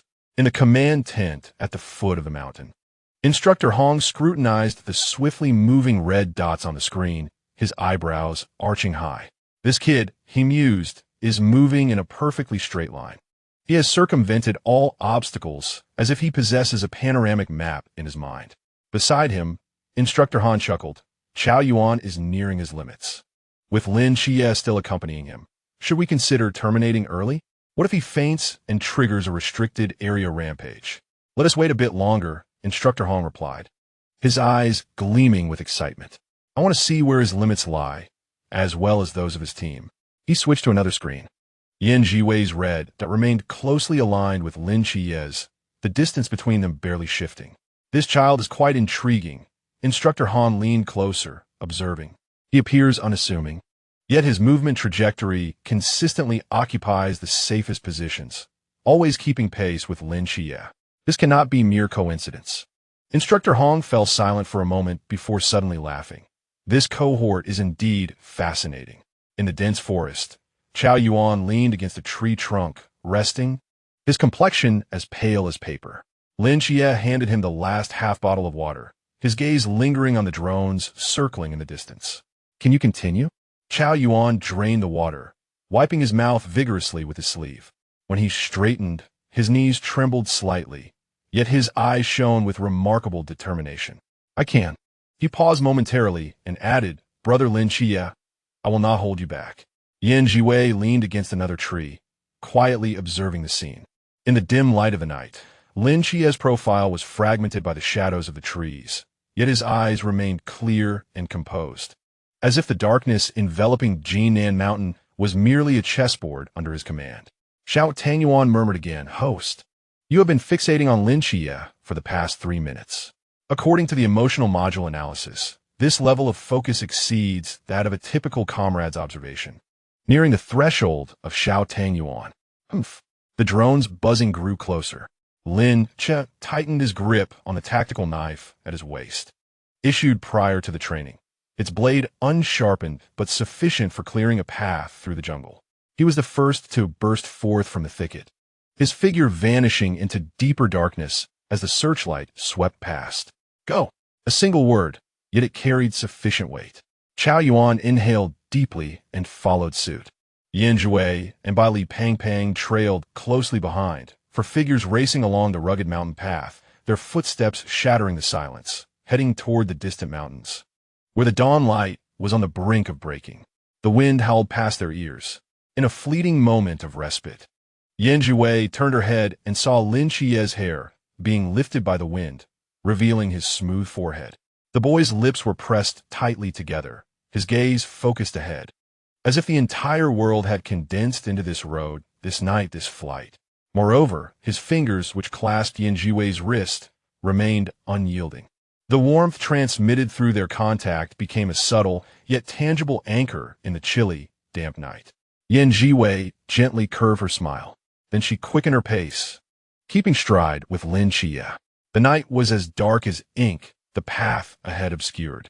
Yet, certain things had quietly taken root in their flight, akin to a sprout breaking through the soil in the darkness, silently and resolutely pointing toward the light. Chapter 39. Success Atop Jinan Mountain. The drone's buzzing was akin to an insidious presence, weaving a vast web of sound waves among the trees. Lin Chia led Yan Zhiwei, Chao Yuan, and Bai Li Pang through the dense forest, the rustling of leaves brushing against their combat uniforms. The mundane world unfolded silently, every breeze, rustle of grass, and the scuttling of insects reflecting in their hearts. Lin Chia sidestepped a trap disguised as a vine, instinctively reaching out to block Yan Zhiwei in front of him. Be careful. The gesture was so natural, as if performed 1,000 times, that he only realized afterward how close his fingertips had come to brushing her clothing. Yan Zhiwei looked up, meeting Lin Chia's gaze, still clear even in the dim light. They stood close, their breaths almost intertwining in the humid air, and Yan Zhiwei could see the tiny dewdrops clinging to his eyelashes. "Thank you," she whispered, a hint of barely perceptible mirth in her voice. Lin Chia quickly withdrew his hand, his fingers curling awkwardly at his side, and as he averted his gaze, his Adam's apple gently bobbed, their S movement ahead. A subtle pause in his tone betrayed an almost imperceptible tension. Just as the words fell, hurried footsteps approached from a distance. Shun Qingzhu, accompanied by Li Liang, the Li twins, and Deng Wei, burst forth from the thicket, 5 drones relentlessly pursuing them, paintballs exploding in vibrant orange blooms behind them. "This way!" Shun Qingzhu shouted, slicing through the obstructive vines with his tactical knife, sweat trickling down his taut jawline, disappearing into his sweat-soaked collar. His charging stance resembled a blade drawn from its sheath, radiating an undeniable sharpness. Li Jia stumbled, collapsing awkwardly to the ground. The drone buzzed, adjusting its trajectory, a red targeting that weaving a web around him. "Brother!" Li Liang instinctively turned back, only to be forcefully pushed forward by Shun Qingzhu, his grip so strong that it nearly caused Li Liang to falter. "Run! Don't look back! Do you not understand?" The ferocity of his voice was palpable. Yet before the echo faded, Shun Qingzhu abruptly turned, dashing back to Li Jia's side. As paintballs were shot towards them, he braced himself against his heavy backpack, absorbing 2 impacts. Useless, he cursed, lifting Li Jia from the mud with one hand while effortlessly flinging his knife with the other. The cold gleam of metal traced a sharp arc in the air, accurately piercing a drone's rotor. By the time the explosion resonated, Shun Qingzhu was already propelling Li Jia forward, leaving behind a declaration. "Rules? Shun Qingzhu never abide by rules." His silhouette stood tall and stubborn, akin to a tree that refuses to bend amidst a raging storm. At that moment, a figure glided past like a wisp of smoke. Yan Zhiwei appeared beside Shun Qingzhu, her slender fingers gripping Li Jia's arm, pulling him back to dissipate their momentum. Simultaneously, she kicked off a nearby tree trunk, nudging Shen Qingzhu sideways by half a step. Two paintballs grazed their clothes, bursting into glaring orange-red splatters on the muddy ground. Shen Qingzhu paused, his gaze sweeping rapidly over Yan Zhiwei's face, exclaiming, "Thank you." He hoisted Li Jia and continued charging forward, the fierceness in his actions undiminished, though a suspicious blush crept up his ears. Yan Zhiwei returned to Lin Chie's side, the two standing shoulder to shoulder, instinctively guarding the flanks of their team. Lin Chie naturally leaned slightly towards Yan Zhiwei, their sleeves brushing together, warmth transferring through the thin fabric. "Host, brother's ears have turned red." The voice of little Tang Yuan echoed in his mind with a teasing note. "But it seems your Chie is even more anxious, standing so close. Is he afraid you'll get lost?" Yan Zhiwei's lips curled into a subtle smile, not responding, but casually brushing aside a sharp branch that had intruded from the side. Her fingertips inadvertently brushed against Lin Chie's hand, causing a brief pause in his movement. Yet he did not shy away, instead subtly shifting his hand closer to hers. Three drones encircling from the left. Lin Chie suddenly spoke, his senses having detected the drone's trajectories. Almost instinctively, he grasped Yan Zhiwei's wrist, guiding her to the right.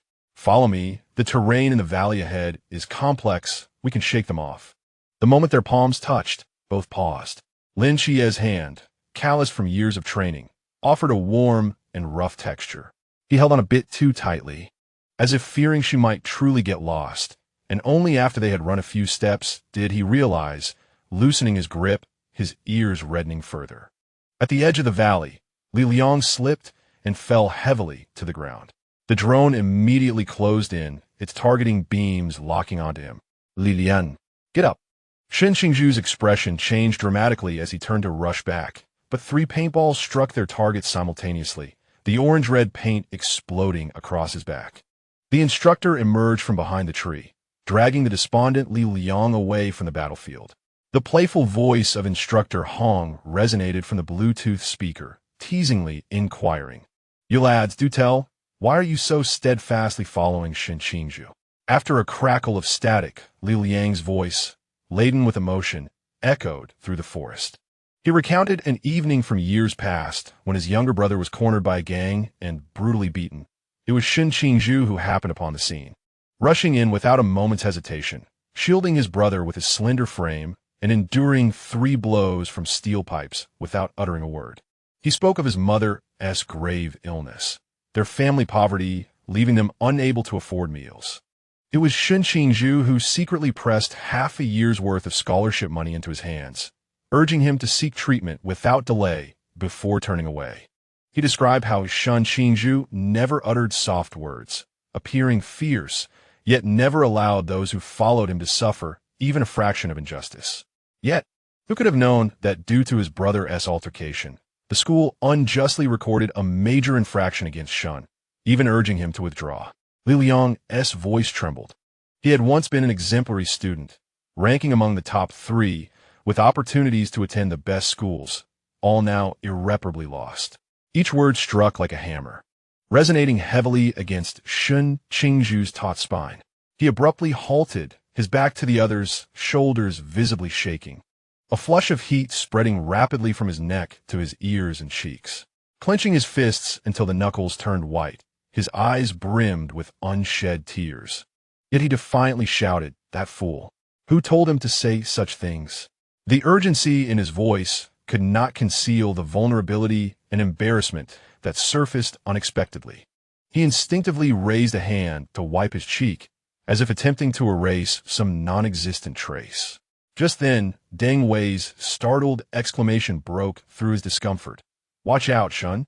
Shen Qingzhu awkwardly sidestepped an ambush, the heat on his face intensifying. Gritting his teeth, he muttered, his voice low yet audible to those nearby. "How come it's me who ends up socially annihilated when they're the ones caught?" The frustration and humiliation in his tone vividly lightened the previously heavy atmosphere. Before his words faded, a drone swooped down. Paintball rounds struck one after another, and with gritted teeth, Shen Qingzhu launched a final strike, bringing down one enemy drone. But the 5th shot still found its mark on his chest. He stumbled forward and Zhiwei reached out to steady his arm, lessening his fall. Damn it, ambush! Shen Qingzhu remained defiant even as he fell. But the reddening of his eyes and the slight tremor in his voice betrayed the turmoil of a youth exposed to unanticipated revelations of the heart. Laughter erupted from the mountains, laden with suppressed mirth.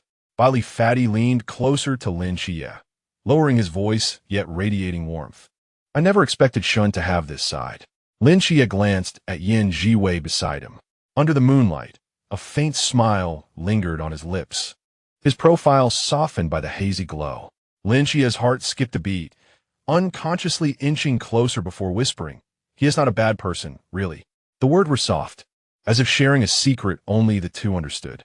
5 hours later, Bali Fatty rolled his eyes and fainted. Chao Yuan checked for his breath. He's fine, just exhausted. Only 3 remained in the team. Chao Yuan's breath grew, increasingly labored, ultimately leading him to lean against the rough bark of a tree and sit down. His complexion as pale as parchment, cold sweat trickling down his forehead. I cannot endure any further. If I continue running, the forbidden ruins will spiral out of control. He raised his gaze to Lin Xie and Zhiwei, his voice calm yet resolute. You should go ahead. Do not bring shame upon the heretics. Lin Xie cast a deep glance at him, said nothing further, and turned to continue onward with Zhiwei. As he turned, his hand instinctively hovered protectively at Zhiwei's back. Having covered a short distance, Chao Yuan's voice emerged from the Bluetooth speaker, tranquil yet almost indifferent, recounting the tragedy of nearly drowning at the age of 6 and all that ensued thereafter. The mountains fell into a profound silence, as if even the wind had paused. Then came Instructor Hong's teasing inquiry. So, what type of girls do you like?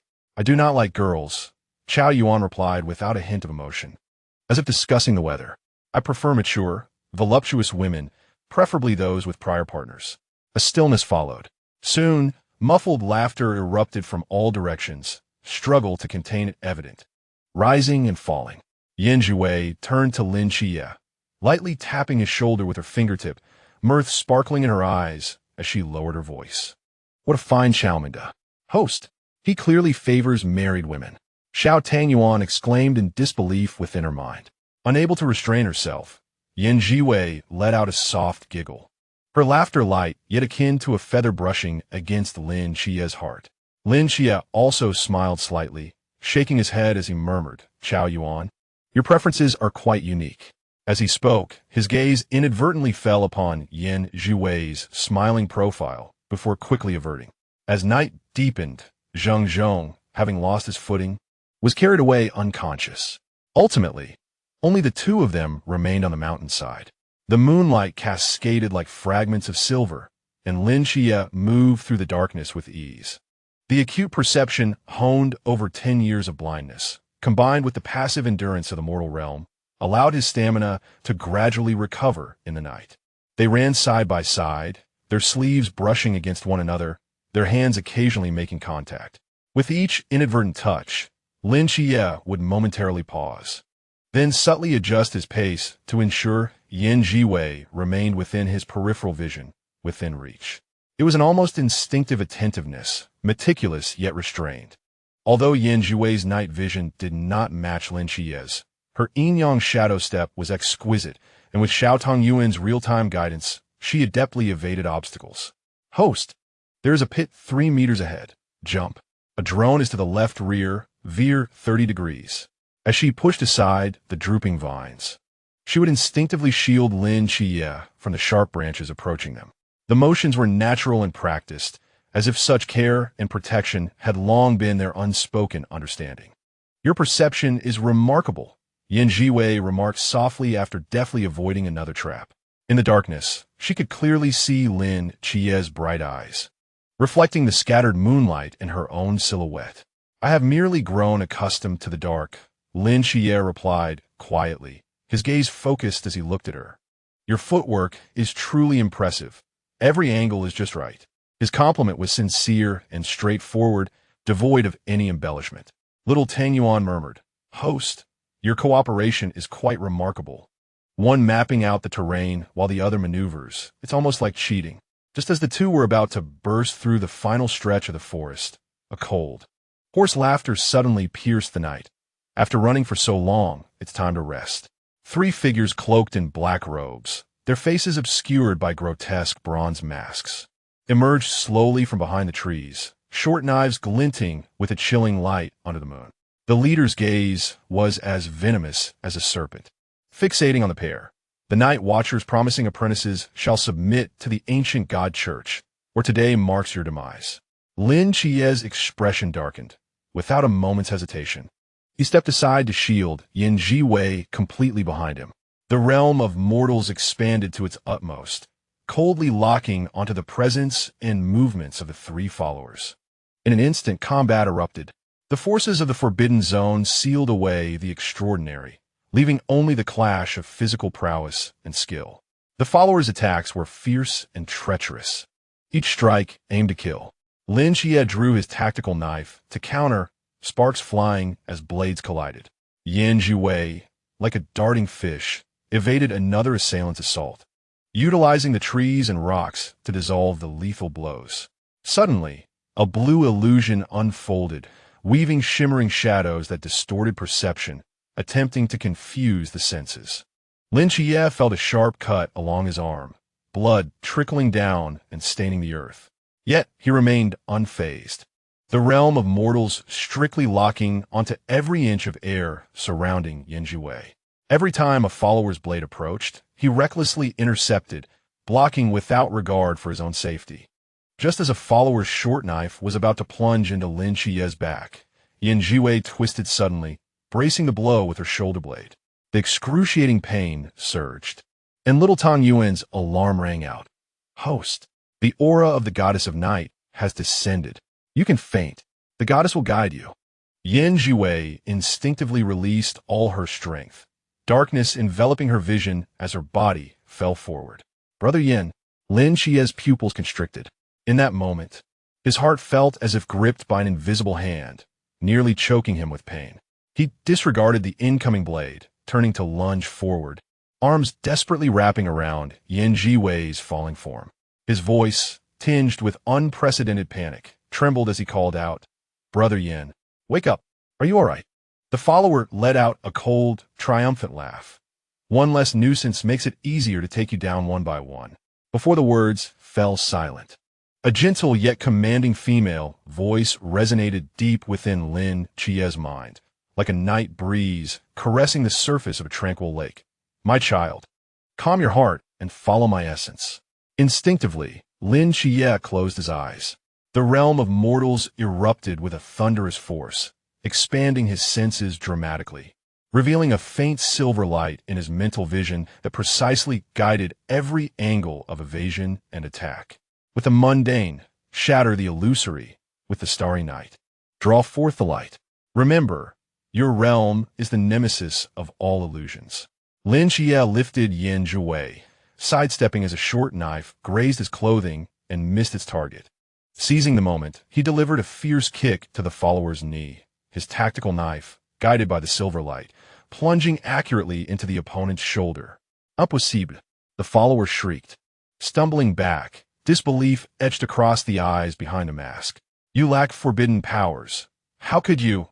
Lin Chie gently placed Zhiwei in a secure spot behind a rock, positioning his body to shield against all possible threats. As he turned to face the believers, the flicker of panic had vanished from his eyes, replaced solely by a chilling and bone-deep intent to kill. You should not have touched him. The ensuing battle unfolded with a grace akin to flowing water. Guided by the breath of the goddess of night, the predictions of the mortal realm reached a state of perfection. Within mere moments, 3 believers lay grievously wounded on the ground, and the leader, attempting to flee, was struck down by a flying knife thrown by Lin Chie, piercing through his calf, causing him to fall with a wretched cry. Lin Chie paid them no heed, rushing back to Zhiwei's side, dropping to one knee. His trembling fingertips brushed aside the damp strands of hair clinging to Zhiwei's forehead, the mortal realm carefully enveloping them, confirming that the shallow breaths and faint heartbeat, though weak, remained steady. She was merely unconscious. He exhaled a shuddering breath from deep within his chest. However, When his gaze fell upon the grievous wound on Zhiwei's shoulder, deep enough to reveal bone, his heart clenched painfully. Blood continued to seep slowly, staining the dark combat uniform and coloring the fingertips that had just touched her. Lin Xie fixed his gaze on the dark crimson, his lips pressed into a pale, straight line, a surge of unrecognized tenderness and panic welling in his eyes. At the foot of the mountain, inside the instructor's tent, Instructor Hong stared intently at the last scene on the screen, his expression grave. Just moments ago, the bizarre magnetic field of the believers had disrupted all communications and surveillance, leaving them helpless to watch. It was not until Lin Xie vanquished the foes and the magnetic field dissipated that the image restored, and the group collectively sighed in relief. "Send someone up to assist," said Instructor Hong, rising to his feet. However, Instructor Yuan raised a hand to stop him. Gazing at the screen where Lin Xie was cautiously examining Zhiwei's injuries, his expression complex. "Wait a moment. By the looks of this young man, he can still move." On the screen, Lin Xie staggered to his feet, his movements unsteady from exhaustion and injury.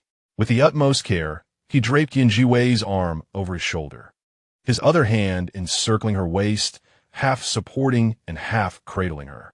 As he adjusted their position, his cheek brushed against her damp temple, pausing for a brief moment before stabilizing her securely by his side. In the final stretch, Lin Xie seemed to drag the weight of two individuals along the rugged mountain path. His shoes were already worn thin, each step leaving bloody imprints, and his knees repeatedly struck against the protruding rocks, producing a muffled sound that echoed sharply in the silent forest. Yet he did not pause. He had no desire to relinquish Zhiwei.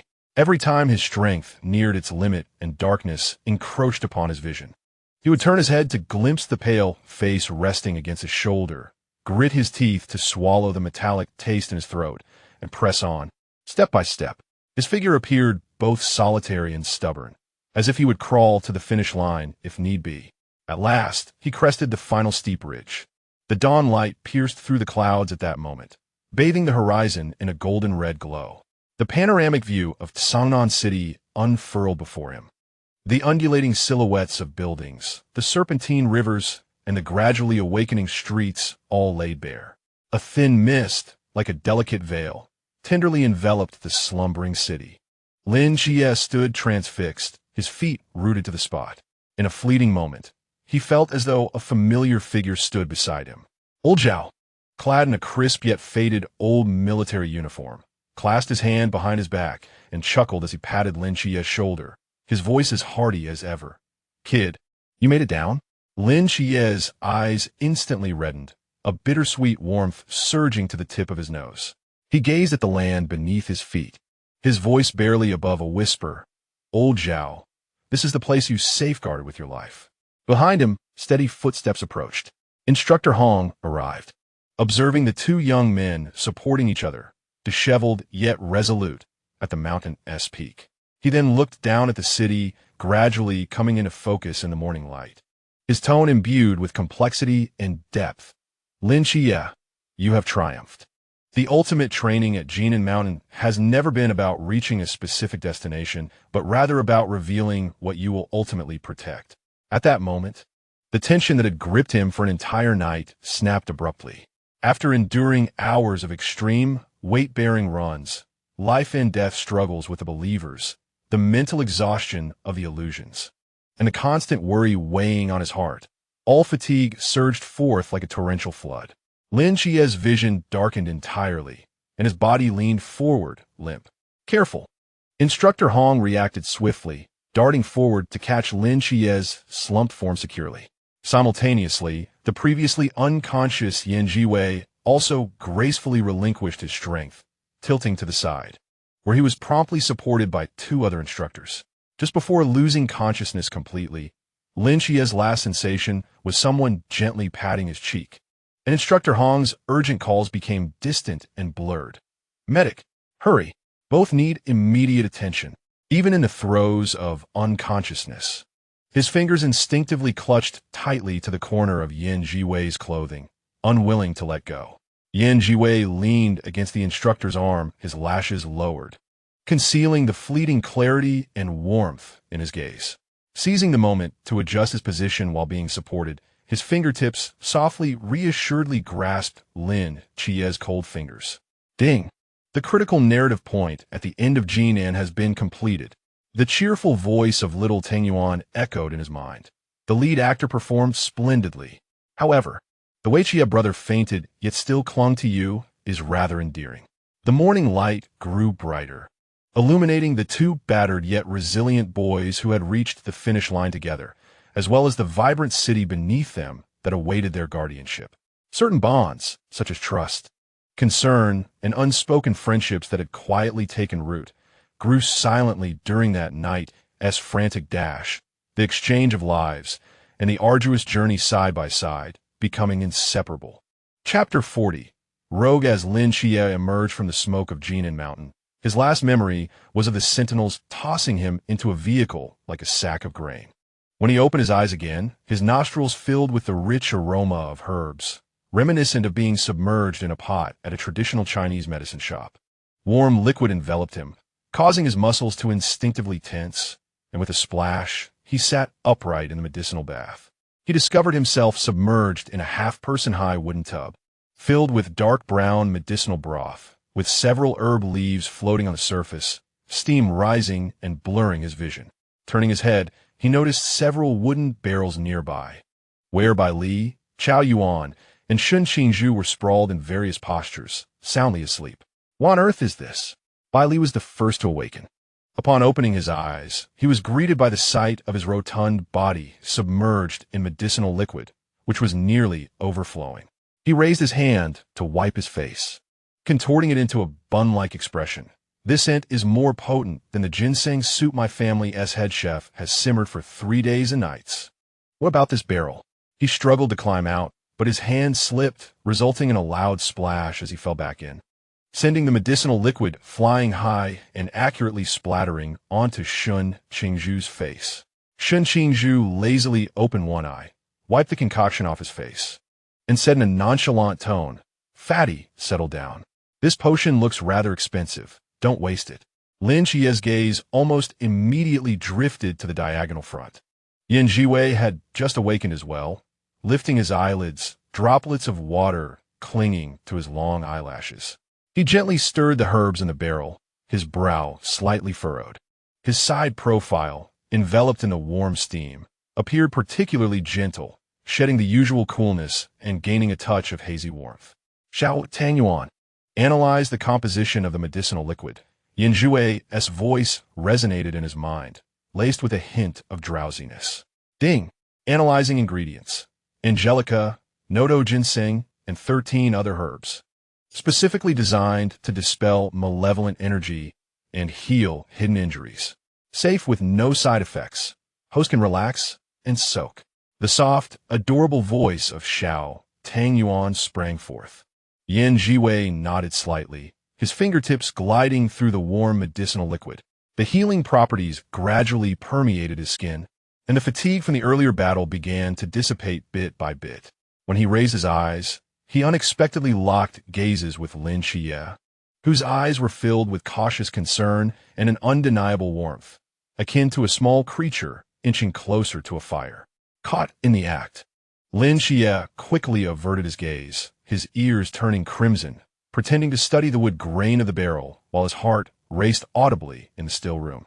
When Chao Yuan awoke, a lingering fierceness remained in his eyes, but after merely a few seconds submerged in the medicinal liquid, the faint aura of darkness surrounding him appeared to retreat visibly, as if it had encountered its nemesis. He paused for a moment, then leaned back, closing his eyes and allowing the medicinal bath to envelop him, his expression gradually regaining tranquility. At that moment, Instructor Hong entered, holding an enamel cup, and upon seeing the group in the barrels, he grinned. Awake? This medicinal bath is specially formulated by our department. Soak for a full 3 hours, and you'll be lively and sprightly. 3 hours? Bali wailed, his stomach growling in agreement. Instructor, can we cut that in half? My flesh is about to turn into jelly. Less chatter. Instructor Hong rapped on the side of his barrel. You don't want to suffer the after effects of malevolent energy, so just soak quietly.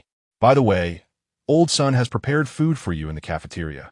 You can feast after your soak as a reward for your accomplishments.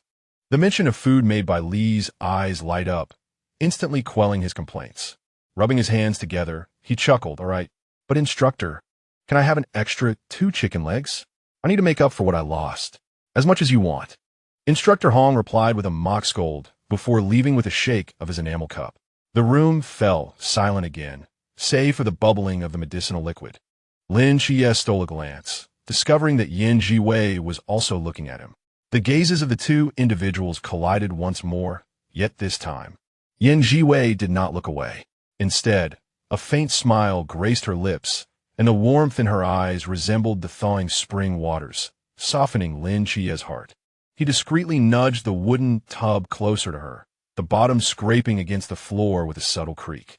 As the distance diminished, their warm breaths intertwined, mingling the herbal scent with Yin Zhiwei's unique, crisp fragrance. "How do you feel?" Lin Xie's voice was hushed, laced with a barely detectable tension. "Your shoulder was severely injured while protecting me. Does it still hurt?" Yin Zhiwei slightly tilted her body, moving closer to him. Her warm breath brushed against Lin Xie's ear, infused with the warmth of the medicinal broth. "It no longer hurts. The medicine is quite effective." His gaze fell upon the faint red scratch on Lin Xie's arm, a remnant of his previous act of protection. "And you? Does it still ache?" Her fingertips inadvertently grazed his arm, the warmth of the broth sending a shiver through him. Lin Xie stiffened, his cheeks flushing crimson as he hurriedly shook his head. "No, it doesn't hurt anymore. It has healed." Yin Zhiwei observed his flushed cheeks and evasive eyes, her smile deepening. She gently tapped the red mark on his arm, her tone softening further. "Once you finish the medicinal bath, it will be completely healed." Lin Xie could feel the warmth of her fingertip and the rapid beating of his own heart. He moderated his breathing, fearful of disturbing this precious intimacy. He lowered his gaze to the medicinal broth, the surface reflecting their closeness, steam swirling in the air, and an atmosphere of ambiguity quietly enveloping them. The 3 hours of waiting felt far from lengthy for Lin Xie. Occasionally, Yin Zhiwei would softly share anecdotes from their training or to discuss the day's potential meals at the cafeteria. Her gentle tone, accompanied by the warmth of her breath, made him lose track of time. Her fingertips would occasionally brush against the back of his hand, each touch igniting a subtle spark. Lin Xie would discreetly clench his fist, his ears still tinged with a faint blush, yet he could not resist inching closer, greedily inhaling the refreshing aroma infused with medicinal herbs. At last, they endured to the end. Bili Pongpong's lament pierced the tranquility. His stomach growled thunderously, his voice quivering with urgency. "If I soak any longer, I fear I shall gnaw on this wooden tub for a snack." Before he could finish, he scrambled out of the tub, splashing water everywhere. He hastily grabbed a nearby towel, wiping himself off without a care for his damp hair, and dashed barefoot towards the door, completely disregarding the neatly folded clothes left by the tub, which had slipped from his mind. "Pang Pang, your clothes." Yin Zhiwei instinctively called out, her tone tinged with urgency. Yet Bili Pang Pang raced away too swiftly, a rolling gust of wind sweeping through the doorway, oblivious to her words. Lin Xie watched his hasty retreat, unable to suppress a chuckle. He must be famished. Yin Zhiwei shook her head, an expression of helpless amusement in her eyes. He is bound to make a fool of himself. No sooner had she spoken than a shrill female scream suddenly shattered the afternoon tranquility of the training camp. A rogue. The sound penetrated deeply, resonating clearly even within the room. Lin Xie and Yin Zhiwei exchanged glances, both confirming their thoughts. Shen Qingzhu lazily leaned against the edge of the barrel and scoffed. This chubby one never disappoints. Chao Yuan also opened his eyes, casting an expressionless glance toward the doorway before closing them again. "I'll go take a look." Lin Xie quickly climbed out of the barrel, hastily grabbing his clothes and putting them on with swift movements. Yin Zhiwei followed suit, deftly running his fingers through his damp hair, his demeanor calm yet efficient. Before stepping out, he picked up the chubby clothes that had fallen to the ground. As the two burst through the door, they were greeted by a lively scene unfolding in the courtyard below. Bai Li, the chubby one, was bare-chested, with only a towel hastily wrapped around his waist. Being chased by several female soldiers who were circling a large tree, their expressions a mixture of indignation and embarrassment. It's a misunderstanding. A colossal misunderstanding. I didn't mean it. I was just too hungry. The girls, both flustered and furious, waved brooms and rags, shouting, "Pervert! Hurry and put on your clothes." "I forgot my clothes in a room," Bailey yelled as he ran, his stomach growling in accompaniment. "Please don't chase me yet. Can't I apologize after I finish my chicken leg?" Goodness, the chubby one is online being a rogue, little Tangyuan thought, covering its virtual eyes. The little creature had automatically shielded its vision when the host was bathing, and upon its release, it encountered such a spectacle. Zhiwei couldn't help but chuckle. It was evident that this little chub had the essence of a glutton etched in his DNA. Lin Xie struggled to contain his laughter and was about to step forward to assist when Zhiwei had already hastened past him, holding Bai Li's discarded clothes. He spoke in a calm, yet soothing tone. "Ladies, my apologies." He did not intend any offense. He was merely overcome by hunger. Upon seeing Zhiwei, the girl's tone softened, though their cheeks betrayed a hint of blush. The young man before them stood tall, his damp black hair clinging to his forehead, his features exuding a cool yet gentle demeanor. Dressed in simple training attire, he appeared refreshingly neat, rendering them reluctant to be overly harsh. "Put on your clothes quickly." Zhiwei tossed the garments to Bai Li, his gaze imbued with a hint of exasperation. Bai Li, as if granted amnesty, swiftly donned his clothes, not forgetting to bow apologetically to the female logistics soldiers. Sorry. I promise I won't do it again." Afterward, he dashed toward the cafeteria, clutching his stomach. "My chicken leg. Please don't let it get cold." Lin Xie approached Zhiwei, suppressing a laugh as he asked, "Are you at ease now?" Zhiwei turned his head. The afternoon sunlight cascaded upon his damp hair, casting a delicate halo. A gentle smile danced in his eyes. Fortunately, it hasn't caused too much trouble. His gaze fell upon Lin Xie's still dripping hair, and instinctively, he raised his hand, his fingertips gently brushing away the droplets from Lin Xie's forehead, an action so natural it seemed he had performed it countless times before. Lin Xie stiffened, breath hitching momentarily. He watched, entranced, as those slender fingers glided across his skin, the cool touch igniting warmth within him. Rooted to the spot, he forgot to flinch, feeling his cheeks heat up and his heart race as if it might leap from his chest. Zhiwei, too, sensed that his gesture had crossed a boundary. His fingers paused momentarily before slowly retracting. A faint blush crept onto his ears as he turned to gaze toward the cafeteria. "Let's go and see if the plump chicken legs are still there." A few female soldiers observed their retreating figures, exchanging knowing glances and smiling with a shared understanding. Their cheeks flushed, their earlier embarrassment forgotten. As they departed, they couldn't help but glance back repeatedly, their steps slowing, whispering softly as the wind carried their murmurs. "They've really hit it off. This couple is too easy to read. Who would have thought we would witness such sweetness upon their return? We must come here more often. Perhaps we'll catch more of their story. Keep it down. Don't let them hear." They giggled, covering their mouths, their steps light as they walked away, leaving behind a trail of delicate laughter, wrapped in the afternoon sunlight, drifting towards the corners of the training camp. At one, little Tangyuan secretly chimed in within Zhiwei's mind, her tone brimming with excitement and understanding. Lin Xie faintly caught a few keywords, his cheeks growing warmer, instinctively leaning closer to Zhiwei, his ears flushed crimson. He and Brother Yin were certainly not that kind of pair.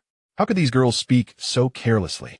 Zhiwei also caught the hushed whispers, a hint of amusement flickering in his eyes. When he turned to look at Lin Xie, his gaze was so tender it could almost evoke tears. "Let us go. If we delay any longer, the plump chicken legs will surely be devoured by him alone." "All right." Lin Xie's voice carried a barely perceptible rasp as he hurried to match his pace. Yet, his gaze lingered on that slender, upright silhouette, his heart filled with a warm, buoyant emotion. The two walked side by side toward the cafeteria, the damp tips of their hair gradually drying in the sunlight. Behind them, the laughter of the girls had long since faded, but certain nascent sentiments quietly took root, spreading silently in the warmth of the afternoon sun. Chapter 41. A soothing bath. When they arrived at the cafeteria, Bai Li, the plump one, had indeed claimed the entire long table. Before him lay a small mountain of chicken bones, grease smeared across his face, while he munched on half a chicken leg, waving his oily hands at them with a muffled shout. "Chie, Zhiwei, come sit down." The cafeteria lady took pity on me and gave me 2 extra chicken legs. They're still steaming. Lin Chie and Yin Zhiwei exchanged a resigned smile, and each fetched a bowl of congee from the window. Settling down in an empty spot across from the plump one, Yin Zhiwei scooped a spoonful of congee, leisurely blowing on it to cool. Yet his gaze unconsciously drifted towards Lin Chie. The latter, perhaps starved, consumed the congee at a faster pace than usual. The faint blush on his ears had yet to fade, accentuated under the bright lights of the cafeteria, making his features appear even more pure and clear. Yin Zhiwei found himself momentarily entranced until Lin Chie glanced up at him, prompting him to clear his throat, nonchalantly shifting his gaze away. Lowering his head to sip his congee, though his ears discreetly warmed. After their meal, in a bid to aid digestion, they were pulled along by Bai Li to the communal bathhouse. The vast hot spring pool was enveloped in steam, and Xiao Yuan had already claimed the prime lounging chair by the edge of the pool, surrounded by several teammates who had gathered for the fun, all of them contentedly groaning in comfort. Come on, everyone come and try Xiao Xiaoti's unique acupressure massage." Bailey Pang finished the last bite of his chicken leg, patting his round belly and exclaiming boisterously, resembling a hawker outside a bathhouse. "You will surely be thrilled to the skies. Once experienced, it becomes an unforgettable lifetime memory." No sooner had he spoken than Xiao Yuan, with a stoic expression, deftly positioned his fingers. A team member, lounging on a deck chair, suddenly trembled as if a hidden switch had been activated. With a loud howl, he sprang up half a foot in the air, only to flop back down, releasing a sound that was both pained and euphoric. "Oh my, this sensation! Brother Chow, more! Don't stop!" Lin Chie, intrigued by the commotion, shed his outer garment and reclined on an empty chair, saying, "Let me give it a try." Without further ado, Xiao Yuan applied his fingers with a measured force that was perfectly calibrated. Lin Chie felt his tense muscles unravel as if warmed by a soothing current. The accumulated soreness dissipated, and he nearly let out a soft hum of pleasure. He found himself uncontrollably rising slightly, and upon landing, he smacked his lips in lingering delight. His eyes gleaming, indeed impressive. Yin Zhiwei, holding freshly folded garments, stood at a distance by the dry edge of the pool, observing the raucous scene with gentle eyes and a faint smile gracing his lips.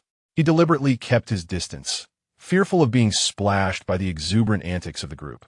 Meanwhile, a small system in his mind was frantically flashing messages, nearly overflowing his consciousness.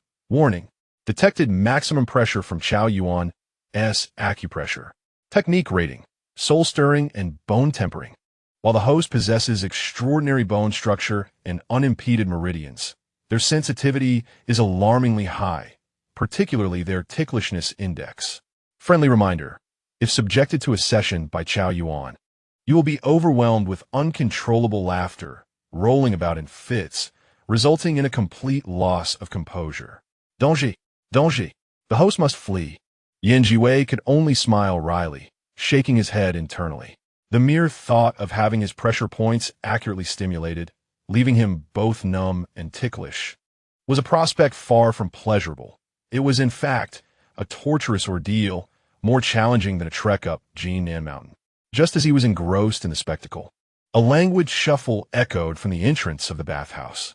Shun Qingzhu, carrying an old bath bucket and draped in a towel, with damp hair dripping, swaggered in, exuding an air of unassailable confidence. He glanced at the group on the deck chairs, their expressions utterly devoid of composure, and scoffed, "A bunch of unsophisticated simpletons.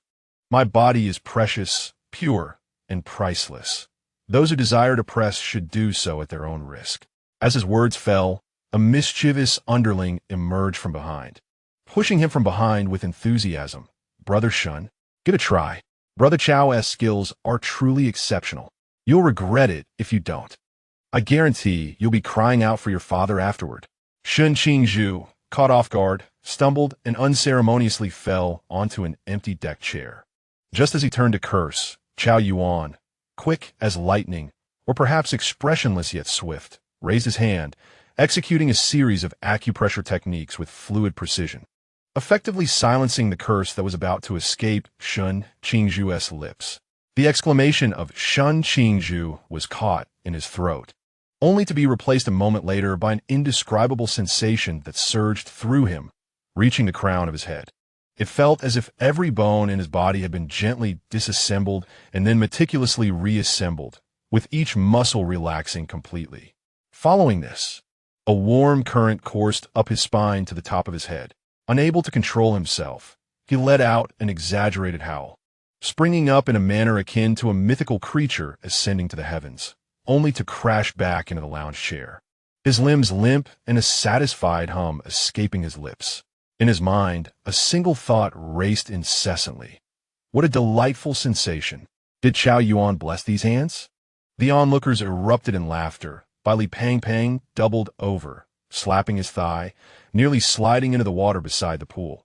"Ha, Brother Zhu, your shout was louder than a pig being slaughtered, and you were talking about priceless chastity. How delicious this is." Shun Qingzhu snapped back to reality, his handsome face flushed crimson, his ears nearly bleeding from embarrassment, wishing he could simply vanish into the ground. He struggled to sit up, feigning composure as he brushed back his damp hair, his gaze wandering, yet he stubbornly mumbled, "It's, just so. Only marginally pleasant doesn't tea count. I've seen far worse." Zhiwei leaned against the warm railing by the pool, his eyes sparkling with amusement. Even the usual coolness in his gaze softened. He even kindly raised a hand to stop a teammate who was rushing by, nearly colliding with him, to prevent droplets of water from splashing. The little system in his mind giggled, its data streams quivering. "Ha! Shun Qingzhu's grand epiphany. Host, the atmosphere is ripe. Aren't you tempted to give it a try? One must have a first time in life." Zhiwei unhesitatingly replied in his heart with 2 words, accompanied by a smiling emoji, "No thanks." Lin Xie rose from the lounge chair, feeling refreshed, just in time to catch a glimpse of the uncontainable smile playing at the corners of Zhiwei's lips. The misty air mingled with the sunlight streaming in from outside, casting a gentle glow on his mild, handsome face, softening all its contours. Unable to resist, he approached and lightly touched Zhiwei's arm, his voice imbued with a languid tone and a hint of barely perceptible anticipation. "Are you really not going to try?" They seemed to be enjoying themselves quite a bit. Upon finishing his sentence, he felt a slight flush on his own ears. Zhiwei turned to him. They were close enough to see the tiny droplets of water clinging to each other's eyelashes. His own ears tinged a faint pink, yet his tone remained gentle, laced with a playful sense of resignation as he whispered, "Perhaps not. This is even more uncomfortable than having to run up Jinan Mountain again." Just as the words left his mouth, Li Pang, caught up in the excitement, suddenly had a mischievous idea. With a gleam in his eye, he lunged forward, extending his still damp hand to grab Zhiwei's arm. "Zhiwei, since you're here, you must give it a try. Don't be shy. Chao Shouty promises to go easy on you." Zhiwei, startled, instinctively jumped back, his swift movement creating a gust of wind that nearly sent him crashing into Lin Xie's embrace. He instinctively grasped Lin Xie's sturdy forearm to steady himself, his entire being tensed, the tips of his ears flushed crimson as if they might bleed, a rare hint of panic disrupting his usually gentle and composed demeanor. This reaction elicited another round of hearty laughter in the bathhouse, the boys' boisterous mirth mingling with the rising steam, resonating through the warm air, bursting forth with the unclouded exuberance characteristic of their youth. As night deepened, the dormitory fell into an eerie silence, allowing the faint whisper of the wind outside to be heard. Moonlight seeped through the gaps in the unshut curtains, casting a slender, water-like silver streak upon the concrete floor. When Zhiwei finished his evening routine and lay down on his bed, the adjacent bunk remained empty, his roommate nowhere to be found. He rubbed his slightly swollen brow, the soft, drowsy voice of his little system echoing in his mind. Host, you must be tired today. Hurry and sleep. I will keep an eye on the surroundings for you. So rest easy. Good night. Zhiwei whispered in response, his tone as gentle as if he feared to disturb the tranquil atmosphere. He closed his eyes, and fatigue swiftly enveloped him into a shallow slumber. However, sleep did not bestow the anticipated tranquility. The dreamscape was not composed of familiar memories, but instead unfolded into a vast and unfamiliar temple. Towering columns, intricately carved with ancient vine patterns, gleamed with a warm, jade-like luster. The dome above seemed to twinkle with countless scattered stars, flickering in and out, while the ground was laid with smooth, dark stone that mirrored the vast emptiness of the hall. Everything was breathtakingly solemn, beautiful enough to leave one breathless, yet chilling to the bone. At the heart of the temple, a pristine altar stood in silent repose. At its center lay a monumental bronze cauldron, quietly enshrined, its surface etched with indecipherable cloud and thunder motifs, adorned with a faintly ominous golden-red glow. Although the setting was one of solemnity and sanctity, it evoked a deep-seated chill within him. He found himself bound before the altar by an invisible force, utterly immobile. The agony that coursed through his limbs was not mere physical suffering, but rather a profound torment that felt as though his very soul was being tugged, gnawed at, and seared by the essence emanating from the cauldron. The bronze vessel trembled slightly, as if it contained some restless entity stirring within. The temple was terrifyingly desolate, shrouded in silence, save for the low, ancient hum reverberating from the cauldron. The intertwining of profound loneliness and acute anguish compelled him to curl up in his dream. Cold sweat beading on his forehead, muffled groans of suppressed pain escaping his throat. Pain, he unconsciously murmured, his fingertips gripping the sheets beneath him with such intensity that his knuckles turned white. At that moment, a force of divine power, overwhelming and frigid as the fathomless depths of the ocean, erupted above the dormitory with a deafening crack. It was akin to a silent thunderclap cleaving the still night sky, causing the window frames to vibrate and the very air to momentarily freeze. Zhiwei jolted awake, his eyes snapping open, his chest heaving violently, cold sweat trickling down his pale cheeks, his heart racing in his chest, battering against his eardrums. The dream of the temple and the great cauldron receded like a tide, leaving no trace behind. Yet in reality, the palpable and chilling pressure that looms overhead is undeniably significant, imbued with an ancient and obscure aura that weighs heavily upon the heart. Host, what is happening? The voice of the little system is tinged with evident alarm. The data stream in disarray, detecting an extraordinary and perilous surge of divine energy. The source is pinpointed to the rooftop of our dormitory. This force is so strange, so frigid. What could it possibly be?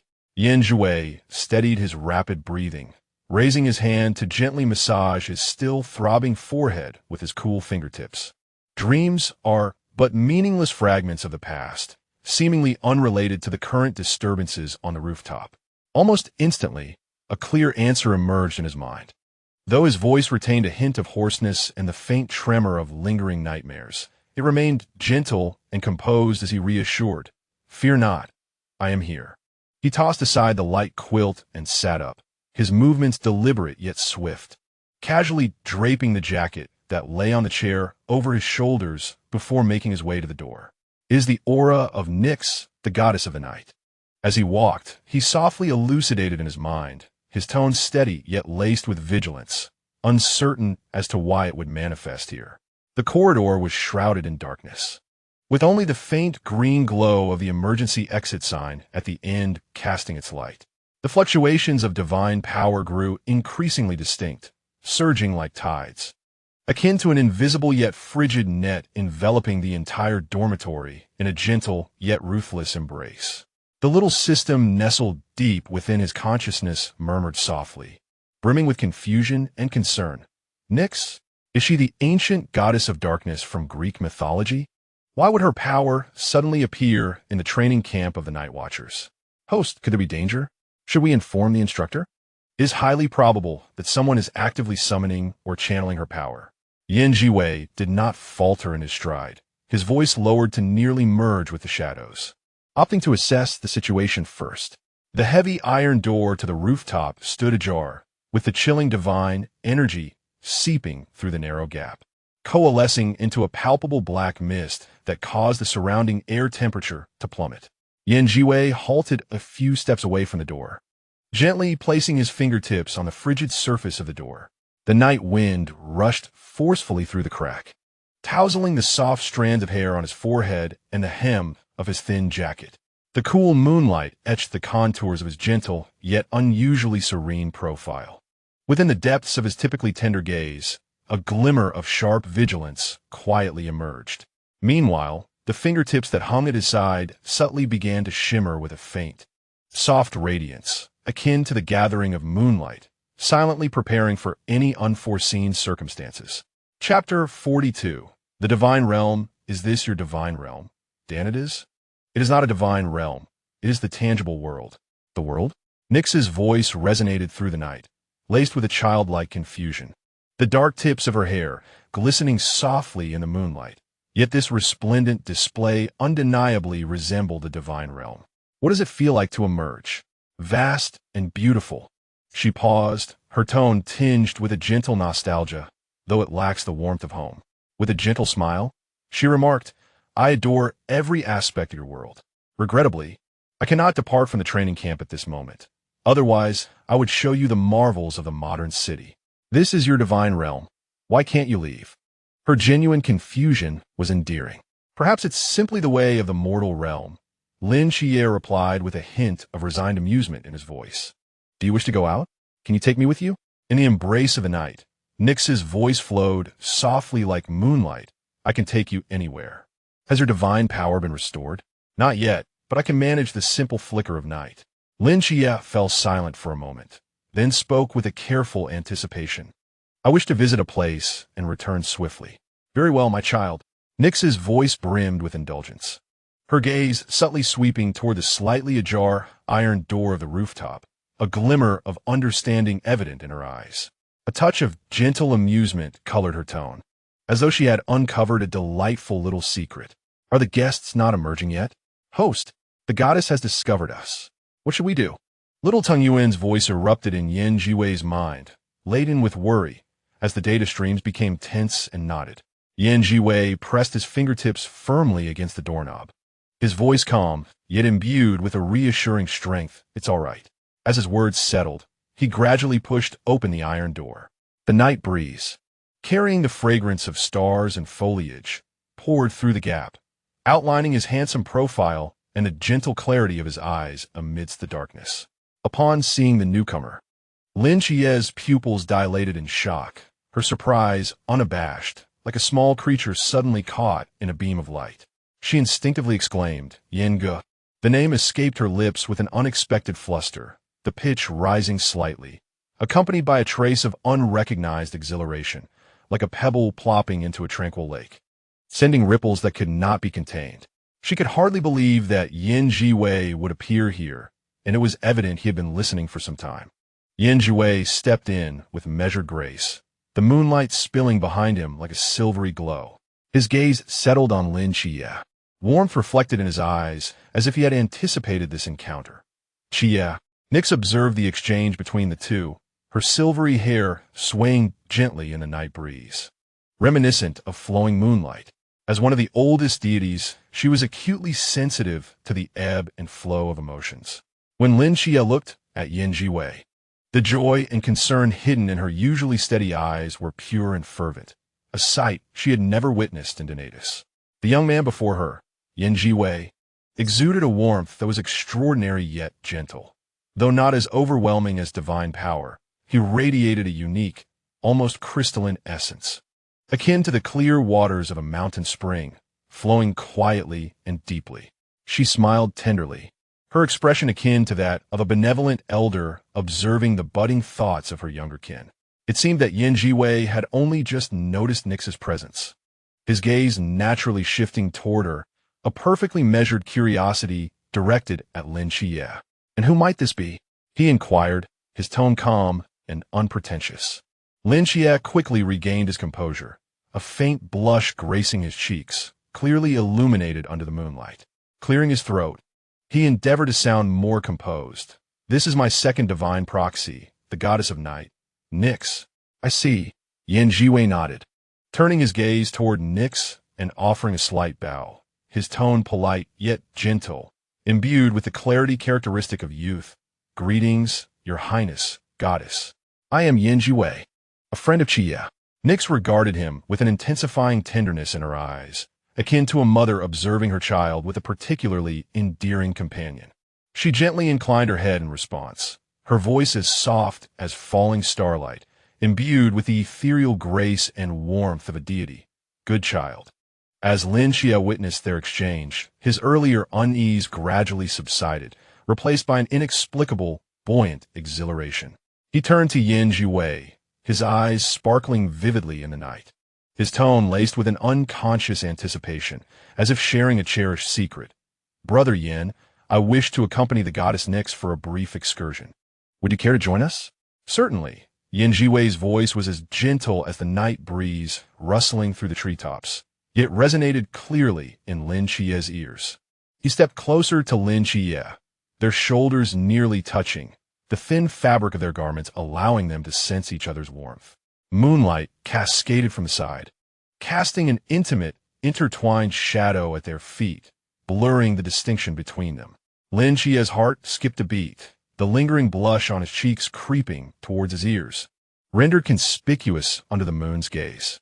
He instinctively turned his head, intending to speak, only to be caught off guard by the glimmering starlight reflected in Zhiwei's smiling eyes, revealing his own flustered reflection, making his throat tighten slightly, causing his response to falter. "Then, shall we depart?"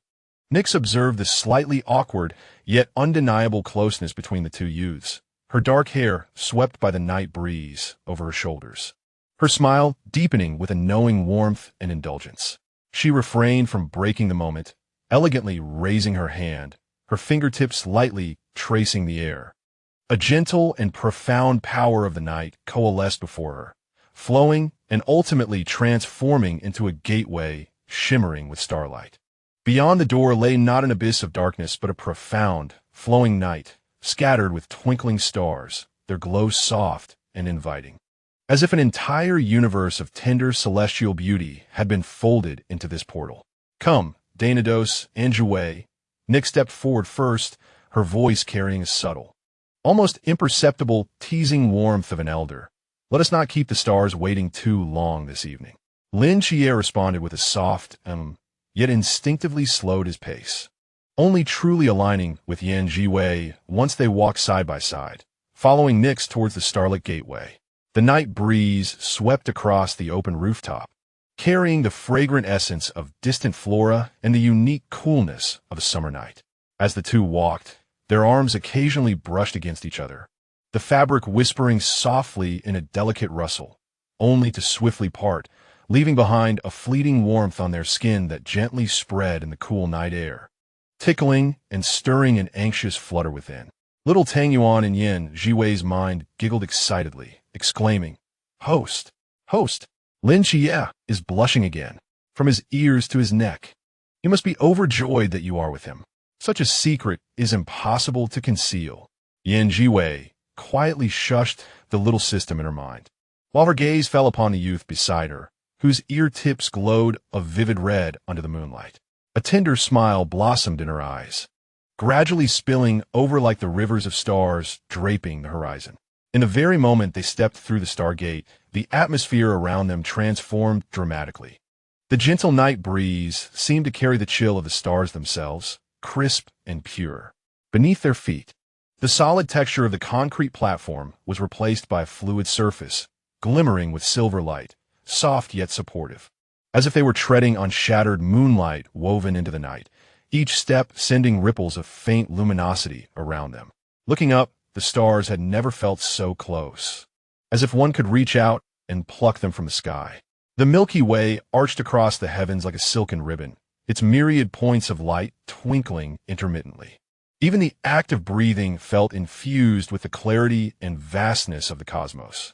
Nyx turned slowly amidst the swirling starlight, her silver hair dancing lightly in an unseen celestial breeze, tips sparkling with tiny flecks of light. She observed Lin Qiye's unabashed awe and astonishment, a gentle and satisfied smile blooming in her eyes.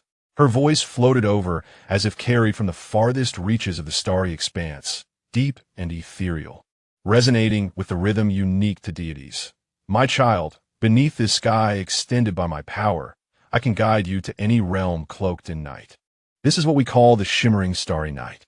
She raised her hand, the fingertips swirling with a dark power adorned with starlight.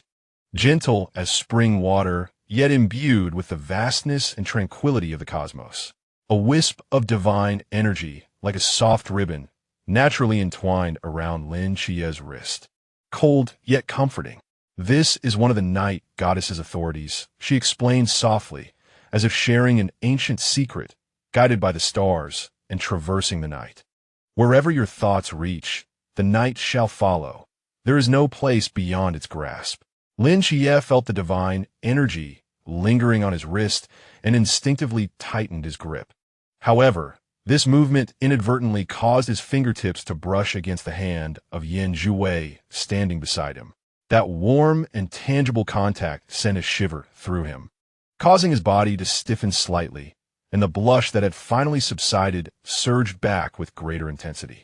He hurriedly averted his gaze from Zhiwei, glancing at Nix with a feigned seriousness, striving to listen intently and comprehend, attempting to mask the rapid beating of his heart.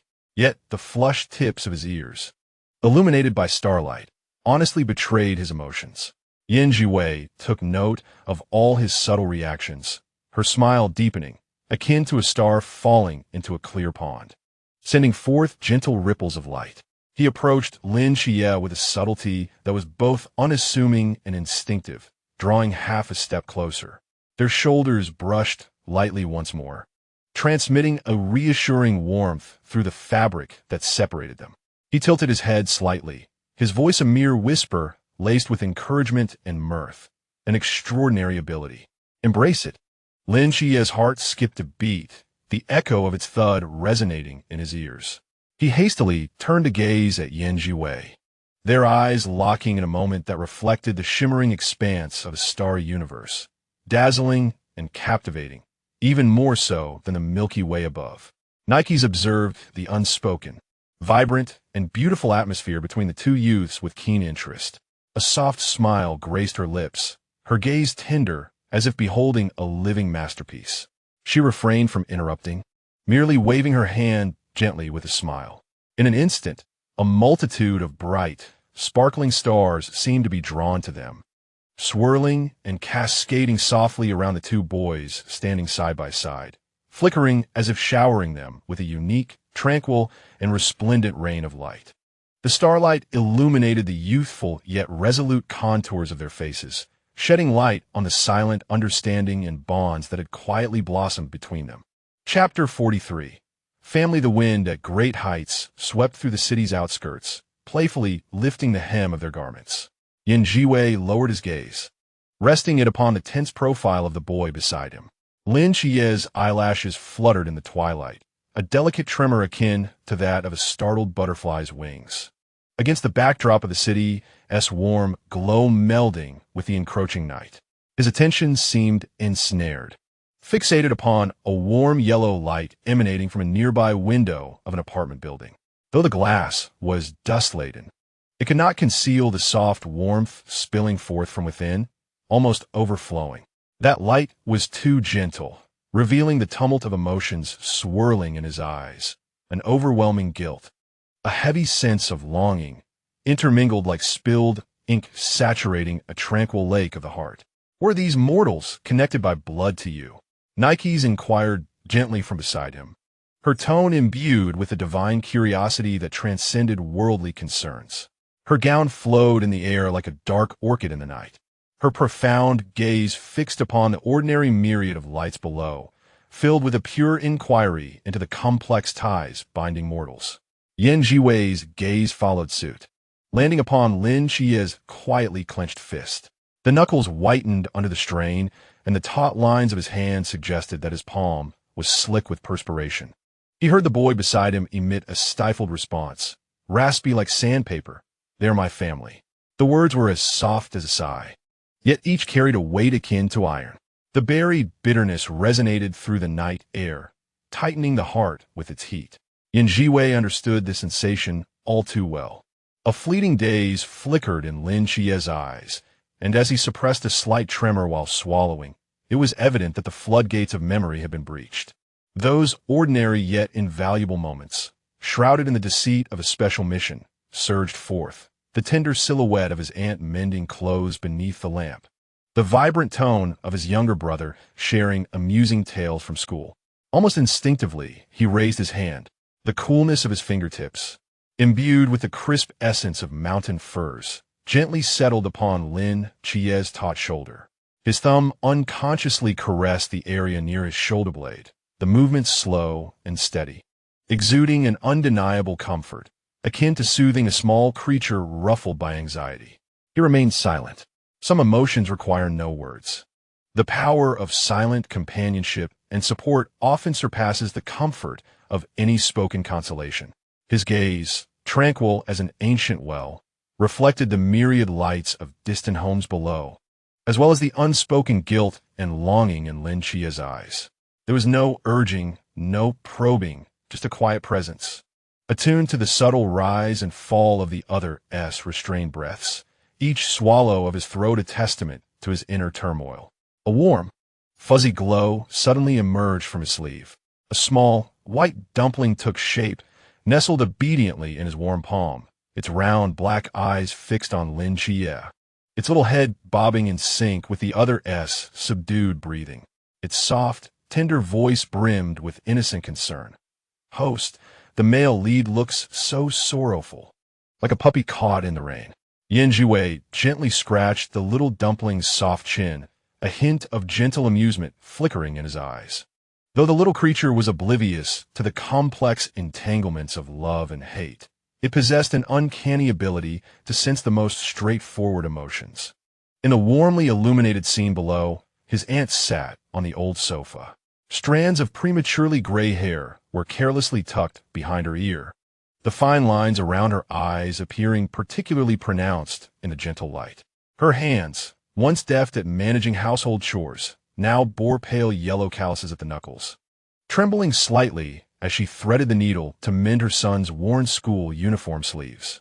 While her stitches remained meticulously even, her pace had slowed considerably, requiring her to pause occasionally to rub her aching brow, fatigue unmistakable in her eyes.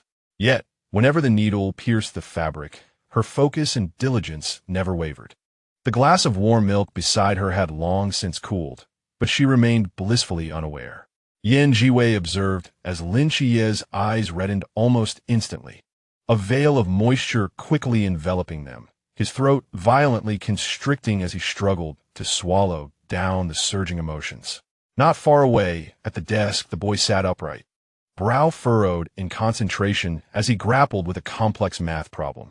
Adjacent to his textbooks lay a carefully laminated family portrait, one taken before Lin Chie left home, capturing the three of them together.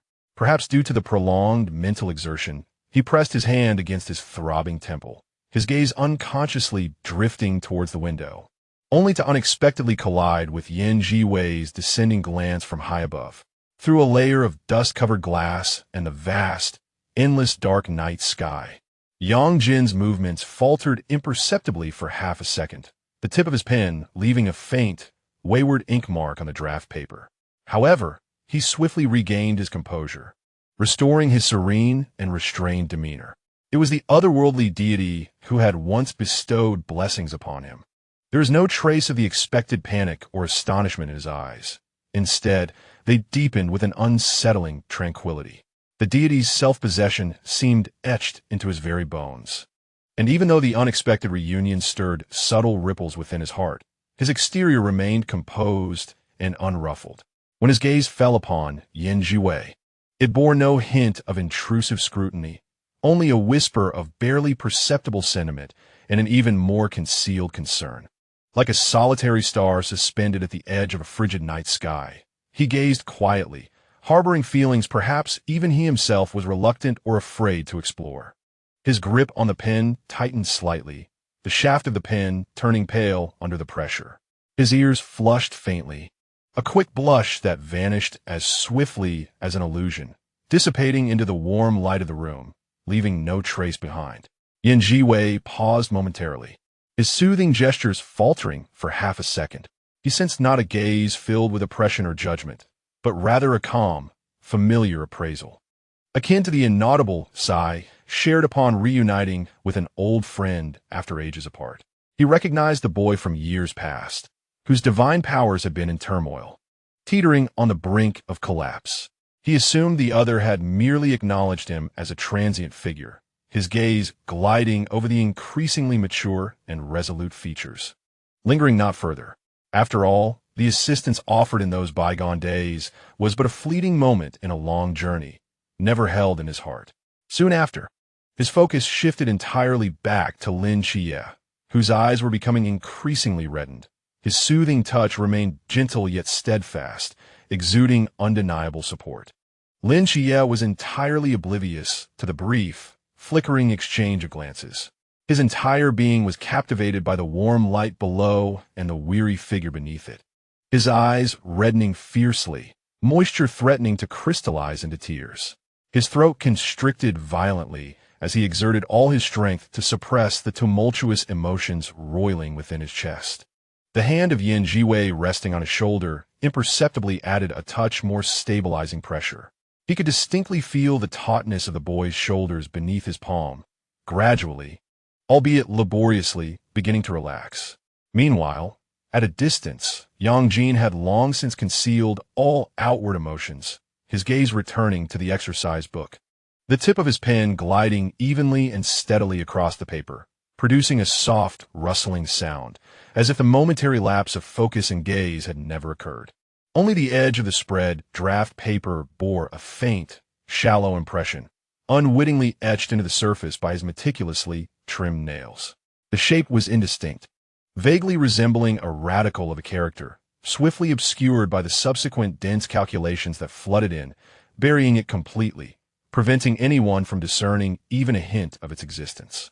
What, then, is the significance of such repetitive, trivial, and mentally exhausting toil to mere mortals, fleeting as morning dew?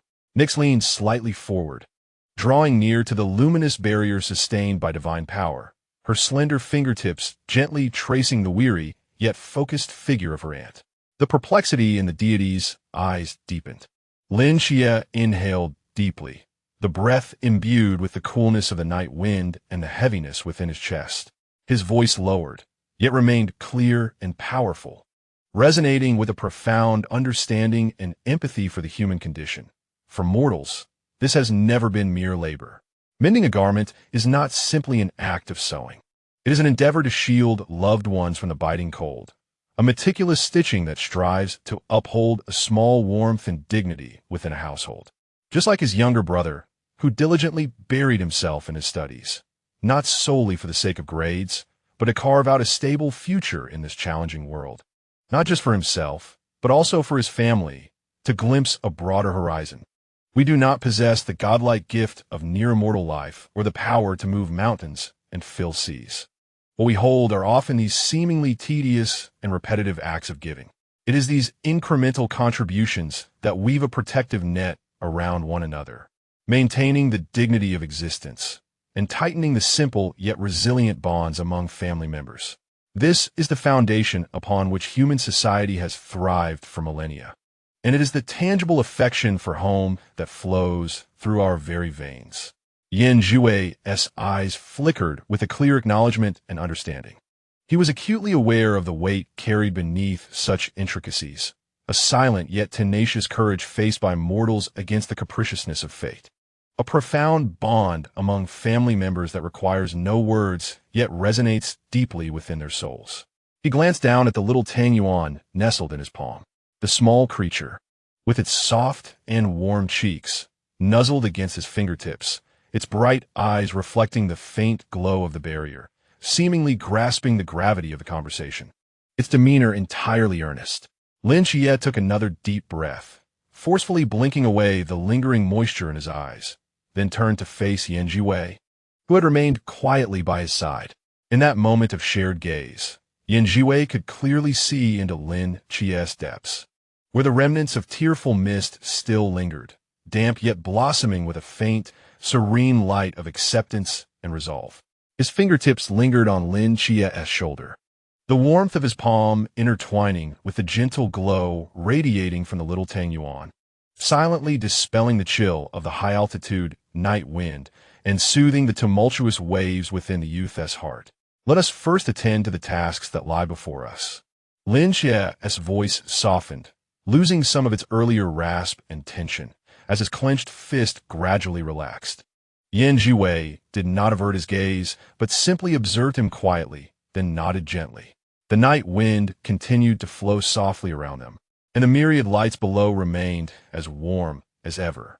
He could feel the little Tangyuan's comforting nuzzle, as well as the gradual relaxation in Lin Qi's shoulder. An unspoken, yet solid bond circulated quietly between the two, clear and warm. They stood there in tranquil silence, like solemn sentinels, gazing at the warm glow within the barrier that belonged to home, as it slowly flowed, illuminating the room with peace.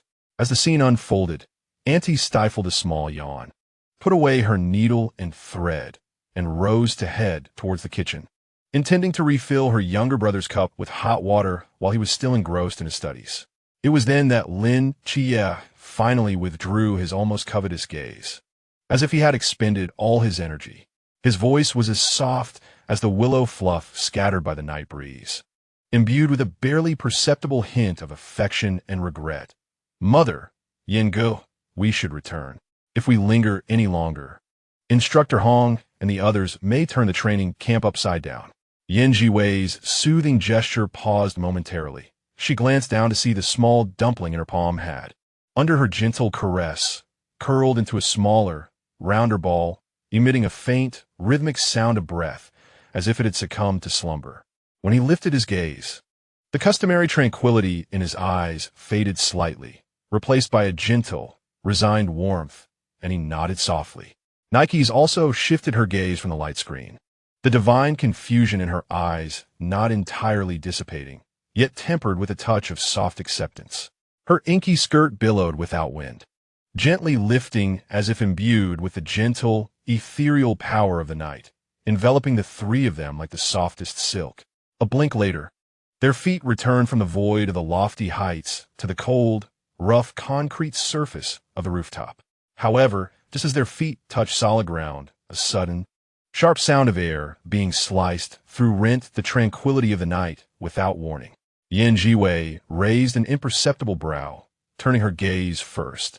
At the entrance of the rooftop, a shadow shifted, revealing a tall, imposing figure striding forth with an undeniable sense of authority. In his hand was a standard